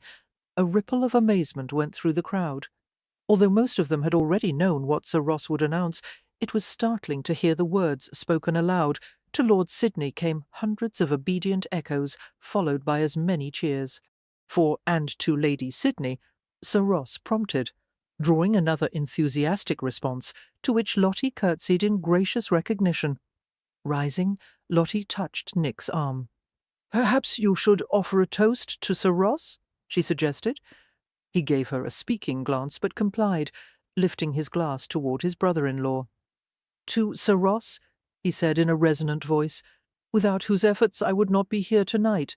For the crowd responded with a round of hurrahs, while Sir Ross grinned suddenly, aware that Nick's carefully worded toast did not include the barest hint of gratitude. Toasts to the Queen, the country, and the peerage itself ensued, and then the orchestra filled the room with buoyant melody. Sir Ross came to claim Lottie for a waltz, while Nick went to dance with Sophia, who wore an irrepressible smile as she sailed into his arms. For beholding the pair, one so fair, one so dark, and yet both so similar in their striking attractiveness, Lottie smiled. She turned to Sir Ross and carefully rested her sore hand on his shoulder as they began to waltz. As might have been expected, he was an excellent dancer, self-assured and easy to follow. Feeling a mixture of liking and gratitude, Lottie studied his severely handsome face. "You've done this to save him, haven't you?" she asked. "I don't know that it will," Sir Ross said quietly, for the words sent a fearful pang through her. Did he mean that he still believed Nick was in some kind of peril? But Nick was no longer a Bow Street runner. He had been removed from the hazards that his profession had entailed. He was safe now, unless Sir Ross was implying that the greatest danger to Nick came from somewhere inside himself. In the days following the public revelation of Nick's identity, the house on Betterton was under siege from callers. Mrs. For Trench spoke to everyone from Nick's old underworld cohorts to representatives of the Queen. Cards and invitations were brought to the front door until the silver tray on the entrance hall table was laden with a mountain of paper. Periodicals dubbed him the Reluctant Viscount, recounting his heroism as a former Bow Street runner. For as reporters followed the lead that Sir Ross had established, Nick was generally depicted as a selfless champion of the public who would have modestly preferred to serve his common man rather than accept his long-dormant title. To Lottie's amusement, Nick was outraged by his new public image, for no one seemed to regard him as dangerous any longer. Strangers approached him eagerly, no longer intimidated by his air of subtle menace. For a man who was so intensely private, it was nearly intolerable. Before long, their interest in you will fade, Lottie said in consolation, after Nick had to push through an admiring throng to reach his own front door. Harried and scowling, Nick shed his coat and flopped onto the parlour settee, his long legs spread carelessly. "It won't be soon enough." He glared at the ceiling. This place is too damned accessible. We need a house with a private drive and a tall fence. 4. We have received more than a few invitations to visit friends in the country. Lottie came beside him and sank to the carpeted floor, the skirts of her printed muslin skirts billowing around her. Their faces were nearly level as Nick reclined on the arm of the low-backed settee. Even one from Westcliff asking if we would stay a fortnight or so at Stony Cross Park. Nick's face darkened. No doubt the Earl wants to assure himself that you're not being maltreated by your husband from hell, for Lottie couldn't help laughing. You must admit that you were not at your most charming then. Nick caught at her fingers as she reached over to loosen his necktie. I wanted you too badly to bother with charm. The pad of his thumb stroked over the smooth tips of her fingernails. You implied that I was interchangeable with any other woman, she chided. In the past I learned that the best way to get something I wanted was to pretend that I didn't want it. Lottie shook her head, perplexed. For that makes no sense at all. Smiling, Nick released her hand and toyed with the lace edge of her scooped neckline. It worked, he pointed out, with their faces close together and his vivid blue eyes staring into hers. Lottie felt a blush climbing her face. You were very wicked that night. His fingertip eased into the shallow valley between her breasts.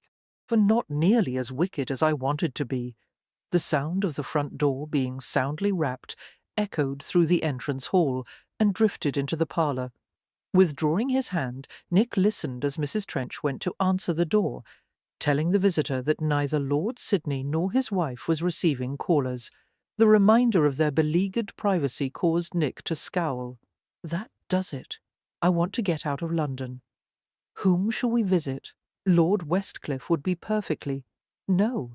For, all right, then, Lottie continued, unruffled. The Cannons are in residence at Silverhill. God, no! I'm not spending a fortnight under the same roof as my brother-in-law. We could go to Worcestershire, Lottie suggested. Sophia says that the restoration of the Sidney estate is nearly complete. She has made no secret of the fact that she wants you to view the results of her efforts. He shook his head instantly. I have no desire to see that accursed place, for your sister has gone to great effort. You wouldn't want to hurt her feelings, would you? No one asked her to do all that. Sophia took it upon herself, and I'll be damned if I have to shower her with gratitude for it. I've heard that Worcestershire is quite beautiful. Lottie let a wistful note enter her voice. The air would be so much nicer there. London in summer is dreadful, and some day I would like to see the place where you were born. For if you do not wish to go now, I understand, but there are no servants, he pointed out triumphantly. We could travel with a skeleton staff. Wouldn't it be pleasant to stay in the country at our own home, rather than visit someone else? Just for a fortnight? Nick was silent, his eyes narrowing. Lottie sensed the conflict in him, the desire to please her warring with his fierce reluctance to return to the place he had left all those years ago. For to confront those memories and recall the pain of being orphaned so suddenly would not be pleasant for him. Lottie lowered her gaze before he could see the compassion that he would surely misread. I will tell Sophia that we will accept her invitation some other time. She will understand. I'll go, he said brusquely. Lottie looked at him in surprise. He was visibly tense, clad in invisible armour. It isn't necessary, she said. We'll go somewhere else if you prefer. 4. He shook his head, his mouth twisting sardonically. First you want to stay in Worcestershire. Then you don't. Damn, but women are perverse. I'm not being perverse, she protested. It's just that I don't want you to go and then be vexed with me for the entire stay. I'm not vexed. Men don't get vexed, annoyed, exasperated, irked. She offered him a tender smile, wishing that she could protect him from nightmares and memories and the demons inside himself. For Nick began to reply, but as he stared at her, he seemed to forget what word he would have chosen. Reaching for her, he suddenly checked the movement. As Lottie watched him, he stood from the settee and left the parlour with startling swiftness. The journey to Worcestershire would normally last a full day, long enough that most travellers of reasonable means would elect to travel for part of one day, stay overnight at a tavern, and arrive later in the morning. However, Nick insisted that they make the trip virtually without stopping, except to change horses and obtain a few refreshments. Although Lottie tried to take the arrangement in stride, she found it difficult to maintain a cheerful facade. The carriage ride was arduous, the roads were of uneven quality, and the constant rattling and swaying of the vehicle made her slightly nauseous. For, as Nick saw her discomfort, his expression became grim and resolute, and the atmosphere disintegrated into silence. A skeleton staff had been sent the day before their arrival to stock the kitchen and ready the rooms. As had been previously agreed, the Canons would visit the estate the following morning. Conveniently, Sir Ross's country seat at Silverhill was only an hour away. The last faint glow of the setting sun was retreating from the sky by the time the carriage reached Worcestershire, for, from what Lottie could see, the county was fertile and prosperous. Rich green meadows and tidily groomed farms covered the level earth, occasionally giving way to verdant hills, covered with fat white sheep. The webbing of canals that spread from the rivers graced the area with easy routes for trade and commerce. Any average visitor to Worcestershire would surely react to the scenery with pleasure. However, Nick became increasingly morose, emanating sullen reluctance from every pore with each turn of the wheels that brought them closer to the Sydney lands. At last, they turned onto a long, narrow drive that extended for a mile before a stately house came into view. Light from the outside lamps cast a warm glow over the entranceway and caused the front windows to glitter like black diamonds. Eagerly, Lottie pushed aside the curtains at the carriage windows to obtain a better view. "For it's lovely," she said, her heart beating fast with excitement. Just as Sophia described, the large Palladian-style house was handsome, if unexceptional. The combination of red brick, white columns, and precise pediments designed with tidy symmetry. Lottie loved it at first sight. The carriage stopped before the entranceway. Nick was expressionless as he descended from the vehicle and helped Lottie down. They climbed the steps to the double doors, and Mrs. Trench welcomed them into a large oval-shaped hall floored with gleaming rose-coloured marble. "Mrs. Trench," Lottie said warmly, "how are you?" "Very well, my lady. And you?" "Tired, but relieved to be here at last. Have you encountered any difficulties with the house so far?" "No, my lady, but there is much to be done. A single day was scarcely sufficient to prepare things." "That is all right," Lottie said with a smile. "For after the long journey, Lord Sidney and I will require nothing more than a clean place to sleep." "The bedrooms are in order, my lady. Shall I show you upstairs at once, or will you want some supper?" The housekeeper's voice trailed away as she glanced at Nick. Following her gaze, Lottie saw that her husband was staring at the main hall of the house, as if transfixed, for he seemed to be watching a play that no one else could see, his gaze following invisible actors as they crossed the stage to speak their lines. His face was flushed, as if from fever. Wordlessly he wandered through the hall as if he were alone, exploring with the hesitancy of a lost young boy. Lottie did not know how to help him. One of the hardest things she'd ever have to do was to summon a casual tone as she replied to the housekeeper, but somehow she managed it. "No, thank you, Mrs. Trench, for I don't believe that we will require supper. Perhaps you will have some water and a bottle of wine sent to our room, and have the maids take out just a few things for tonight. They can unpack the rest of it tomorrow. In the meanwhile, Lord Sidney and I will have a look around. Yes, my lady, I will see that your personal articles are set out immediately." The housekeeper strode away, calling out instructions to a pair of maids who rushed quickly through the hall. For as the overhead chandelier had been left unlit, the shadowy atmosphere was relieved by only 2 lamps. Following her husband, Lottie approached the archway at one end of the hall, which opened to a portrait gallery. The air was laced with the crisp scents of new wool carpeting and fresh paint. Lottie studied Nick's profile as he gazed at the conspicuously bare walls of the gallery. She guessed that he was remembering the paintings that had once occupied the empty spaces. For it seems we'll have to acquire some artwork, she remarked. They were all sold to pay off my father's debts. Moving closer, Lottie pressed her cheek against the broadcloth of his coat, where the edge of his shoulder flowed into the hard swell of his muscular arm. "Will you show me the house?" Nick was silent for a long moment. When he glanced into her upturned face, his eyes were bleak with the knowledge that there was nothing left of the boy who had once lived here. "Not tonight, for I need to see it alone." "I understand," Lottie said, slipping her hand into his. "I am quite fatigued. Certainly I would prefer to tour the house tomorrow morning in the daylight." His fingers returned the pressure with a barely discernible squeeze, and then he let go. "I'll take you upstairs." She pressed her lips into the shape of a smile. "No need. I'll have Mrs. Trench or one of the servants accompany me." For a clock from somewhere in the house chimed midnight by the time Nick finally entered the bedroom. Unable to sleep, despite her exhaustion, Lottie had retrieved a novel from one of her valises and had stayed up reading until the book was half finished. The bedroom was a cosy haven, the bed richly apparelled with an embroidered silk counterpane and matching hangings, the walls painted in a soft shade of green.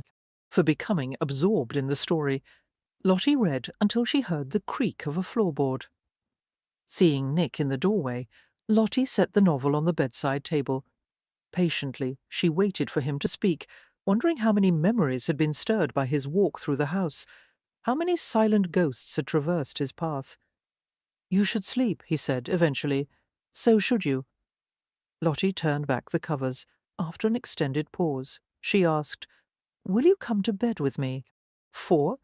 His gaze slid over her, lingering on the ruffled front of her nightrail, the kind of prim, high-necked gown that never failed to arouse him. He looked so alone, so disenchanted, very much the way he had appeared when they had first met. "Not tonight," he said, for the second time that evening. Their gazes caught and held. Lottie knew that she would be wise to maintain a facade of relaxed unconcern, to be patient with him. Her demands, her frustrations, would only drive him away. But, to her horror, she heard herself say boldly, "Stay." They both knew that she was not asking for a few minutes or a few hours. She wanted the entire night. "You know I can't do that," came his soft reply. "You won't harm me. I'm not afraid of your nightmares." Lottie sat up, staring at his still face. Suddenly she could not stem a flood of reckless words, her voice becoming raw with emotion. "I want you to stay with me. I want to be close to you. Tell me what I should do or say to make that happen. Tell me, please, because I can't seem to stop myself from wanting more than you're willing to give. You don't know what you're asking for. I promise you that I would never. I'm not asking for reassurances or promises," he said harshly. "I'm stating a fact. There is a part of me that you don't want to know. In the past, you've asked me to trust you. In return, I ask you to trust me now. Tell me what happened to give you such nightmares. Tell me what haunts you so." "No, Lottie." But instead of leaving, Nick remained in the room, as if his feet would not obey the dictates of his brain. Suddenly Lottie understood the extent of his tortured longing to confide in her, and his equally potent belief that she would reject him once he did. He had begun to sweat heavily, his skin gleaming like wet bronze. A few strands of sable hair adhered to the moist surface of his forehead, for her longing to touch him was untenable. But somehow she remained where she was. "I won't turn away from you," she said steadily. "No matter what it is. It happened on the prison hulk, didn't it? It has to do with the real Nick Gentry.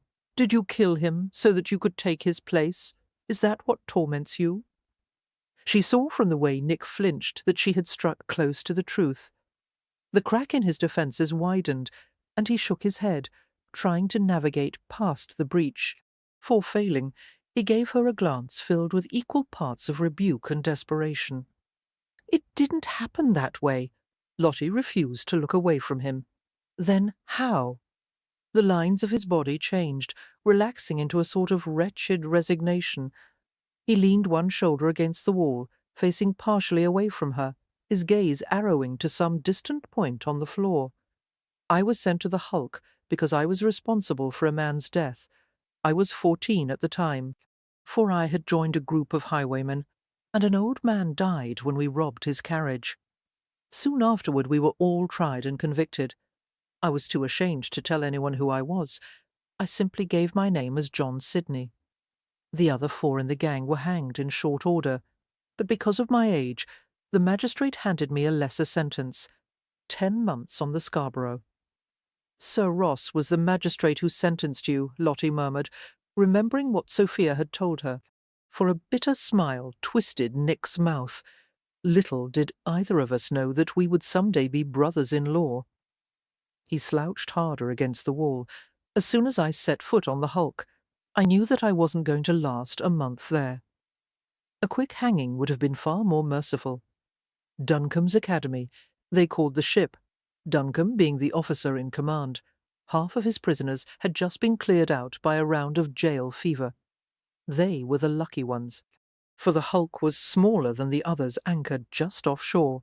It was fitted for 100 prisoners, but they crammed half again that amount into one large area below deck. The ceiling was so low that I couldn't stand fully upright. Prisoners slept on the bare floor or on a platform built on either side of the deck. Each man was allowed to have sleeping space that was 6 feet long, 20 inches wide.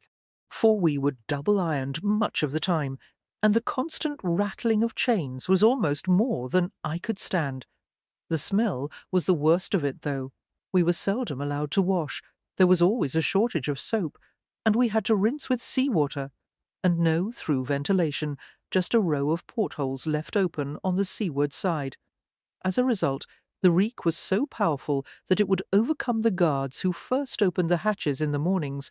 Once I even saw one of them faint from it, for during the time that we were locked down from early evening until the hatches were opened at daybreak, prisoners were left entirely to themselves, with no guards or officers to observe them. "What did the prisoners do then?" Lottie asked. His lips parted in a feral grin that made her shiver. Gambled, fought, made escape plans, and buggered each other. "What does that word mean?" Nick shot her a swift glance, seeming startled by the question. "It means rape," for Lottie shook her head in bewilderment. "But a man can't be raped, I assure you," Nick said sardonically. "He can, and it was something I had a rather strong desire to avoid. Unfortunately, boys of my age, 14, 15, were the most likely victims.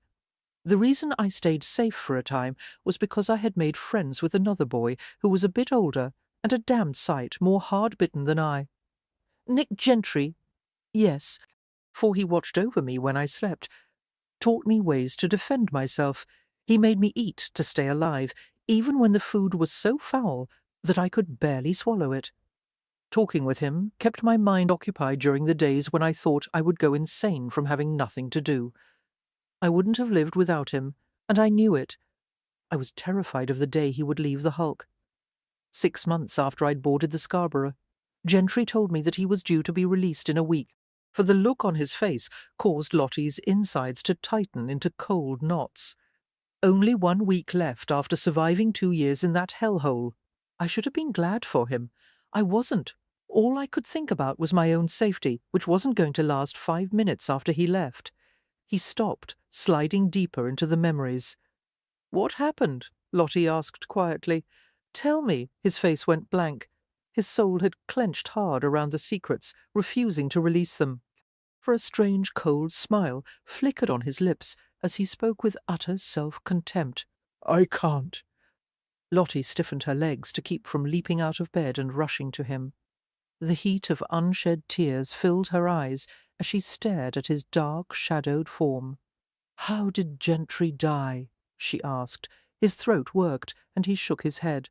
Faced with his silent struggle, Lottie sought for some way to tip the balance. "Don't be afraid," she whispered. "I'll stay with you no matter what." For averting his face, he squinted fiercely, as if he had just been exposed to brilliant light after spending too long in the dark. One night I was attacked by one of the prisoners. His name was Styles. He dragged me off the platform while I was sleeping and pinned me to the floor.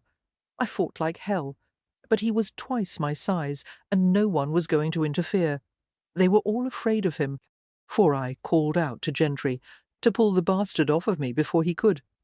Breaking off, he made a strange sound, a shaky laugh that contained no trace of humour. "And did he help you?" Lottie asked. "Yes, the stupid bastard!" His breath caught in a low sob. He knew there was no point in doing a damn thing for me. If I wasn't buggered right then, I would be after he was released. I shouldn't have asked for his help, and he shouldn't have given it. But he drove Styles off, and another long silence passed. Did Nick die during the fight? Lottie made herself ask. Later that night he'd made an enemy of Styles by helping me, and retribution wasn't long in coming. Just before morning, Styles strangled Nick in his sleep. By the time I realized what had happened, it was too late. I went to Nick, tried to make him wake up, to breathe. He wouldn't move. He turned cold in my arms, his jaw shook, and he cleared his throat roughly, for Lottie couldn't let it end there without knowing the full story. How did you switch places with Gentry? Every morning the assistant medical officer and one of the guards came down to collect the bodies of the men who had died during the night of disease, or starvation, or something they called depression of the spirits. Those who hadn't finished dying were taken up to the forecastle.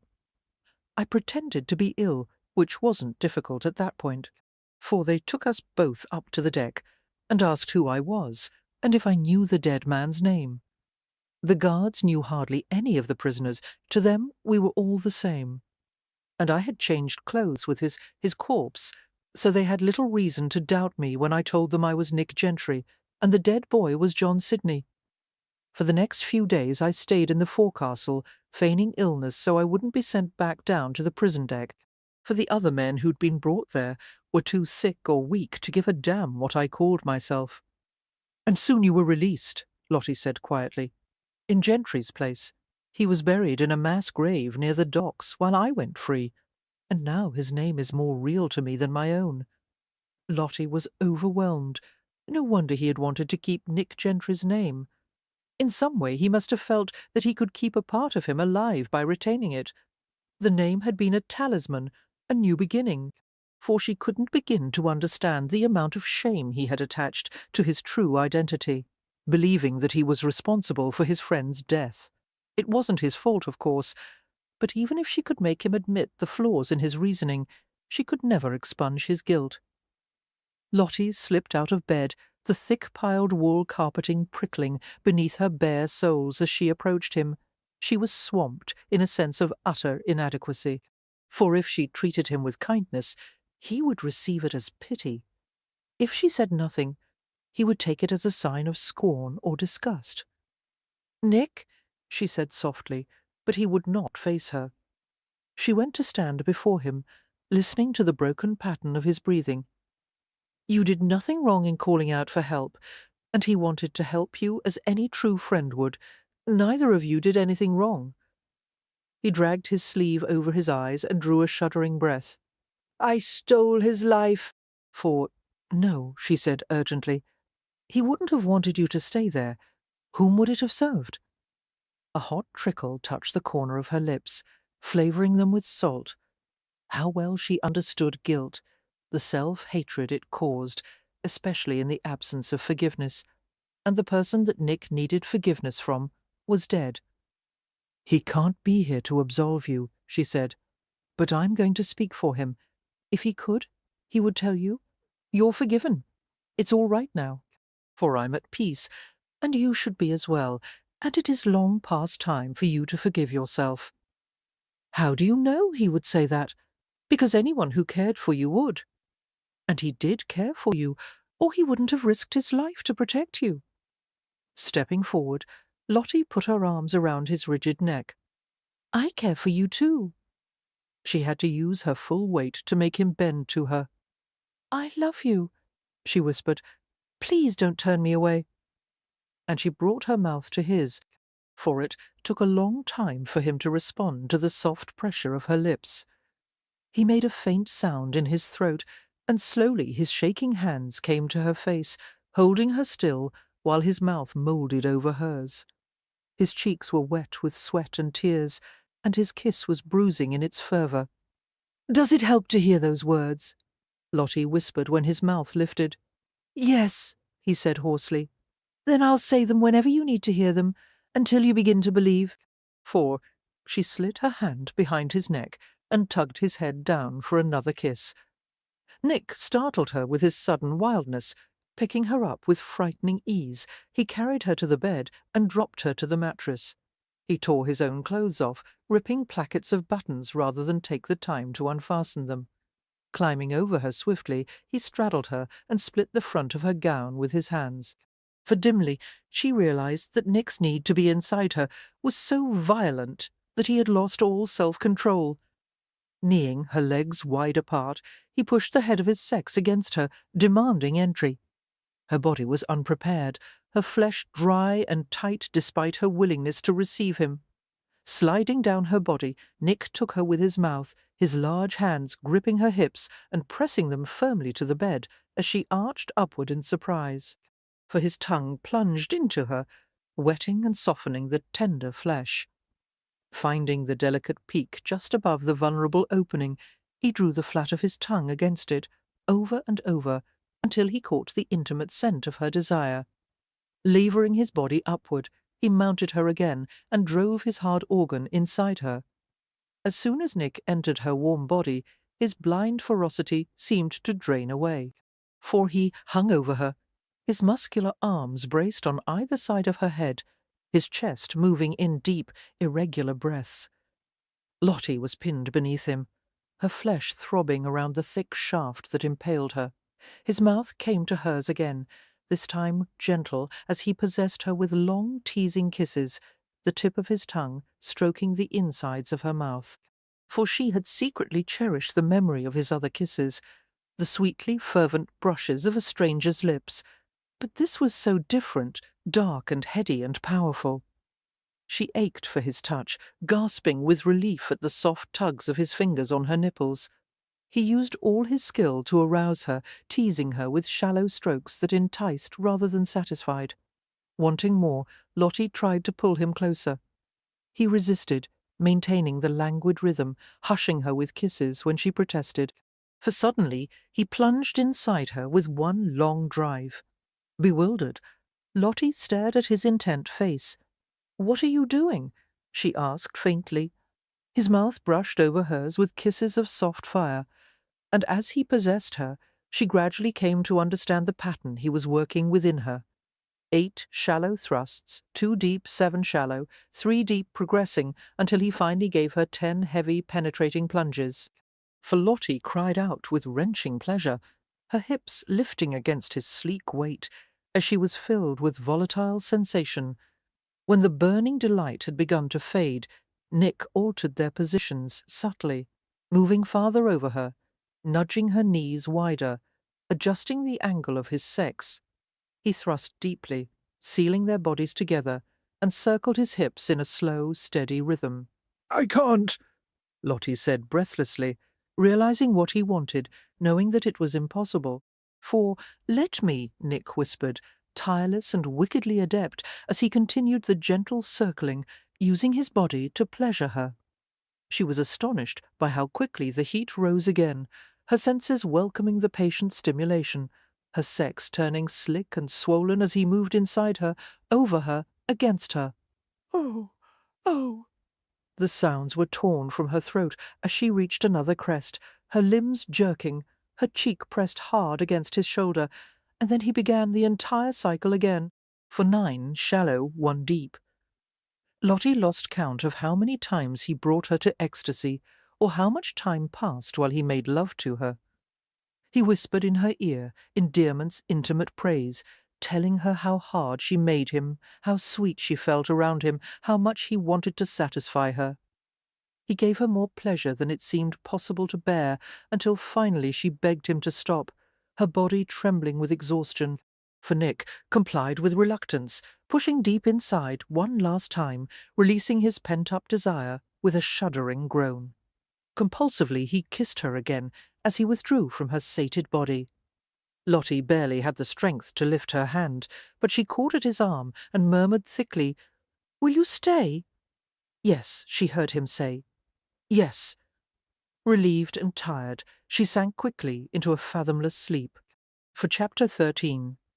Sunlight streamed in through the windows, which Lottie had left open the night before to admit the cool air.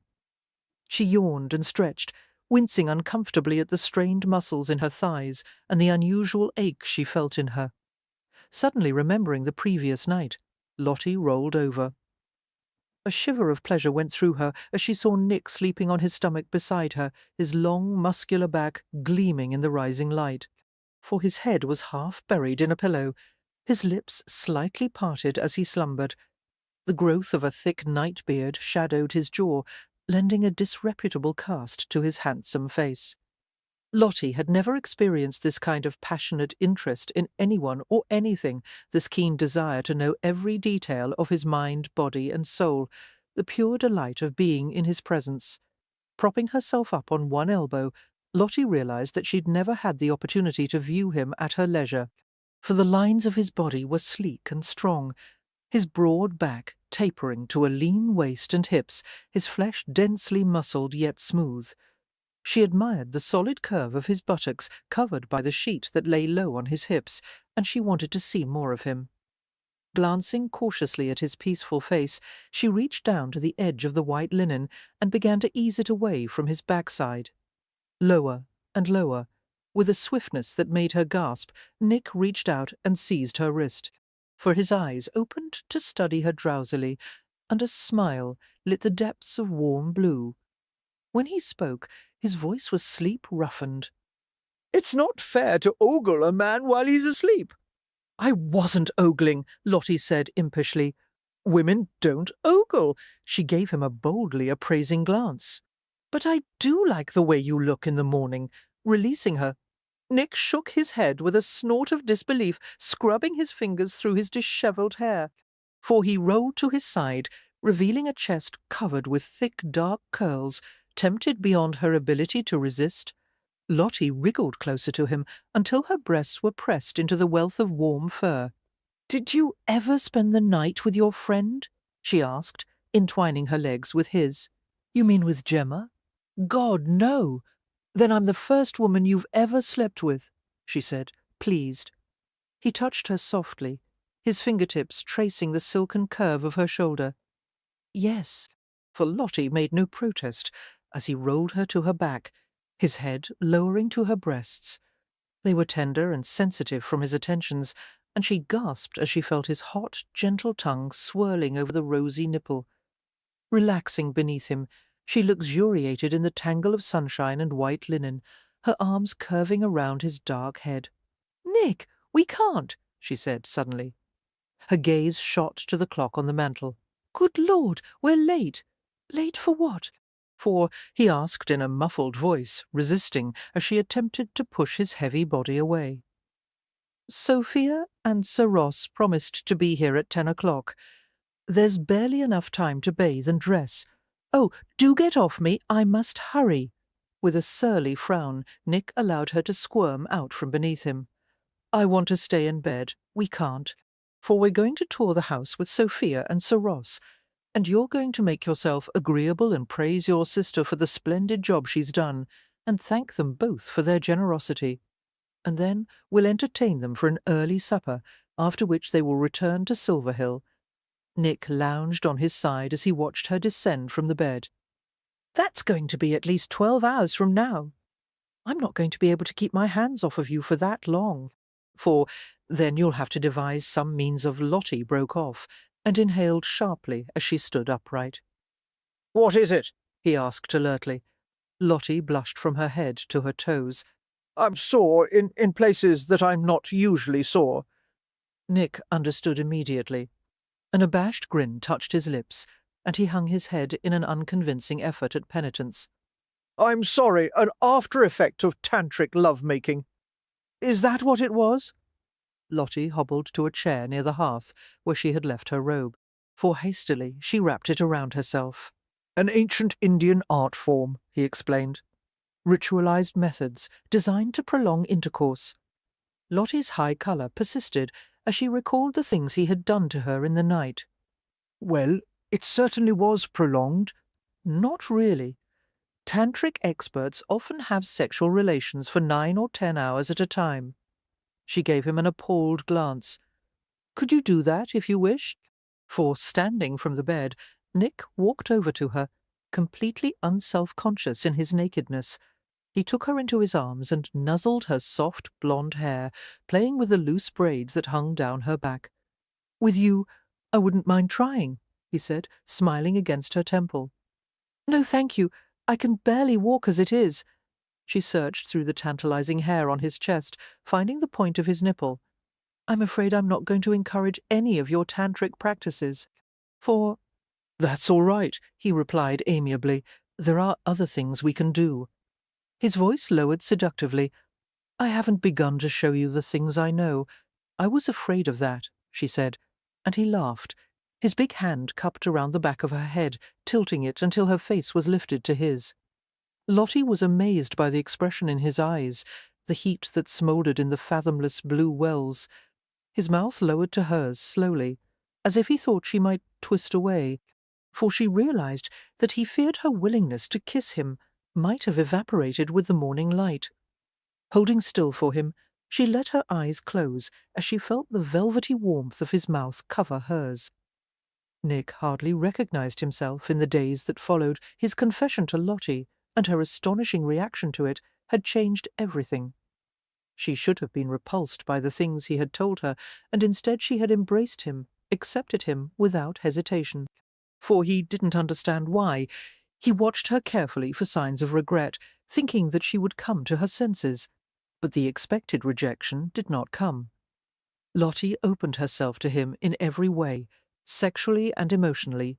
Her trust terrified him. His own need for her terrified him. God to realize the extent to which his independence had been compromised. However, he could not seem to stop it from happening.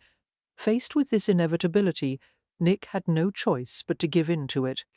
And day after day, he let it drift farther inside him, this precarious, giddy warmth that he could only identify as happiness. He was no longer bedevilled and driven, no longer hungry for things he couldn't have. For the first time in his life, he was at peace. Even his nightmares seemed to have retreated. He slept more deeply than he ever had in his life, and if his dreams began to trouble him, he awakened to find Lottie's small body snuggled against his, her silken hair trailing over his arm. For he had never been this idle lazing in bed, making love to his wife, taking long rides or walks with her, even going on a damned picnic, and enjoying himself despite the feeling that he should be in London with Morgan and the runners, doing something useful. It began to bother him, though, the old familiar urge to prowl the rookeries, the addictive excitement of pursuit and capture. He did not know how to be a viscount, and he felt vaguely out of place here, at his own childhood home. For no magical change had occurred with the arrival of the writ of summons. Blue blood or no, he was a product of the streets. "I've been thinking about what you need," Lottie told him one morning, as they strode away from the house along a paved rose walk that overlooked a long formal pool adorned with water lilies. Beyond the pool, a broad curving lawn led to a chain of artificial lakes bordered by a forest of cedar and elm. For Nick had taken her on a shortcut he had used often as a boy, circumventing the lawn by jumping over a short stone wall and heading straight into the forest. Smiling at Lottie's statement, Nick lifted his arms to help her descend from the wall. Although she could easily have jumped by herself, she accepted his help, resting her hands on his shoulders as he took hold of her waist. "What is it that I need?" he asked, letting her slide down his front until her feet touched the ground. "A cause." For a what? Something worthwhile for you to pursue. Something not related to estate management. Nick let his gaze wander blatantly over Lottie's small, trim form, clad in a peach-coloured walking dress trimmed with chocolate brown. "I already have that," he said, and settled his mouth over hers. He felt her smile before she accommodated the warm pressure of his mouth, opening for the gentle exploration of his tongue. "I mean something that would keep you busy in your spare time?" she said breathlessly when he ended the kiss. He slid his hand along the side of her uncorseted waist. So do I. Lottie pulled away from him with a laugh, her flat ankle boots tromping on the carpet of leaves as she strode into the forest. Thin shafts of sunlight filtered through the ancient canopy of foliage-laden branches overhead, catching the pale gleam of her pinned-up hair and making it flash like silver. For Sir Ross has his interest in judicial reform, she pointed out, as well as his concerns for the rights of women and children. If you were to take up some pursuit that would benefit the public in some manner, you could put your seat in the Lords to some good use. Wait, he said warily, following her through the maze of trees. If you're going to start comparing me to my saintly brother-in-law, I merely used him as an example, not as a basis for comparison. For stopping beside a huge elm, she ran her hand along the deep furrows of mottled grey bark. The point is, you have spent the past few years of your life serving the public and helping people, and for you to stop so suddenly— I haven't been helping people, Nick interrupted, affronted. I've been rubbing elbows with felons and whores and chasing fugitives from Tyburn to East Wapping. Lottie gave him a wry stare, her dark brown eyes filled with an inexplicable tenderness.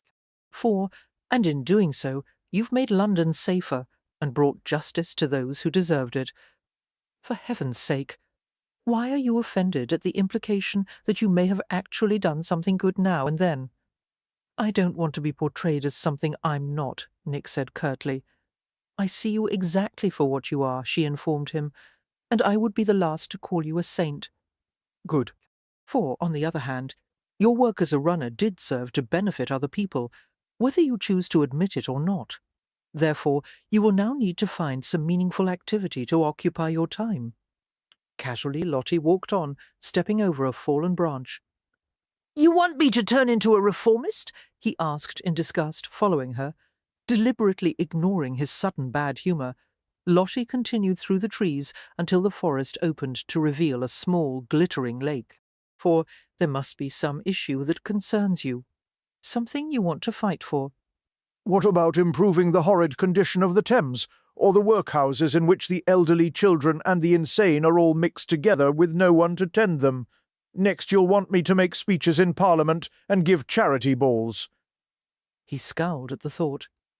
Lottie continued listing problems that needed to be addressed. For insufficient public education, the cruelty of blood sports, the plight of orphans or discharged prisoners. You've made your point, Nick interrupted, coming to stand beside her. What about prison reform? There's a subject that you can address with some conviction. Nick froze, unable to believe that Lottie had dared to say it to him. He kept that part of his past closed in some distant part of his mind. For her to mention it in such a relaxed manner was like an attack, a betrayal. But as he stared into her upturned face and struggled to reply, he saw the absolute gentleness in her expression. Be comfortable with me, the soft light in her eyes entreated. Let me share some of your burden. He tore his gaze away, the flare of defensive rage melting into alarm. Holy hell, he wanted to believe in her, to give her the last part of his soul that the world had not yet stained and shredded and ruined. But how could he let himself be that vulnerable? I'll think about it, he heard himself say raspily. Lottie smiled, reaching out to stroke his chest. I'm afraid that if you don't apply yourself to a worthy cause, you'll go mad from inactivity. You're not a man to spend all of your time pursuing idle amusements. And now that you are no longer working at Bow Street, she paused, seeming troubled by something she saw in his eyes. You miss it, don't you? No, he said lightly. The truth, she insisted with a frown, for catching her hand in his. Nick drew her along the path beside the lake. I do miss it, he admitted. I've been a thief-taker for too long. I like the challenge of it. I like the feeling of outwitting those bastards on the streets. I know how they think.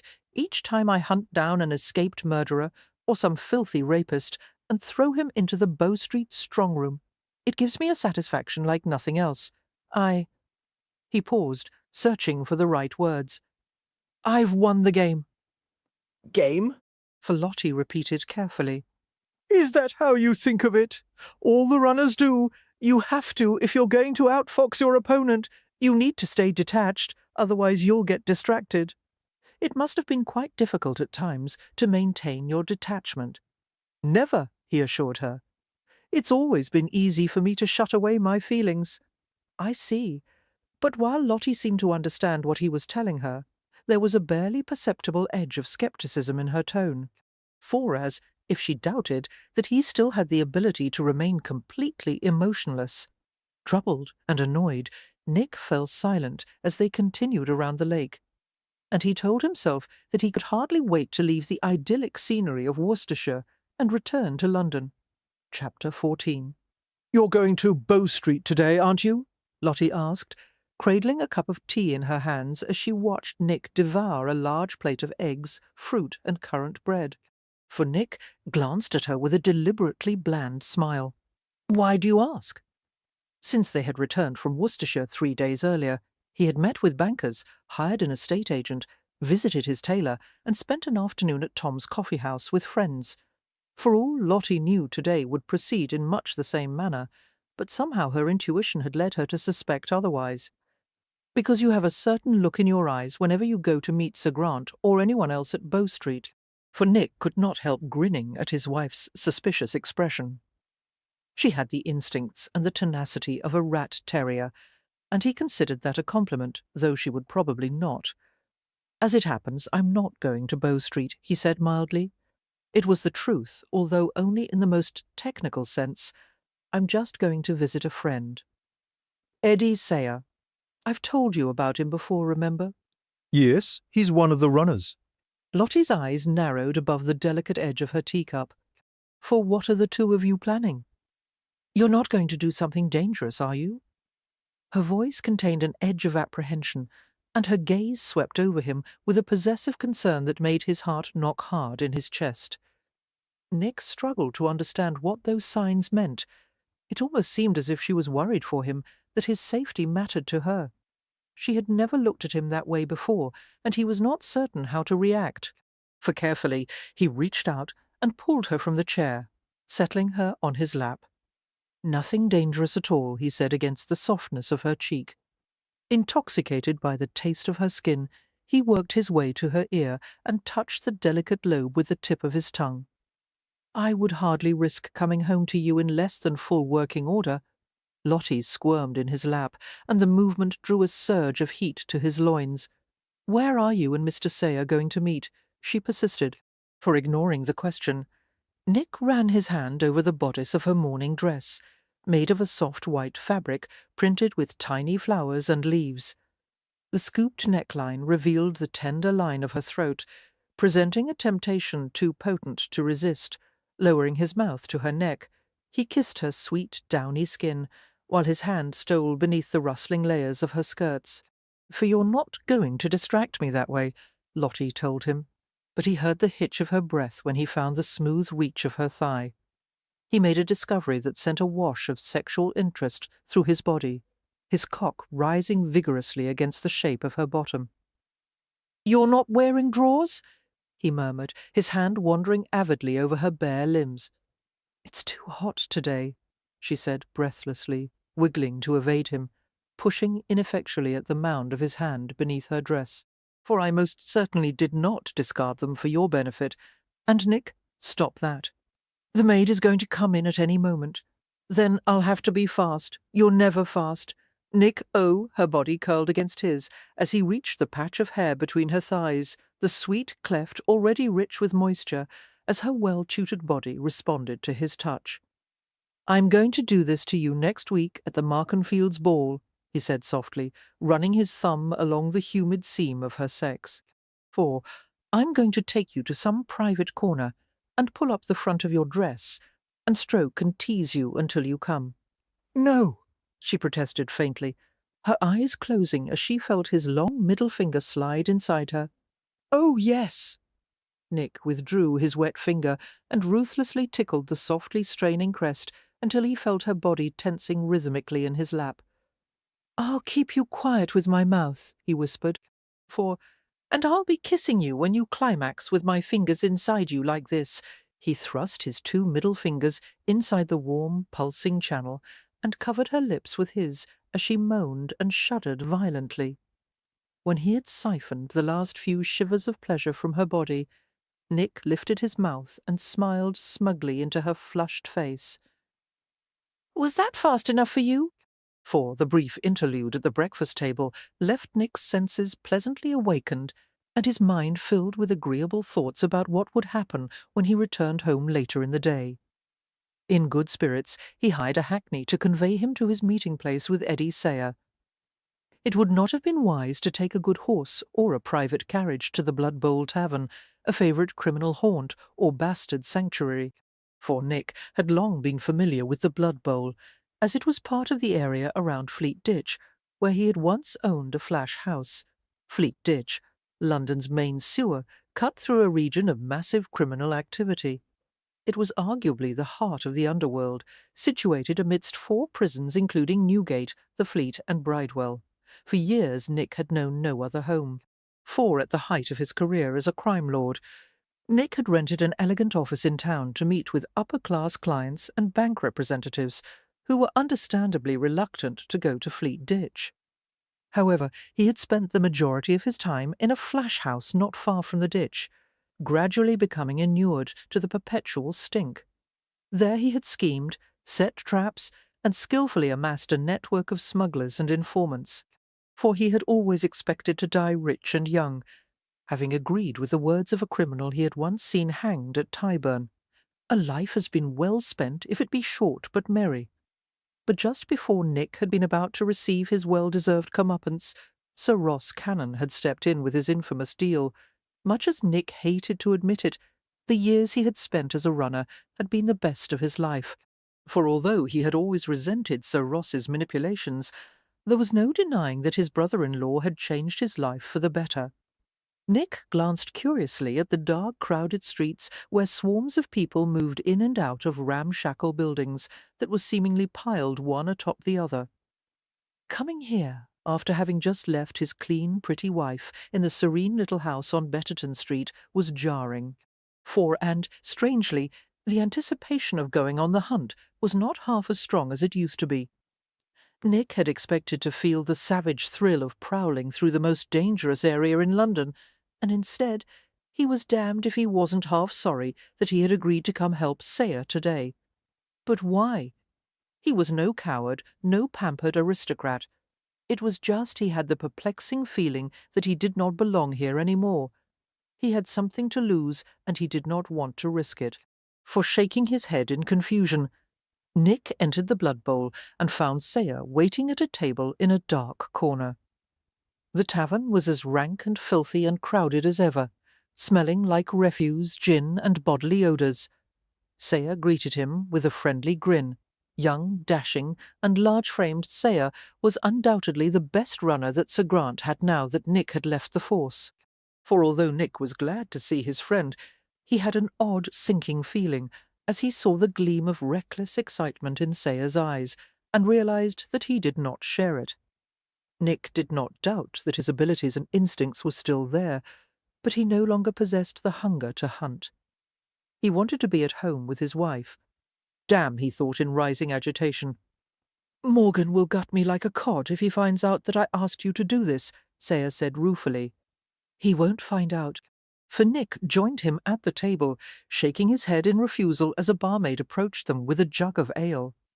The coarse-faced girl pretended to pout, then winked as she sidled away. "I could do it myself, I think," Sayer said softly, heedful of the possibility of being overheard. "But I don't know all the ins and outs of Fleet Ditch as well as you do. No one does. And you're the only one who could easily identify the fellow I want to catch, as you've had prior experience with him. Who is it?" For Nick set his forearms on the table and removed them promptly, as he felt his sleeves sticking to the wooden surface. "Dick Follard." The name took Nick by surprise. Unlike the average criminal in London, most of whom were opportunists, Follard was of that category considered to be the criminal elite, both skillful and soulless. For Nick had arrested Follard 2 years ago, after the bastard had robbed the house of a prosperous attorney and killed the man and raped his wife when they'd offered resistance. However, Follard had been spared the gallows and been transported instead, in return for offering evidence against his accomplices. Follard was sent to Australia, Nick said. He's come back. Sayer replied with a grim smile, like a dog to its vomit. How do you know that? I can't prove it, unfortunately. But there have been rumours of sightings lately, not to mention a string of violent robberies that look exactly like Follard's work. Yesterday I questioned a poor woman who was raped by a thief who had broken into her home and killed her husband. Same method of breaking in, same knife work on the body, and the woman's description of her attacker matched Follard's right down to the scar on the right side of the neck. Jesus. For frowning, Nick pinched the bridge of his nose as he pondered the information. I can't believe that Morgan would send you to catch Follard alone. He didn't, Sayer said cheerfully. He wants me to question some of Follard's old cohorts and give him a report. I'd rather just bring Follard in directly. Nick couldn't help grinning at that, knowing exactly what Morgan's reaction to that would be. If you succeed, Morgan will flay the hide off you for such damned stupid showmanship. Yes, and then he'll kiss my bony arse for capturing a returned transportee, and I'll be on the front page of the Times with scores of women begging for my attention. Nick's smile turned wry. That's not as enjoyable as you might think, he informed his friend. No, well, I'd like to try it nevertheless. Sayer cocked his brow expectantly. Are you game? Nick nodded with a sigh. Where do you want to start looking? For reports are that Follard has been seen in the slums between Hanging Axe Alley and Dead Man's Lane. It's like an ant-hill with all the holes in the walls and tunnels between the cellars. Yes, I know the place. Nick kept his face expressionless, although he was aware of cold distaste coiling in his belly. He had gone in those slums before, and even with his high tolerance for the horrors of the underworld, it was a nasty experience. For the last time he had visited Hanging Axe Alley, he had seen a mother prostituting her child for gin, while beggars and whores crammed in the narrow lanes like sardines. We'll have to search quickly, Nick said. Once they realize we're in the area, word will spread fast, and Follard will slip away before we ever clap eyes on him. Sayer grinned with barely repressed enthusiasm. Let's go, then. You lead the way. They left the tavern and made their way through streets bisected with open gutters, the stench of dead animals and rotting garbage hanging thick in the air. The decaying buildings leaned against each other as if in exhaustion, groaning with every strong wind that blew against them. There were no signs to identify streets, nor were there numbers on houses or buildings, for a stranger to the area could easily become lost and quickly find himself robbed, carved up, and left for dead in some dark yard or alley. The poverty of the slum inhabitants was unimaginable, and their only escape was the temporary one to be found in a gin shop. In fact, there was a gin shop on nearly every street. It bothered Nick to see the wretchedness of the people around him, the skeletal children, the degraded women and desperate men. For the only healthy creatures to be found were the rats and mice that scuttled across the street. Until now, Nick had accepted all of this as an inevitable part of life. For the first time, he wondered what could be done for these people. Good God, they needed so much that it nearly overwhelmed him. He remembered what Lottie had said to him only a few days earlier. There must be some issue that concerns you, she had said. For something you want to fight for, now that he'd had time to consider it, he had to admit that she was right. As Lord Sidney, he could accomplish far more than he ever had as Nick Gentry. Shoving his hands in his pockets, Nick glanced cautiously at Sayer, who was clearly thinking of nothing more than finding Dick Follard, just as he should be. No distractions, Nick warned himself, even as another voice filtered through his mind. For there comes a time when a man has tweaked the devil's nose once too often, Morgan had told him. And if he's too stubborn or slow-witted to realize it, he'll pay with his own blood. I knew when to stop, and so must you. It was indeed time to stop, although Nick hadn't known it until this moment.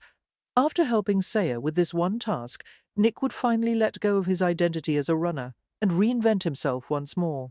For this time as Lord Sidney, a man with a wife, a home, perhaps even children some day. The idea of seeing Lottie pregnant with his child caused a sweet pang in his chest.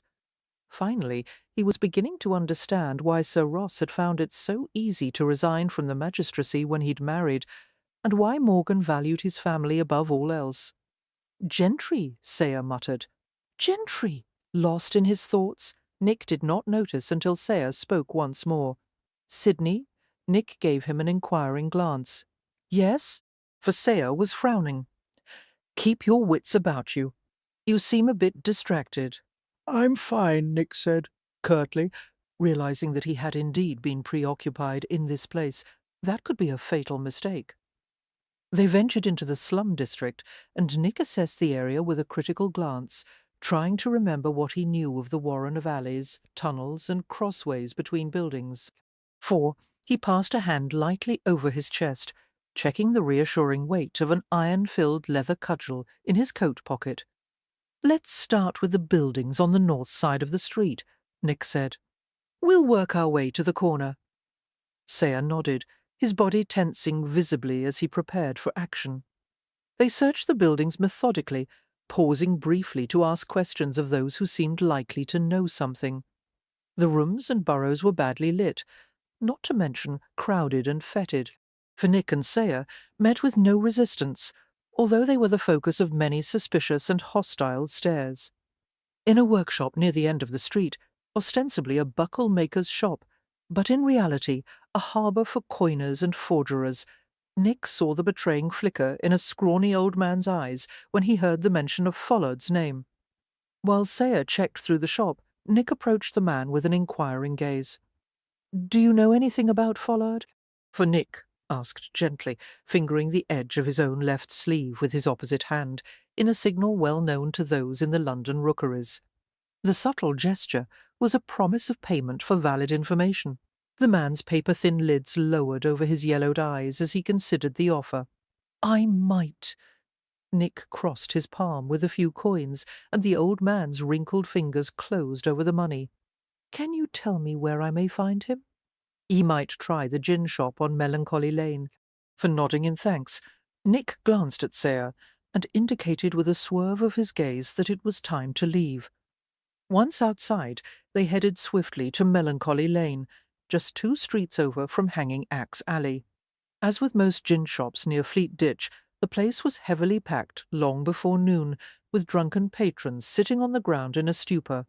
After conferring briefly, Nick went to the entrance of the shop, while Sayre circled the dilapidated building to find the exit in back. For as soon as Nick entered the shop, a few ugly rumbles went through the crowd inside. It was an unfortunate fact that a runner's height and size made it nearly impossible for him to blend in with a crowd. It was even more unfortunate that Nick had made countless enemies in the underworld once he had given evidence against his criminal associates and went to serve at Bow Street. That hadn't exactly increased his popularity in Fleet Ditch. For ignoring the threatening murmurs, Nick glanced over the crowd with narrowed eyes. Suddenly he saw the face he had been looking for. Through his travels from one continent to another, Dick Follard hadn't changed one whit. His rat-like face surmounted with the same shock of oily black hair, his sharp teeth giving his mouth a serrated appearance. Their gazes met in a moment of icy electric challenge. Follard was gone in an instant, slipping through the crowd with the ease of a rodent as he headed to the back of the shop. Nick shoved past the mass of bodies in his way, ploughing through them with blind determination. By the time he reached the alley, Follard had disappeared into a complex network of fences, walls, and side streets. Sayre was nowhere to be seen. Sayre! Nick shouted. Where the hell are you? For over here came the runner's hoarse cry, and Nick spun around to see him climbing a 6-foot-high fence in pursuit of Follard. Following swiftly, Nick clambered over the fence, dropped to the ground, and ran full tilt down a dark alley shadowed by the overhanging eaves of the buildings on either side. The alley came to an abrupt end, and Nick skidded to a halt as he saw Sayre staring upward, for Follard was scaling the deteriorated outside wall of an ancient 3-story warehouse, resembling an insect, as he sought fingerholds in the broken brick surface. After ascending 2 stories, he finally managed to reach a hole large enough for him to scuttle into. His bony frame disappeared inside the warehouse. Saya swore in disgust. "We've lost him," he said flatly. "There's no way in hell that I would try that." For surveying the wall appraisingly, Nick approached it with a few running strides, launching himself upward. He took the same path Follard had, digging his hands and the toes of his boots into the crumbling holes in the wall, using them to gain purchase. Panting with effort, he climbed after the vanished fugitive. "God damn, Gentry!" he heard Saya exclaim approvingly. "I'll find some other way to get inside." Nick continued to scale the wall until he crawled into the gaping second-story opening. For once inside, he went still and listened intently. He heard the sound of footfalls above. His gaze shot to a ladder that led to the top floor of the building, in place of a set of stairs that had crumbled long ago. Nick headed to it with rapid, stealthy strides. The ladder was comparatively new, indicating that the warehouse was being put to use despite its deterioration. Most likely, the building served to store smuggled or stolen goods, as well as providing an excellent sanctuary for fugitives. For no law enforcement officer with any wits would have dared set foot in the dilapidated place. The ladder creaked from Nick's weight. Once he reached the 3rd floor, he saw that the floor planks and rafters had mostly rotted away, leaving only a row of support timbers that resembled the ribs of a massive decaying skeleton. For although the edges of the space still bore some flimsy planks, the centre of the floor was gone, as was that of the 2nd story, leaving a potentially deadly 30-foot drop straight through the middle of the building. As soon as Dick Follard saw Nick, he turned and began to make his way across one of the support timbers. Immediately, Nick realized his intentions. The building next door was so close that it would require a 3-foot leap at most, for all Follard had to do was launch himself from one of the gaping window holes, and he could escape to the adjoining rooftop. Gamely Nick followed him, steeling himself to ignore the yawning void beneath the timber. Placing his feet carefully, he pursued Follard's retreating form, gaining confidence as he passed the halfway mark on the beam. However, just as he was about to reach the end, an ominous crack pierced the silence, and he felt the beam give way beneath him. For his weight had been too much for the corroded wood. With a curse, Nick launched himself toward the next timber, and somehow caught it on his descent. Blindly, he clutched at the beam and wrapped his arms around it. A shower of broken timber and brittle planks fell with a thunderous sound, while a stinging rain of dust and powdered wood made Nick's eyes blur. Gasping, he fought to lift himself atop the timber, but a sudden numbing blow to his back nearly caused him to fall. For Nick grunted in mingled surprise and pain and looked into Follard's triumphant face above him. An evil grin split the bastard's narrow face. "I'll send you to hell, Gentry," he said, venturing farther out onto the beam.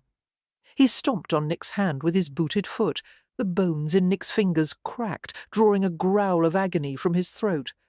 Follard laughed in manic glee. "1," he cried. "2. 4. He stomped again, the crushing force of his foot causing a brilliant burst of pain to shoot up Nick's arm. Follard's boot lifted once more as he prepared for the coup de grace. 3. Nick gasped and grabbed at Follard's ankle, jerking him off balance, letting out a shrill scream. Follard toppled from the beam, his body falling 2 stories to hit the bottom floor with fatal force. Nick didn't dare look down. Desperately, he focused his attention on pulling himself onto the beam, for unfortunately his strength had been depleted, and his left hand was crippled, writhing like a worm on a hook. He arched helplessly over the fatal drop. Incredulously, he realized that he was going to die. The note trembled in Lottie's hand as she read it again. "Lottie, please help me. Mamma says that Lord Radnor is coming to take me away. I do not want to go anywhere with him, but she and Papa say I must. They have locked me in my room until he comes. For I pray you will not let this happen, Lottie, as you are my only hope. Your loving sister Ellie." A village boy had brought the tear-stained letter not long after Nick had left for the day. The boy claimed that Ellie had bid him to come to her bedroom window and given him the message. She said, "If I brought it to ye, I'd get an 1/2 crown," he said, shifting his weight uneasily, as if he suspected that the promise would not be honoured. For Lottie had gratified the boy by giving him a 1/2 sovereign instead, and then sent him to the kitchen with Mrs. Trench for a hot meal. Pacing around the entrance hall, she gnawed frantically on her knuckle as she wondered what to do. She had no way of knowing when Nick would return home. But if she waited too long, Radnor might have already fetched Ellie.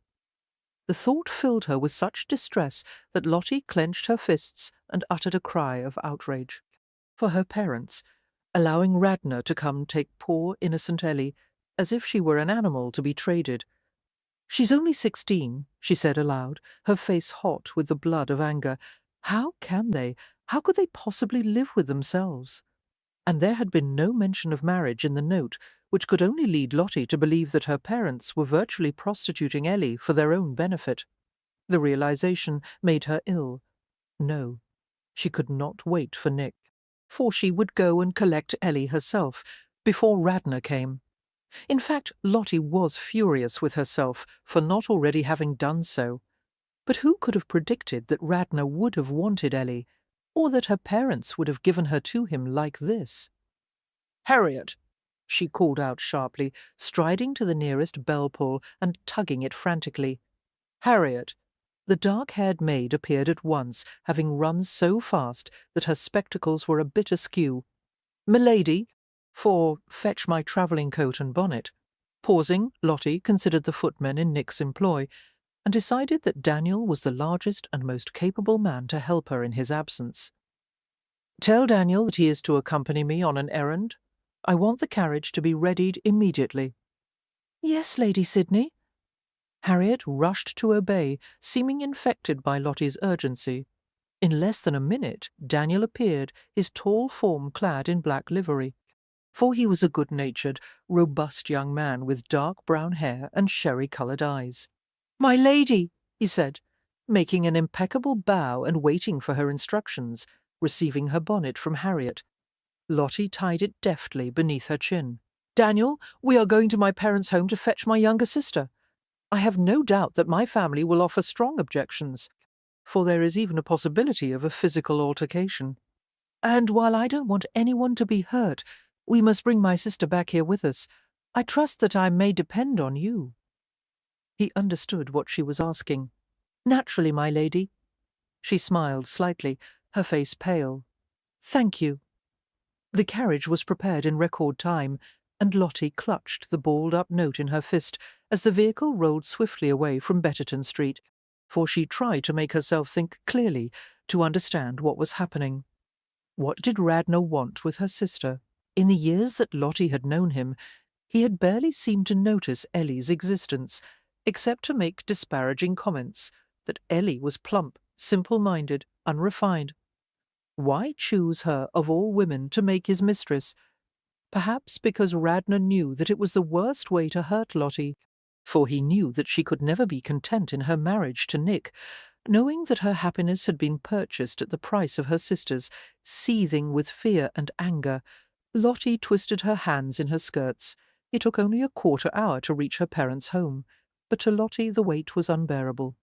When they arrived at the street of Tudor houses and Lord Radnor's carriage was nowhere in sight, Lottie allowed herself to feel a glimmer of hope. Perhaps she was not too late, for the vehicle halted, and Daniel helped her down. His calm face helped to steady her frayed nerves as she stepped to the pavement and allowed him to accompany her to the house. The front yard was vacant, her brothers and sisters strangely absent. At Lottie's nod, Daniel used his fist to knock firmly on the door, alerting the occupants of the house to their arrival. Soon the door was opened by a maid. "Miss Owood," the maid said uneasily, her eyes wide in her freckled face. "For I am Lady Sydney now," Lottie replied, and glanced at the footman. "You may wait out here, Daniel. I will call for you if your assistance is needed." "Yes, milady."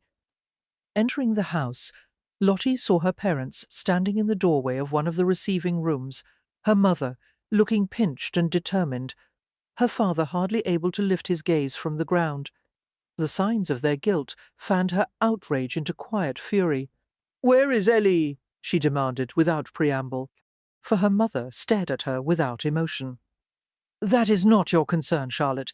As I made clear during your last visit, you are not welcome here. You cut yourself off from the family with your selfish actions." A bitter reply rose to Lottie's lips, but before she could utter a word, she heard a determined thumping sound from the back of the house. "Lottie!" came her sister's muffled voice. "Lottie, I'm here! Don't leave me! I'm coming!" Lottie called and shot her parents a disbelieving gaze. "For shame on you," she said softly, each word an indictment. "You planned to give her to Radnor, knowing that would ruin any chance for her to have a decent life. How can you live with yourselves?"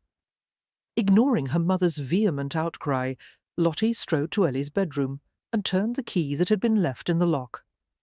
Ellie burst from the room with a flurry of grateful sobs, throwing herself on Lottie. Her brown hair was matted and tangled. "For I knew you'd help me," she gasped, blotting her wet cheeks on Lottie's shoulders. "I knew it, Lottie. Take me away at once. He's coming. He'll be here any minute," hugging the sobbing girl. Lottie rubbed her back and murmured quietly, "I will always come when you need me, Ellie. Go collect your things and I'll take you home with me." The girl shook her head vehemently. "There's no time. We must go now." "All right," for keeping her arm around Ellie. Lottie walked with her back to the front of the house. "You can tell me everything once we're on our way, Lottie." Ellie continued to sob. "It's been so dreadful, so very—" The girl stopped with a half scream as they neared the entrance and saw the thin, austere form of Arthur, Lord Radnor, standing with their parents. He must have arrived the moment after she had, for Lottie showed no emotion, but her heart thundered in her chest as she stared into his calculating dark eyes. She tightened her arm around Ellie's shoulders and spoke with a coolness she was far from feeling. "I won't let you have her, Lord Radnor." "Sidney!" Nick heard Sayers' loud cry from somewhere below. "Don't let go!" "Not planning to," Nick muttered, even as his blood-soaked fingers slipped on the rotting timber. There was a dull roar in his ears, for his arms felt numb, and his body was racked with excruciating pain. Strangely, his thoughts became calm and clear as he realized that Sayer wasn't going to reach him in time. He didn't want to die. It was ironic that had he been in this situation a few months ago, he might not have cared. A life short but merry, that was all he had ever expected. He wouldn't have thought to ask for more. But that was before he'd found Lottie. He wanted time with her. He wanted to hold her again. For he wanted to tell her how much he loved her, when he had never thought to feel love for anyone. And he wanted to take care of her, to think that he would no longer be able to watch over her, that she would be unprotected, vulnerable. His fingers slipped a bit more, and he gasped. Shutting his eyes, he clung hard to the beam, knowing that every second he held on was another chance of seeing her again. For demons ripped at his side with white-hot saws, tearing flesh and muscle, making sweat pop out on his face and drip down his neck in salty rivulets. Lottie, he thought in fear and agony. There was so much he finally understood, now that it was too late. The thought of her would be the last of his life. Her name, the final sound his lips would make. Lottie, suddenly there was a brutal squeezing pressure on his wrist, as if an iron clamp had fastened around it. "I have you?" for Sayer's steady voice cut through the clamour of his thoughts. Sayer was on the beam with him, despite the warning groans of the decomposing timber.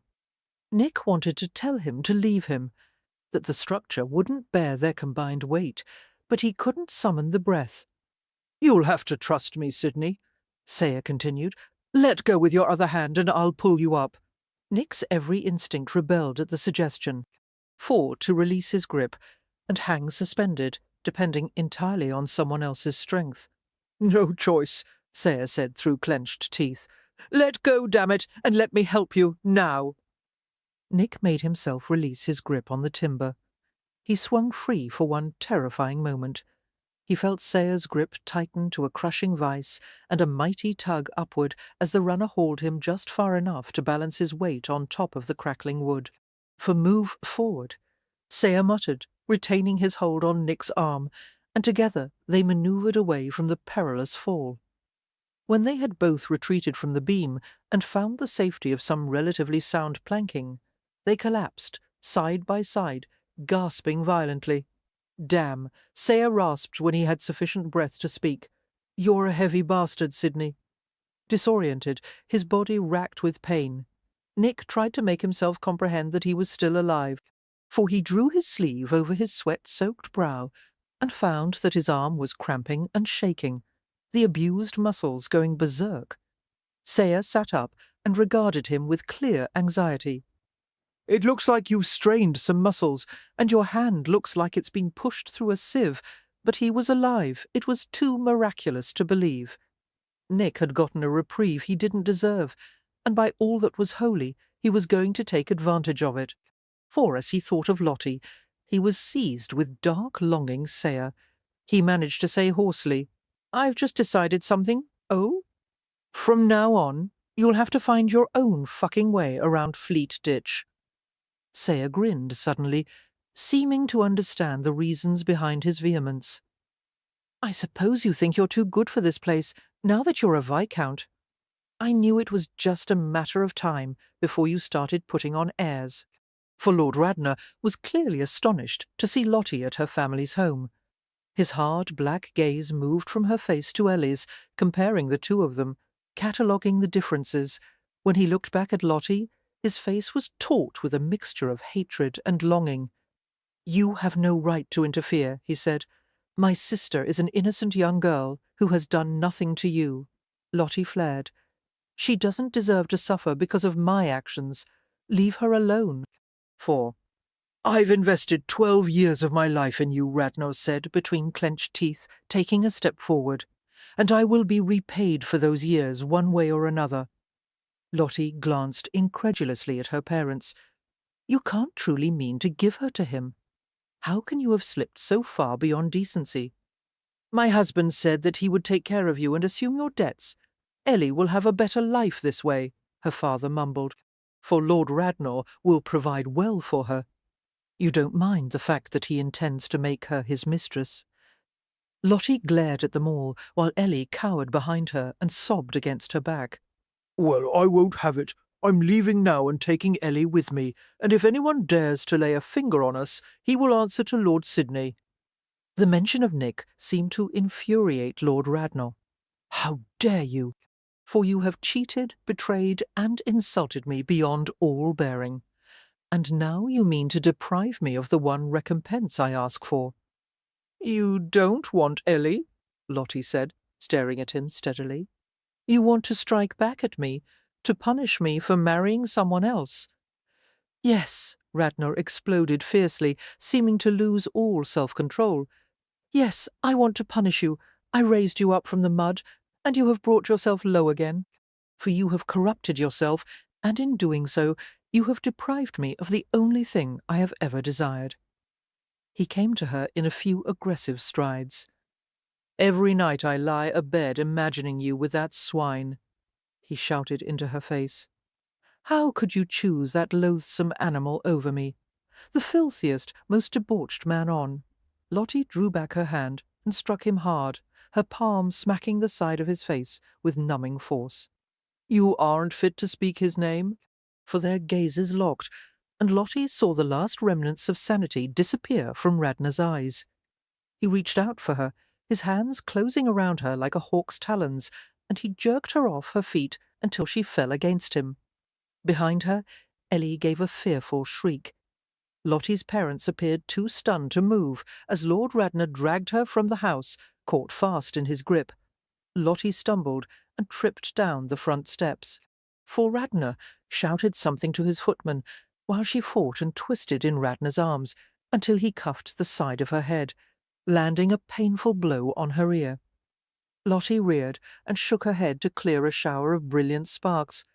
Her gaze found Daniel, who had been beset by Radnor's footman. Despite Daniel's size, he was no match for two of them.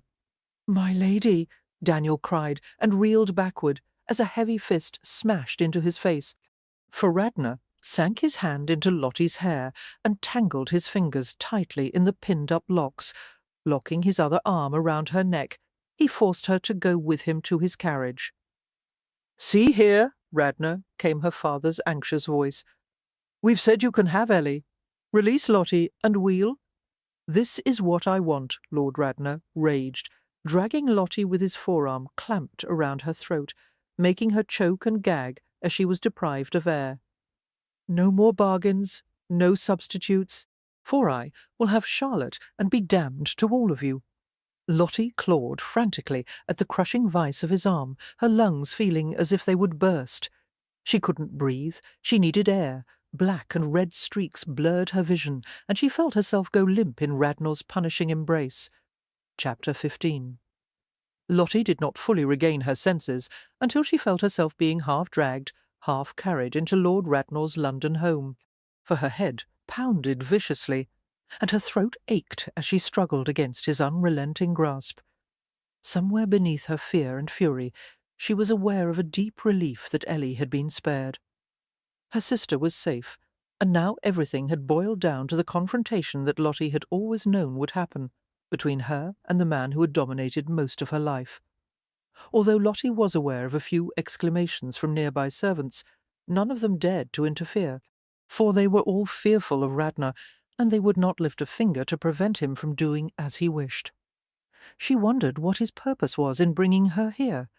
His London residence was the first place that would be investigated when it was discovered that she was missing. She would have expected him to take her to a remote place where they could not easily be found. Radner hauled her to the library, locked the door shut, and shoved Lottie into a chair. For holding one hand to her bruised throat, she crumpled into the seat. A few moments later, she felt something hard and cold prod against her temple, while one of his hands pulled her head to the back of the chair.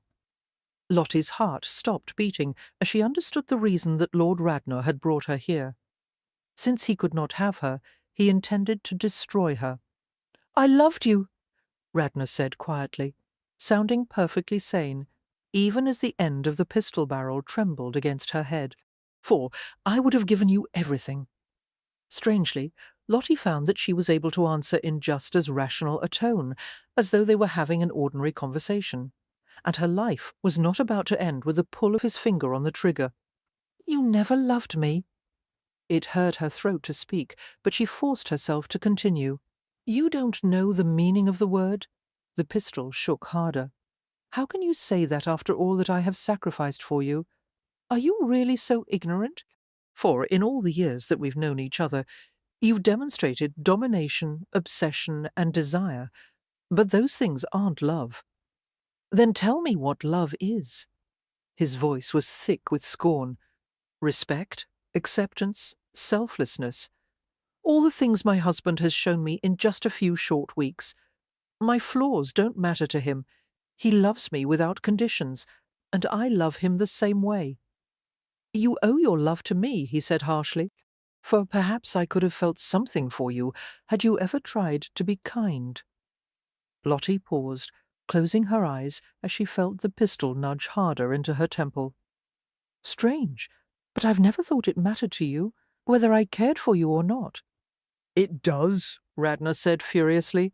"I deserve that much from you at least. How ironic." A humorless smile tugged at her dry lips. "You demanded perfection from me, something I could never attain. And yet, the one thing I might have given you, affection, you never seemed to want." "I want it now," Radnor stunned Lottie by saying. Keeping the pistol pressed to her head, he moved in front of her and knelt until their faces were level. His face was ruddy with colour that burned not on the surface of his skin, but from deep underneath. His eyes were black with rage, or perhaps despair, and his thin mouth was contorted by some powerful emotion. Lottie had never seen him like this, for she did not understand what moved him, why he should seem so ravaged by loss, when she knew to the bottom of her soul that he was not capable of love. His claw-like hand took hers, brought her resisting fingers to his perspiring cheek. She realized with amazement that he was trying to make her caress him here, like this, with a gun held to her head. "Touch me," he muttered feverishly. "Tell me that you love me." Lottie kept her fingers still and lifeless in his. "I love my husband." For Radnor flushed with baffled anger. "You cannot!" She almost pitied him as she stared into his uncomprehending eyes. "I'm sorry for you," she said. "You can't conceive of loving anyone who is less than perfect. What a lonely fate that must be." "I did love you," he shouted, his voice striated with rage. "I did, damn your cheating soul. Then you loved someone who never existed. You loved an impossible ideal. Not me." She licked at the beads of sweat on her upper lip. "For you don't know anything about me, my lord." "I know you better than anyone," he said vehemently. "You would be nothing without me. You belong to me. No, I'm Lord Sidney's wife." She hesitated before giving voice to the thought that had occurred to her more than once in the past few days. "And I am fairly certain that by now I am carrying his child." Lord Radnor's eyes became two wells of utter darkness in a face that was skull-white, for she perceived that she had shocked him deeply, that the thought of her being pregnant with another man's child had never even occurred to him. Delicately, Radnor's fingers withdrew from hers, and he stood. The cold barrel of the gun never left Lottie's temple as he moved behind her once more. She felt the perspiring flat of his palm catch slightly on her hair as he caressed it. "You've ruined everything," he said in a curiously flat tone, for the pistol cocked, the heavy click reverberating against her skin. "There's nothing left for me. You'll never be what I wanted." "No," Lottie agreed softly. It was always futile. Cold sweat trickled down her face as she waited for him to pull the trigger in the face of such absolute defeat. Radnor would surely kill her, but she was not going to spend the last moments of her life cowering in fear. For she closed her eyes and thought of Nick, his kisses, his smiles, the warmth of his arms around her. Tears of regret and gladness prickled behind her lids. If only she could have had a little more time with him. If only she could have made him understand what he meant to her. A slow sigh escaped her, and she waited almost peacefully for Radnor to act. At the sound of her exhalation, the barrel of the pistol lifted from her head, for in the weighty silence that followed, Lottie opened her eyes, perplexed by the absolute stillness. Had she not heard the faint rasp of Radnor's breathing, she would have thought that he had left the room. As she began to turn, she was suddenly assaulted with an explosive sound that made her ears ring. She fell backward, her backside hitting the floor, while a curious hot splatter landed on her skirts and arms. For dazed, she tried to catch her breath, and wiped numbly at the red droplets on her arms until they made long, wine-coloured smears. Blood, she thought in amazement, and looked at Radnor's crumpled form. He was lying on the floor a few feet away from her, his body spasming in the throes of death. Agreeing reluctantly that they would have to report to Morgan, Nick and Saya went to Bow Street, for Nick was in considerable pain, the strained muscles on his side burning, his broken fingers swelling beneath the handkerchief he had bound them with. He was tired and aching, and he could hardly wait to go home to Lottie. As soon as they entered the comfortably shabby building on Bow Street, they headed straight for Sir Grant's office in the hopes that he had returned from the afternoon court session. The court clerk, Vickery, jumped up from his desk as Nick and Saya approached, for his bespectacled face registered astonishment at their filthy appearance. "Mr. Saya and Lord Sidney, we had a bit of an altercation near Fleet Ditch," Saya said. "Is Morgan available to see us, Vickery?" For some reason, the clerk gave Nick an odd stare. "He is questioning someone at the moment," he replied. "How long will that take?" Nick asked with annoyance. "I have no idea, Lord Sidney. The matter appears to be one of some urgency. Actually, the visitor is your footman, my lord." For Nick shook his head as if he hadn't heard correctly. "What? Mr. Daniel Finchley," Vickery clarified. "What the hell is he doing here?" Instantly concerned, Nick went to Morgan's office and opened the door without knocking. Morgan's face was grim as he glanced at Nick. "Come in, Sidney. Your arrival is well timed. What happened to your hand?" "Never mind about that," Nick said impatiently. He saw that the visitor was indeed Daniel, his face bruised and one eye blackened, his livery torn. "For who did that to you?" he asked with a frown of concern. "Why are you here, Daniel?" "I couldn't find you at home, my lord," the footman replied in agitation. "I didn't know what to do, so I came to tell Sir Grant. Something has happened to Lady Sidney." A jolt of alarm went through Nick, and he felt his face turn white. "What?" "Lady Sidney went to visit her family this morning to fetch her sister, for she bade me accompany her, and warned me that there might be some kind of struggle, as the Howards would not want to relinquish the girl." He fumbled in his pocket and produced a crumpled note, handing it to Nick. "Lady Sidney left this in the carriage." Rapidly, Nick scanned the note, his gaze lingering on the first line. "Please help me. Mamma says that Lord Radnor is coming to take me away." Cursing, Nick lifted his gaze to the footman's pale face. "Go on," he growled. "For just a few moments after Lady Sidney and I arrived at the Howards' home, Lord Radnor appeared. He entered the house, and when he came out, he seemed to have taken leave of his senses.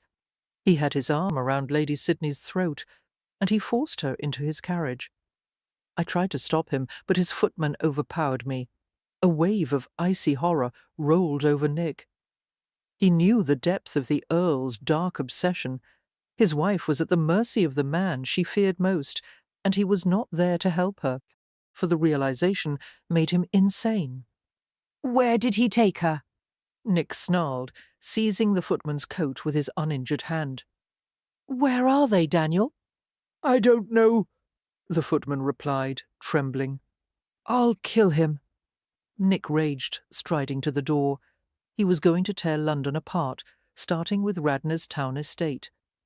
He was only sorry that a man couldn't be killed more than one time, as he wanted to visit 1,000 deaths on the bastard. For Sidney, Morgan interrupted harshly, moving so swiftly that he made it to the door at the same time that Nick did. "You're not going to rush out of here like a raving lunatic. If your wife is in danger, she needs you to keep a cool head." Nick let out an animal-like growl. "Get out of my way. I'm going to organize a search. I can dispatch 4 runners and at least 30 constables in approximately 5 minutes. For tell me the most likely places Radnor could have taken your wife, as you have more knowledge of him than I do." Morgan's steady gaze met Nick's, and he seemed to understand his bottomless terror, for his voice softened as he added, "You're not alone in this, Sidney. We'll find her, I swear it." Just then, a brief tap sounded at the door. "Sir Grant," came Vickery's muffled voice. "You have another visitor." "Not now," Morgan said curtly. "Tell him to return tomorrow." There was a brief pause. For Sir Grant, "What the hell is it, Vickery?" Morgan sent an incredulous glance at the closed door. "I don't think you want to send this one away."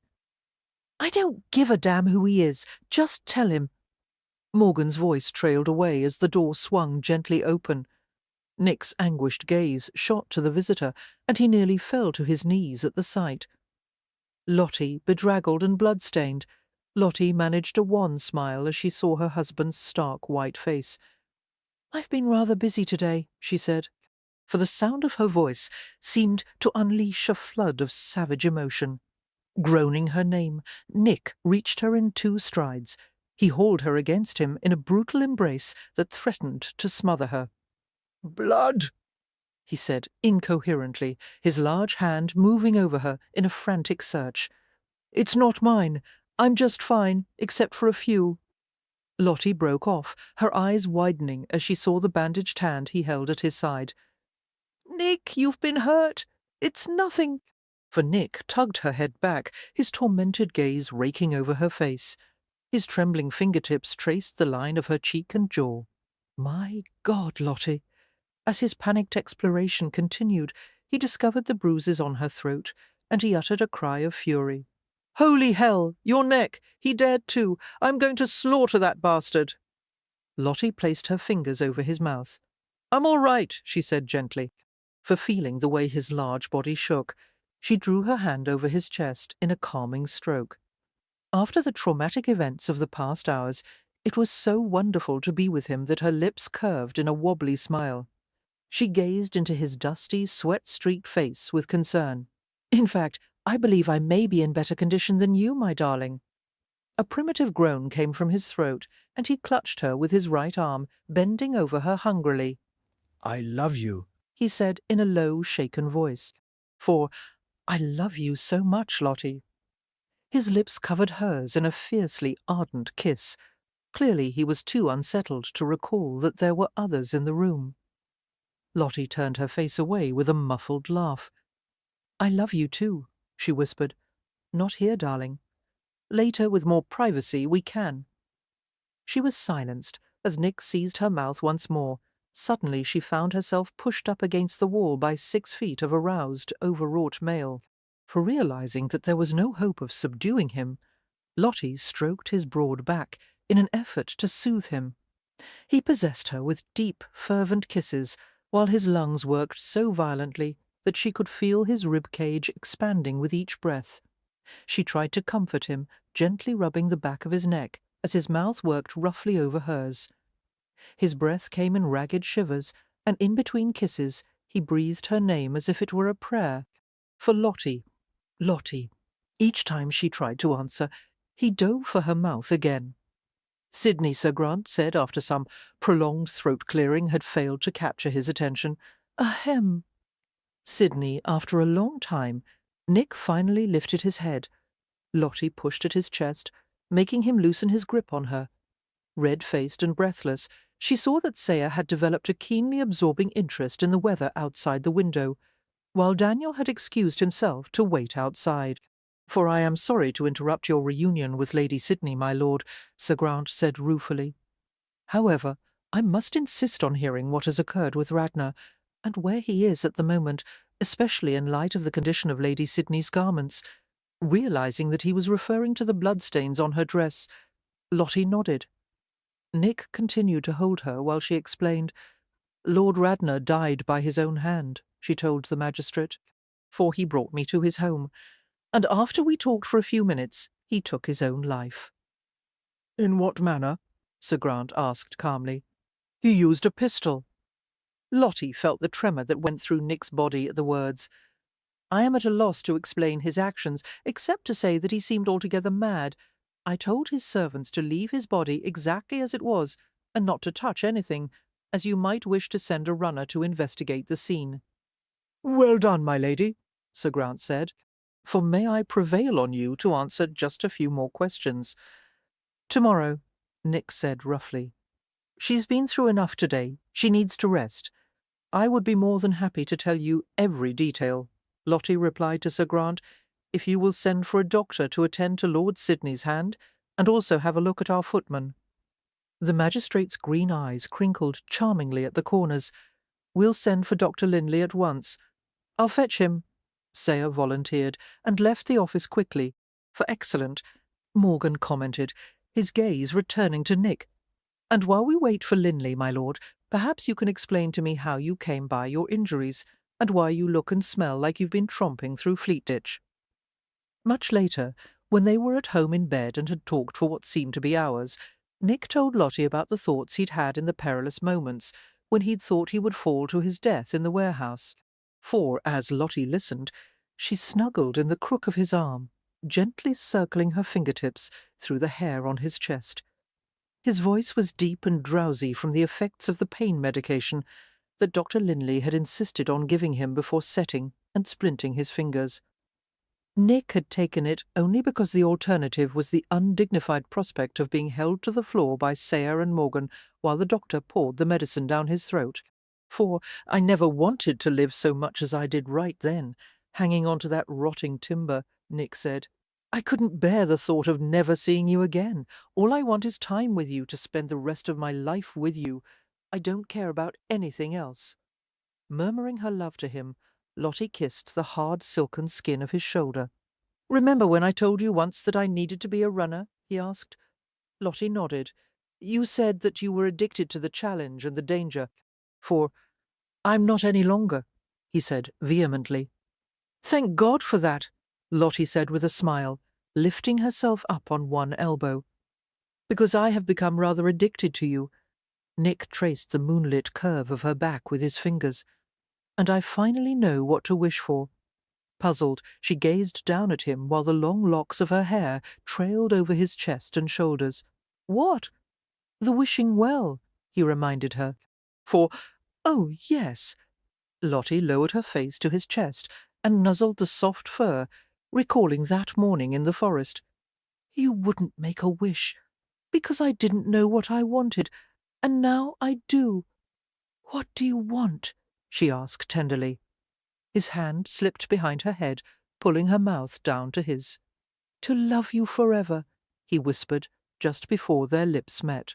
For epilogue, an hour after Master John Robert Cannon was born, Sir Ross carried his infant son to the parlour, where friends and family waited. A chorus of soft, delighted exclamations greeted the sight of the sleeping baby wrapped in a lace-trimmed blanket. Surrendering the bundle to his beaming mother, Catherine, Sir Ross made his way to a chair and lowered himself into it with a long sigh, studying his brother-in-law. Nick reflected that he had never seen him look so exhausted and unnerved. For Sir Ross had defied convention by staying with his wife while she was in labour, as he was unable to wait outside while she was undergoing the trauma of delivery. With his black hair rumpled and his supreme self-assurance temporarily gone, Sir Ross appeared far younger than usual, an ordinary man who was badly in need of a drink. Nick poured a brandy at the sideboard and brought it to him. "How is Sophia?" he asked. "For a damned sight better than I am," Sir Ross admitted, and received the snifter gratefully. "Thank you." Closing his eyes, he took a deep swallow of the brandy, letting it soothe his overwrought nerves. "Good God, I don't know how women do it," he muttered. Being completely unacquainted with the feminine realm of childbirth, Nick sat in a nearby chair and regarded him with a puzzled frown. "Did Sophia have a difficult time of it?" No. But even the easiest of childbirths seems a Herculean effort to me." Seeming to relax slightly, Sir Ross drank more of the brandy. He surprised Nick with his unusual candour. "It makes a husband fearful of ever going back to his wife's bed, knowing what it will all eventually lead to. While she was in labour, I could hardly believe that I was responsible for putting her through that." He smiled wryly.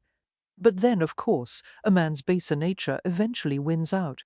For Nick glanced at Lottie in sudden consternation. Like the other women, she was cooing over the baby, her face soft and radiant. One of her hands rested gently on the curve of her own stomach, where their child was growing. Sensing his stare, Lottie looked up with a smile and wrinkled her nose impishly.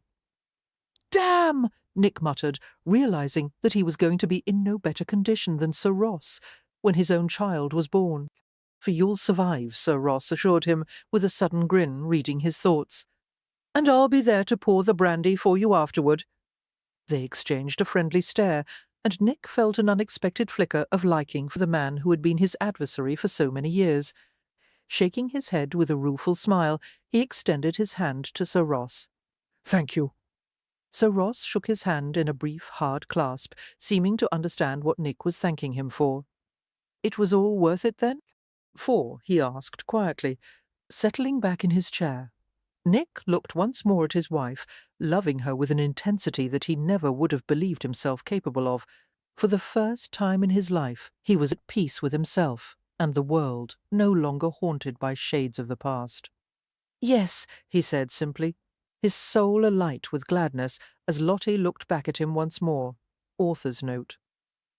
Dear reader, I hope you have enjoyed my novels featuring the famed Bow Street runners, for they have been a great pleasure for me to write, and I was able to learn some very interesting facts during my research.